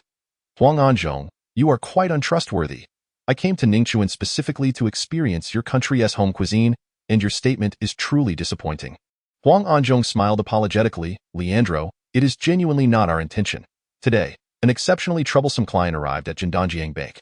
Reportedly, he is about 20 years old and has claimed he will bring 3.8 billion in cash, demanding that all our staff work overtime to count it. However, as of now, he hasn't produced a single cent, and I suspect this is nothing more than a prank. Leandro frowned. Is there truly such a boorish and unreasonable individual within our borders? I must see for myself. I detest those who disregard rules. It is quitting time. How can one continue to work? Huang Anzhong chuckled nervously. Never mind, Leandro. Let us proceed to dinner first. No, we must go see. Leandro insisted. Very well, Huang Anzhong conceded, unable to resist Leandro's determination. He instructed the driver to head directly to the Ningchuan branch of Jindanjiang Bank. At that moment, Bai Yunfeng, the vice president of Jindanjiang Bank, had also arrived at the lobby of the Ningchuan branch. His purpose for coming was not only to address the Robin incident but, more importantly, to negotiate with the Xiao Group in hopes of retaining all their financial dealings with Jindanjiang Bank. Upon arriving at the branch, Bai Yunfeng was greeted by Shishengdi, Su Lina, and others. After a brief understanding of the situation, he approached Robin, saying, Mr. Robin, I apologize for how our bank has handled today's matter. I wonder if we might find an alternative way to resolve this issue. Robin shook his head. Vice President Bai, the situation has escalated to this point. My money is en route. Do you think it appropriate to discuss renegotiation now? At this juncture, it is best to finalize this matter. Bai Yunfeng smiled awkwardly. Since Mr. Robin has agreed to raise 3.8 billion in cash to repay the loan, we certainly welcome that. However, I urge you to consider the practicalities. Engaging in a standoff will not resolve the issues at hand. Everyone knows how challenging it is to gather 3.8 billion in cash, and even if you manage to do so tonight, our bank staff will not be able to count it all in time. Robin chuckled. Vice President Bai, the circumstances leading to this situation were caused by your bank's staff. You needn't explain this to me. Seeing that Robin was ignoring his suggestions, Bai Yunfeng felt a surge of anger, but he maintained an outwardly humble demeanor. He needed to find a way to break the deadlock and continue discussions with the Xiao family. Mr. Robin, could you perhaps reach out to Ms. Xiao Yudi, the chairperson of the Xiao Group's board? We have tried multiple avenues to contact her but have yet to receive a response. Robin raised an eyebrow. Vice President Bai, do not look to me for assistance with this matter. If you wish to negotiate, you can approach the higher-ups at the Xiao Group directly. My focus is solely on the current situation. I will not concern myself with anything else, Sulina, annoyed, interjected, Vice President Bai. Do not waste your breath on such a person. He clearly lacks respect for the ways of the world and refuses to allow others any leeway. He will surely face repercussions, Bai Yunfeng assessed Robin, internally noting, still too young, immature, and overly blunt, lacking any tact. Sulina persisted, Robin, let me inform you that you cannot resolve this issue in such a manner. Vice President Bai has spoken to you in a surprisingly accommodating tone. What do you think you are? How dare you act indifferent? Just wait a few hours, and you will see. Will you agree to renegotiate the repayment terms? Sulina demanded. Robin replied coolly, you think you can simply close the payment channels at your whim? You declare no negotiations, then demand I refrain from cash repayment while simultaneously asking for discussions. Do you believe you hold such authority over me? Shishengdi has already instructed me to repay in cash. Therefore, I will proceed with the repayment, and there is nothing to discuss. You? Sulina fumed, pointing at Robin, at a loss for words. At that moment, 3 luxurious Mercedes-Benz cars pulled up in front of the Jindanjiang Bank lobby. Huang Anzhong, accompanying Leandro and his 4 bodyguards, entered the bank's lobby. Upon seeing Sulina's pale face, Huang Anzhong furrowed his brow slightly and whispered to Leandro, please hold on a moment. I will check on the situation. He then strode quickly to Sulina's side. Lina, what is happening? Seeing Huang Anzhong approach, Sulina straightened her posture and pointed at Robin, declaring, Robin, let me make it clear that this is my husband. He is the assistant to the deputy mayor of Ningxuan, and I openly inform you that he oversees finance and the economy. As Vice President Bai has already stated, you should leave at once. The loan can be renegotiated. I care not who your husband is. What relevance does that hold for me? Robin retorted dismissively. Sulina shouted in anger, how dare you lack respect for my husband? He is a cadre at the deputy mayor's level. Robin scoffed, I could not care less who your husband is. What is he to me? How dare he point fingers at me? Get lost. As Robin's words echoed in the lobby of Jindanjiang Bank, a pin could be heard dropping in the sudden silence that ensued. After a brief moment of shock, all eyes turned to Robin. Did he not realize who Sulina's husband was? Huang Anzhong was the assistant to the deputy mayor of Ningxuan, a prominent candidate for the position in 6 months. His father had previously held the same position, and he possessed extensive connections throughout Ningxuan's government and various industries. Just over 30, he had already achieved the role of assistant to the deputy mayor, and many anticipated his future as a city mayor or even a vice-provincial official. Robin's blatant disrespect could cost him dearly. It seemed his youthful arrogance would not serve him well in Ningxuan. From a distance, Leandro observed the unfolding scene, slightly furrowing his brow. Watching his old classmate being humiliated filled him with discomfort, and a surge of anger began to rise within him, ready to erupt. Youthful impetuosity could be understood, but, however, in such a scenario, if one fails to exercise restraint and displays excessive arrogance, leaving no room for others' dignity, it becomes somewhat unreasonable. Thus, Leandro stepped forward, pointing at Robin, and exclaimed, young man, how can you speak in such a manner? You exhibit no decorum whatsoever. The bank is approaching you with a conciliatory stance, yet you present this brazen demeanor. It is utterly outrageous. My old classmate is a government official and has spoken to you with the utmost gentlemanly conduct. And yet you respond in such a manner. Just as he was about to continue, he suddenly caught sight of Robin's half-smiling expression, sending a shiver down his spine. That smile. How could the grin of this young man be so familiar? So terrifying, so dreadful? Leandro rapidly racked his brain, attempting to remember who this young man before him was. Why did the sight of his smile evoke such a visceral tremor within him? Leandro, confident in his global business dealings, having traversed many places and encountered numerous individuals, had never experienced such bone-chilling fear as he did today. His eyes widened in astonishment as he scrutinized Robin, abruptly taking a step back, rendered momentarily speechless. At this moment, Huang Anzhong remained oblivious to Leandro's expression. Observing his old classmate stepping forward to speak on his behalf, he coldly addressed Robin, saying, you, young man, as a public servant of the city government, I do not wish to engage in any inappropriate discourse with you. However, I must inform you that my old classmate Leandro holds a status before you that you cannot possibly comprehend. If you intend to handle matters in this roguelike manner, you ought to tread carefully. Is that meant to be a threat? Robin retorted with a cold laugh. Leandro, the vice president of the Andy family, with ties to the Hongmin. Your old classmate, the deputy mayor's assistant, implies that with your Hongmin background, you can employ various means to deal with me? Leandro trembled slightly, his heart racing and breath quickening. He observed Robin's keenly interested gaze and smile, nearly succumbing to fright. Huang Anzhong, Su Lina, and everyone around them suddenly realized that Leandro was gazing at Robin as though he had encountered a ghost. Rendered speechless, the earlier air of grandeur he exuded had vanished entirely. In that moment, Leandro finally summoned his courage and respectfully said, "Mr. Robin, may I have a word with you in private?" Robin smiled and nodded. "You wish to discuss something with me? Very well. Let us proceed to the VIP room over there." Leandro bowed in agreement. "Yes, Mr. Robin, please, this way." He then followed closely beside Robin, entering the VIP negotiation room with an air akin to a servant trailing behind his master. Witnessing this bizarre scene, everyone in the banking hall was left in a state of confusion, unsure of what had transpired. Why had the esteemed vice president of the Andy family's Asian affairs, who had previously appeared so aloof before Robin, suddenly transformed into someone so submissive and obsequious? It was as though he had encountered a fearsome deity upon seeing Robin. Upon entering the VIP negotiation room, Leandro promptly shut the door with a thud. He knelt before Robin, exclaiming, "Mr. Robin, I am doomed.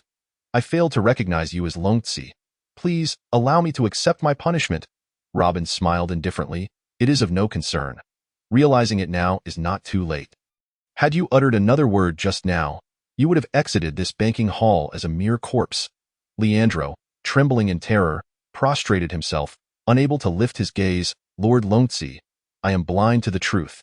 At that moment, Leandro's mind was flooded with memories of the bloodbath that had occurred at the Hongmin headquarters years ago. 3 years prior, the upper echelons of Hongmin, incited by others, openly provoked the killing deity Longzi and plotted an assassination against him. In a fit of rage, Longzi single-handedly stormed the Hongmin headquarters. Armed with a single, dull Longzi blade, he gruesomely slaughtered nearly 500 Hongmin disciples in one night. Ultimately, the Hongmin's leader, In Honggang, was completely subdued, kneeling in supplication, begging Longzi to spare the Hongmin. From that moment forth, Hongmin regarded Longzi as their eternal master, requiring all disciples to kneel and pay homage upon sighting him. Those who dared to show disrespect would face relentless pursuit by all Hongmin disciples until death. For years, the mere thought of that blood-soaked year at the Hongmin headquarters drove Leandro to madness with fear. He was a god of slaughter. Terrifying to see Longzi again in this very place, and to have spoken so disrespectfully. He trembled all over. "Lord Longzi, is there anything you require me to handle?" Robin smiled dispassionately. "Do you think your services are needed here? Leave Dragon Country at once." "Yes, Lord Longzi. I will never return here. From this moment on, I sever all ties with Huang and Zhong. Is there anything else you wish to command?" "None. Just leave." Leandro bowed deeply, trembling as he stood up and awkwardly exited the VIP room. Making his way out of the banking hall, Huang Anzhong, seeing Leandro's dazed expression, hurried after him, asking, "Leandro, what is happening? Where are you going?" "Huang Anzhong, remember this. From now on, our bond is severed, and we shall have no further connections." With that, he entered a car with 4 bodyguards and sped away, leaving behind a multitude of bewildered gazes in the banking hall. Huang Anzhong was left utterly perplexed. After Leandro's encounter with Robin, he had abruptly terminated a 15-year-long friendship. Upon exiting the VIP room, he simply declared their severance and departed. What on earth transpired? At that moment, he gazed at Robin emerging from the VIP room, confusion filling his eyes. What did that scoundrel say to Leandro? Su Lina was equally bewildered by the scene. Upon seeing Robin, she shouted, "You scoundrel! What have you done to my husband's classmate? Are you scheming behind my back? Slandering my husband? I assure you, Robin, I will pursue this matter to the end. Do not think that with the Shao family backing you, you can act with impunity. My husband's classmate is..." Robin paid no attention to Su Lina, bypassing her and walking directly to the center of the banking hall. Huang Anzhong attempted to approach him for questioning, but his phone rang. It was a call from Deputy Mayor Pan Jiangzhua. "Hello? Deputy Mayor Pan, you are calling me now. What is your command?" On the other end, Deputy Mayor Pan Jiangzhua spoke coldly. "Huang Anzhong, as a public servant, you have participated in matters you should not have. The city's petition office has received recent reports accusing you of embezzlement and bribery, exploiting your position to siphon public assets with your wife. Relevant departments have initiated an investigation, and you are to return to cooperate with the city's review of your conduct. Furthermore, I must inform you that your candidacy for the next deputy mayor has been dismissed. Huang Anzhong, you have truly disappointed me. Take heed. Pan Jiangzhua hung up, leaving Huang Anzhong feeling as if struck by lightning. What on earth is happening today? Not only had his old classmate Leandro severed ties with him, but his previously smooth political career had also come to an abrupt end in that moment. He looked at Robin and then at Su Lina, who was seething with anger like a combative rooster. The realization dawned upon him. All the events of today stemmed from this woman. He was unaware of the true nature of Robin's background. Yet he believed that all these occurrences were orchestrated because of him. Just how powerful was this individual's standing? He dared not even imagine. Leandro trembled at the thought of him. The implications of Robin's background, identity, and status were evident. With this realization, he quickly approached Robin, respectfully stating, "Mr. Robin, I apologize. Robin disregarded him, continuing to engage in casual conversation with Feng Jinghong, as if all that transpired around him was of no concern. Huang Anzhong was left with nothing but frustration. However, he understood that someone with Robin's formidable background would likely not deign to acknowledge a minor figure like him. Enraged, he turned to Su Lina, slapping her face. "You wretched woman, I want a divorce. Why did you hit me? Husband, are you all right? I cannot divorce you. Please come to your senses. What is happening?" Su Lina gazed at Huang Anzhong with terror. Bewildered by his furious demeanor, she was oblivious to the unfolding chaos. Leandro had stormed off, declaring an end to their friendship, and now Huang Anzhong wanted a divorce. They both felt as though they were under a spell. What had transpired? The more Su Lina contemplated, the more frightened she became, until she suddenly recalled someone and looked at Robin in horror. Could it be him? The banking hall of Jindanjiang fell into a profound silence. In that moment, everyone turned their gaze toward Robin's silhouette, suddenly filled with dread. Chapter 0128. This is the confidence of the Xiao family. The Jindanjiang banking hall was enveloped in quietude. All the bank employees who had been working overtime were left bewildered, completely oblivious to the events that had transpired. The strange interaction between Leandro and Huang Anzhong left everyone utterly perplexed. Were they under some sort of enchantment? What had Leandro and Robin discussed in the VIP room? Why did Leandro leave so abruptly? All these questions clouded their minds. It was now nearly 6 o'clock in the evening, and outside the Jindanjiang Bank, a throng had gathered. Aside from the bank's duty staff, there were numerous curious onlookers eager to witness the thrilling spectacle of the 3.8 billion cash repayment about to unfold. Gathered before the entrance of the Jindanjiang Bank's business hall, a throng of spectators amassed, transforming what should have been a tranquil end to the workday into a bustling scene. Suddenly, a cacophony of screams and the roar of engines erupted, causing the crowd in front of the bank to stir restlessly. Instantly, everyone parted to clear a path. 4 luxurious Mercedes-Benz vehicles and a Rolls-Royce sped to the bank's entrance. From the Rolls-Royce emerged the esteemed Miss Xiao Yudi of the Xiao family, accompanied by Qin Yu and a dozen suited bodyguards. They carried a secure cash box, forming an orderly procession behind Xiao Yudi as they briskly approached the bank's hall. Upon entering the business hall, Xiao Yudi called out from a distance, "Robin, I apologize for keeping you waiting. I have managed to gather 10 billion in cash, with another several billion en route to Jindanjiang Bank. Rest assured, the full 38 billion will be delivered before midnight." Her words left everyone in the bank gasping in astonishment. The Xiao family truly lived up to its reputation as the preeminent clan of Ningchuan. The ability to amass such a staggering sum in mere hours was nothing short of remarkable. The initial 10 billion had already arrived at the bank's entrance. Witnessing the opulence displayed before Jindanjiang Bank, Shi Shengdi felt an overwhelming sense of despair. He regretted believing Zhou Jiangdong's words and dismissing Miss Xiao's warnings.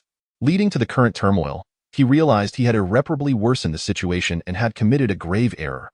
Bai Yunfeng, the vice president of Jindanjiang Bank, was taken aback upon recognizing Xiao Yudi. He could scarcely fathom that the Xiao family had truly raised 10 billion in such a short span. According to Xiao Yudi, the remaining funds were on their way and would arrive before midnight. Bai Yunfeng took a moment to steady his nerves and quickly approached her, saying, "Miss Xiao, greetings. I am Bai, the vice president of Jindanjiang Bank." Before he could finish his sentence, Xiao Yudi completely ignored him and walked past. She hurried to Robin's side and expressed her apologies. "Robin, I'm sorry, I was in a meeting when you called, and I had no idea this would happen. Rest assured, anyone who has wronged you will face the full wrath of the Xiao family." This declaration sent tremors of fear through everyone in the bank. The Xiao family was truly incensed. Whoever had wronged Robin would be made to pay tenfold. This was the Xiao family's formidable resolve. Not even a small institution like Jindanjiang Bank could contend with the might of the Xiao Group. It appeared that Jindanjiang Bank had truly bitten off more than it could chew. Seeing that Xiao Yudi had disregarded him, Bai Yunfeng awkwardly held his hand aloft for quite some time. Self-deprecatingly, he forced a smile and, still maintaining a cordial demeanor, hurried to Xiao Yudi's side once more. Miss Xiao? Hello, I am from Jindanjiang. Did I permit you to speak? Xiao Yudi retorted coldly. I am currently conversing with Mr. Robin. Your incessant chatter is rather bothersome. As her words echoed, two of Zhao's bodyguards positioned themselves behind Bai Yunfeng. Blocking his way, Bai Yunfeng found himself in an excruciatingly awkward position, feeling flustered in front of this formidable young lady. Despite holding a significant position as vice president of Jindanjiang Bank, he had never felt such trepidation, especially not in the presence of someone as assertive and proud as Xiao Yudi. Observing her fierce demeanor, Robin realized she was genuinely upset. He smiled gently and said, It's all right. Let's take a moment to relax. Gradually, the anger on Xiao Yudi's face began to dissipate. At that moment, Huang Anzhong, who had been feeling despondent, suddenly grasped the significance of Xiao Yudi's arrival. He understood that the formidable backing behind Robin included the Xiao family. If he could win their favor, perhaps he could salvage his dire situation. With this thought, he quickly approached Xiao Yudi, saying, Miss Xiao, greetings. I am Huang Anzhong, assistant to the mayor. Do you people lack any manners? Can't you see I am speaking? Xiao Yudi interjected coldly, glaring at him. Huang Anzhong fell silent, suddenly cowed. Su Lina, witnessing this interaction, voiced her displeasure. Xiao Yudi, what qualifications do you have to act so arrogantly in front of my husband? A public servant. A sharp slap interrupted her. Huang Anzhong struck Su Lina across the face, exclaiming, Did I ask you to speak? You wretched woman. All my troubles stem from your meddling. Get lost? Su Lina, clutching her cheek in shock, stared at her husband, realizing with growing horror that he was no longer the man she once knew. What had transpired today? Everyone seemed so strange. Robin chuckled. Yudi, please sit down. I'm perfectly fine. I hadn't intended for you to gather cash. Feng Jinghong quickly approached, saying, Miss Xiao, I am Feng Jinghong. Today's events are all my fault, and I sincerely apologize. Xiao Yudi nodded. Mr. Feng, this matter does not concern you. Whatever Robin decides, the Xiao family will accept. Rest assured. Hongtian building will be taken over by the Xiao group. We will discuss this further later. For now, let's prioritize settling the loan repayment.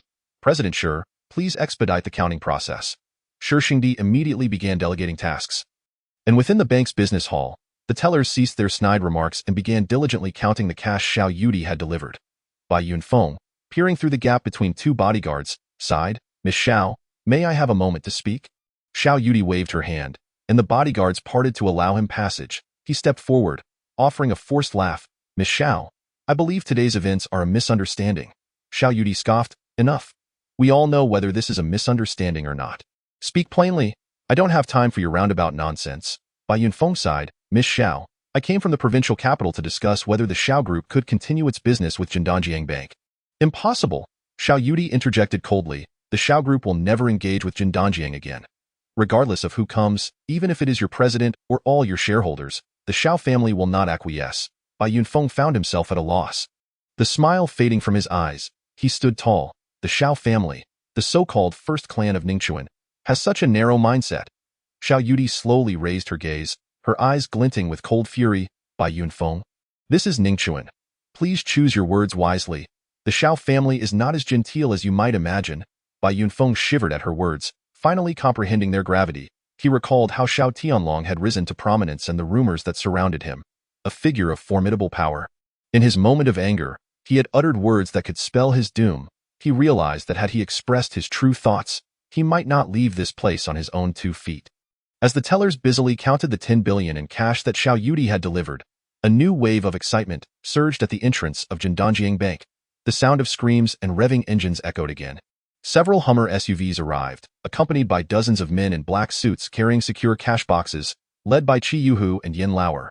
As they swiftly approached the bank's hall, he was acutely aware that if someone like the infamous Lord Hu of the Demon King's cave had set his sights on him, there would be no future for him in Ningchun. That moment, his legs trembled uncontrollably, and he yearned to escape the bustling hall and hide behind the counter, only to be yanked back by Yin Lauer and presented before Chi Yuhu.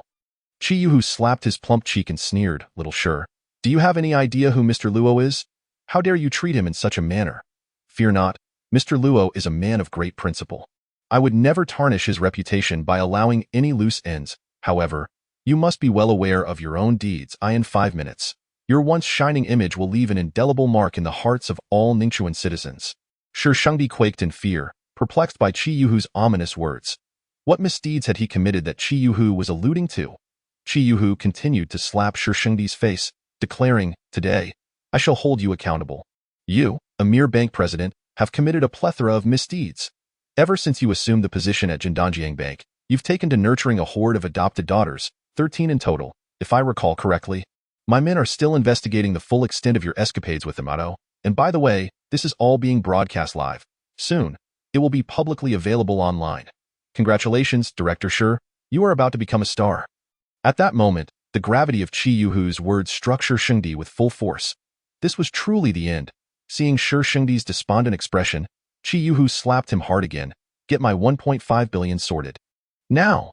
Overwhelmed with shock and regret, Shi Shengdi momentarily forgot to hasten the counting of the cash Qi Yuhu had brought. Qi Yuhu stomped on Shi Shengdi's backside, exclaiming, "What are you dawdling for? Do you expect us to wait all night? Hurry and count." Shi Shengdi scrambled to his feet, urgently leading a group of suited men carrying briefcases towards the counter. Just then, several luxury vehicles pulled up outside the bank.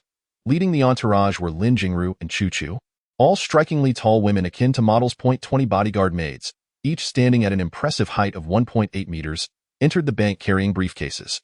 Lin Jingru approached Luo Bin directly, stating, "Mr. Luo, upon learning of this situation, I immediately organized our Zifeng International to raise cash. I have brought 2 billion. Another 2 billion is on its way and will arrive before midnight, totaling 3.8 billion.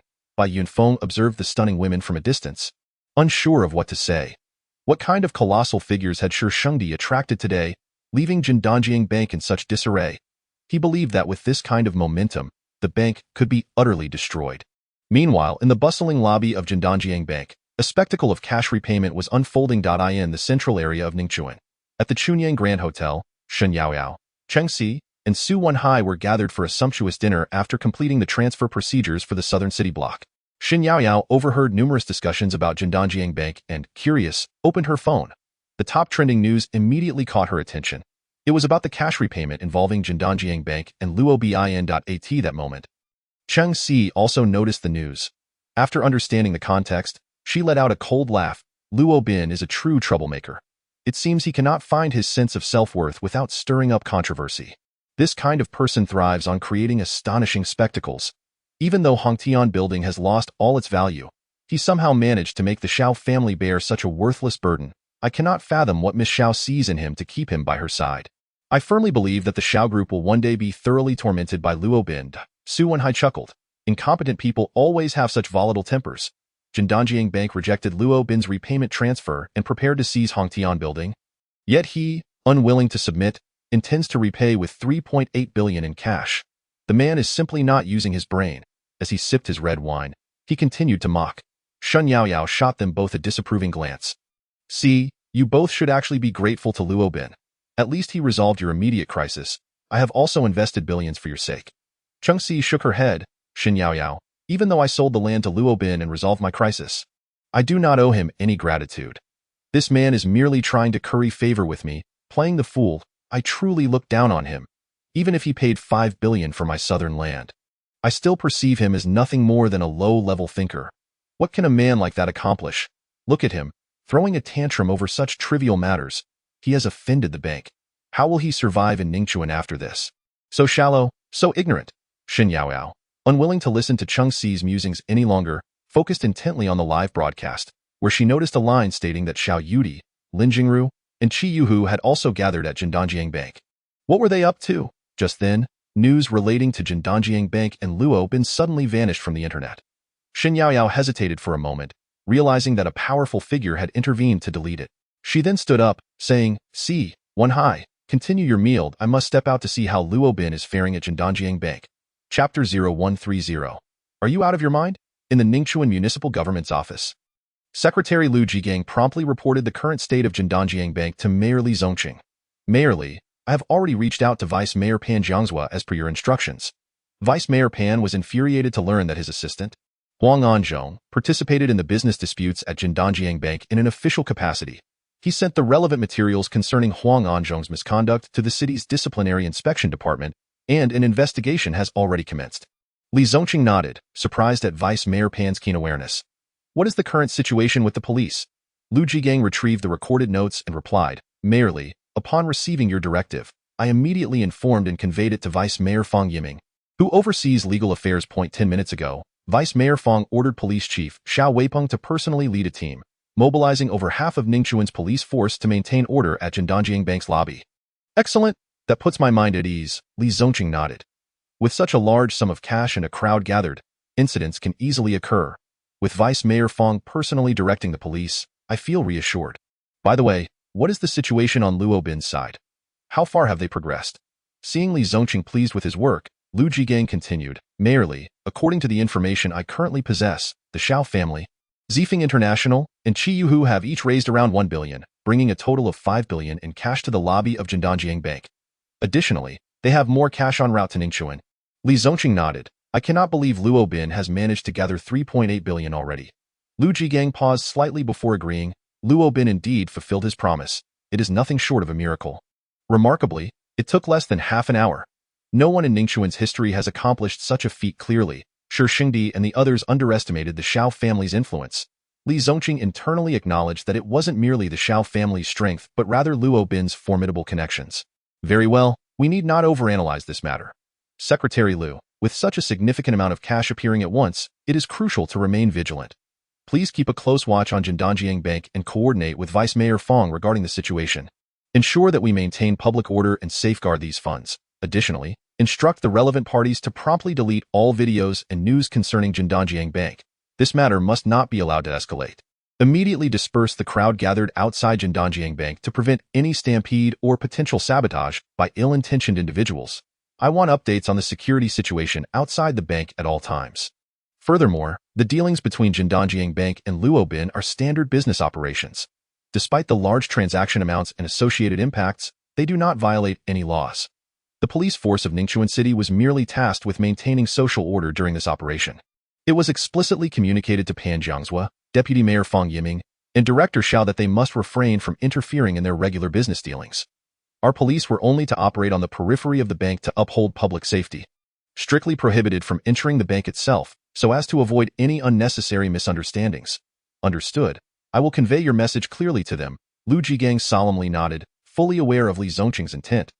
They must absolutely avoid meddling in civil disputes to prevent any misinterpretations from the citizens that could escalate into a serious incident.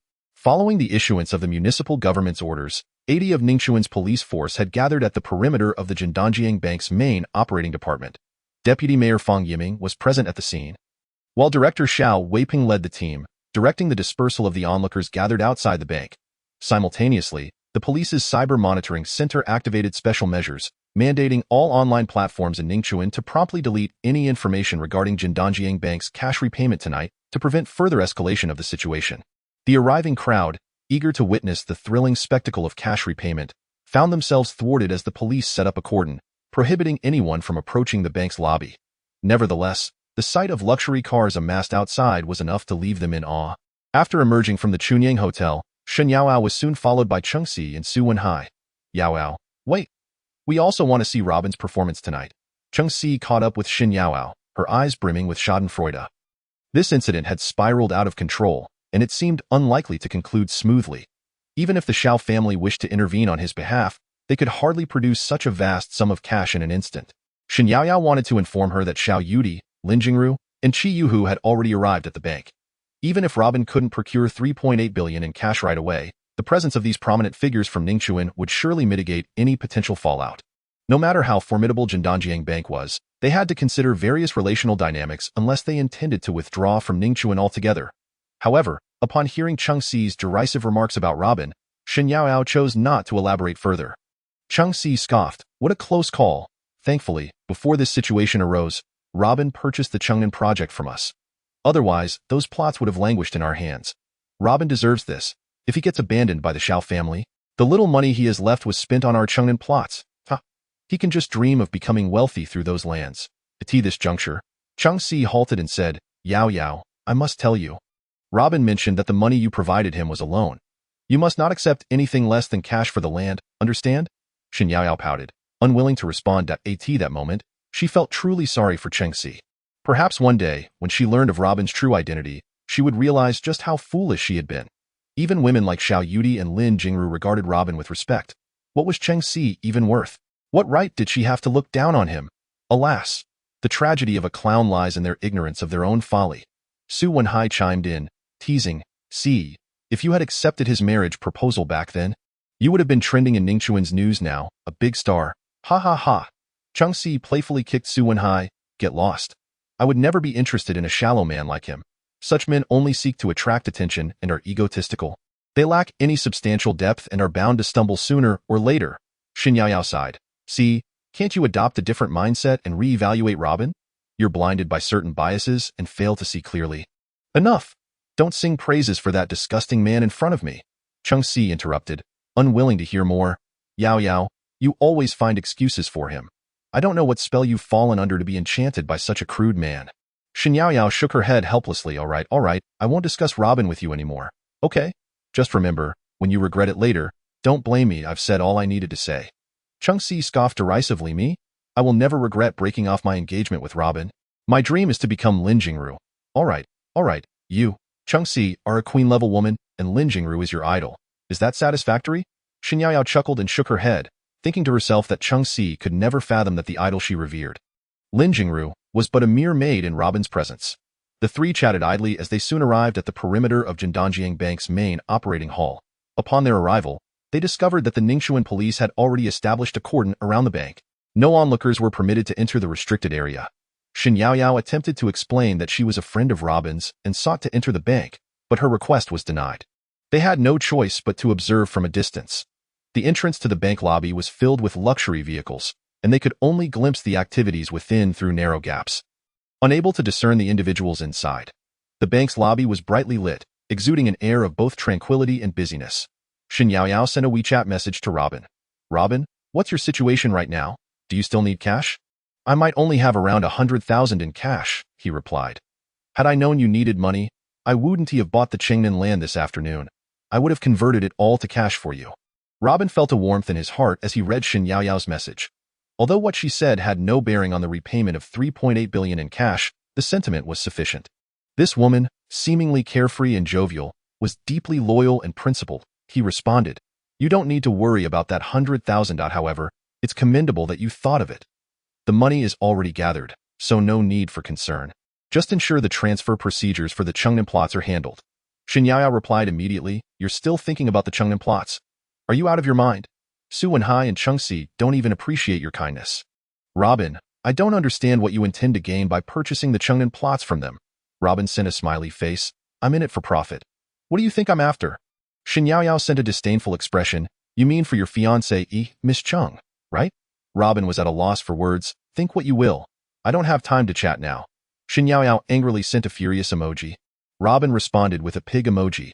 Upon seeing this, Shin Yaoyao burst into laughter, startling the two police officers in front of her, who immediately turned their attention towards her.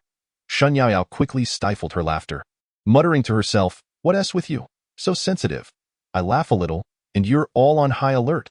As she noticed the two officers still watching her with suspicion, Shin Yaoyao shot them a glare. "Officer, shouldn't you be maintaining order instead of staring at beautiful women? Keep looking, and I'll report you to your superiors." The two young officers glared back at Shin Yaoyao before turning away. At that moment, Cheng Si tugged at her. "Yaoyao, this situation is massive. Robin has truly stirred up quite a storm. With his reckless behavior, he is bound to face consequences." Shin Yaoyao smirked. "Didn't you see that these officers are here to maintain order because of Robin's influence? To maintain order for him? Does he have such clout? They're probably here to arrest him." Cheng Si scoffed. "He is openly opposing Jindanjiang Bank. Isn't that like throwing eggs at a rock? In this world, the wealthy hold the power. Robin thinks he can compete with the bank just because he has some assets. He has lost his mind. Oh, I just remembered. He is trying to escalate the situation to grab my attention. He knows that if he operates this way and fails to repay, he'll certainly become the hot topic online." At this point, a woman nearby sneered. "Miss Xiao and Miss Lin, along with Master Hu, have already brought plenty of cash to repay Robin's debts. How shameless. Why would they want to draw your attention? You must be suffering from narcissism. Maybe you should get that checked." Cheng Si retorted angrily. "Who are you calling narcissistic? Robin was once my fiancé. I rejected him because I saw through him. Xin Yaoyao hurriedly interjected. All right, see, let us not escalate this. Is it worth arguing over? Cheng Si huffed in silence, no longer engaging with the woman. Xin Yaoyao whispered, see, what that woman said is true. Miss Xiao, Miss Lin, and Master who are indeed here to support Robin. Cheng Si laughed derisively. Do you really believe that? With the majority of Ningchuan's police force deployed here, it's likely that Robin is in serious trouble today. Xin Yaoyao replied earnestly, I'm not lying. I just chatted with Robin on WeChat, and the 3.8 billion has been secured. Cheng Si shook her head and dismissed her claim. You think the Xiao family, Xiao Yudi, Lin Jingru from Zifeng International, and even the Tiger Lord would come over just to support Robin? Dream on. Xiao Jiabong asked Robin to bring some money over, and it is still a possibility. Miss Lin Jingru, such an aloof woman, how could she possibly make a special trip for him? Do you think Robin is someone significant? Xin Yaoyao, are you recounting a legend to me? Xin Yaoyao chuckled. Very well, consider it merely a legend. Just as they were speaking, 2 off-road vehicles bearing military license plates and an armored van approached the lobby of the Jindanjiang Bank. Several police officers immediately intercepted them. Vice Mayor Fang Yiming and Police Chief Xiao Weipeng quickly rushed over upon seeing the military vehicles in a dispute with the police personnel. The newcomer was Li Shui, and the vehicle she was driving belonged to the Wolf Warriors Special Operations Unit for training purposes. Li Shui presented her credentials to Fang Yiming and Xiao Weipeng. Vice Mayor Fang. Chief Xiao, here are my credentials. Upon seeing Li Shui's identification, Fang Yiming and Xiao Weipeng nodded with smiles. Ah, it is the daughter of Mayor Li. What brings you here? Robin is a friend of my uncle, and due to the urgency of the matter, I am assisting him in delivering some funds. Here is 4 billion in cash. Therefore, I applied for the use of the Wolf Warriors Special Operations Unit's external operational vehicle to escort this sum to Jindanjiang Bank. I kindly ask for your assistance, Vice Mayor Fang, as we must deliver this money inside. Fang Yiming and Xiao Weipeng immediately instructed the police to clear a path. Li Shui drove the vehicle to the entrance of Jindanjiang Bank. From the 3 vehicles emerged a dozen plainclothes soldiers, marching in unison, swiftly carrying several password boxes into the bank lobby. Inside the lobby, Li Shui spotted Robin amidst the crowd and approached him. The password boxes were neatly arranged in the center of the bank lobby. All present were taken aback by the formidable aura exuded by Li Shui and the plainclothes soldiers. For a moment, they found themselves in a daze, pondering what exactly was unfolding today. Robin, here is 4 billion in cash, all gathered. Please inform the bank staff to commence counting. Robin shrugged. Li Shui, 3.8 billion has been gathered. It seems you made an unnecessary trip. Li Shui paused momentarily. Gathered already? Only then did she notice Xiao Yudi was also in the bank lobby. Yudi, I should have anticipated it was you who lent a hand. Xiao Yudi smiled lightly. I alone lack such substantial influence. It was with their assistance, under Miss Lin and Lord Hu's guidance, that we barely managed to gather it. You see, had you brought 4 billion, I would not have been so anxious. Should I encounter a similar situation in the future, would you extend such generosity to me? As she spoke, her eyes darted toward Robin, accompanied by a charming smile. Li Shui momentarily faltered, a blush creeping onto her cheeks, gently tapping Xiao Yudi and whispering, Yudi, you have also turned mischievous. With that, she and Xiao Yudi shared a laugh. The staff of Jindanjiang Bank, who initially thought Robin's bold claim of repaying with 3.8 billion in cash was mere youthful bravado, were left astonished. To gather such a sum within mere hours seemed an insurmountable task for someone with no connections. They could never have imagined that this young man would accomplish such a staggering feat in just half an hour. Not only had the 3 major figures of Ningchuan gathered 3.8 billion in cash for him, but also, Mayor Li's daughter, Li Shui, the vice captain of the Dragon Nation's Special Operations Team, had personally come to deliver 4 billion. At that moment, the dozens of password boxes in the lobby of Jindanjiang Bank contained an astounding 8 billion in cash. Everyone was left in awe by such a powerful display. Shi Shengdi, the president of Jindanjiang Bank's Ningchuan branch, was utterly flabbergasted. He was at a loss for what to do. Little did he expect that a hasty decision would plunge his life into an irretrievable predicament. What sort of powerful figure had he offended to find himself in such a suffocatingly awkward position?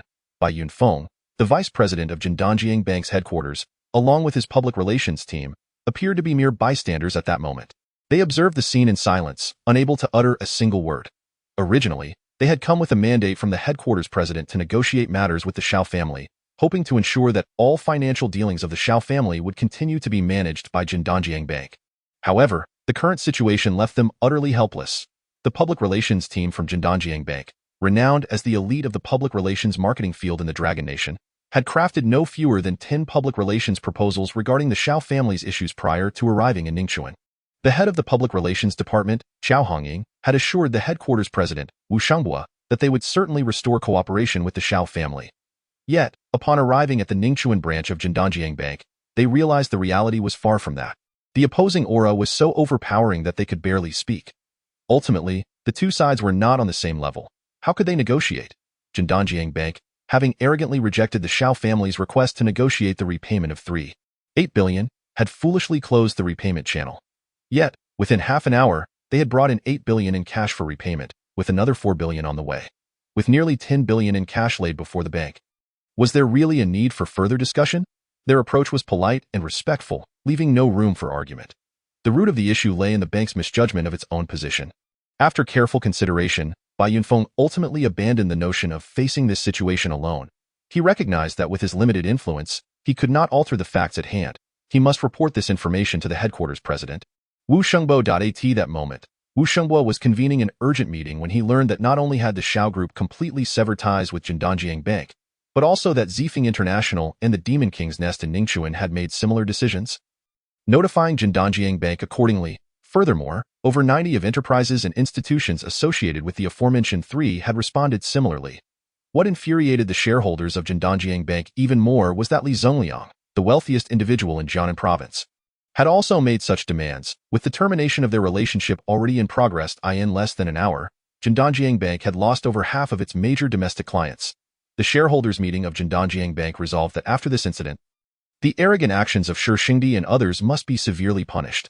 Their selfishness and arrogance had exacted a heavy toll on Jindanjiang Bank. Due to this incident, many entities that terminated their financial dealings with Jindanjiang Bank led to a direct loss of over 30 in operational profits. Just then, Bai Yunfeng sent a message regarding the situation in Ningxuan, shocking several shareholders at the headquarters. They had not anticipated that Robin would indeed accomplish what seemed an impossible task. Shi Xingdi's rash actions had offended someone of Robin's stature. How foolish! The shareholders immediately instructed Wu Shenghua to head to Ningxuan to oversee the matter personally. They demanded that Wu Shenghua handle the situation properly, as long as he could obtain Robin's forgiveness. Jindanjiang Bank would spare no effort. After a brief preparation, Wu Shenghua boarded a helicopter provided by the headquarters to fly to Ningxuan with a singular purpose, to seek Robin's pardon. Chapter 132. The premier public relations team of the Dragon Nation 30 minutes later.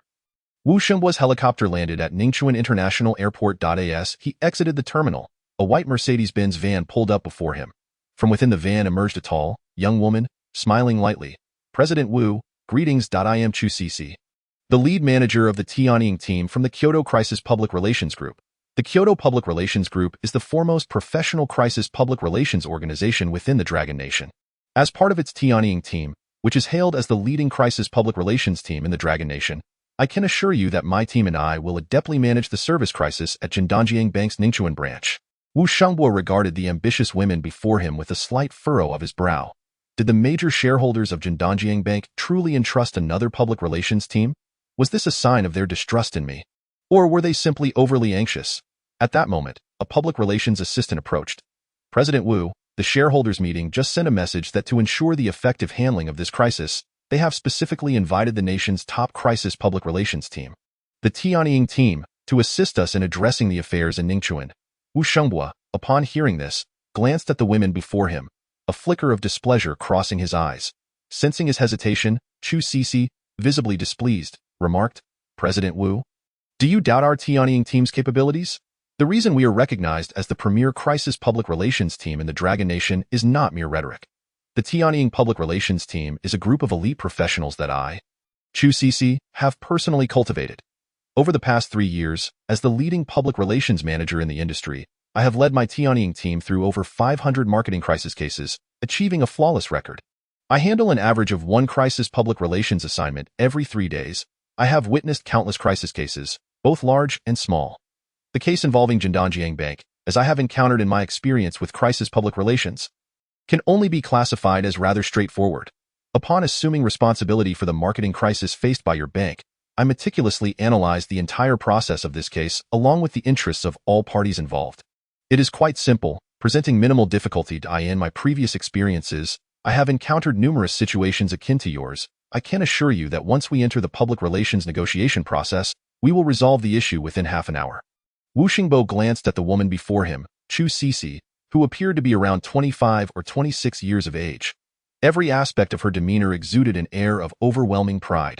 Her expression was haughty, seemingly dismissing the world around her, as if there were no problem she could not resolve. Well versed in the subtleties of human interaction, Wu Xingbo was skeptical of Chu Cece's lofty proclamations. Generally, individuals who speak with such bravado fall into one of two categories. Either the matter at hand is genuinely trivial to them, or they are excessively arrogant and superficial, lacking the experience of significant challenges, merely bolstering their own confidence subconsciously. According to relevant statistics, the more one boasts about their prowess in a particular area, the more likely it is to be their greatest weakness. However, his public relations assistant discreetly informed him that Chu Cece's credentials had been verified. The Tianying public relations team she led was indeed recognized as the premier public relations team in Longhua. Data indicated that over the past 3 years, Chu Cece's Tianying team had managed 568 crisis public relations cases without a single defeat. After a moment of contemplation, Wu Xingbo nodded and said, "Very well.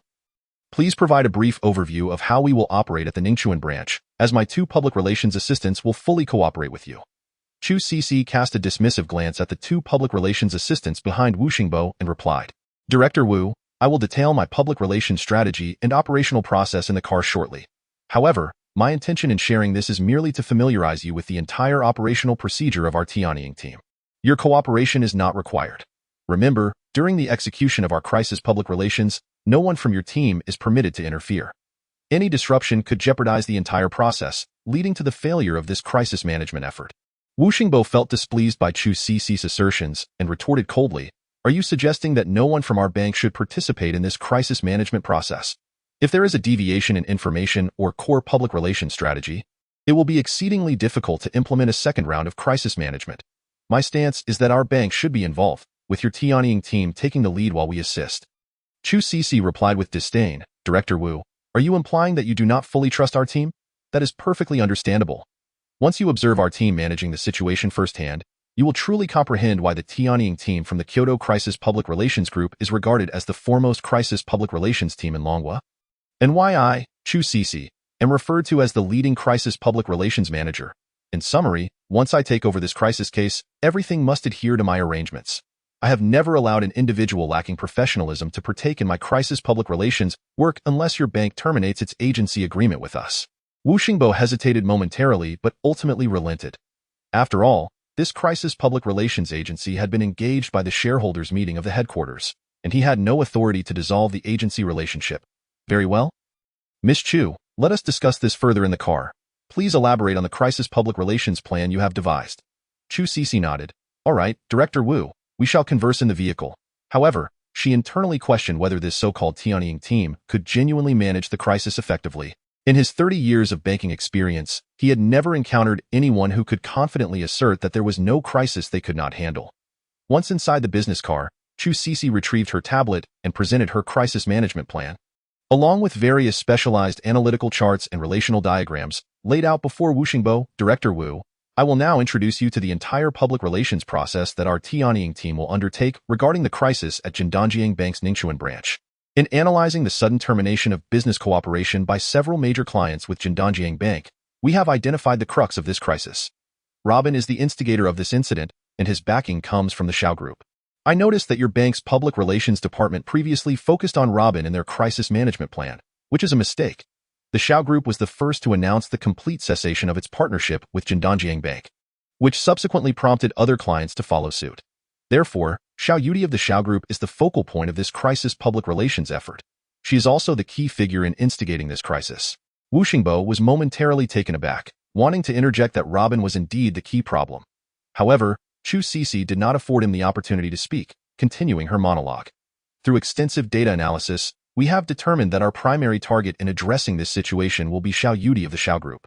We have developed several public relations strategies specifically tailored for her. I am confident that if we can establish effective communication with Xiao Yudi, this crisis will be resolved swiftly." Wu Xingbo grasped that Chu Cece had prioritized targeting the Xiao family and Xiao Yudi. He interrupted her once more. "Miss Chu, I would like to share my perspective. The crisis public relations strategy previously formulated by our Bank S department is, in my view, correct. The key figure behind this crisis is Robin. I still maintain that if we wish to achieve effective communication and resolve this crisis, Robin remains the critical target, not the Xiao family. A flicker of annoyance crossed Chu Cici's face as she retorted. Director Wu, please refrain from interrupting my presentation. Our Tianying public relations team operates according to our own principles and methodologies. You must trust that within Longhua, the Tianying team is the most professional elite group in the industry. Throughout our handling of various crisis cases, we have never encountered a defeat. Therefore, I kindly ask that you allow me to complete my presentation. You are an expert in finance, but in crisis public relations management, I am the expert. Wu Xingbo slightly furrowed his brow, but acquiesced. Very well, please continued. A triumphant expression danced across Chu Cici's face as she resumed. Let us continue our analysis regarding the core elements of this crisis public relations. Specifically the Xiao family and Xiao Yudi. Why are they the focal points? First, while Robin is indeed the key figure in this incident, his role is merely that of the president of the Chengdong Development Group under the Xiao Group. Moreover, he has only recently assumed this position, and his standing within the industry and the Xiao family is still quite shallow. More importantly, he possesses virtually no connections in Ningchuan. We have investigated his social relations, and the acquaintances he has formed are primarily with second- and third-tier families of little significance. In contrast, the Xiao family is the foremost aristocracy in Ningchuan, with deep-rooted foundations. Even emerging contenders like Zifeng International and the murky realm of the Demon King's cave cannot compare. Thus, the Xiao family is pivotal to this crisis management, further compounded by the fact that they are Robin's backing. While Robin's decisions may appear to be personal actions, it is likely that many have overlooked that without the Xiao family's consent, could Robin have made the decision to purchase Hongtian Building? Wu Xingbo and his two public relations assistants listened with confusion as they arrived at the Ningchuan Jindanjiang Bank's central business department.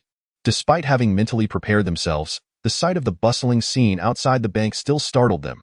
At this moment, the bank was surrounded by throngs of onlookers, with nearly 100 police officers maintaining order amidst the crowd.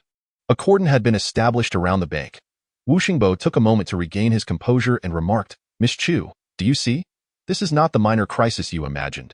Due to the inappropriate actions of our bank employees, a significant impact has been made on the public in Ningchuan. This crisis directly affects the reputation of Jindanjiang Bank within Longhua. I urge you and your team to handle this matter with utmost caution. Should these four institutions cease their collaboration with Jindanjiang Bank, we will face substantial losses in our operations within Longhua. Although they constitute only about 30% of our business, the repercussions will be immense, potentially leading to a chain reaction that could significantly impact our stock value as well. Chu Cici glanced at the scene outside the car window, dismissively stating, Director Wu, the large number of onlookers does not necessarily indicate that this crisis is difficult to manage. This situation merely reflects that someone has elevated the information to trending status. You have also observed that the municipal government has deployed police forces to maintain order. This chaotic situation will soon be resolved. Let us enter and ascertain for ourselves that there is nothing of great concern. Rest assured, once our Sky Eagle team takes charge of this crisis, it will no longer be deemed a crisis. Wu Shenghua could only nod in agreement, deeming it the best course of action. After disembarking and identifying himself to the police, he proceeded into the lobby of Jindanjiang Bank by Yunfeng and his associates. Upon noticing Wu Shenghua's arrival, immediately approached him. Director Wu, you have arrived. The situation here is rather complex. Wu Shenghua nodded and instructed, please provide a brief overview of the circumstances. Bai Yunfeng whispered, Director Wu, do you see that young man over there? He is Robin. We never anticipated that he would wield such influence in Ningchuan. Look at the cash boxes placed in the lobby. They contain 8 billion in cash. And they claim that another 4 billion is en route. Wu Shenghua glanced towards Robin in the distance and then surveyed the situation within the bank's lobby. An unsettling premonition settled over him. He sensed that managing today's crisis would prove to be exceedingly challenging. To gather such a staggering sum of cash in merely half an hour requires immense influence. As he navigated through the crowd, he scrutinized Robin closely. Drawing upon his decades of experience, he discerned an extraordinary quality in the young man. The calmness and composure he exhibited were unlike anything Wu Shenghua had ever encountered. Having occupied the position of president at Jindanjiang for many years, he had witnessed the formidable presence of many high-ranking individuals.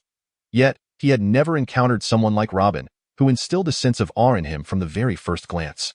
He was convinced that their prior analysis had been correct. This individual was indeed the pivotal figure in the current crisis. With this thought in mind, he promptly cautioned Chu Cici, Miss Chu, do you believe your public relations strategy requires reevaluation? Chu Cici's expression instantly turned frosty. Director Wu, if you still harbor doubts about me at this juncture, Feel free to consult your shareholders meeting. I will immediately terminate my agency's crisis management efforts. Wu Shenghua hesitated for a moment before responding. Miss Chu, you misunderstand me. I merely intended to offer a prudent reminder. My point is that should the direction of crisis management deviate, I urge you to make adjustments without delay. The outcome of this crisis is of paramount importance to us. Chu Cece replied coolly, rest assured, Director Wu, if we cannot resolve this within half an hour, the esteemed reputation of our Sky Eagle team shall be relinquished. Wu Shenghua sighed inwardly. Very well, he thought, then I must entrust this to you. At that moment, Shishindi, who was assisting with the cash counting, spotted President Wu's arrival and hurried through the crowd, trembling as he approached Wu Shenghua. Bowing deeply, Director Wu, please punish me. I truly did not anticipate this situation escalating to such a degree. Enough. There is no point in discussing it now, Wu Shenghua replied sternly. Shishindi, I single-handedly cultivated the market in Ningchuan, and now it is falling apart under your watch. Once this matter is resolved, we will settle accounts. After saying this, he intended to confer further with Chu Cece. Meanwhile, Chu Cece's elite team had already set their sights on Xiao Yudi. They navigated through the crowd and approached Xiao Yudi, offering a professional smile. Hello, President Xiao. Allow me to introduce myself. I am Chu Cece from the Sky Eagle team of the Longhua Jingdu Public Relations Group. You should be familiar with me. At the very least, you must have seen reports about me in relevant magazines. To speak candidly, I am regarded as a premier public relations manager in the industry. A veritable figure of stardom. The onlookers watched as Chu Cece boasted about herself, bewildered. Qin Yu stepped forward. Miss Chu, Sky Eagle team, what is it that you seek from President Xiao? Chu Cece, incensed by this unwarranted interruption, retorted, and who might you be? Do you not see that I am engaged in a conversation with President Xiao? Are you unaware that interrupting others is a most discourteous act? Qin Yu furrowed her brow slightly. You need not instruct me on that. I am President Zhao's executive assistant. If you have something to discuss, you may address me directly. Chu Cece snapped, step aside. Your position as an assistant does not grant you the standing to converse with me. Let her speak. Qin Yu, Xiao Yudi remarked, her gaze fixed on Chu Cece. What is it that you wish to discuss? Greetings, President Xiao, Chu Cece replied, once again donning a professional smile. I have come to negotiate a business collaboration with Jindanjiang Bank. Oh, I see, Miss Chu. You need not elaborate. I have already made a decision regarding this matter. No one can alter the decisions made by the Xiao Group, Xiao Yudi stated, her tone resolute. Chu Cece was momentarily taken aback. She had not anticipated that upon mentioning her name, Xiao Yudi would exhibit such indifference, even displaying a demeanor of coldness. Miss Xiao, I have traveled a considerable distance to engage with you sincerely. Do you not consider it rather undignified to dismiss me outright? Xiao Yudi coolly raised an eyebrow. I have made myself quite clear. The decisions made by the Xiao Group are immutable. You may leave. I will not entertain any mediations. Robin observed the brash demeanor of Chu Cece and her team with amusement, chuckling softly. Chu Cece was taken aback by Robin's laughter. Such behavior was intolerable to her. Are you mocking me? Robin raised an eyebrow, momentarily surprised by the audacity of this self-important woman. What of it? Do you have a problem with my laughter? What qualifications do you possess to mock me? A man of your lowly stature likely remains oblivious to my true identity. Let me enlighten you. We are the Sky Eagle team of the Longhua Jingdu Public Relations Group, the #1 public relations team in the industry. I am Chu Cece, the star manager of this team. Not far away, Yin Lara laughed heartily. Where did this neurotic goddess come from? Ha ha ha. Chu Cece shot him a glare. You uncouth individual, what are you laughing at? I am in the midst of negotiating a business collaboration concerning Jindanjiang Bank with President Xiao. Your behavior is quite lacking in decorum, do you understand? Yin Lar rolled his eyes. You are the one with issues. President Xiao is clearly ignoring you. Can you not comprehend plain speech? What a bunch of lunatics. The people at Jindanjiang are truly foolish to have hired such a neurotic woman. This is hysterical. Ha ha. Chu Cece retorted angrily. I shall not stoop to your level, you uncivilized wretch. Yin Lar, incensed, shot back. Who are you calling uncivilized? Do you dare to threaten me? I'll smash your face in right now. As Yin Lar advanced menacingly, Robin cast a glance in his direction. Step aside. Yin Lar quickly retreated. Yes, Mr. Robin. Chu Cece paused, regarding Robin for an extended moment before scoffing, her eyes flashing with disdain in her view. Such a person lacked the caliber to warrant her engagement. She turned back to Xiao Yudi. President Xiao, I hope we can discuss this matter calmly. Xiao Yudi replied coldly, there is nothing to discuss regarding collaboration with Jindanjiang Bank. You may leave. Chu Cece remained baffled. How could Xiao Yudi refuse to grant her esteemed Sky Eagle team even a modicum of opportunity? It was utterly outrageous. President Xiao, the Xiao Group is the largest commercial entity in Ningchuan. Is this the level of your professionalism as the group's president? Xiao Yudi, disinclined to continue the conversation, stated, Miss Chu, should you persist in this manner, I cannot guarantee that incidents akin to what transpired earlier will not recur. Li Shui stepped forward. Miss Chu, it is regrettable, but Xiao Yudi will not acquiesce to your demands. You may as well return, and I apologize for the wasted trip. Chu Cece retorted angrily, and who are you to tell me to leave? I am here to negotiate a collaboration with President Xiao. What does your attitude signify? Li Shui frowned slightly. Enough. This ends here. No one here wishes to entertain your negotiation. Depart. Who do you think you are to tell me to leave? Chu Cece finally erupted in fury, pointing at Li Shui and shouting. Li Shui's expression turned icy. Who I am is inconsequential. What matters is that if you continue to be insolent, I can assure you that you will find yourself in an embarrassing predicament. Preposterous. What sort of scenes have I not witnessed as part of the Sky Eagle team? You expect me to step aside. Who do you think you are? Before she could finish, Li Shui kicked Chu Cece to the ground. Pointing at a Special Forces member, tell her who I am. Chapter 0134. The Chu family of Jiangnan, a Special Forces member, stepped forward, prepared to disclose Li Shui's identity, but Xiao Yudi immediately intervened to halt him. She understood that Li Shui had acted out of momentary frustration. In this context, revealing her identity would be quite inappropriate. Such matters should not involve military affairs. This is a matter for the Xiao family to handle. I shall take care of it, Xiao Yudi thought. Stepping protectively in front of Li Xue. Li Shui recognized that Xiao Yudi was concerned that her actions might violate protocol. That moment, Li Shui's phone rang. The caller was Colonel Gu Juhai, the commander of the Wolf Warriors Special Forces.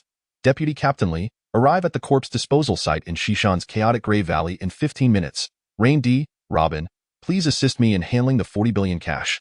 I have a mission and must leave immediately. Upon receiving the order, Li Shui greeted Robin and Xiao Yudi before leading 20 Special Forces members out of the bank.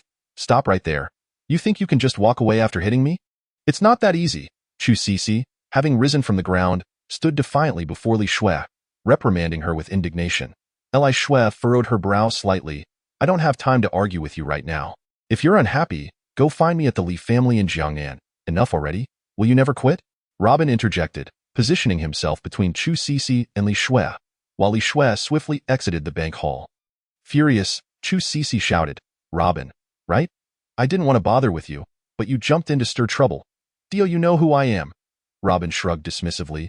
What could you possibly be? Just a shrew. That's all. Laughter erupted in the bank hall. The once meticulously professional manager had now completely crumbled under pressure. You dare call me a shrew? I am the foremost public relations manager in Longhua, and my uncle is Chu Yuan, the second on Jiangnan's wealth list. I will make you pay. Chu Cece, seething with anger, pointed at Robin and yelled. Not far away, Wu Shengbo realized from Chu Cece's words that this arrogant public relations manager was actually the niece of the largest shareholder of Jindanjiang Bank. Chu Yuan. The wealth and background of the Chu family were nearly on par with the Li family, Jiangnan's richest. No wonder she was so domineering, however. The situation at hand had not eased due to Chu Cece's connections and was escalating further. He immediately brought Bai Yunfeng and Shi Xingdi over, self-proclaimed the best crisis management team in Longhua, and now you resort to intimidation? Robin remarked, observing Chu Cece's brazen yelling with indifference. What do you have to offer besides boasting about your superficial possessions? At this moment, Chu Cece had completely shed her previous professional demeanor and, in a fit of rage, pointed at Robin and spat. Who do you think you are to lecture me? You're nothing but a dog for the Xiao family.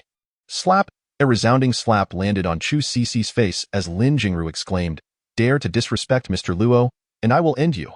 The 20 female bodyguards surrounding Lin Jingru transformed from their previous cold elegance into figures exuding murderous intent. Chu Cece was momentarily taken aback, realizing that Robin and the others showed no fear upon hearing her uncle's name, Chu Yuan. Mr. Luo, Miss Lin, please, calm down. Wu Xingbo arrived just in time to intervene. Mr. Luo, I am Wu Xingbo, the president of Jindanjiang Bank. This incident is entirely our bank's fault, and I apologize on behalf of Jindanjiang Bank. We are willing to compensate and negotiate for our mistake. If you have any objections or issues, please raise them now, and I promise to resolve them on the spot. President Wu, what do you mean by that? Chu Cece coldly interrupted before Robin could respond. They hit me. Does that mean it's just over? No way. I'm contacting my uncle right now, today. I will make the Xiao family pay. Miss Chu, we should avoid escalating the situation. Wu Shenghua urged. Avoid escalating the situation? Chu Cici's eyes blazed with fury. Not a chance. Today, I will make them pay double. The Xiao group thinks they can act with impunity in Ningchuan. Fine. Today I will show them that there are greater powers beyond their own. The Xiao group, Zifeng International, is nothing in front of the Chu family. Unless Xiao Yudi and Robin kneel before me and beg for my forgiveness, I may consider letting them go. Wu Shenghua frowned. If this continued, Jindanjiang Bank would surely face an insurmountable crisis.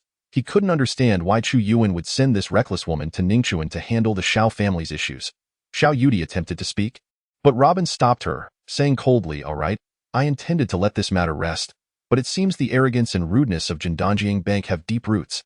Let's start from the very beginning. Call your uncle." Chu Yuan, I want to see how he can make me kneel before you.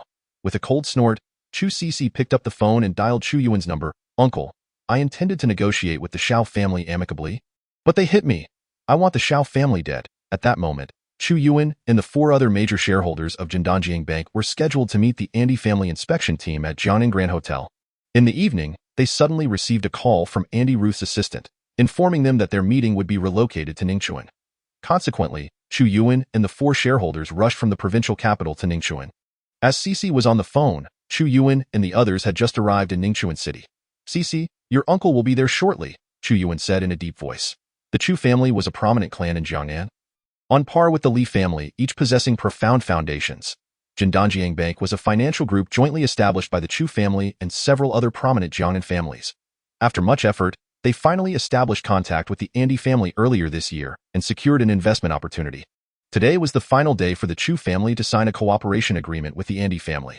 Originally, the Andy family had set the signing location in the United States, but Andy Ruth insisted on visiting Longhua first before signing the contract there. Old Andy had no choice but to acquiesce to his granddaughter's wishes. If the Chu family successfully signed the agreement with the Andy family tonight, they would swiftly rise to among the top 5 wealthiest families in Longhua. Overshadowing the Xiao group significantly. 5 minutes later, Chu Yuan and his party arrived at Jindanjiang Bank's Ningchuan branch's main office. Wu Shenghua promptly approached them and pulled Chu Yuan aside. "Mr. Chu, the situation is not as you imagine. Please handle it cautiously." Chu Yuan looked at Robin, Xiao Yudi, and the others. "What exactly happened with Cici being assaulted?" he questioned coldly. Wu Shenghua shook his head helplessly. "Mr. Chu, it's difficult to explain in a few words. It's common for young people to have disputes that escalate." Chu Cici glared fiercely at Robin and the others. "Uncle, I was trying to negotiate business cooperation with the Xiao family amicably, but they acted arrogantly and even hit me.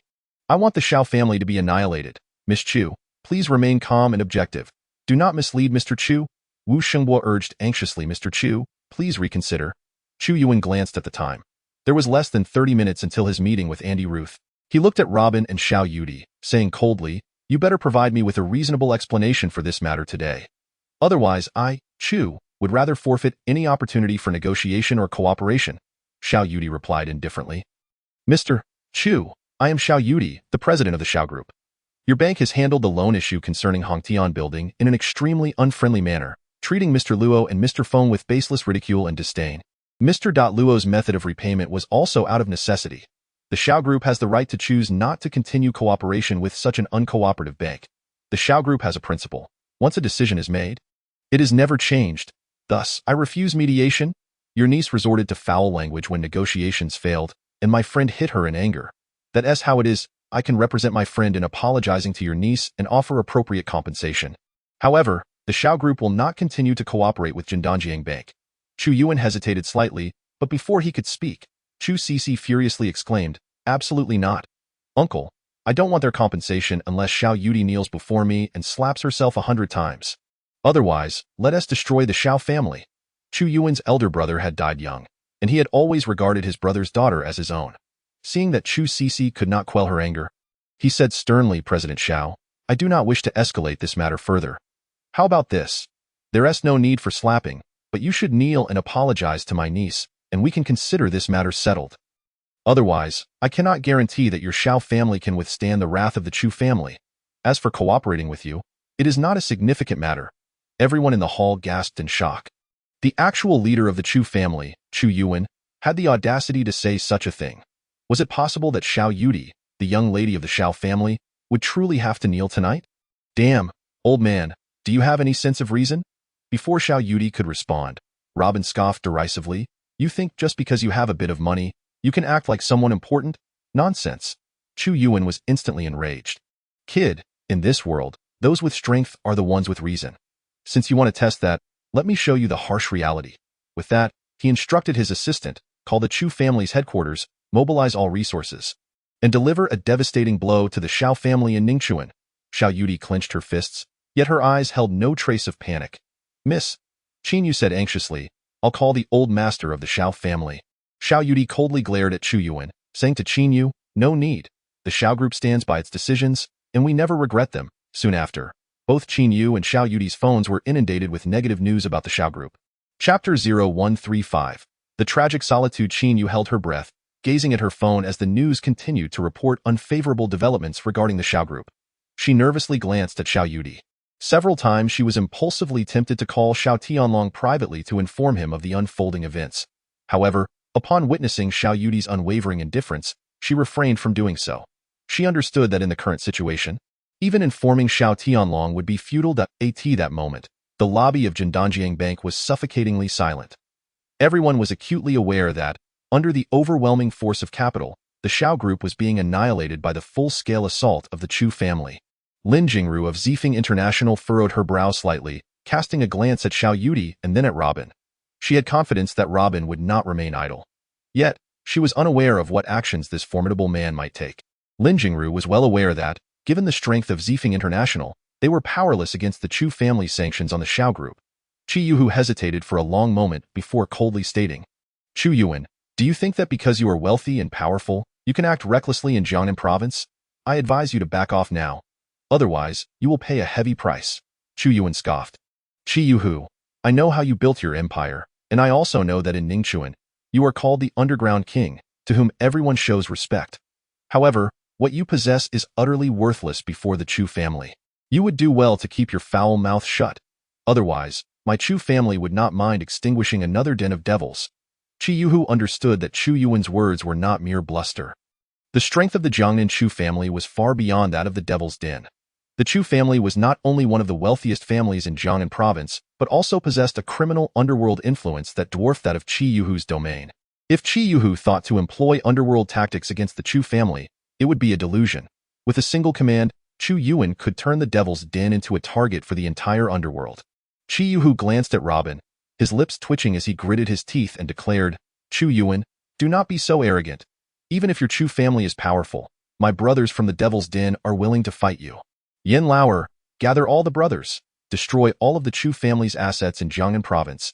Even if it costs the entire Devil's Den, we will fight the Chu family to the death. Yin Lauer hesitated for a moment before responding.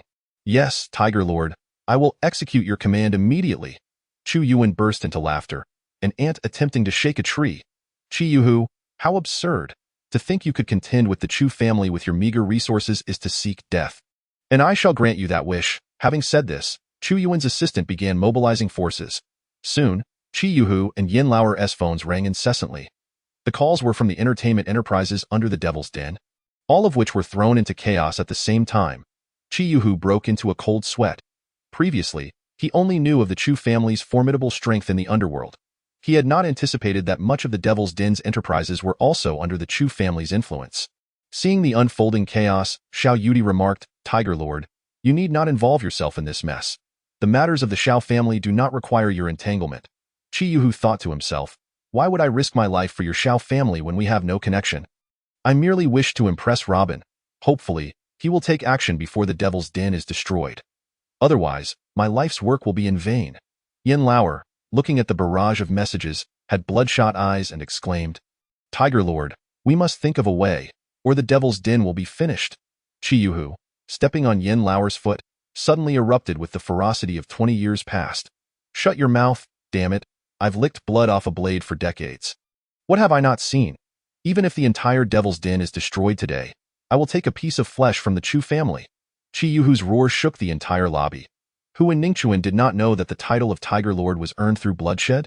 Even when facing a formidable opponent like the Chu family, this fierce tiger remained fearsome when enraged. At that moment, Xiao Yudi's phone began to ring frantically. She knew it was the heads of various departments within the Xiao group. Sending out distress signals to IT seemed that the Xiao family had reached a critical juncture. In the face of such dire circumstances, Xiao Yudi felt an unexpected calm. Her gaze was resolute, her expression icy, without a hint of fear. For her grandfather had told her that, regardless of their plight, the Xiao family would always prioritize loyalty and righteousness.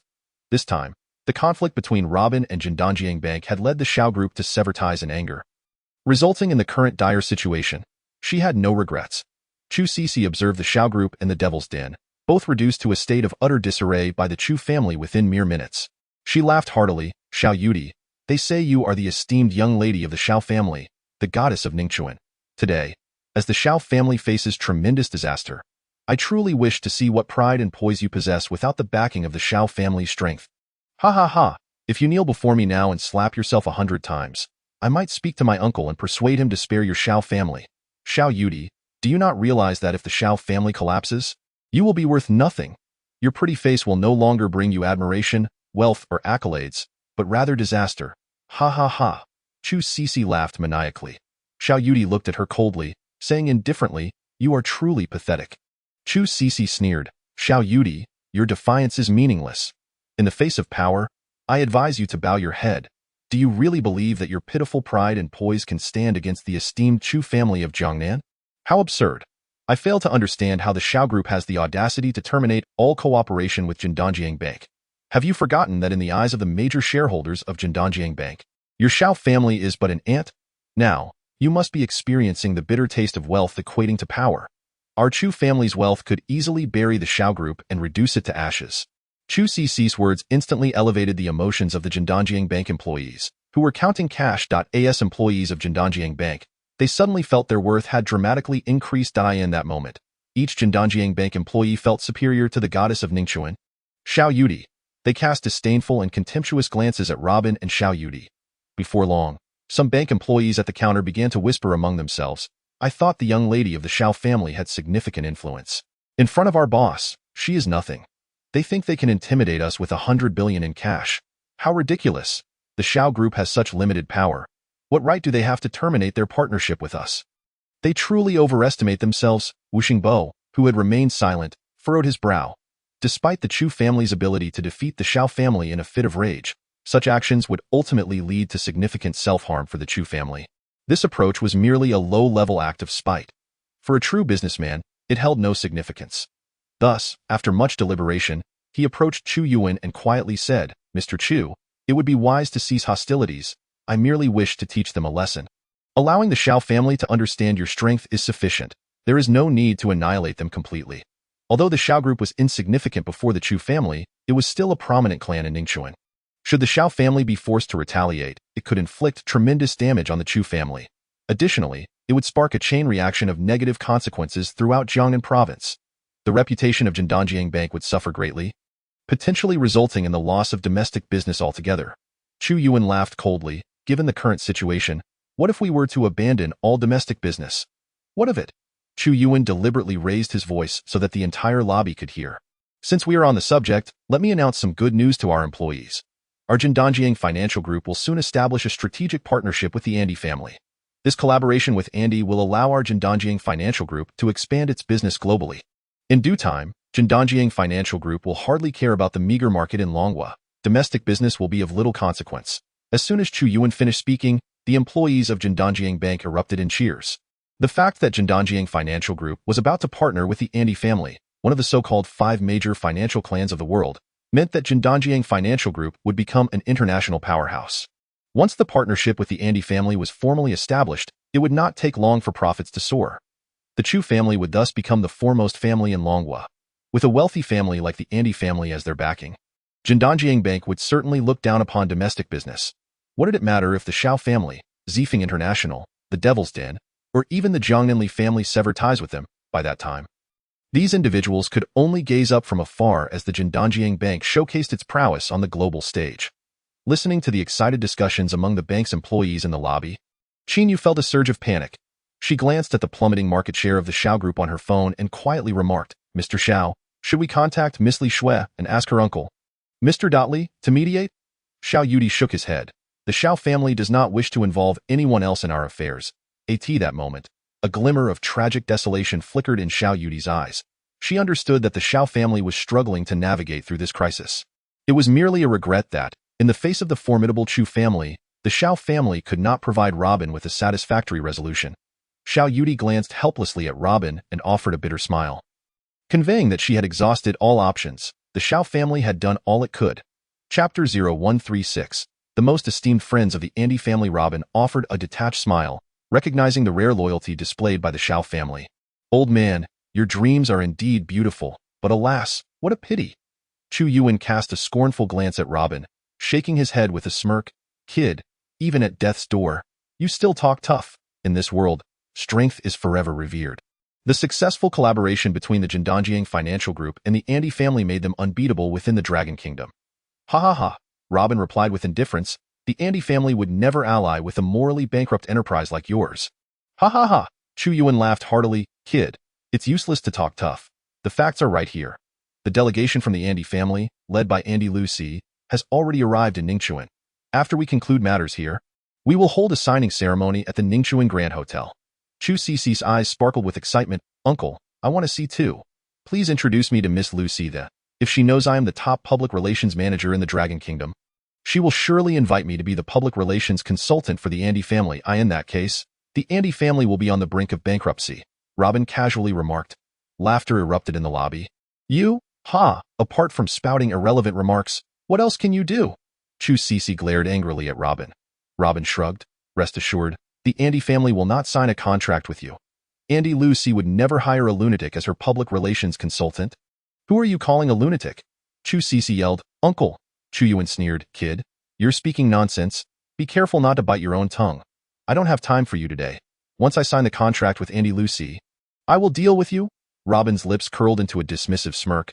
I told you the Andy family would not cooperate with you, and they certainly will not. I can predict the future. If you don't believe me, just wait and see. In 1 second, you will be kneeling before me. Chu Yuan coldly retorted. Kid, you're too arrogant. You're courting death. With a thud, before Chu Yuan could finish his sentence, he truly knelt down in the bank's lobby. The room fell into a suffocating silence, leaving everyone bewildered about what had transpired. Uncle, what's wrong with you? Chu Cici exclaimed in shock at the sight before her. Uncle Chu Yuan, who had always held himself high and exuded authority, had never bowed his head before anyone. Yet now, he knelt in front of this insignificant boy. Robin, why aren't you two helping my uncle up? Chu Cici shouted at the two bodyguards behind Chu Yuan. The two burly bodyguards snapped to attention and stepped forward to assist Chu Yuan in the cold lobby. Robin's voice, tinged with mockery, rang out again. They will kneel as well. How could they help your uncle? As his words fell, the two towering bodyguards forcibly knelt on the bank floor, their heavy bodies shattering the marble beneath them. Chu Yuan stared in horror, trembling as he pointed at Robin. You bastard. What have you done to me? Robin shrugged. Mr. Chu, what I did is of little consequence. What matters is that you validated my prediction by kneeling. What you have done today will exact an irreparable toll on your Chu family. Just you wait, you brat. Chu Yuan, fuming, pointed at his aide. Wu Shenghua, why are you still standing there? Help me up. Wu Shenghua and Bai Yunfeng hurriedly rushed to assist Chu Yuan. Yet, despite their efforts, they could not lift him from the ground. Chu Yuan was drenched in cold sweat, baffled as to why he could not control his own body. This humiliating position left him utterly disgraced. Was it possible that this boy, Robin, had played some trick? The troubling fact was that Robin had done nothing. Yet, instinct told him that this situation was undoubtedly connected to Robin. At that moment, he wished he could kill Robin. Was it possible that the Andy family's contract would indeed unfold as Robin had predicted? A wave of panic surged within him. Just then, his assistant, looking anxious, switched the phone to speaker mode and presented it to Chu Yuan. Mr. Chu, it's a call from Miss Andy Lucy. Chu Yuan desperately tried to stand, but still found himself unable to rise, so he could only kneel and say, Hello, Miss Andy, I have just arrived in Ningchuan. I was delayed by some matters. Please hold on for a moment, and I will be right over. On the other end, Lucy spoke fluently in the dragon language. Chu Yuan, I'm calling to inform you that the Andy family has decided to terminate our cooperation with the Jindanjiang Financial Group. From this moment on, all domestic and international business dealings between the Jindanjiang Financial Group and the Andy family will be completely halted. Moreover, the Andy family will impose sanctions on your group for various violations during our collaboration. Why? Chu Yuan stammered in terror. Are you really Miss Lucy? Indeed, Mr. Chu. The refusal to sign from the Andy family's headquarters in the United States will be faxed to your Jindanjiang Financial Group's secretariat in 5 minutes. At which point you will understand all the reasons. Chu Yuan was drenched in cold sweat, trembling as he asked, Miss Lu Si, I would like to ask you one question. Why did you suddenly terminate this cooperation? Lu Si laughed lightly. It's quite simple. You have offended me and our Andy family's most esteemed friend. Therefore, the Jindanjiang Bank must pay a heavy price. If it weren't for my friend's request, the Andy family would have already moved to annihilate your Jindanjiang Financial Group. Chu Yuan was utterly bewildered. Miss Lu Si, I haven't offended your friend. Who is he? Can you tell me? Lu Si snorted coldly. Ha, you're not even worthy to know.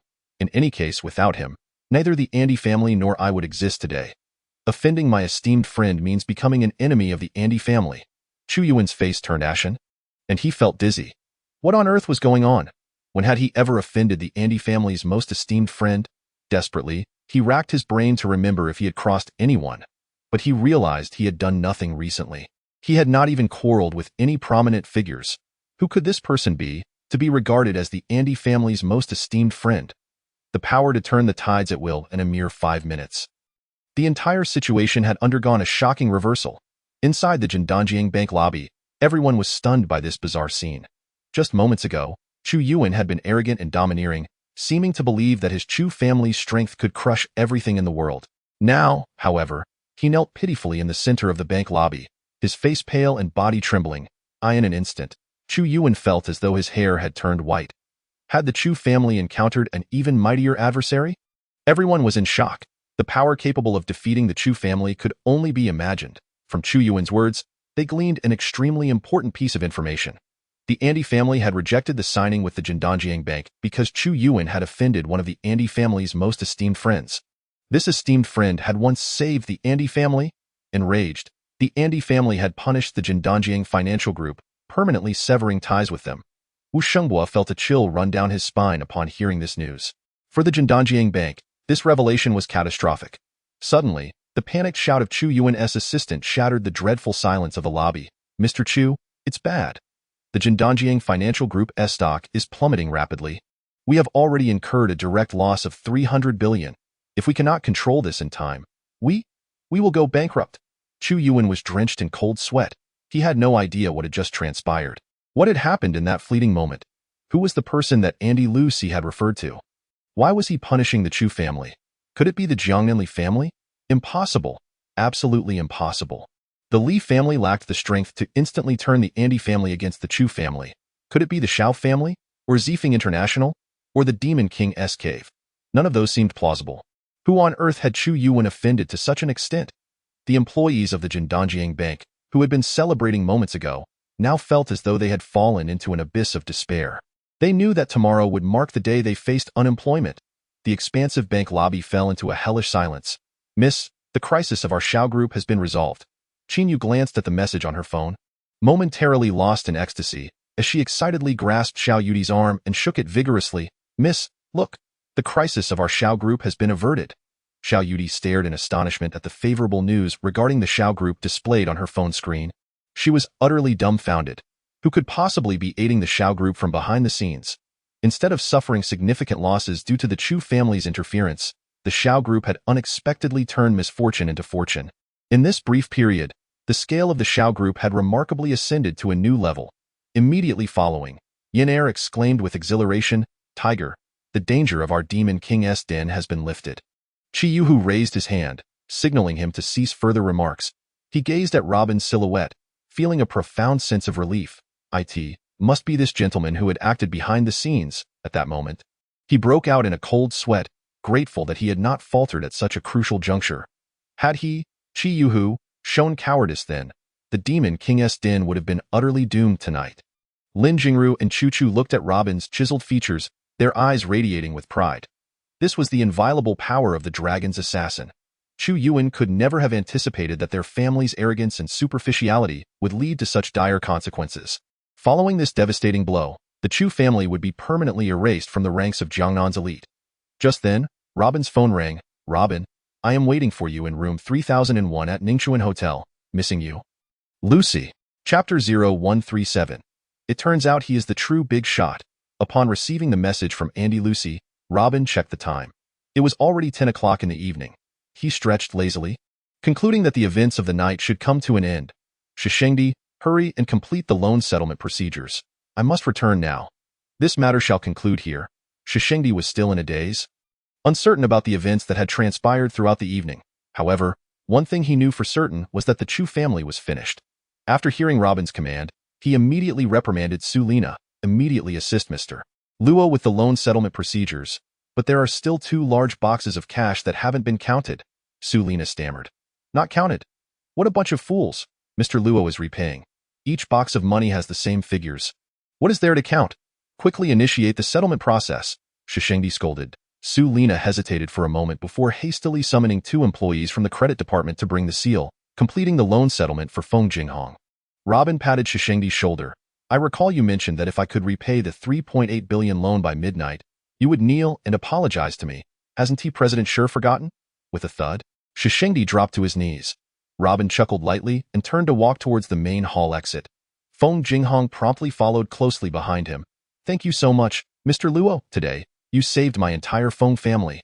From now on, I will certainly follow you, willingly at your service. Robin did not look back, waving his hand. All right, I accept. Starting tomorrow, the Hongtian building and its surrounding commercial area will resume construction? Yes, Mr. Luo, I will ensure that the Hongtian building becomes the finest edifice in all of Jiangnan. I will transform the southern commercial district into the most distinctive commercial leisure center. Very well, then make it happen. A cool breeze swept by as Robin sighed deeply, striding into the crowd.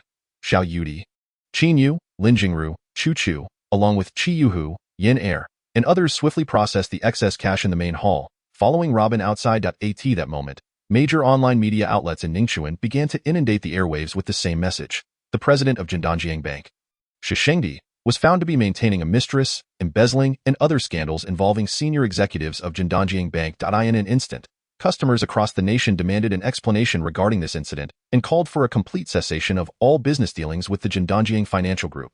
Chu Yuan slumped to the ground as he gazed at the negative news surrounding Jindanjiang Bank. He realized that the last remnants of hope for the Chu family's resurgence had been utterly destroyed by Shishengdi and his ilk. In a flash, his rage surged, causing blood to rush to his head. Suddenly, Chu Yuan discovered he could control his body again. He quickly sprang to his feet and kicked Shishengdi in the face. You scoundrel! You have buried the last glimmer of hope for our Chu family. You shall pay for this. After a furious outburst, Chu Yuan gradually regained his composure. He looked up at the bewildered Wu Shenghua. President Wu, please take immediate remedial actions. Wu Shenghua shook his head, gazing at the insurmountable defeat before him. Mr. Chu, I'm sorry, but I am powerless in this situation. You should let your niece, Chu Cece, handle it. With that, Wu Shenghua left in indignation. For a moment, Chu Yuan and the 4 shareholders stood in the bank hall, utterly at a loss. This disgraceful outcome was something he had never anticipated. The once mighty Chu family, worth over 1,000 billion, had fallen apart in mere minutes, as if everything happening before him was but an illusion. Just moments ago, he had been a towering figure in Jiangnan, yet now he was a destitute wretch. Chu Yuan pondered in confusion over whom he had offended so gravely. This individual was ruthless, leaving no opportunity for the Chu family to breathe. As he gazed at the throngs outside the hall in the chilly night, he sighed deeply. Suddenly, he noticed Xiao Yudi, Lin Jingru, and Chi Yuhu closely following a young man. Watching the tall figure of the young man recede into the distance, Chu Yuan suddenly understood. It turned out he was the true big shot. How could I have been so blind as to not see his true identity? He was the most important friend of the Andy family. How foolish of me to have crossed him. Had I known he was the esteemed friend of the Andy family, I would never have shown him even a hint of disrespect. To kneel before him would indeed be an honor for me.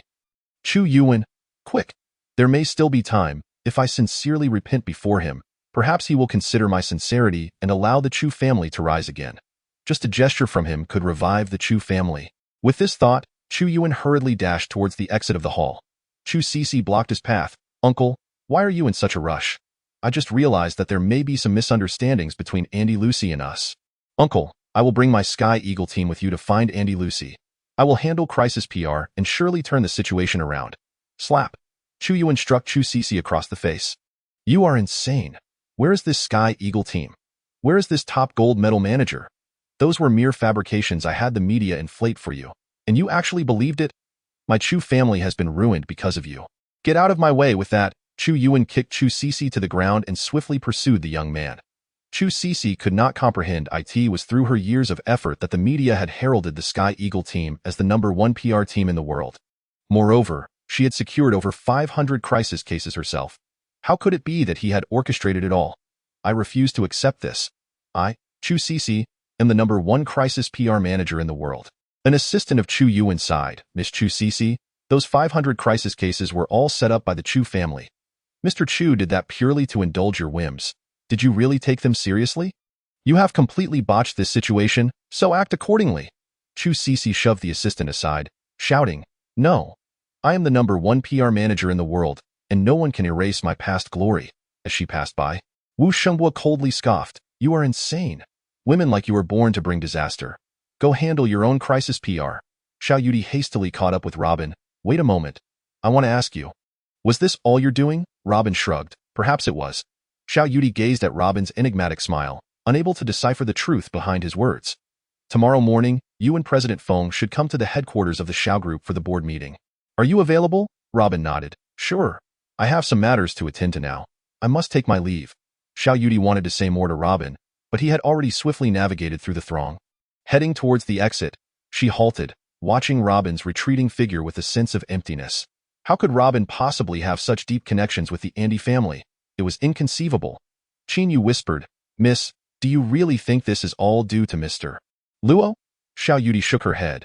It seems rather implausible. However, aside from him, who else possesses such abilities to assist the Xiao family? Is it Li Shui's uncle?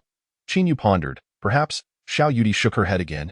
Glancing at Robin's distant figure, a charming smile spreading across her face. Qin Yu, have you managed to find the top-tier chef I asked you to invite? I haven't been able to reach them yet. You have ruined my grand plans, Xiao Yudi exclaimed anxiously. Alas, I suppose I should just download some software online and learn by myself. Amidst the throng of people, Cheng Siyu, Shen Yaoyao, and Su Wenhai caught sight of Xiao Yudi in the distance. As Lin Jingru and Qi Yuhu approached them, trailing behind were several groups, each person hauling a suitcase. Cheng Siyu's eyes sparkled with excitement as she exclaimed, Truly, they are the prominent figures of Ningchuan. Just observing their presence, I can almost feel their power. I am genuinely envious of their accomplishments today. I must strive to become a person of their caliber. Cheng Siyu muttered to herself, clenching her fists tightly, silently encouraging herself. However, Shen Yaoyao was diligently searching for Robin among the crowd.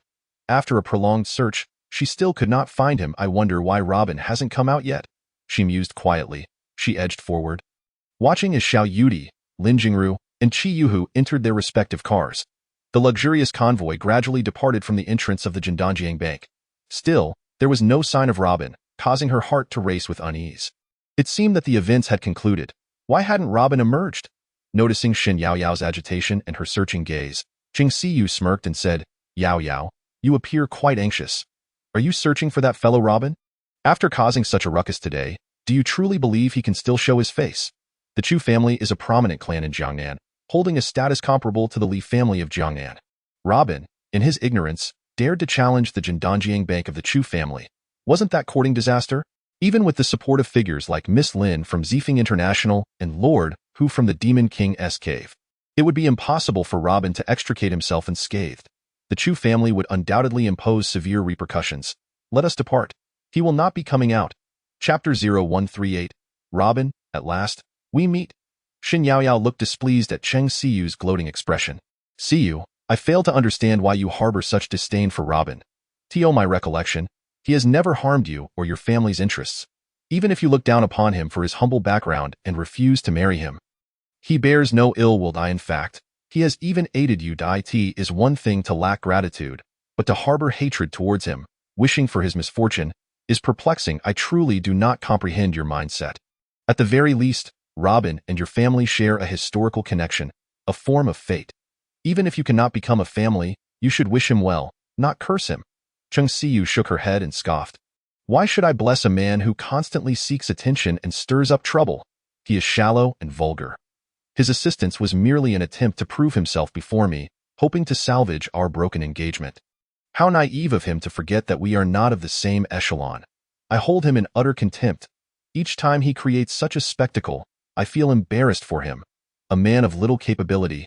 Yet he revels in astonishing antics. It's utterly revolting. As Shin Yaoyao and Qing Siyu exchanged words, 2 Bentleys passed by them. Suddenly, Shin Yaoyao's eyes brightened as she thought she recognized someone inside a Bentley. Siyu, look, is that Robin in that car? Chung Siyu glanced at the foreigners inside and laughed. Yaoyao, are you out of your mind? Why are you so infatuated with Robin? How has this scoundrel bewitched you to such a degree? Wake up! Those Bentleys just now are official luxury vehicles reserved for foreign dignitaries. How could someone of Robin's lowly status ever ride in such an opulent car? You need to come to your senses. I fear for your well-being if you continue down this path.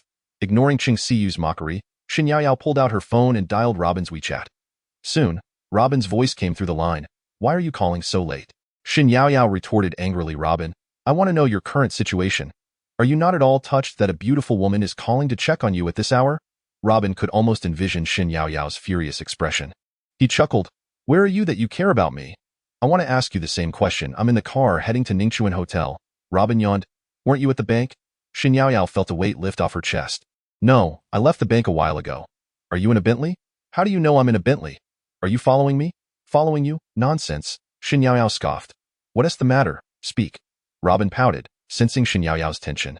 After a long silence, Shin Yaoyao hesitated, unsure of what to say. Her throat tightened, tears welling in her eyes. Is it forbidden to call if nothing is wrong? She wiped her tears and gritted her teeth. Robin, you scoundrel. After venting, she hung up the phone, chuckling at the thought of Robin's bewildered expression. Robin stared at his phone, which displayed that the call had ended, pouting in disbelief. What was that about? Just a call to insult me? He muttered, startling the 2 bodyguards from the Andy family, who shifted nervously in their seats, fearing he might kick them out of the car. Chung Siyu observed Shin Yaoyao's tear-streaked face and shook her head. Yaoyao, having overheard your conversation with Robin, it seems both you and that man are beyond saving. He claims he left the bank and is now in a Bentley heading to Ningchuan Hotel. Do you truly believe him? The Ningchuan Hotel is the largest and most luxurious 5-star hotel in our city, typically reserved for foreign guests or significant government meetings. What business could he possibly have there? Do you think the Chu family invited him for a meal? Such nonsense you believe. Shin Yaoyao brushed off Chung Siyu's concerns. As long as he has resolved his matters and is safe. That is all that matters. Let's go. We should return as the police are dispersing the crowd. Chung Siyu shook her head at Shin Yaoyao's retreating figure. It's over. Yaoyao has likely been thoroughly deceived by that scoundrel Robin. Su Wenhai chuckled derisively. Let us go. Everyone has their own fortunes and misfortunes. We cannot interfere. If Yaoyao wishes to be fooled by Robin, there's nothing we can do. Chung Siyu sighed. I have already warned her to stay away from men like Robin. Yet she refuses to listen. Alas, she has fallen into his trap. At that moment, Chung Siyu's phone rang. She had missed several calls from her aunt, uncle, and other relatives. Chung Siyu, I need to ask you something. Her aunt, Chung Hongyin, inquired coldly on the other end. I just heard that you sold the Chengnan land parcel. Why did you not inform us of this? We only invested because you mentioned it would appreciate. Now, those parcels are worthless. You cannot disregard us. Chung Siyu's expression hardened. Aunt, I did not force you to buy the Chengnan land. You insisted I help you purchase it. You heard others say there was the Hongtian building and many capital institutions investing there. And you insisted on following along to profit. Now, why are you claiming I made you buy it? Do not slander me. My parents are aware of this matter. You cannot shift the blame onto me. There was a moment of silence on the other end. Siyu, please listen to your aunt. We did not mean it in that way. Regardless of who encouraged us to buy, we are family.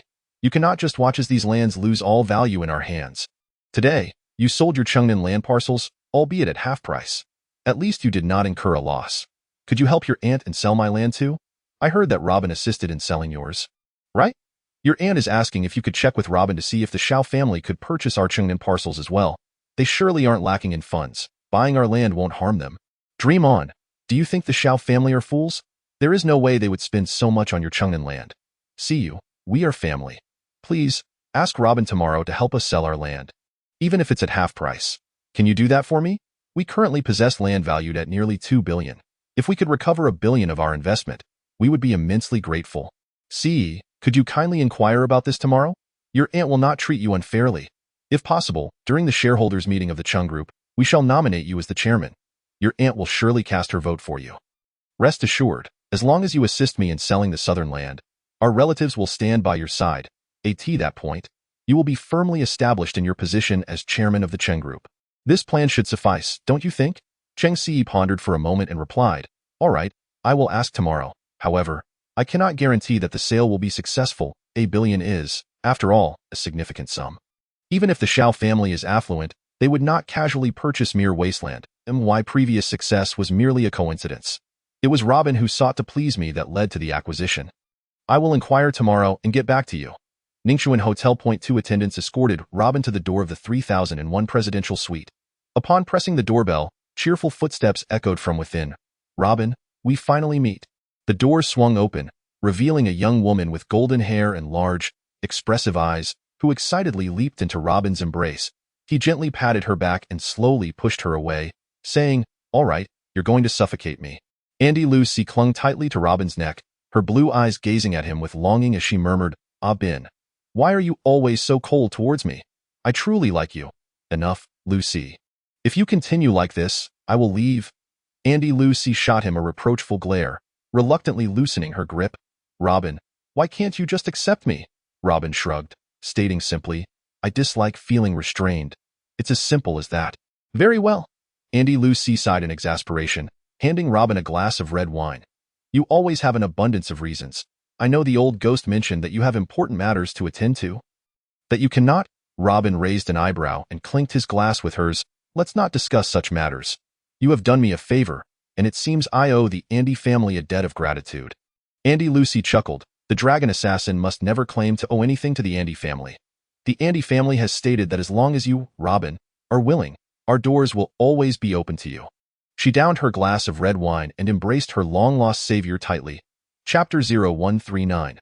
The blood curse of the Andy family. Robin felt the tremor of Lucy in his arms and remained silent for a while. He slowly released her, looking into her eyes with a detached smile. 3 years ago, old Andy promised me he would not initiate contact with me. What brings you to Longwa this time? Andy Lucy let out a long sigh, apologetically saying, Robin, I know that the thoughts of the Andy family cannot escape your keen perception, and why grandfather hesitated for a long time before deciding to send me to find you. We first sought out the old ghost, who said he would no longer concern himself with your affairs and advised us to discuss matters directly with you. To ascertain your whereabouts, the Andy family has opened worldwide sales channels for the new cosmetics developed for the old ghost's third wife, Marina. The old ghost has repeatedly instructed me not to disclose this matter. Robin's lips twitched slightly, yet you still told me. Andy Lucy smiled apologetically. I know that nothing can be concealed from you. It's better to be forthright. Aren't you afraid the old ghost will accuse you of betraying him? Lucy laughed. I understand that if the old ghost revealed your whereabouts to me, he has implicitly permitted me to do so. Otherwise, he would never divulge anything, even to assist all his wives. The old man likely did this out of fear that his third wife would continue to pester him, hence he hurriedly sent her away. Robin shook his head. Now, what is it you wish to discuss? Andy Lucy hesitated before speaking. Do you know why the Andy family suffered an almost catastrophic blow 3 years ago? Robin shook his head. 3 years ago, I intervened to save your family, merely executing the old ghost's orders. I have never questioned the reasons behind my actions. I simply do what is required of me. Lucy nodded. I understand this is your principle. The disaster from 3 years ago and the immense difficulties currently faced by the Andy family are all rooted in that event. This is the reason I have come to Longwa to seek you. Robin leaned back on the sofa, remaining silent as he listened to Lucy's narrative. Decades ago, when the Andy family was rising, they had offended a powerful figure named Caesar. He was also engaged in business in the United States and was a close friend of my grandfather. Due to significant business interests, they ultimately clashed in the European market. Subsequently, the Caesar family could not compete with the Andy family, which was under my grandfather's control. As a result, Caesar faced severe repercussions within his family and lost his power and status. He lived in despair until his death. Before dying, he was swayed by malicious whispers, believing my grandfather had sabotaged him in the European market. Consequently, he expended all his resources to hire a Roman sorcerer, casting a vicious blood curse upon the Andy family as he lay dying. The curse foretold that the Andy family would be besieged by the world's fiercest mercenaries, and all family members would perish in a single night. As Andy Lucy recounted this, her eyes were filled with terror. Robin, the first curse has already manifested. That disaster truly occurred. Had you not intervened, the Andy family would likely have been utterly ruined by now. The second curse resulted in my father's tragic plane crashed out a year ago. Such a tragedy indeed transpired. The third curse dictates that every descendant of the Andy family will bleed to death on their 20th birthday. 3 months ago, a cousin and a sister of mine both succumbed to the curse on their birthdays, bleeding to death. Now, with only 8 months remaining until my 20th birthday, my grandfather fears I will meet the same fate. He sought the Dark Lord of the Underworld to break this curse. However, the Dark Lord stated that such a curse is unbreakable unless one finds a killer of divine caliber who has mastered pure yang cultivation to dispel the blood curse upon the Andy family.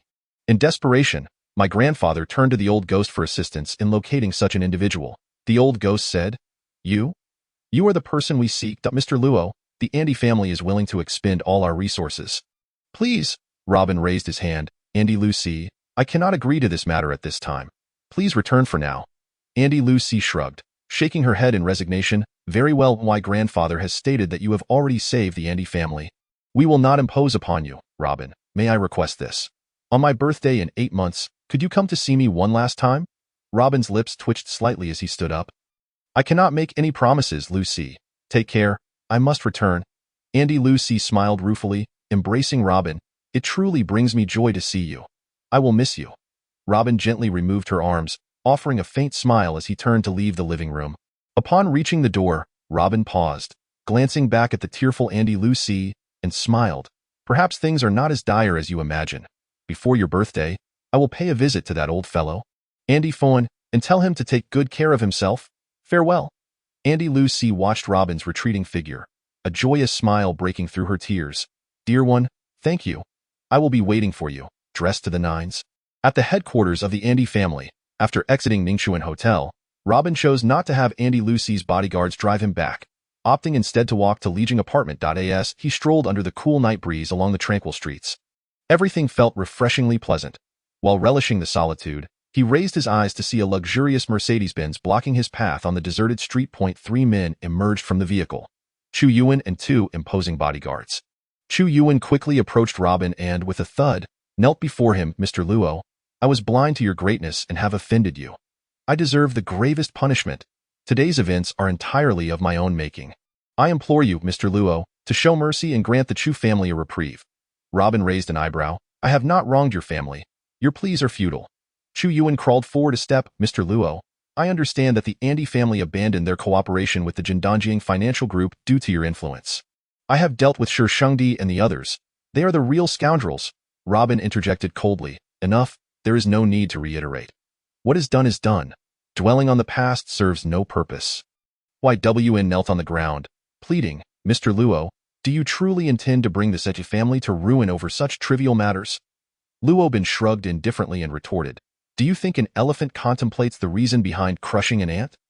It simply crushes it without hesitation. There is no need for deliberation.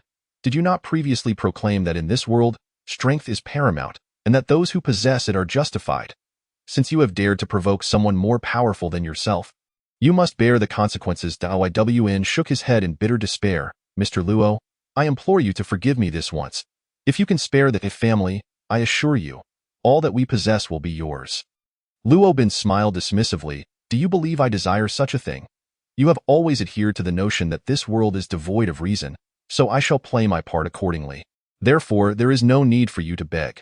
I have never been in the habit of forgiving others. This world offers each individual but one opportunity for fair reasoning.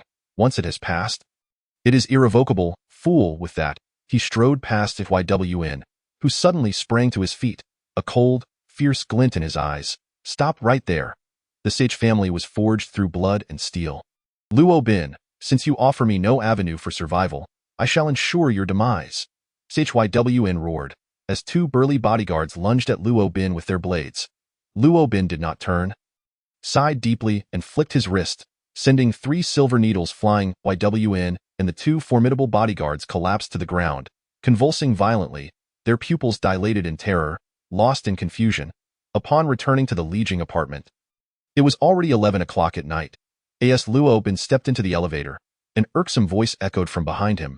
At this hour, you still know I'm out buying things, Luo Bin. What are your intentions? I warn you not to stalk or spy on me. Do you hear me? If you persist, I will truly consider calling the police. Luo Bin glanced at his phone, ignoring the approaching Xia Zishuan, and pressed the button for his floor. Luo Bin, did you hear what I said? Seeing that Luo Bin did not even spare her a glance, Xia Zixuan's face flushed with anger, and she shouted, "Do you think pretending to be deaf will hide the fact that you are secretly following me? Do you know how repulsive I find men like you?" Luo Bin raised his gaze coldly towards Xia Zixuan.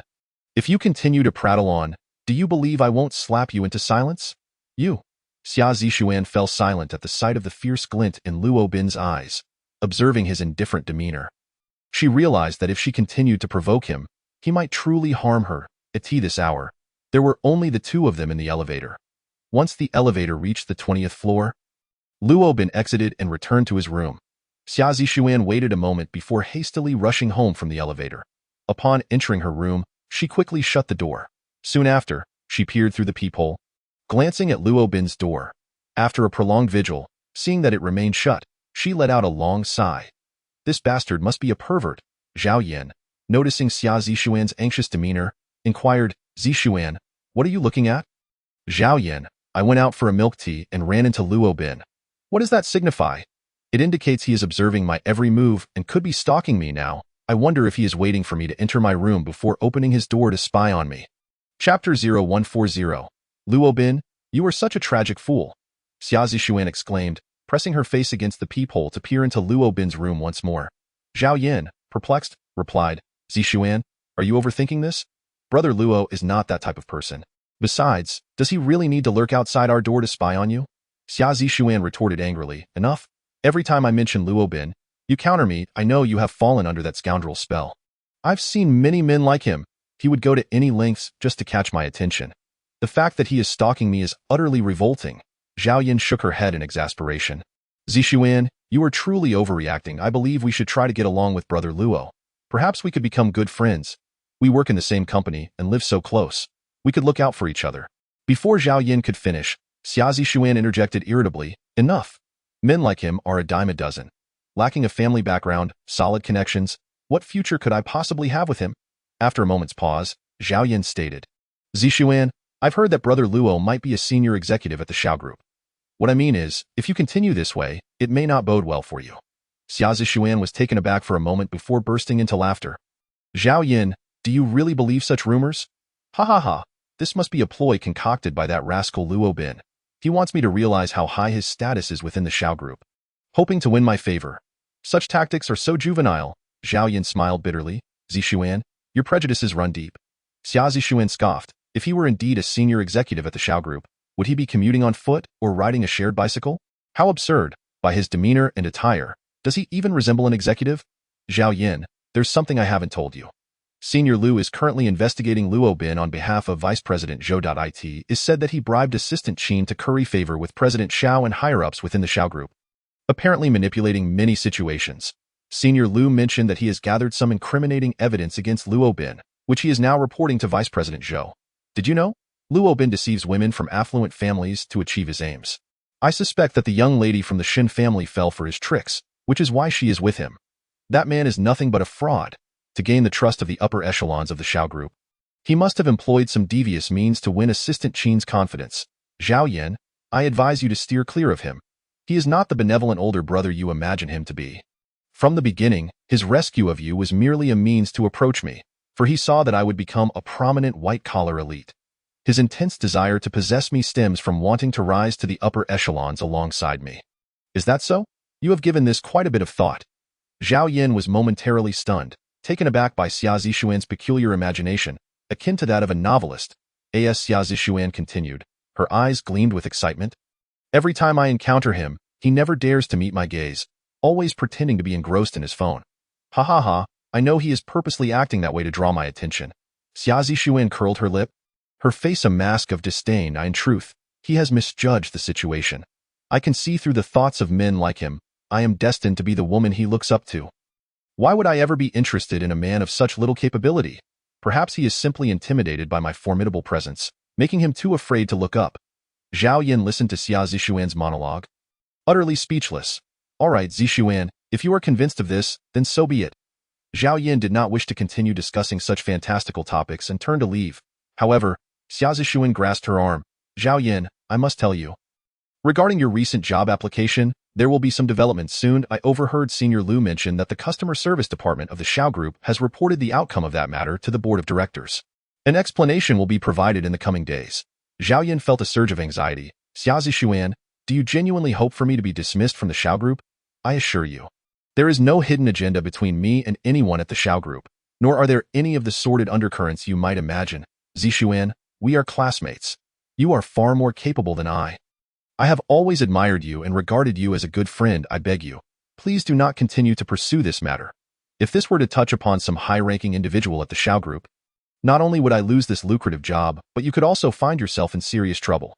Xia Zishuan shook her head. Zhao Yin, you are overthinking it. I do not wish to see you lose your job. I understand your family is struggling, and your mother is currently hospitalized, desperately needing this high salary. However, in a company as large as the Xiao Group, we cannot turn a blind eye to such vile matters. As a white-collar elite at the Xiao Group, how can I simply stand by? Zhao Yin pouted. Zishuan, why do you insist that my job is the result of some nefarious dealings? Xia Zishuan disdainfully shook her head. Zhao Yin, do you think you are more capable than I? Why should your job be superior to mine, your position higher, and your salary greater? Ha ha ha. Senior Liu informed me that this situation likely arose because Luo Bin sought to please Assistant Qin for his own purposes, leading her to manipulate the circumstances. That day, you saw Assistant Qin, didn't you? She even visited the Human Resources Department specifically regarding your situation. I am uncertain what improper relationship Luo Bin may have with Qin Yu, but I intend to continue my complaints regarding this matter. I am determined to expose the vile nature of Robin. If someone like him is part of the Xiao Group, it is a disgrace to us. He shares a close relationship with Assistant Qin, and I suspect she may have been deceived by him as well. It is unfortunate that someone as astute as Assistant Qin has strayed from the right path and jeopardized her future. I have resolved to write directly to President Xiao Yudi to inform him of this matter. Zhao Yan, observing Xia Zishuan's agitation, sighed. Zishuan, if you persist in this pursuit, I might truly lose my job. Could you please let it go and refrain from filing further complaints? I desperately need the money. The high salary at Zhao's would alleviate the expenses for my mother's medical treatment, I implore you. Please stop this, will you? Regardless of whether or not Brother Luo is behind this, at least he has not deceived me. I am performing my duties with great competence, and I excel in this role. There is nothing unworthy or incompetent about my performance. Zishuan, please let this go. It would be better for everyone. Xia Zishuan shook her head. Zhao Yin, I am not targeting you. I simply cannot tolerate Robin's unscrupulous methods that have benefited you. Do you comprehend the true purpose behind his actions? He is attempting to get closer to me by making your employment conditions more favorable than mine, in an effort to provoke me. How despicable! Zhao Yin felt that there was no point in continuing the discussion with Xia Zishuan. She shook her head and said, Fine, Zishuan, do as you wished. I am going to bed. I have much work to attend to tomorrow.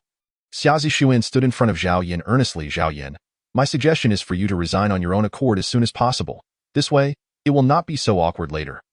Zhao Yin wished to disregard Xia Zishuan any further. She realized this woman should probably seek medical attention. Over the years, having been with her, she knew her competitive nature was exceptionally strong. Perhaps it was the fact that her position at the Xiao Group was far superior. Enjoying the treatment of an assistant director, which stirred her feelings of imbalance. Zhao Yin sighed. Xia Zishuan watched Zhao Yan's retreating figure, feeling quite unsettled. Why should her employment at Zhao's be better than mine? How could she possibly compare to me? Xia Zishuan? I possess both beauty and intellect. Zhao's desperately needs astute social elites like me. Upon returning to his room, Robin had just finished washing up when he received a call from Shen Yaoyao. Robin, has Chengxi been looking for you? Robin paused slightly. What does she want from me? We have never communicated privately. Shen Yaoyao chuckled. Oh, that's good. Half an hour ago, Chengxi called me. She mentioned that when she initially purchased the land in the southern city with Su Wenhai, her relatives had heard about the great potential of that land and decided to buy some as well. Chengxi's relatives own land in the southern city worth nearly 2 billion. Upon hearing this, Robin inquired, What do you mean by telling me this? Chengxi wanted me to tell you if you could also sell the southern land to Zhao's. I refused at that time. I am calling now to advise you not to take on this matter. The southern land is worthless. You have already done her a significant favor. Robin chuckled lightly. It's all right. I want all the land they have. The prices for southern land will rise soon. Shen Yaoyao on the other end of the line retorted angrily. Robin, you are being foolish. No matter how wealthy you are, do not buy any more, even if it means letting Xiao Yudi purchase it. Are you not putting her at a disadvantage? The Xiao family has treated you well. There is no need to squander their resources on helping Chengxi. Robin laughed. Shen Yaoyao, you are Chengxi's friend. How can you be speaking on my behalf? Shen Yaoyao replied angrily. Robin, you heartless individual. Do you know what Chengxi said about you when you were at Jindanjiang Bank? She was reveling in your misfortune. enjoying your predicament at tea that time. I even wanted her to help you gather some money to repay the bank, but she was adamantly opposed, relishing in your downfall. All right, let us not mention her anymore. It's rather dull to discuss this at such an hour. Shen Yaoyao exclaimed in frustration. I simply cannot stand her using you and then berating you. I am concerned you might be taken advantage of. And yet you are still helping her. Enough, you fool. Robin hung up before Shen Yaoyao could finish her sentence. What? You dare to call me a fool? Shen Yaoyao seethed on the other end. Robin, you are quite the naive one. Chapter 0141. Acquiring all the southern land the following morning. As Robin arrived at the office of the Eastern City Development Group, he found Feng Jinghong already waiting at his door. Good morning. Mr. Luo. Feng Jinghong bowed deeply with great respect. Robin glanced at Feng Jinghong. It seems you arrived quite early. Feng Jinghong continued to bow respectfully, his eyes filled with sincerity. Yes, Mr. Luo, I arrived here an hour ago. Thank you so much for your help with the Hongtian building. Robin raised his hand. All right, that matter is in the past. Discussing it further is rather dull. From now on, you will be responsible for the southern land. Specific arrangements will be made once Zhao's resolves the opinions of all parties involved. Understood, Mr. Luo. Feng Jinghong followed Robin into the office. Mr. Luo, regarding the situation at Jindanjiang Bank yesterday, although information across various online platforms was suppressed, the news of Zhao's acquiring Hongtian building has spread like wildfire. Everyone is saying that Zhao's has made a grave mistake. Mr. Luo, it is all because of me that Zhao's has faced ridicule and criticism from all sides. And I am aware that there is significant dissent within Zhao's, placing tremendous pressure on the Xiao family. Robin raised an eyebrow, observing Feng Jinghong's apologetic demeanor. They say you are a gambler, yet since I have known you, I have not noticed any such tendencies. Now that it has been done, what is the point of dwelling on it? Let them say what they wish. It's merely the trivial chatter of a bunch of mediocre individuals. Why should we care? Feng Jinghong nodded. What you say is true. I have been intimidated by hardship over the years. However, I must inform you that, to my knowledge, Zhao's may face considerable pressure today. Robin looked at Feng Jinghong. Are you implying that all the capitalists holding southern land will gather at Zhao's group, requesting them to purchase the land they hold since they have learned about Zhao's acquisition of Hongtian building? Feng Jinghong nodded. Mr. Luo, that is indeed the case. As long as they are willing to sell, Zhao should be inclined to acquire all of it. Robin replied nonchalantly. Zhao's will indeed purchase all the southern land. Feng Jinghong stared at Robin in disbelief. Mr. Luo, will Zhao's completely absorb the southern land? Wouldn't that endanger Zhao's? That is not your concern, Robin replied, fiddling with his phone. You need only focus on your responsibilities. Feng Jinghong wished to continue speaking but swallowed his words. Let's go. Accompany me to Zhao's headquarters for their board meeting. Robin glanced at the respectful Feng Jinghong and shook his head. I had no intention of involving myself in these mundane matters. Yet I inadvertently stepped into this fray. Robin and Feng Jinghong drove to the Xiao Group headquarters. It was barely past 7 in the morning. Yet the front of the Xiao Group building was already filled with luxury vehicles. A crowd awaited in the lobby of the Xiao headquarters. Feng Jinghong pointed at them. Mr. Luo, those individuals have come to request Zhao's to acquire the southern land they hold. Robin surveyed their anxious expressions and chuckled softly. It seems Zhao's is poised for great fortune. Reflecting on the previous night, as Xiao Yudi was willing to risk the entire Xiao Group to support him against the formidable Chu family, he felt deeply moved. Since Zhao's is so loyal, he would grant them another opportunity. Feng Jinghong listened to Robin's mutterings, confused about what he truly meant. The southern land, from any perspective, would take at least 10 to 20 years to appreciate once more. In other words, the current southern land would remain worthless for the next decade. Even if Zhao's were to acquire all the southern land at cost price, it would essentially mean throwing that money down the drain. Moreover, the total worth of the land held by these individuals could reach around 70 to 80 billion. Unless Zhao's group mortgaged all its assets, it would be impossible to secure such a substantial loan from various capital institutions. That would be tantamount to self-sabotage. How could that be possible? Even if Robin suggested they purchase it, the board of directors at Zhao's group would never agree. Upon entering the lobby of the Xiao building, they encountered Xiao Yudi, who had just extricated herself from the crowd. Feng Jinghong respectfully greeted her. Hello, President Xiao. Xiao Yudi nodded, turning her attention to Robin. The people in front of Zhao's today are primarily those holding southern land. Robin shrugged. If they are bringing money, then accept it all. Your task today is to find a way to raise funds, no matter the cost. Xiao Yudi halted abruptly, looking at Robin. You cannot be serious? Robin smiled. Do I appear to be joking? If you trust me, then accept everything. After a brief pause, Xiao Yudi replied. All right, I will bring it up at the board meeting and have the finance department prepare the funds immediately.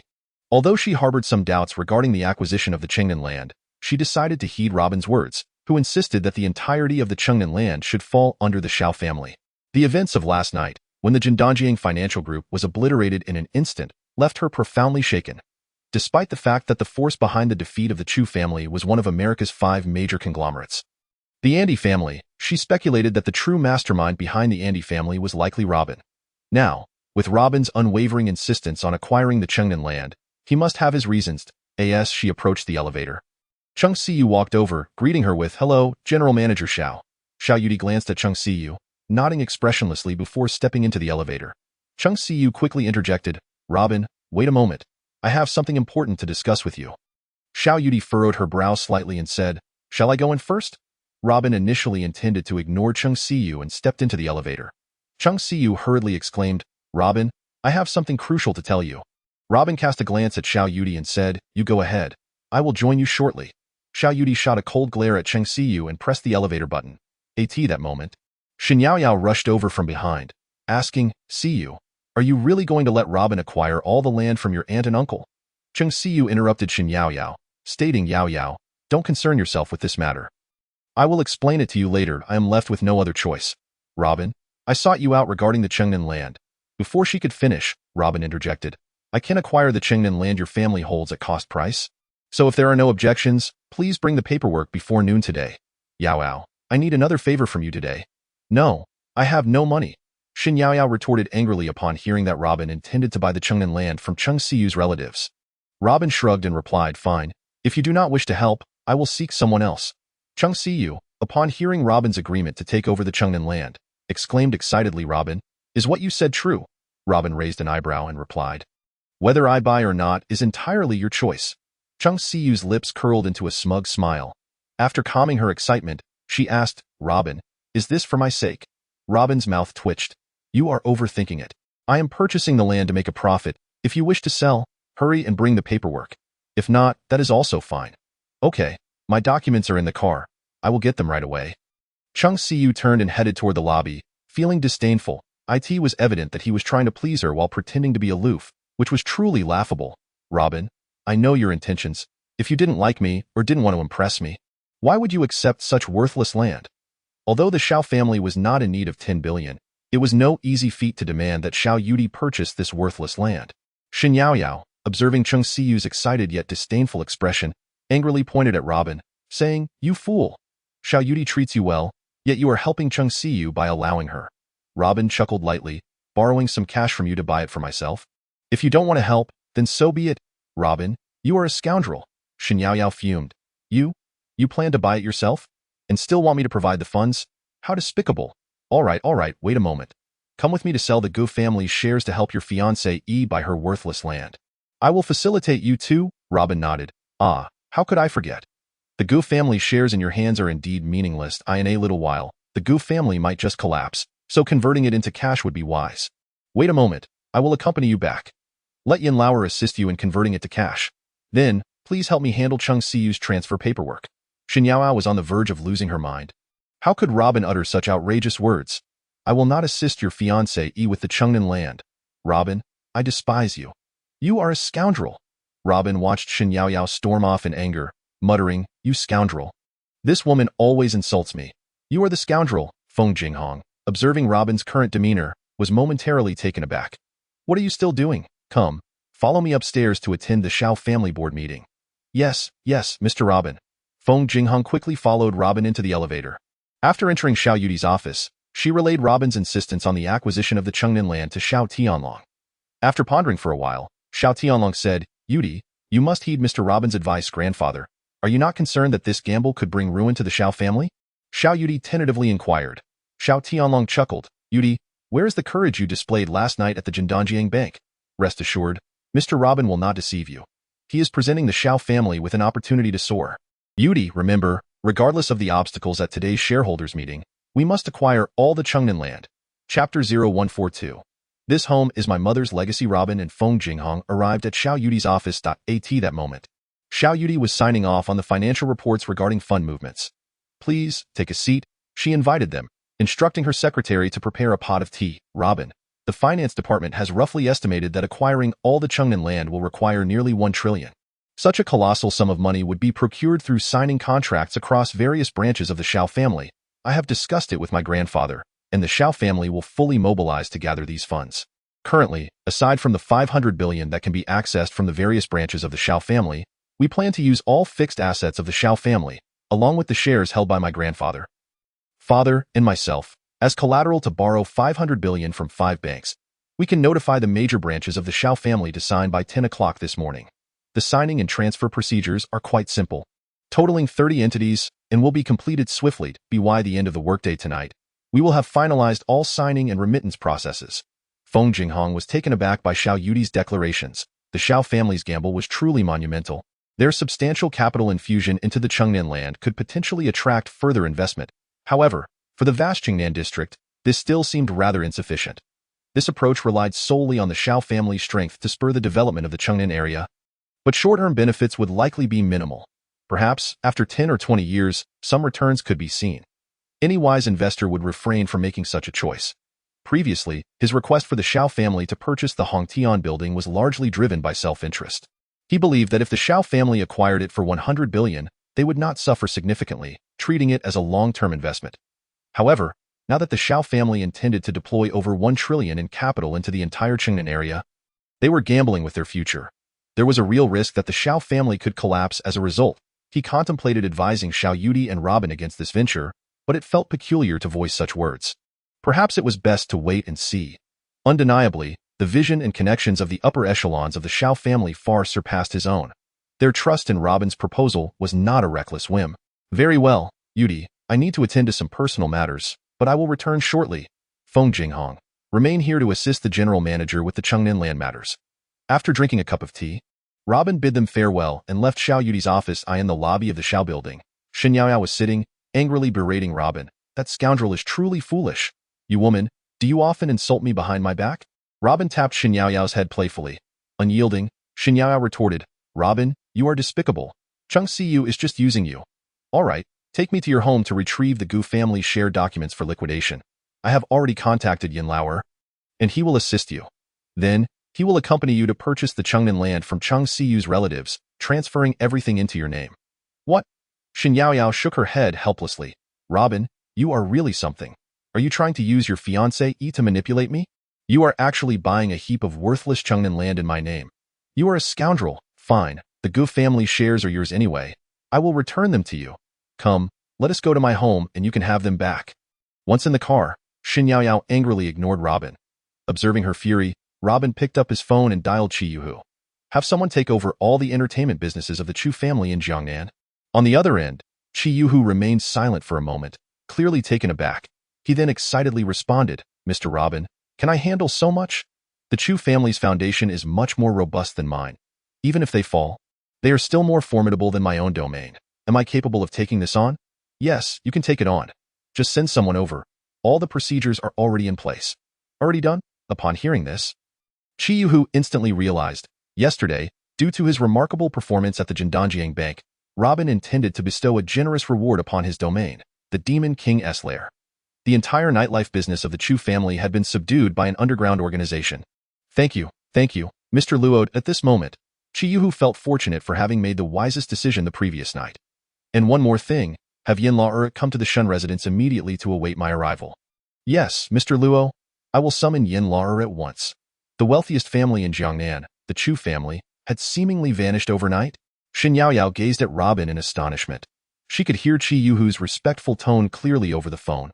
Robin had instructed Qi Yuhu to take over the nightlife operations of the Chu family. It goes without saying that the downfall of the Chu family was undoubtedly connected to Robin. Each time she scrutinized the man beside her, she was left in utter disbelief.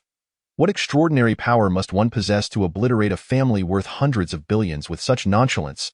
After Robin ended the call, he sent a message to Lin Jingru. All legitimate businesses of the Jiang and Chu family would be handed over to Zifeng International for management. Shen Yaoyao also observed this information. After a moment of hesitation, she asked, Robin, tell me your true feelings. Did you acquire the land from Cheng Si to please her? Are you still pining for Cheng Si? Robin scoffed lightly. What are you thinking, woman? Acquiring land in the southern city is solely for profit. Am I supposed to cater to her whims? That piece of land is worthless. Who would believe such nonsense? Shen Yaoyao pouted, muttering in a low voice, Robin, you're simply being foolish, believe it or not.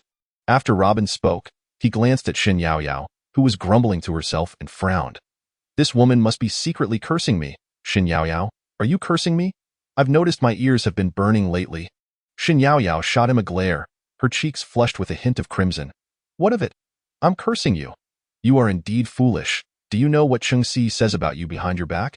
She looks down on you for constantly trying to show off to please her. Robin helplessly shrugged. Fine. If that's what makes you happy, think whatever you wish. Haha. Shen Yaoyao glared at Robin fiercely before bursting into laughter. Oh, you startled me, Robin pouted. Are you going through a phase of insanity, woman? Shen Yaoyao laughed joyously, her beauty radiating as a beam of sunlight cascaded through the car window, illuminating her enchanting face. It was then that Robin noticed that although this woman often appeared carefree and untroubled, a subtle sadness lingered in her brows. What are you staring at? Shen Yaoyao glared at him, her cheeks flushed with embarrassment. Rest assured, I will ensure your endeavors to please your fiancé come to fruition. Robin shook his head, leaning back in his seat, closing his eyes in silence.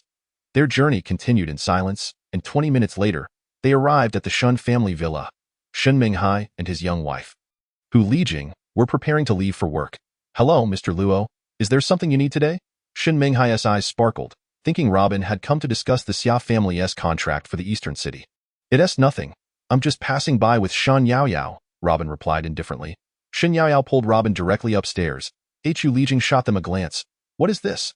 Ignoring her, Robin followed Shen Yaoyao upstairs and quickly retrieved the shares from the Gu family before descending. Hu Lijing caught sight of the share certificate in Shen Yaoyao's hand and coldly remarked, You're out gallivanting all day, and now you dare bring a wild man home, just like your deceased mother. Shen Yaoyao abruptly halted, her expression icy as she pointed at Hu Lijing. If you dare insult my mother again, I will make sure to break your mouth.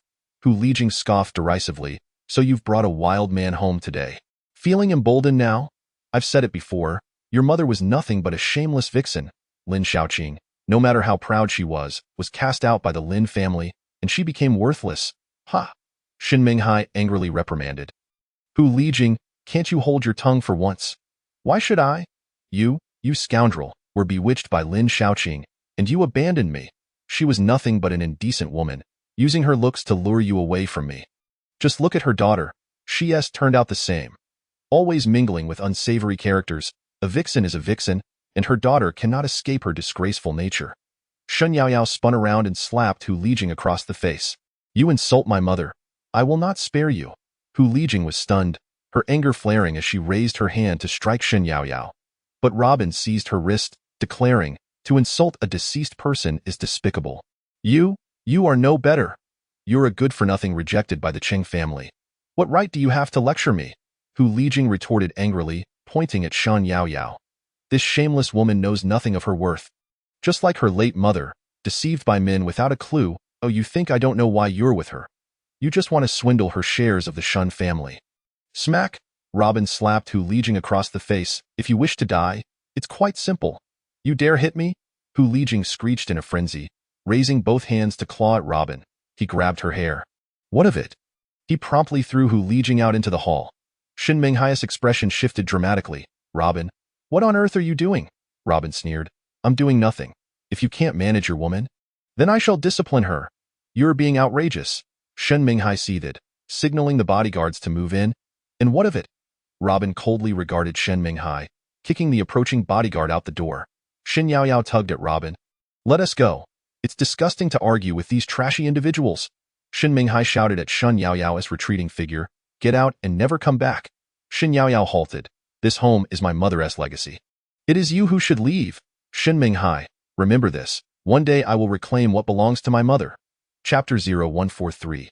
Such a person deserves to go to hell. Shen Minghai, infuriated, pointed at Shen Yaoyao, shouting, This is the Shun family. Your mother is long gone. Shen Yaoyao smiled coldly. Shen Minghai, you are not fit to claim kinship before me. Since you utter such heartless words, I will reclaim everything that belongs to my mother. Sooner or later, I will drive Hu Lijing and you, the fraud, out of my mother's domain. Robin, let us go. Tears welled in Shen Yaoyao's eyes as she pulled Robin out of the Shen family villa. Once in the car, She buried her face in the steering wheel and began to weep. Robin was taken aback. This is the first time I've seen you cry. There's something you need help with? Go away. Not a single one of you men is worth anything. Don't bother me. I want to cry for a while. Shen Yaoyao cried out loudly. All right, cry as you wish. Robin furrowed his brow. After a while, Shen Yaoyao suddenly lifted her head. Seeing Robin leaning back in his seat with his eyes closed, she fumed. You actually fell asleep? You said you wanted to cry for a while. Am I supposed to keep you company in your tears? Robin looked at the furious Shen Yaoyao innocently. Shen Yaoyao, in a fit of rage, punched Robin's arm. You scoundrel! Don't you dare insult me again. Do you hear? Robin frowned slightly. Shen Yaoyao glared at him fiercely. You are indeed a scoundrel. Robin was momentarily taken aback. This woman, you scoundrel. Your father is a scoundrel. Your stepmother is a scoundrel too. Oh, you man, she laughed heartily at Robin's antics. Shen Yaoyao looked at Robin's silly expression, momentarily stunned, before bursting into laughter. Robin's lips twitched as he observed Shen Yaoyao's joyful smile and muttered. How shameless! Shen Yaoyao halted her laughter, shooting him a glare. Isn't that how it should be? Crying doesn't solve problems. Robin regarded Shen Yaoyao, asserting that there is but one solution for evildoers, to beat them soundly. Shen Yaoyao dried her tears and started the car. My mother was the daughter of the Lin family, a prominent family in the capital. During her university years, she met Shun Minghai, my scoundrel father. Initially, he was with Hu Lijing. Upon seeing my mother's beauty and wealth, he abruptly abandoned Hu Lijing and fervently pursued my mother. The Lin family, upon learning of this, strongly opposed my mother marrying a penniless man like Shen Minghai. My mother, kind and naive, severed ties with the Lin family for Shen Minghai, eloping with him. My grandmother, heartbroken for my mother, secretly gifted her 5 million. My mother possessed a knack for business, and through relentless effort, she built the Shen Group. However, while my mother tirelessly worked for the company, Shen Minghai was secretly rekindling his relationship with Hu Lijing. When my mother discovered this, she was furious, but by then, my brother and I were already born. Unable to bear the thought of separating from us, she endured the humiliation and chose not to divorce Shen Minghai. Outwardly, Shen Minghai deceived my mother into believing he had cut ties with Hu Lijing. Yet behind her back, he grew more brazen. Upon learning the news, my mother was consumed by despair day after day, ultimately succumbing to her grief and anger. Why hatred for those two despicable individuals knows no bounds. They have nearly stripped my mother of all her assets. Although I still hold the Shen family's shares that my mother bequeathed to me, making me the largest shareholder, the benefits I derive from the Shen Group are virtually non-existent. One day, I shall expel those two scoundrels. Robin shook his head. Indeed, they are vile creatures. In that case, reclaim all your mother's possessions without delay. Shen Yaoyao sighed. Of course I wish to retrieve everything that belonged to my mother and cast those two wretches out. They not only stole my mother's money but also insulted her. Such people deserve to rot in hell. Robin shook his head. What are you waiting for? Just take it back and let them eat dirt. Easy for you to say. How can I reclaim anything when I have no money? Shen Yaoyao replied helplessly. Currently, the shareholders' meeting at the Shen Group is predominantly occupied by Hu Lijing's family and their relatives, and they are unlikely to part with their shares easily. Given these circumstances, even if I were to prepare sufficient funds, reclaiming my mother's inheritance would remain an arduous task. Moreover, I simply do not possess that much money. How much do you need? Robin inquired.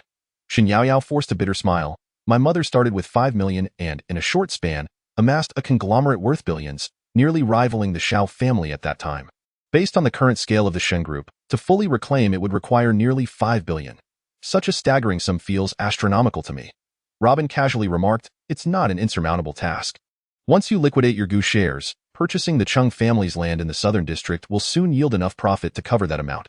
Shen Yaoyao shot Robin a glare. Stop comforting me.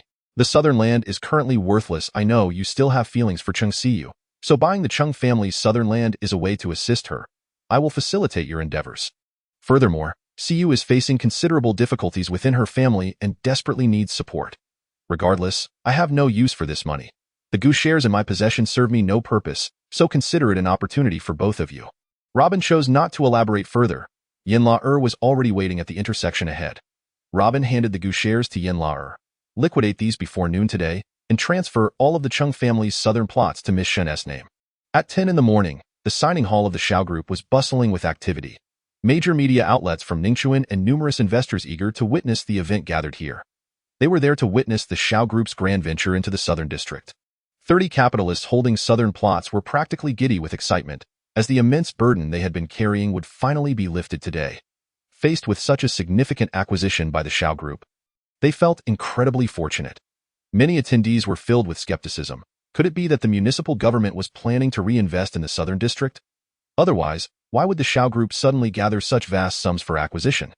Although the Shao Group was purchasing at the original cost, the real estate developers expressed no complaints.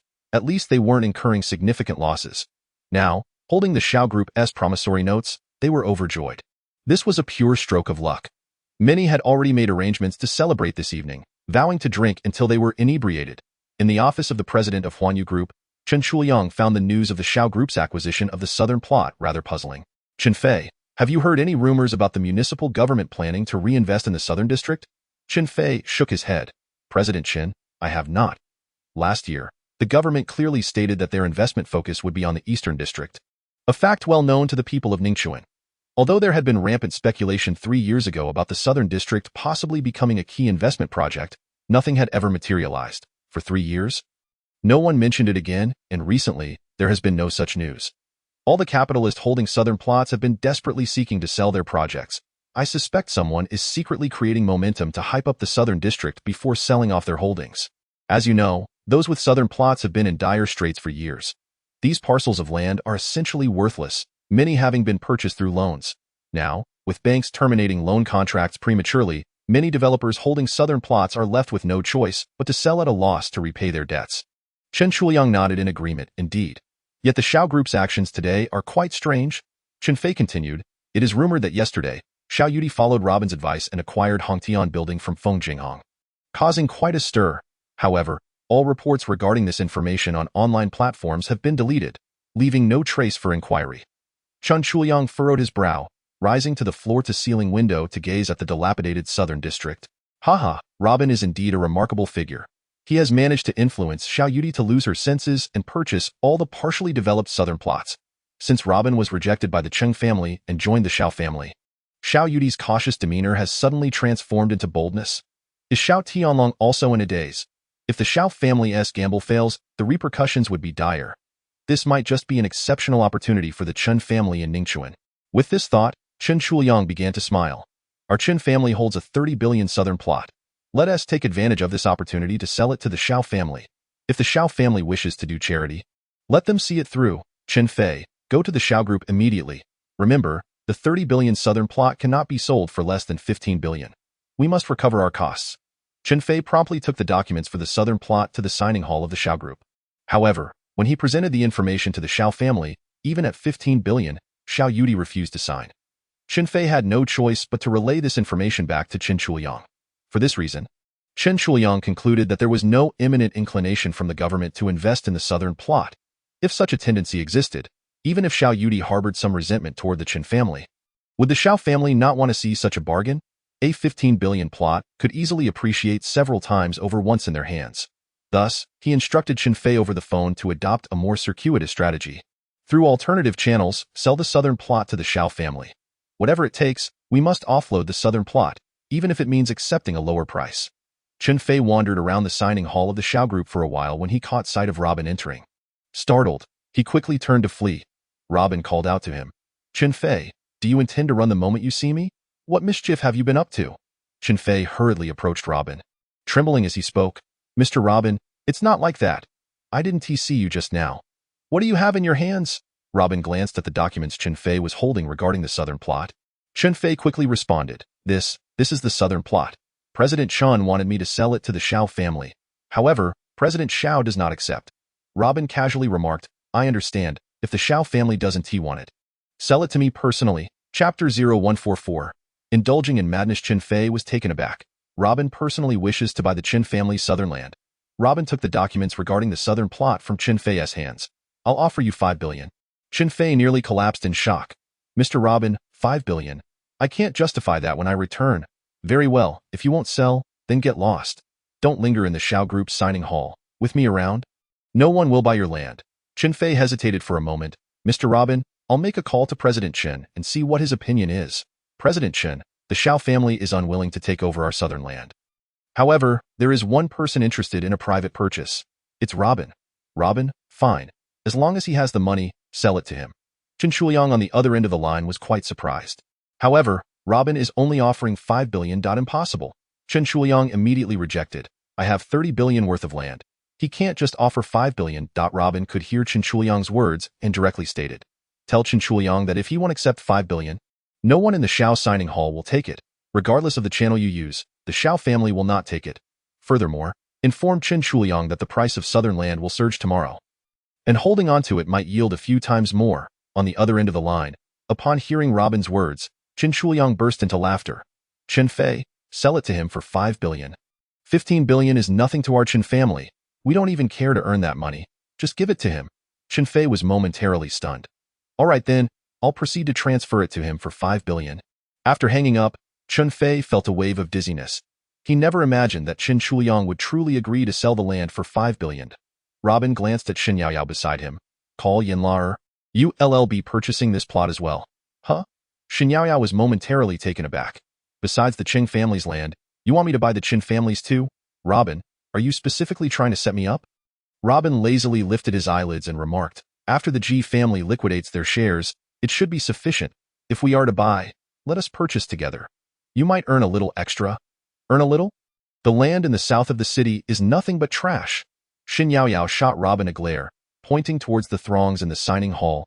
Look at them, after unloading the southern plots. They are positively ecstatic. Not only have you burdened Xiao Yudi with a heap of rubbish, but you have also ensnared me. By tonight, you, Robin, will have become a legend. Becoming a legend is of little consequence to me.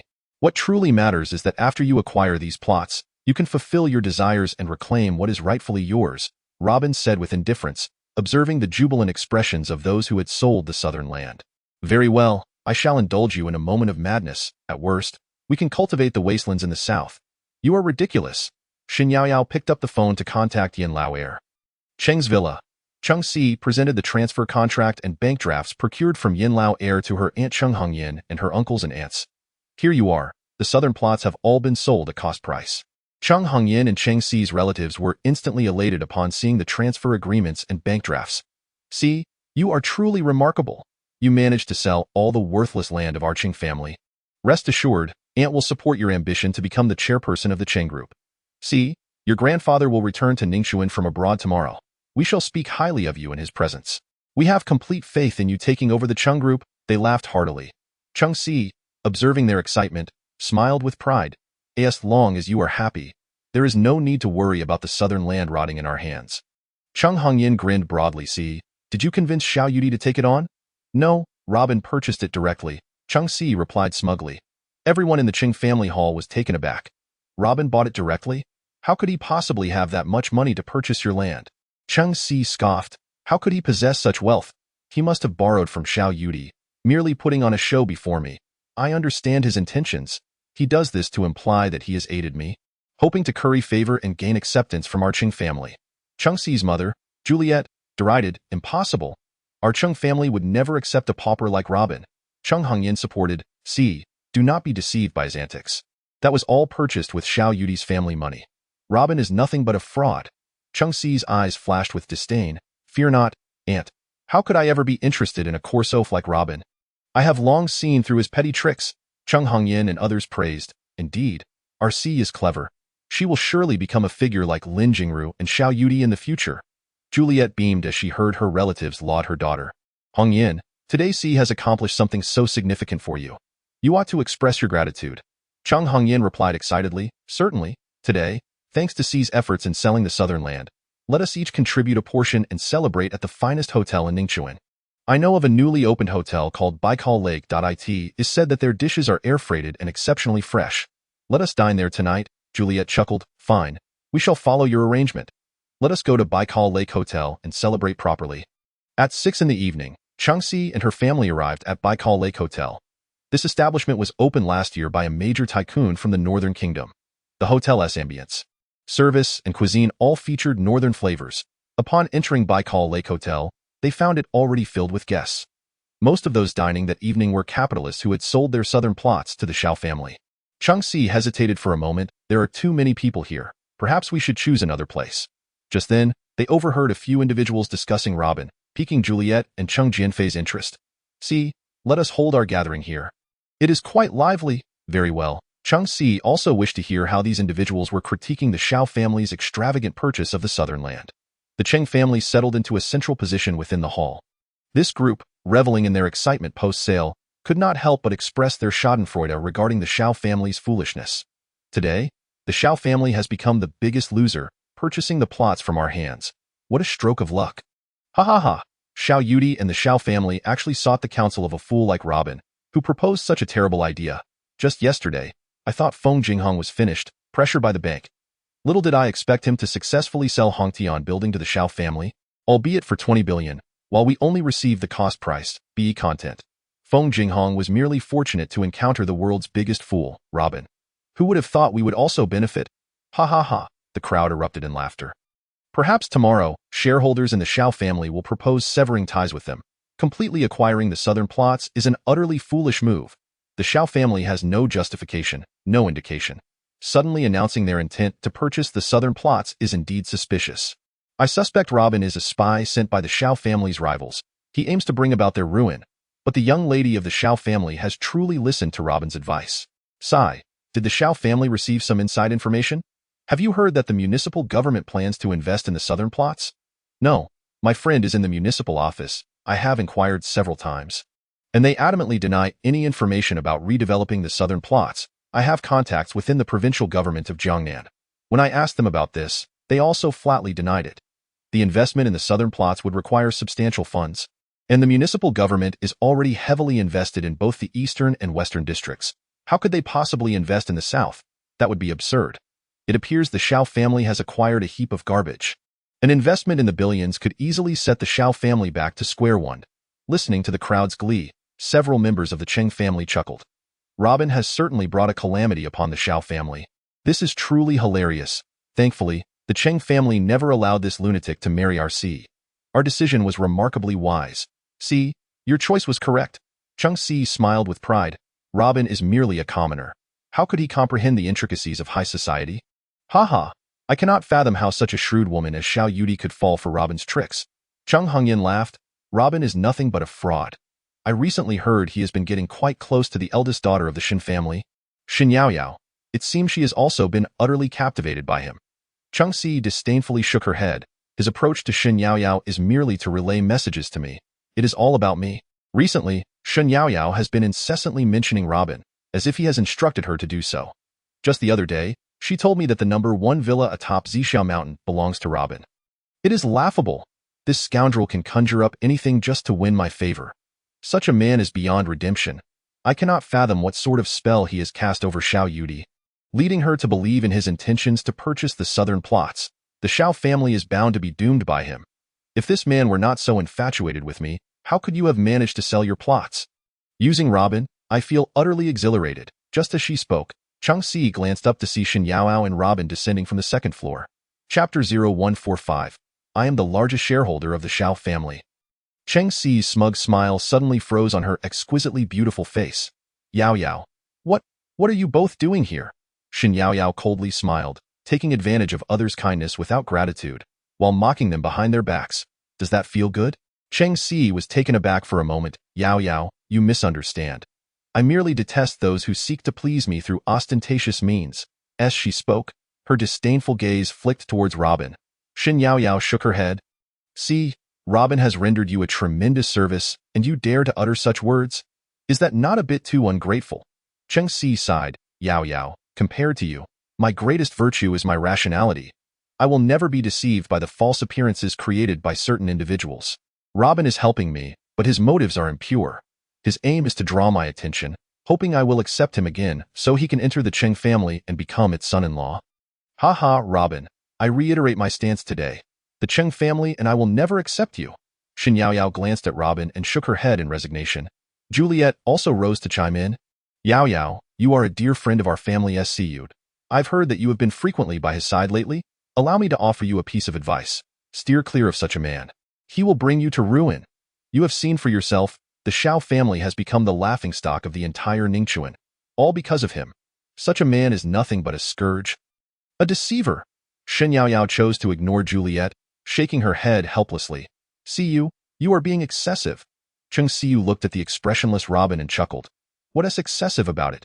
It's not as if I forced him to make any purchases. That was entirely his decision. Investment is like this. Both profit and loss stem from one's own judgment. Yao Yao, I urge you to keep your distance from him. He truly will lead you to harm. Just like Xiao Yudi, such a shrewd woman, has become the butt of jokes in Ningchuan ever since she got involved with him. Come, Robin. Xin Yaoyao did not wish to continue the conversation, pulling Robin out of the Beijiaho Grand Hotel.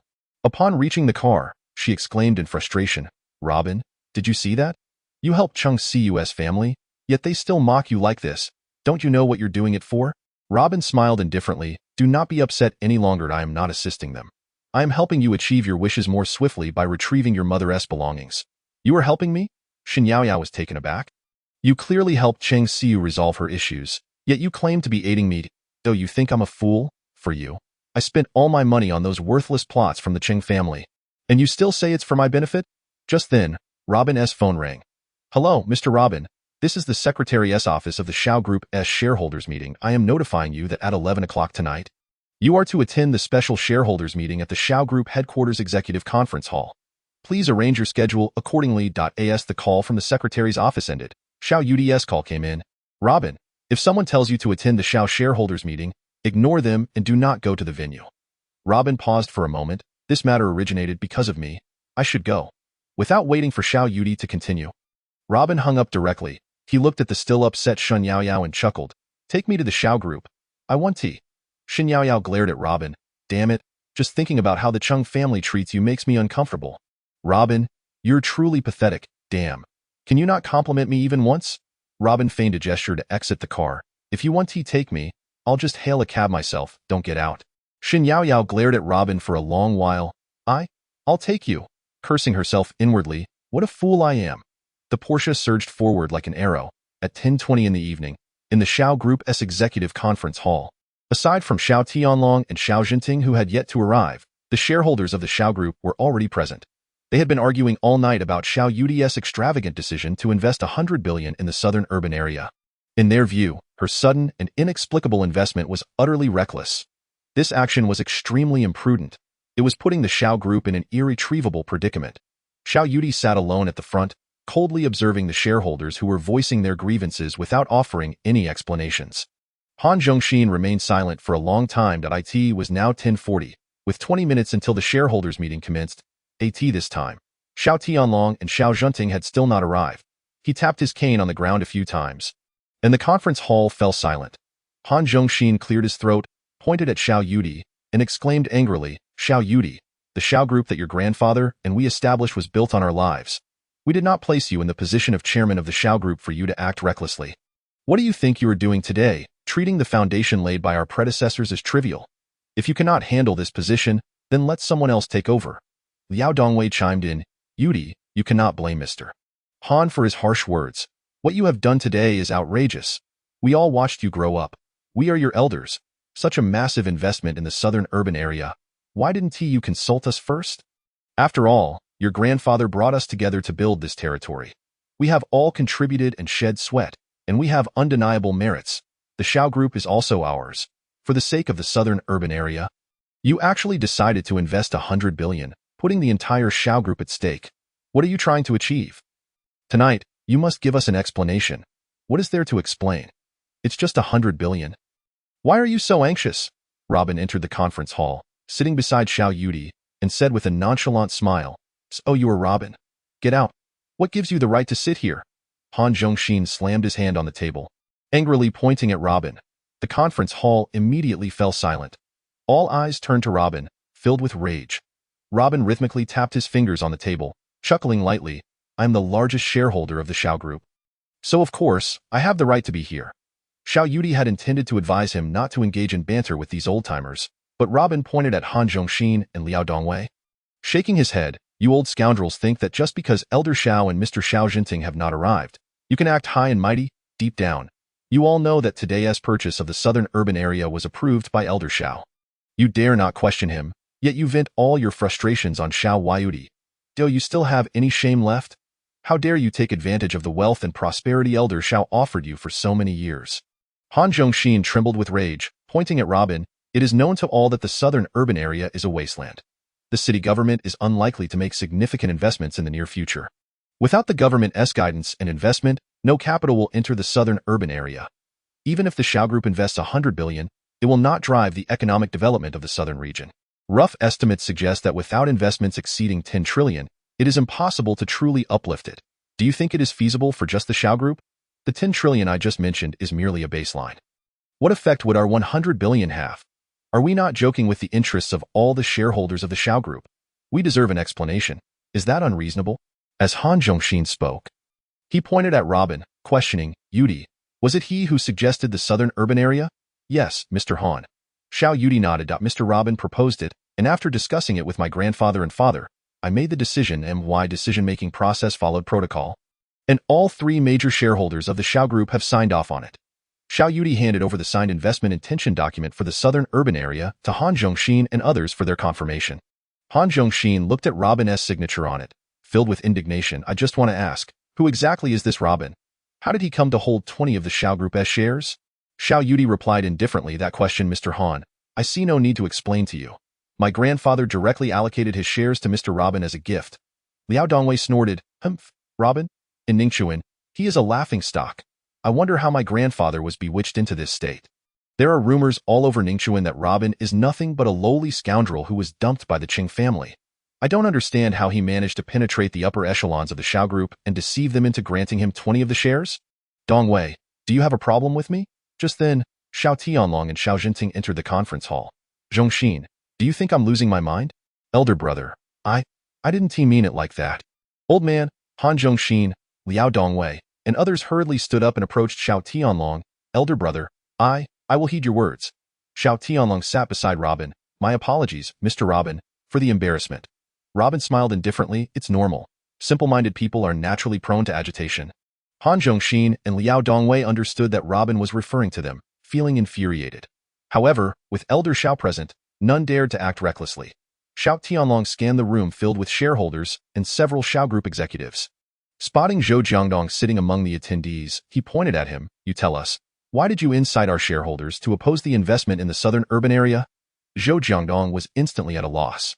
He had no idea how Elder Xiao had discovered that he was the one stirring the pot, redirecting all the shareholders' anger toward Robin. Previously, I endeavored to analyze the implications of purchasing the Chengnan plot with General Manager Xiao Yudi. Yet she utterly disregarded my counsel.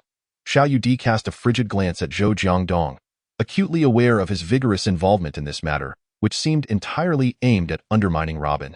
Just last night, he incited the president of Jindanjiang Bank, Shi Shengdi, to create that troublesome situation, and I had yet to confront him about it. Today, he audaciously spread rumors before the shareholders of the Shao Corporation regarding the Chengnan plot. Until he is dealt with, the Shao Corporation shall remain unsettled. Xiao Yudi spoke coldly. Zhou Jiangdong, as a vice president of the Shao Corporation, you have already overstepped your bounds regarding yesterday's incident with Jindanjiang Bank. And today, you still fail to reflect upon your actions, shamelessly spouting nonsense before our shareholders. What exactly do you intend to achieve? Zhou Jiangdong hastily replied, Yudi, Elder Xiao, esteemed shareholders, my actions yesterday were motivated by a desire to prevent you from investing in Hongtian Building. Out of concern that you might be deceived, as President Han just mentioned, without the municipal government's policy inclination for development, the Chengnan plot cannot possibly be developed. It is nothing but wasteland, with scant nearby residents. Should you attempt to force development, the initial investment required would be no less than trillions. Although the current land prices in Chengnan are quite low, facing a colossal project that necessitates an investment of trillions to activate, the Shao Corporation's allocation of a mere 100 billion is akin to a drop in the ocean. As a senior executive of the Shao Corporation, I am obliged to present my insights and analyses to the core management.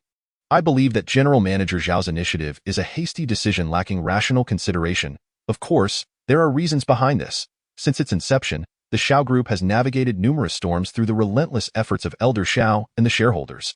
From my research, the Shao Group has always exercised caution and has never made a misstep in investment. This time, in pursuit of the Chengnan plot, they have deployed 100 billion, even jeopardizing the vitality of the Shao Corporation. Strangely, such a significant maneuver was executed without public debate at the shareholders' meeting, directly culminating in the acquisition of the Chengnan plot. I can responsibly assert that General Manager Xiao must have been swayed by someone, leading her to make this exceedingly rash decision. Han Zhongxian interjected impatiently. Zhou Jiangdong, just say it outright. Who has influenced Xiao Yudi to make such a reckless decision? Han Zhongxian's inquiry clearly prompted Zhou Jiangdong to identify Robin as the one who had swayed Xiao Yudi. Previously, he had overheard Zhou Jiangdong mention various disreputable matters concerning Robin. He harbored suspicions that someone like Robin had ulterior motives for entering the Xiao Corporation. After Zhou Jiangdong's persuasion, many shareholders were more inclined to believe that Robin was indeed a fraud. How else could someone with no background or foundation infiltrate the core of the Xiao Corporation shareholders? Robin had achieved nothing within the Xiao Corporation and had made no capital contributions. What justified his current status? Upon assuming the presidency of Qingdong Development Group, his first decision was to invest in the dilapidated Hongtian building. This naturally raises questions regarding Robin's motives. Xiao Yudi, too, expressed her impatience. Zhou Jiangdong, if you have something to say, do not hide it, just say it. Zhou Jiangdong paused before stating, General Manager Xiao, esteemed shareholders, my implication is that you place too much trust in Robin. Regardless of the significant impact caused by the acquisition of Hongtian building, this morning he suddenly urged you to purchase all of the Qingnan plot. General Manager Xiao, based on normal investment principles. Does this make sense? Please, calm yourself that I am unsure what Robin has told you to prompt such an absurd decision. Xiao Yudi replied coldly. Zhou Jiangdong, this is not a matter for a mere vice president to question. Zhou Jiangdong nodded. General Manager, I indeed lack the authority to question your decisions, but I wish to present certain materials for the shareholders' perusal. You may examine whether Robin's entry into the Xiao Corporation harbors some unspeakable agenda. If so, it would indicate that all his actions serve to undermine the interests of the Xiao Corporation. Zhou Jiangdong's words immediately astonished all shareholders present in the conference hall. Doubts arose in each heart. Could it be that Robin truly is a fraud? Did he indeed approach Xiao Yudi with the intent to harm the Xiao Corporation? Han Zhongxian, anxious, urged, Zhou Jiangdong, stop dawdling. Present your evidence directly so we may examine it. We are all veterans who helped establish the Xiao Corporation alongside Elder Xiao. Anyone who seeks to undermine our group is our enemy. I, for one, refuse to stand idly by. Zhou Jiangdong glanced at Robin and shook his head. I had no intention of presenting this information. Yet this matter pertains to the very survival of the Xiao Corporation, hence, I must disclose all of Robin's private dealings for everyone to see. Please observe. Before Xiao Yudi could intervene, Zhou Jiangdong had already activated the display screen within the conference hall. Images of Robin with several women, including Li Shui, Su Limei, and Lin Jingru, appeared. The shareholders gasped in shock at the sight. Robin had been seen in close proximity to Lin Jingru of Zifeng International and several other women. Observing the video wherein Lin Jingru embraced Robin intimately, Han Zhongxian pounded the table in anger. Robin, do you not owe us an explanation? Rumors suggest you and Xiao Yudi share a romantic relationship. What do your actions signify? The shareholders directed their furious gazes at Robin. Aware that these photographs were taken by Lu Zihui through surveillance, Robin merely chuckled and shook his head. What are you trying to imply? Zhou Jiangdong sneered. Robin, your lack of decorum gives me ample reason to suspect your motives for approaching Xiao Yudi. I believe your actions are driven by a desire for their wealth and status. Robin smiled indifferently. That is merely your interpretation. Your perspective is too narrow to appreciate the broader picture. Xiao Yudi, displeased, said, Zhou Jiangdong, I have told you. This matter ends here. You dare to bring this before the shareholders' meeting? What is your intention? I comprehend your motives. After Robin embarrassed you at the first executive meeting of Qingdong Development Group, you have harbored resentment. You seek to incite the shareholders of the Xiao Corporation against Robin. How despicable of you! Zhou Jiangdong innocently shook his head. Yudi, you have misjudged me. It is not as you imagine. My actions are entirely in the interest of you and the Xiao Group. Robin's approach to the Xiao Corporation has been a ruse from the very beginning. Everyone knows that Robin was a discarded pawn of the Qing family. Subsequently, I am unclear how he infiltrated the Xiao Corporation and gained your trust. His every action raises suspicion, especially concerning the acquisitions of the Qingnan plot and Hongtian building. Who can assert that he is not conspiring against the Xiao Corporation? You may observe, the current rumors circulating online are quite revealing. Everyone suspects that his fervent pursuit of Hongtian building is motivated by personal gain. Clearly, Feng Jinghong only required 100 billion, yet he pledged 200 billion. Is such an investment rational? A person without any background or connections, what right does he have to enter the core management of the Xiao Corporation? Do you not question his motives? Furthermore, his close ties to Lin Jingru of Zifeng International raise serious concerns regarding Robin's true intentions. Everyone knows that Lin Jingru has never been known to meet any man privately. For Robin to have become so familiar with her shortly after arriving in Ningchuan signals something deeper. If Robin is indeed a fraud, His infiltration into the core management of the Shao Corporation would spell disaster for us all. The shareholders began to murmur amongst themselves. Consensus formed around Zhou Jiangdong's assertions. They believed Robin to be a fraud. Robin laughed. Zhou Jiangdong, you ought not to engage in corporate management. You should pursue a career as a novelist. Your imagination is far too vivid. Your narrative could easily be adapted into a screenplay or even a television series. I shan't indulge in your nonsensical banter any longer. It is utterly tiresome. With that, he rose and exited the conference hall. Xiao Yudi followed him out, saying, Robin, I am sorry. Robin retrieved his phone and dialed Wu Xingbo's number, then handed it to Xiao Yudi, saying, speak to him. How much do you require to buy out the shares held by these shareholders? He can deliver the funds immediately. Xiao Yudi stared blankly at the phone Robin offered. President Wu, indeed, he has now taken over the Chu family's financial group. With trillions in cash at his disposal, he can transfer funds at any moment. Just tell him how much you need. Noticing Xiao Yudi's lingering confusion, Robin smiled gently. Do you not see? Their purpose today is to confront you. They know you have already acquired the Chengnan plot, rendering further discussion futile. They wish to liquidate their shares in the Shao Corporation for cash. Xiao Yudi grasped the situation, I understand. But, will President Wu agree to assist us? Robin chuckled. Whatever amount you need, feel free to ask. If necessary, Director Wu's connections in the industry could prepare another 100 billion overnight. That is excessive. 2 to 300 billion would suffice. Xiao Yudi pondered before speaking. Then I shall request Director Wu to send 300 billion over, she concluded. Chapter 0147. The importance of money upon learning that there was a backing of 100 billion in funds. Xiao Yudi finally felt a sense of relief. She was acutely aware that the primary purpose of all the shareholders of the Shao family gathering tonight was to seek an immediate exit from the company. These shareholders were concerned that the acquisition of the Southern City plot would jeopardize their interests. With Wu Xingbo's funds arriving, converting the Shao family's shares into cash for these shareholders would silence any dissent. Robin, thank you, Xiao Yudi said, glancing at him with teary eyes. Robin offered a nonchalant smile, assuring her, tomorrow will be better. Xiao Yudi mistook Robin's words as a form of consolation and choked out, without this money. Even with my grandfather's reputation, it would be challenging to navigate through today. What she did not know was that at 10 o'clock the following morning, the municipal government would announce explosive news. The Ningxuan municipal government would invest heavily in the Southern City plot over the next 20 years. Once this news broke, an influx of trillions in capital would surely follow, and the Shao family's investment of 100 billion would multiply exponentially each day. Should these shareholders sign the withdrawal agreements tonight, they would likely regret it profoundly. At that moment, Li Shui called, Yudi, where are you? Is it convenient for me to come over and collect the money? The previous night, Li Shui had rushed off to fulfill a task, leaving behind Li Zongliang's 40 billion in cash, temporarily stored in the Shao Group's small vault. Li Shui, I am currently at the Shao building. Please come over. I will be waiting for you in the executive conference room. Xiao Yudi returned to the conference room with Robin. The shareholders regarded them with a mix of suspicion and intrigue. Esteemed shareholders, I am well aware of your intentions for coming here tonight. You are worried about potential losses to your interests within the Shao family. However, I will not be deterred. Today, our family is investing 100 billion into the Southern City plot, and this decision is not taken lightly. I will not provide you with a so-called detailed investment plan this evening. As I occupy this position, I possess the authority to determine the direction of the Shao Group. Furthermore, the investment in the Southern plot is already a reality. Even if you disagree, it cannot be altered.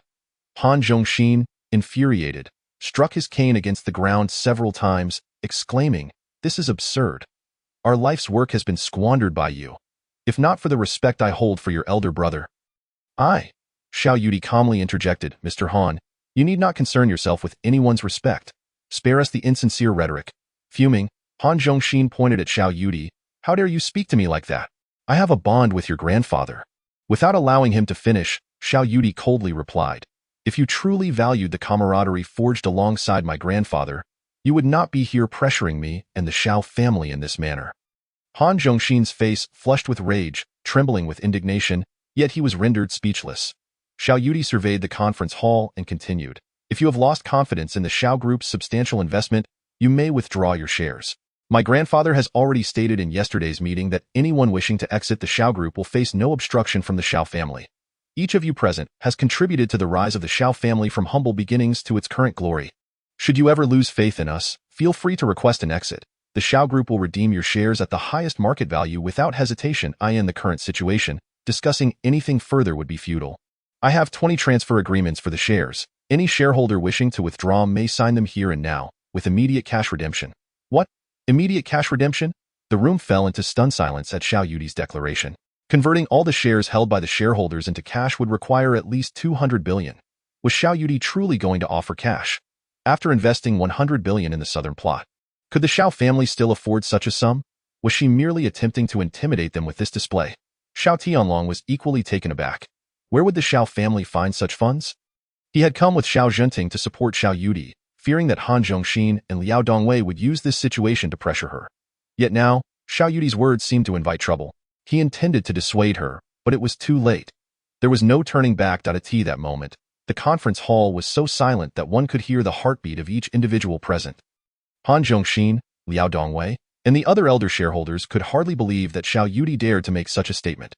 All shareholders were aware that the Xiao family had utilized their entire 500 billion in liquid capital for the transaction, mortgaging all their fixed assets and shares to borrow another 500 billion from 6 or 7 banks just to secure the funds needed to purchase the southern plot. The Xiao family should be out of funds at this point. Given Xiao Yudi's current assertion that all shareholders could receive cash for their withdrawals, a wave of uncertainty began to ripple through each of them. Did the Xiao family truly possess the audacity to guarantee the immediate cash redemption of their shares? After all, the total value of the shares held by the 20 shareholders approached 300 billion. This was no trifling sum. Yet, if Xiao Yudi did not have that much cash on hand, how could she possibly propose such a notion at this critical juncture? In the executive conference room, the 20 shareholders each contemplated the implications of this situation. Over the years, following Xiao Tianlong, Xiao Zhenting, and Xiao Yudi, they had amassed considerable wealth and established a certain status in Ningchuan. More than 90% of the shareholders had once been penniless followers of Xiao Tianlong, who had become billionaires through their loyalty. The Xiao family's recent significant decision had suddenly made them feel as if their hard-earned wealth could vanish overnight, compounded by the rumors circulating online and in social circles, which only heightened their anxiety. Faced with the prospect of losing their fortunes, they had long since forgotten the gratitude they owed to the Xiao family.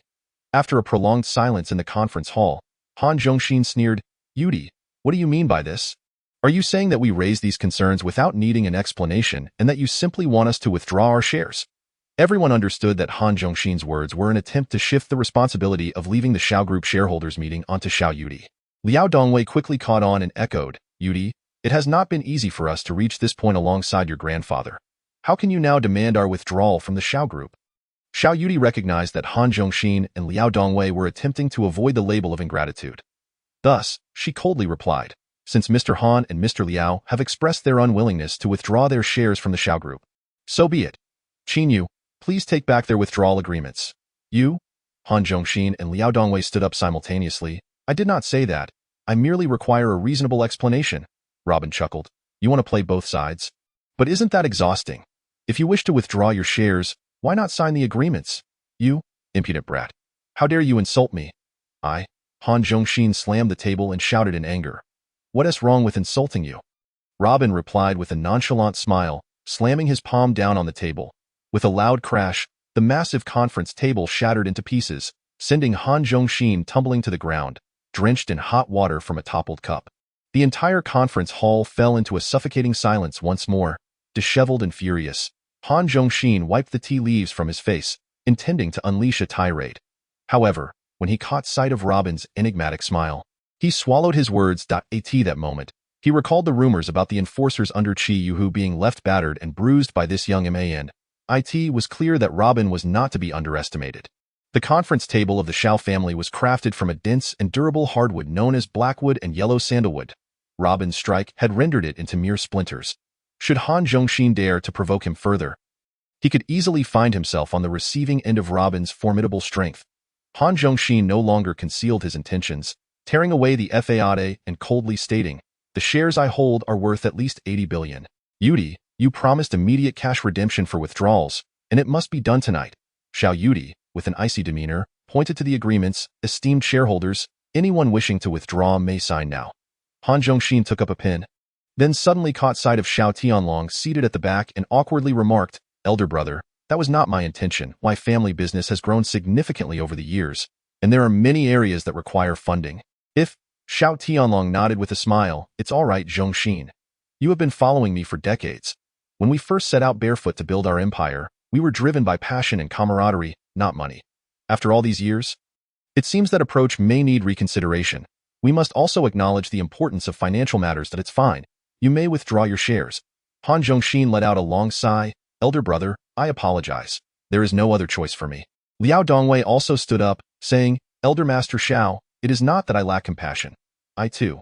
Xiao Tianlong nodded. I understand. The investment in the southern area was my final decision. I cannot guarantee it will be profitable. Enough said, let us collaborate on this matter and part ways amicably.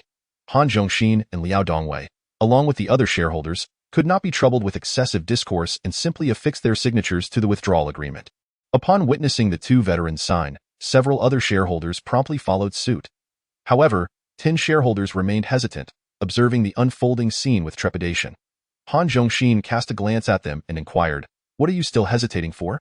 Chairman Xiao had once stated. A shareholder named Lin Maoyu shook his head and replied, Mr. Han, we have journeyed alongside the Xiao family from nothing to our current prominence, all thanks to the Xiao clan. Now, when the Xiao family is in dire need of funds, we contemplate withdrawing our investments due to fears of failure. Such an act would be most dishonorable.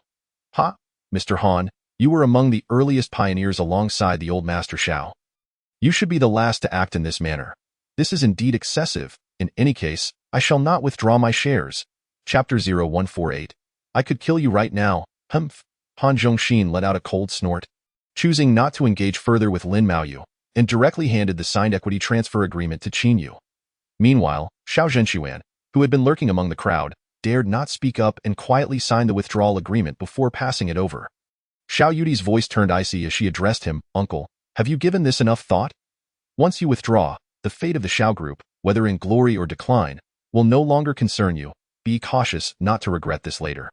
The conference hall fell silent, all eyes fixated on Xiao Zhenxuan and Huang Yufan, all sighing in unison at the harsh reality of the world. When faced with interests, even kinship struggles to uphold true loyalty. Suddenly thrust into the spotlight, Xiao Zhenxuan became flustered. Xiao Yudi, how can you make such an absurd decision today? You see, those who built the Xiao family alongside your grandfather are disheartened. You have heeded Robin's slander, risking the entire Xiao family's downfall. Enough, I understand. Xiao Yudi interjected, disregarding Xiao Zhenxuan, as she surveyed the shareholders who had already signed the agreements. Rest assured, within half an hour, the cash owed to you will be delivered. Xiao Zhenxuan attempted to speak again, but Xiao Yudi had already turned to hand the agreements to Qin Yu, instructing her to calculate the precise cash amount. Watching Xiao Yudi's retreating figure, Xiao Zhenxuan suddenly felt as if he had lost something significant. He raised his trembling gaze towards Xiao Tianlong and Xiao Zhenting, stepping forward to say, Father, brother, I have no choice but to act this way. You know my wife Yufan. I had no option. Enough of this talk. Xiao Tianlong replied coldly, nodding, I have stated before that I shall not impede any shareholder wishing to withdraw, and you are no exception. The shareholders in the hall fell into a deep silence. Lin Maoyu heaved a long sigh, glancing at the 9 shareholders who had yet to sign the withdrawal agreements. Friends, we began with nothing, and after 3 generations of following the Xiao family, we have attained this wealth and status.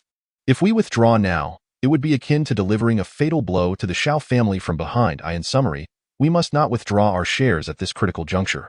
One must always uphold loyalty. The other 9 nodded in agreement. Mr. Lin, we share your sentiment. We shall not withdraw our shares at this time. In essence, if this investment in the Chengnan land proves profitable, we shall rise alongside the Xiao family. Even if we were to lose everything, it matters not. The old Master Xiao has gambled everything.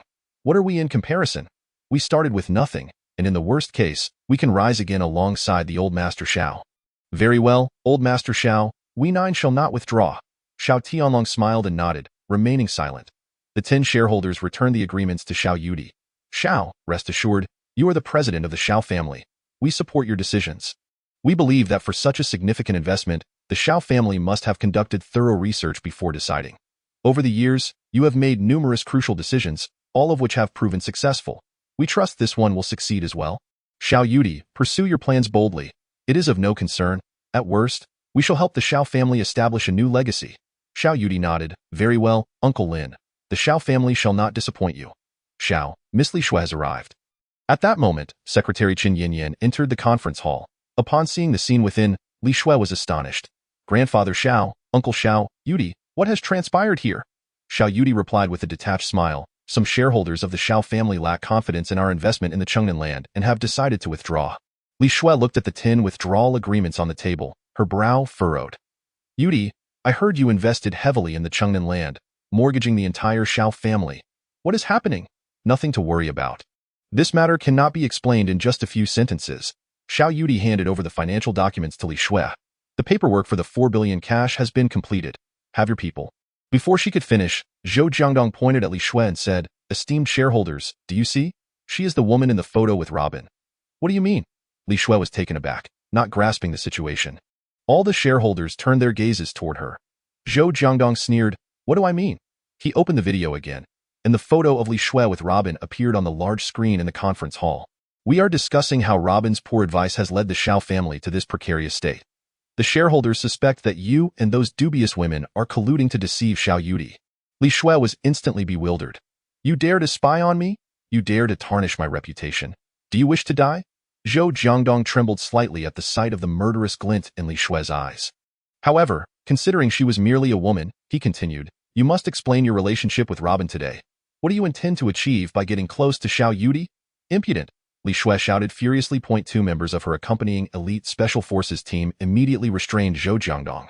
She stepped on his face, declaring, "Given your audacity to stalk and photograph me, I could kill you right now." In an instant, a sharp dagger appeared in the hands of one of the elite special forces members. Poised against Zhou Jiangdong's neck, "You?" Zhou Jiangdong stared in shock at the suddenly fierce demeanor of Li Shui. "Who is this woman?" "Li Shui, let him go," Xiao Yudi interjected, shaking her head. "Zhou Jiangdong, do you know who she is?" Li Shui signaled for the two elite members to release Zhou Jiangdong. "If it weren't for Yudi's intervention, you would have been dead by now, you fool." Zhou Jiangdong looked at the fleeting terror in Li Shui's exquisitely beautiful face. Paralyzed with fear, he struggled to rise but failed repeatedly. Li Shui, daughter of the city chief of Ningchuan, deputy commander of the Dragon Nation's elite special forces, with the rank of colonel, you dare to stalk and photograph her? You truly seek death. Zhou Jiangdong, begone. The Xiao family shall no longer tolerate you. As Xiao Yudi's words fell, both Zhou Jiangdong and the shareholders in the conference hall gasped in shock. Robin was closely associated with the daughter of the city chief. Li Shui? Han Zhongxin suddenly realized he might have made a grave mistake. The daughter of the city chief, Colonel Li Shui of the elite special forces, an illustrious heroine of the Dragon Nation. What business could she possibly have with Robin and Xiao Yudi? Moreover, she had just mentioned that her uncle, Li Zongliang, the wealthiest man in Jiangnan, had 4 billion cash stored in the Xiao family vault. What was truly happening here? Han Zhongxin and the shareholders who had already signed the withdrawal agreements felt a chill run down their spines. At this moment, Li Shui also understood the turmoil engulfing the Xiao family. She glanced at Xiao Yudi and said, "Yudi, my uncle's 4 billion cash will be temporarily at your disposal. When it is convenient for you, I will come to retrieve it. I shall call my uncle now. I know he has some liquid cash on hand." Before Xiao Yudi could respond, Li Shui picked up the phone. "Uncle, how much cash do you have on hand? I am currently at the Xiao family headquarters. Many shareholders are demanding to withdraw their investments. If you have some, please send it over for Yudi's use." Gasp! Han Zhongxin and the other shareholders inhaled sharply. If the wealthiest man in Jiangnan, Li Zongliang, were to intervene, the Xiao family would undoubtedly face no significant risks. At that moment, on the other end of the line, Li Zongliang was puzzled. Many shareholders of the Xiao family wished to withdraw?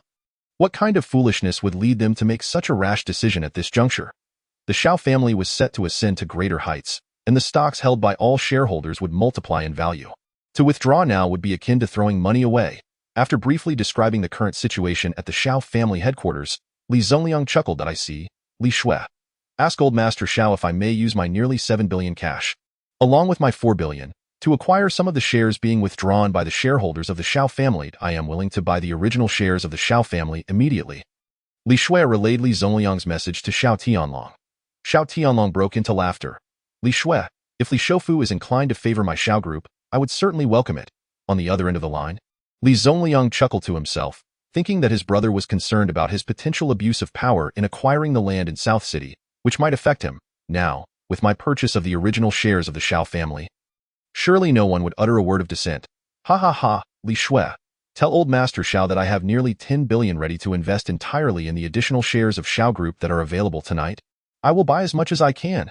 Xiao Yudi hesitated for a moment. "Li Shui, you should inform Uncle Li that he need not fear that Zhao's investment will fail." "All right, Uncle has stated that he is willing. He is not helping you. He wishes to profit alongside you." Li Shui replied with a smile, "I will go fetch the money for you." Xiao Yudi intended to explain further, but Robin interjected. Since Li Shui claims her uncle wishes to invest in Xiao Group, you should directly sign a share transfer agreement with him. Fine. Xiao Yudi reluctantly agreed. Soon, under Qin Yu's arrangement, Li Shui assisted Li Zongliang in signing the share transfer agreement for the original shares of Xiao Group worth 10 billion. Han Zhongxin observed this scene and became acutely aware of his mistakes. Jiangnan's wealthiest, Li Zongliang, and the daughter of the city's mayor were both supporting the Xiao Group. Was there some information we were unaware of? Logically, investment information from the city government should be confidential. However, the Xiao family was willing to stake everything to acquire the land in South City, which inevitably raised suspicions. Suddenly, Han Zhongxin understood. Old Master Xiao, Xiao Zhenting, Xiao Yudi, along with Li Zongliang and Li Shui, must have received the most authoritative insider information about the South City land being reinstated as a key investment by the city government. If that were the case, I have suffered a significant loss. Chapter 0149. A dog remains a dog even as it grows old. Han Zhongxin pondered deeply. He raised his eyes to the impassive Xiao Tianlong. Feeling increasingly anxious in this situation, Old Master Xiao had yet to speak. It seemed that the matter of the Xiao family investing billions in South City was far from simple. Should the Xiao family win this gamble, they would truly become a billion-dollar dynasty. Given Xiao Tianlong's nature, he would not spare those who betrayed him. Moreover, withdrawing their shares at this moment would be akin to kicking the Xiao family when they were down, stabbing them in the back. Xiao Tianlong would undoubtedly strike back immediately. Otherwise, how could the foremost family of Ningchuan maintain its power in the ruthless world? After years of working with Xiao Tianlong, Han Zhongxin knew well that those who fell before the Xiao family were not just rivals, but also brothers who betrayed them midway. This was the might of a tyrant. There was no such thing as parting amicably. Han Zhongxin suddenly realized he had made a grave mistake. After years of comfort, he had momentarily forgotten that the fearsome tiger, Xiao Tianlong, still harbored sharp fangs. With this thought, a chill ran down Han Zhongxin's spine. He hurriedly stepped forward. Brother, Master Xiao, I wish to. A bright smile broke out on Xiao Tianlong's otherwise expressionless face. Zhongxin, it's all right. You can withdraw your shares, and I will have no objections, to be honest. After having followed me for so many years, it would be a bit hard for me to see you leave. But so be it. Everyone has their aspirations. It is only natural for you to leave the Xiao family to pursue greater ventures. You can rest assured to go about it. Once you take your money and leave with me here, no one from the Xiao family will dare to stop you. Han Zhongxin shivered suddenly. Brother, that's not what I meant. I mean, I think I shall not withdraw. Xiao Tianlong glanced at him indifferently. Han Zhongxin, do not burden yourself with guilt. All right, go attend to your own matters. I wish to have some peace at this moment. Liao Dongwei also regained his composure and hurriedly approached. Old Master Xiao, I was wrong. You were not wrong, Dongwei. Gatherings and partings, life and death. These are all natural laws. Conducting business and being a person is akin to this. Of course, one must emphasize benefits. If one disregards benefits and only speaks of loyalty, then what is the point of engaging in business? Xiao Tianlong waved his hand, and two bodyguards stood before them. President Han, President Liao, please return to your respective seats. Master Xiao is tired and needs peace. Han Zhongxin understood that Xiao Tianlong had completely severed ties with them. After hesitating for a while, he quickly stood in front of Xiao Yudi. Yudi, I wish to retract the share withdrawal agreement. President Han, do you think the agreement signed with the Xiao family are child's play? After following Grandpa for decades, do you not understand the Xiao family's principles? Xiao Yudi shot a cold glance at Han Zhongxin and Liao Dongwei. Just wait. The money will be delivered in half an hour. Han Zhongxin did not expect Xiao Yudi to show him no courtesy whatsoever. And he was greatly angered. Yudi, I am still your elder. How can you be so disrespectful? Robin chuckled with interest. A dog remains a dog even as it grows old. It can never become a person. You! Han Zhongxin furiously pointed at Robin, wanting to shout, but when he met Robin's indifferent gaze, he swallowed his words. The other shareholders, seeing the panic and anger on Han Zhongxin and Liao Dongwei's faces, suddenly realized that they might have made a decision they would regret for a lifetime. 20 minutes later, Li Shui arrived with a group of people, bringing Li Zongliang 70 billion in cash.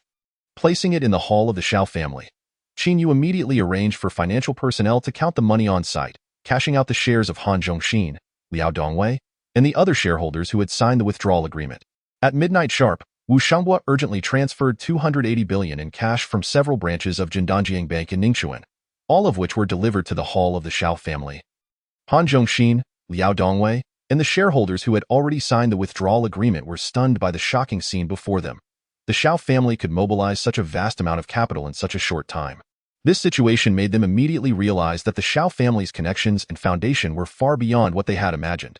Despite the fact that the Shao group had not made significant achievements under Xiao Yudi's leadership in the past 2 years, and with Chen Shuliang's takeover of the Chen family's Huanyu group leading to multiple suppressions of the Shao family, the operational status of the Shao group was not favorable. However, the foundation laid down by Xiao Tianlong and Xiao Jinting years ago remained solid.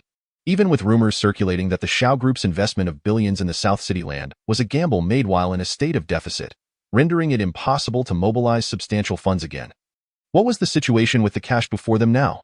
Such a capacity for capital operation indicated that the Shao family remained resilient. Han Zhongxin sighed, Dongwei, perhaps we were truly wrong today. Liao Dongwei, feeling extremely anxious, replied, President Han, if that is the case, let us hurry to ask Old Master Xiao to retract the agreement we just signed. Han Zhongxin gazed at Xiao Tianlong from a distance. At this moment, Old Master Xiao was engaged in cheerful conversation with Robin, surrounded by 10 bodyguards keeping them at bay. The situation clearly indicated that he did not wish for them to approach. He understood that Xiao Tianlong had completely abandoned them. At the most critical moment for the Shao family, he, Han Zhongxin, had chosen to betray them. The fierce tiger, Xiao Tianlong, would not accept him again. Years ago, when he was penniless and pursued by loan sharks, it was Xiao Tianlong who saved him. Since then, Han Zhongxin had fought alongside him to achieve his current success. Han Zhongxin smiled bitterly, looking at the cash laid out before him. Pondering silently, so be it. If that is the case, then let us grit our teeth and move forward. Perhaps this time the Shao family is merely putting on a show. Over the years, while establishing the Shao family alongside Xiao Tianlong, he had also employed such tactics. Such grand displays were merely to intimidate those who betrayed him. The greater the spectacle, the more it indicated they might truly be empty. Dongwei, do not fear. This money was earned with our lives. It rightfully belongs to us. Let us say no more and take our leave. Perhaps in a few days, we will witness the Shao group collapse. Even if Li Zongliang were to intervene with 100 billion to alleviate the current situation, it would not fundamentally resolve the problem. The fact remains that without trillions, the situation in South City cannot be unraveled. Liao Dongwei sighed deeply, President Han, I will follow your lead. The shareholders each counted the cash they received from their share withdrawals, and the Shao family shareholder meeting did not conclude until 4 or 5 in the morning. Major media outlets and online platforms in Ningxuan buzzed with discussions regarding the significant upheaval at the Shao Group shareholder meeting. Among the most hotly debated topics was the collective withdrawal of the major shareholders of the Shao Group. To stabilize the situation, the Shao family was willing to dismantle and borrow large sums of cash to redeem the shares. Many netizens were shocked by this move. Initially, rumors suggested that the Shao family was in dire straits due to their investment in the South City land, but these claims quickly crumbled. Some believed that the Shao family's actions were merely a ruse, intended to demonstrate their continued strength. Most people believed that the Shao family's deployment of capital worth billions into the South City market was tantamount to self-destruction. No one believed that the city government would once again prioritize investment in the South City area. Moreover, relevant authorities stepped forward to assert that the city government had no information regarding investments in the South City land. They even presented ample evidence to support their claims. In an instant, the news of the impending downfall of the Shao Group spread like wildfire through the streets and alleys of Ningxuan. Partners from various sectors affiliated with the Shao Group frantically sought clarification on the situation throughout the night.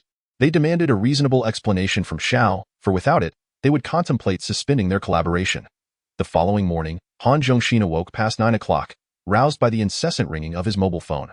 Dongwei, I wanted to sleep a little longer. Why are you calling me so early? President Han, we were wrong. We were truly mistaken, came Liao Dongwei's voice, nearly a shout from the other end. What do you mean we were wrong, Dongwei? Why are you lamenting so early in the morning? What have we done wrong? Han Zhongxin replied impatiently. This morning at 10 o'clock, the municipal government will hold a press conference regarding key investment zones. Liao Dongwei sighed heavily. So what? What does that have to do with us? Han Zhongxin flipped over, suddenly gripped by a sense of alarm. Dongwei, what did you just say? Has the press conference already begun? Not yet. It starts in about 10 minutes, Liao Dongwei said helplessly. President Han, news has leaked this morning that the municipal government's announced key investment area will be in the southern district. Han Zhongxin fell silent for a moment, his heart racing as he asked urgently, the southern district? Dongwei, is this a deliberate fabrication by Xiao Tianlong? Do you really believe that? We've done similar things before. Just to bamboozle those capitalists who follow trends, Liao Dongwei retorted. President Han, I'm not exaggerating. Nearly all online media in Ningxuan are reporting it. Prior to this, the municipal government's secretary held a briefing.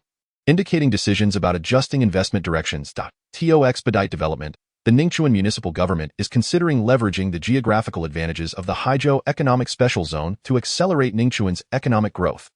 Thus, they believe that developing the southern district is the best option for Ningchuan. Dongwei continued, President Han, think about it. Would the municipal government secretary make baseless claims? Upon hearing Liao Dongwei's words, a wave of panic washed over Han Zhongxin. If this were true, the Shao Group's power would escalate rapidly. He immediately switched on the television. At that moment, the press conference was underway, filled with journalists from major media outlets.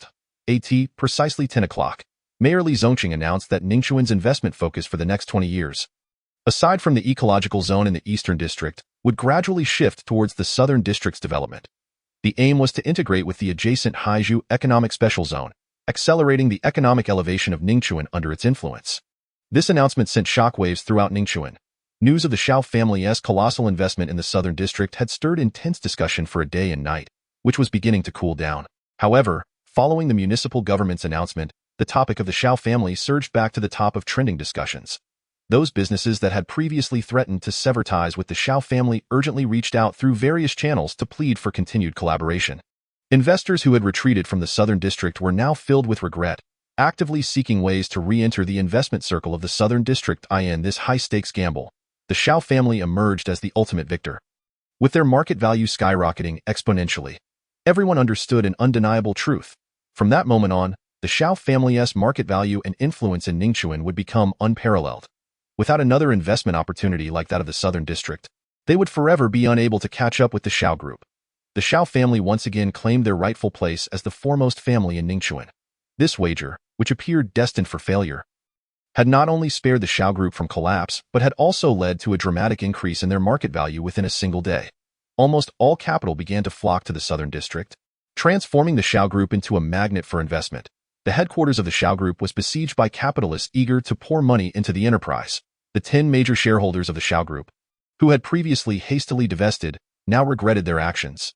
They contemplated how to beseech the Shao family to accept them back as original shareholders of the Shao group.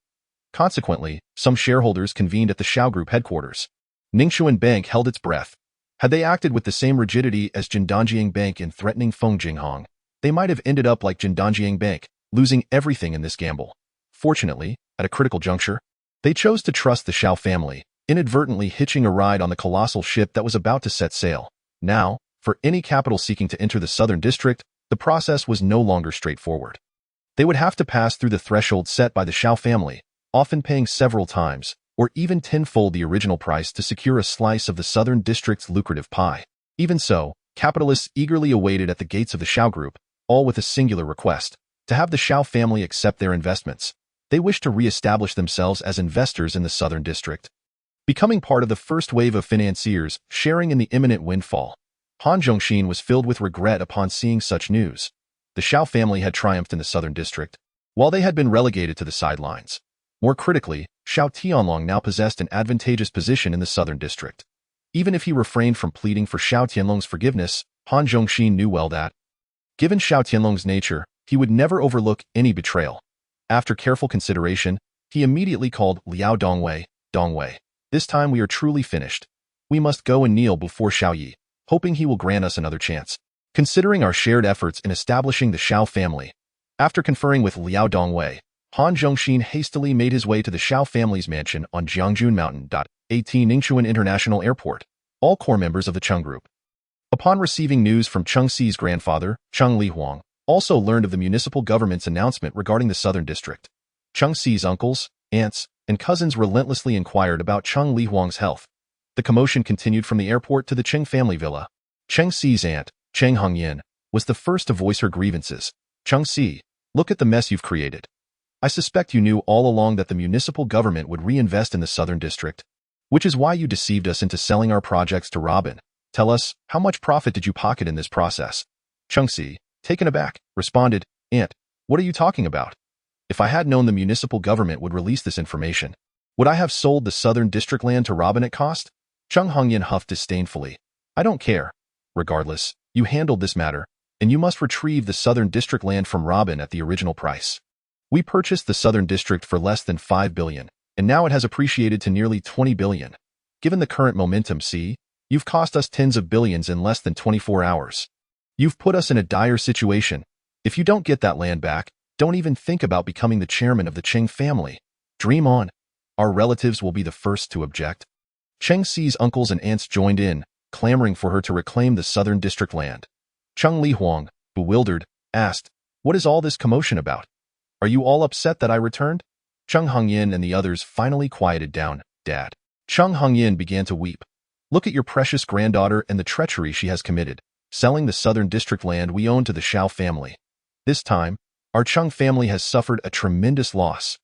If it weren't for her, each of us would be sitting on a gold mine, having multiplied our investments several times over." Cheng Li Huang furrowed his brow. "See, is what they say true? What was your intention in doing this?" Cheng Xi, exasperated, replied, "Grandpa, they are speaking nonsense. Before this, the southern district land was worthless. You must have seen the news. At that time, the bank had prematurely terminated our loan agreement for purchasing the southern district land, pressing us to repay 5 billion. The Cheng family did not have sufficient funds, so I decided to liquidate the southern district land and sought out the Xiao family. Xin Yaoyao informed me that Robin had some cash on hand, and without further discussion, he bought it." "Robin?" Cheng Li Huang inquired. "Who is Robin?" Cheng Hongyin interjected. "He's that impoverished fool whom your precious granddaughter broke off her engagement with. Now he has become a prominent figure beside Xiao Yudi."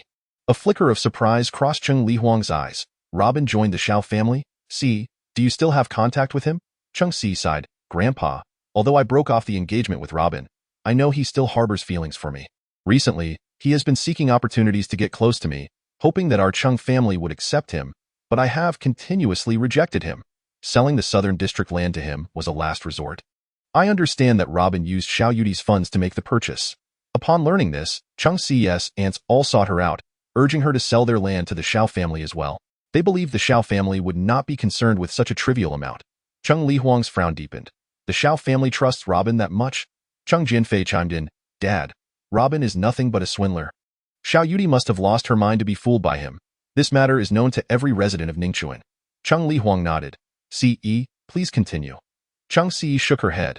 "I only agreed to my aunt and uncle's request because I saw how much the Xiao family trusted Robin. At that time, the Xiao group suddenly acquired information from an unknown source and invested a staggering amount of capital into the southern district. Upon hearing this news, all the original holders of the southern district rushed to the Xiao group. In such circumstances, I assisted my aunt and uncles in selling the southern district land through Robin. How could I have known that the municipal government would suddenly announce a key investment in the southern district?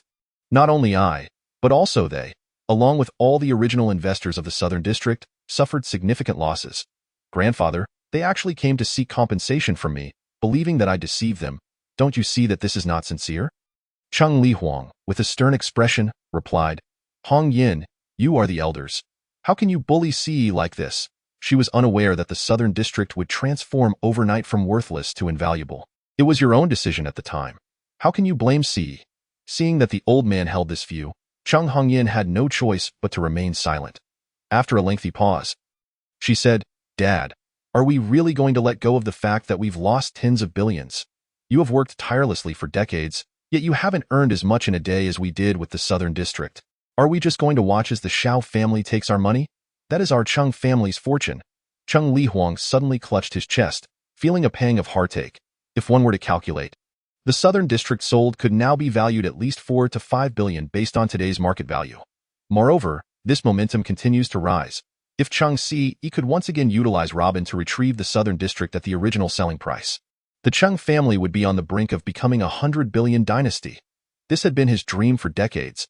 He let out a long breath, calming his excited heart. "Sai, your aunt and uncles do have a point. You mentioned that Robin is still infatuated with you and wishes to please you.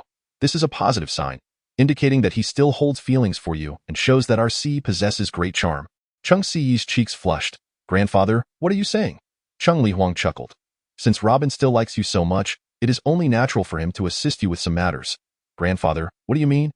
Do you want me to fulfill the engagement with Robin?" "I refuse." Cheng Ce exclaimed in frustration. "I would never be interested in a man like Robin. He has no background and lacks refinement." "Grandfather, you know that my dream is to become a woman like Lin Jingru. Robin and I are not on the same level. How could I possibly be burdened by such a man?" Cheng Li Huang burst into laughter. "See, that's not what I mean. I suggest you consider seeking Robin's help regarding this matter. Since he is so fond of you, he will surely assist in resolving the Southern District issue. This has nothing to do with the engagement.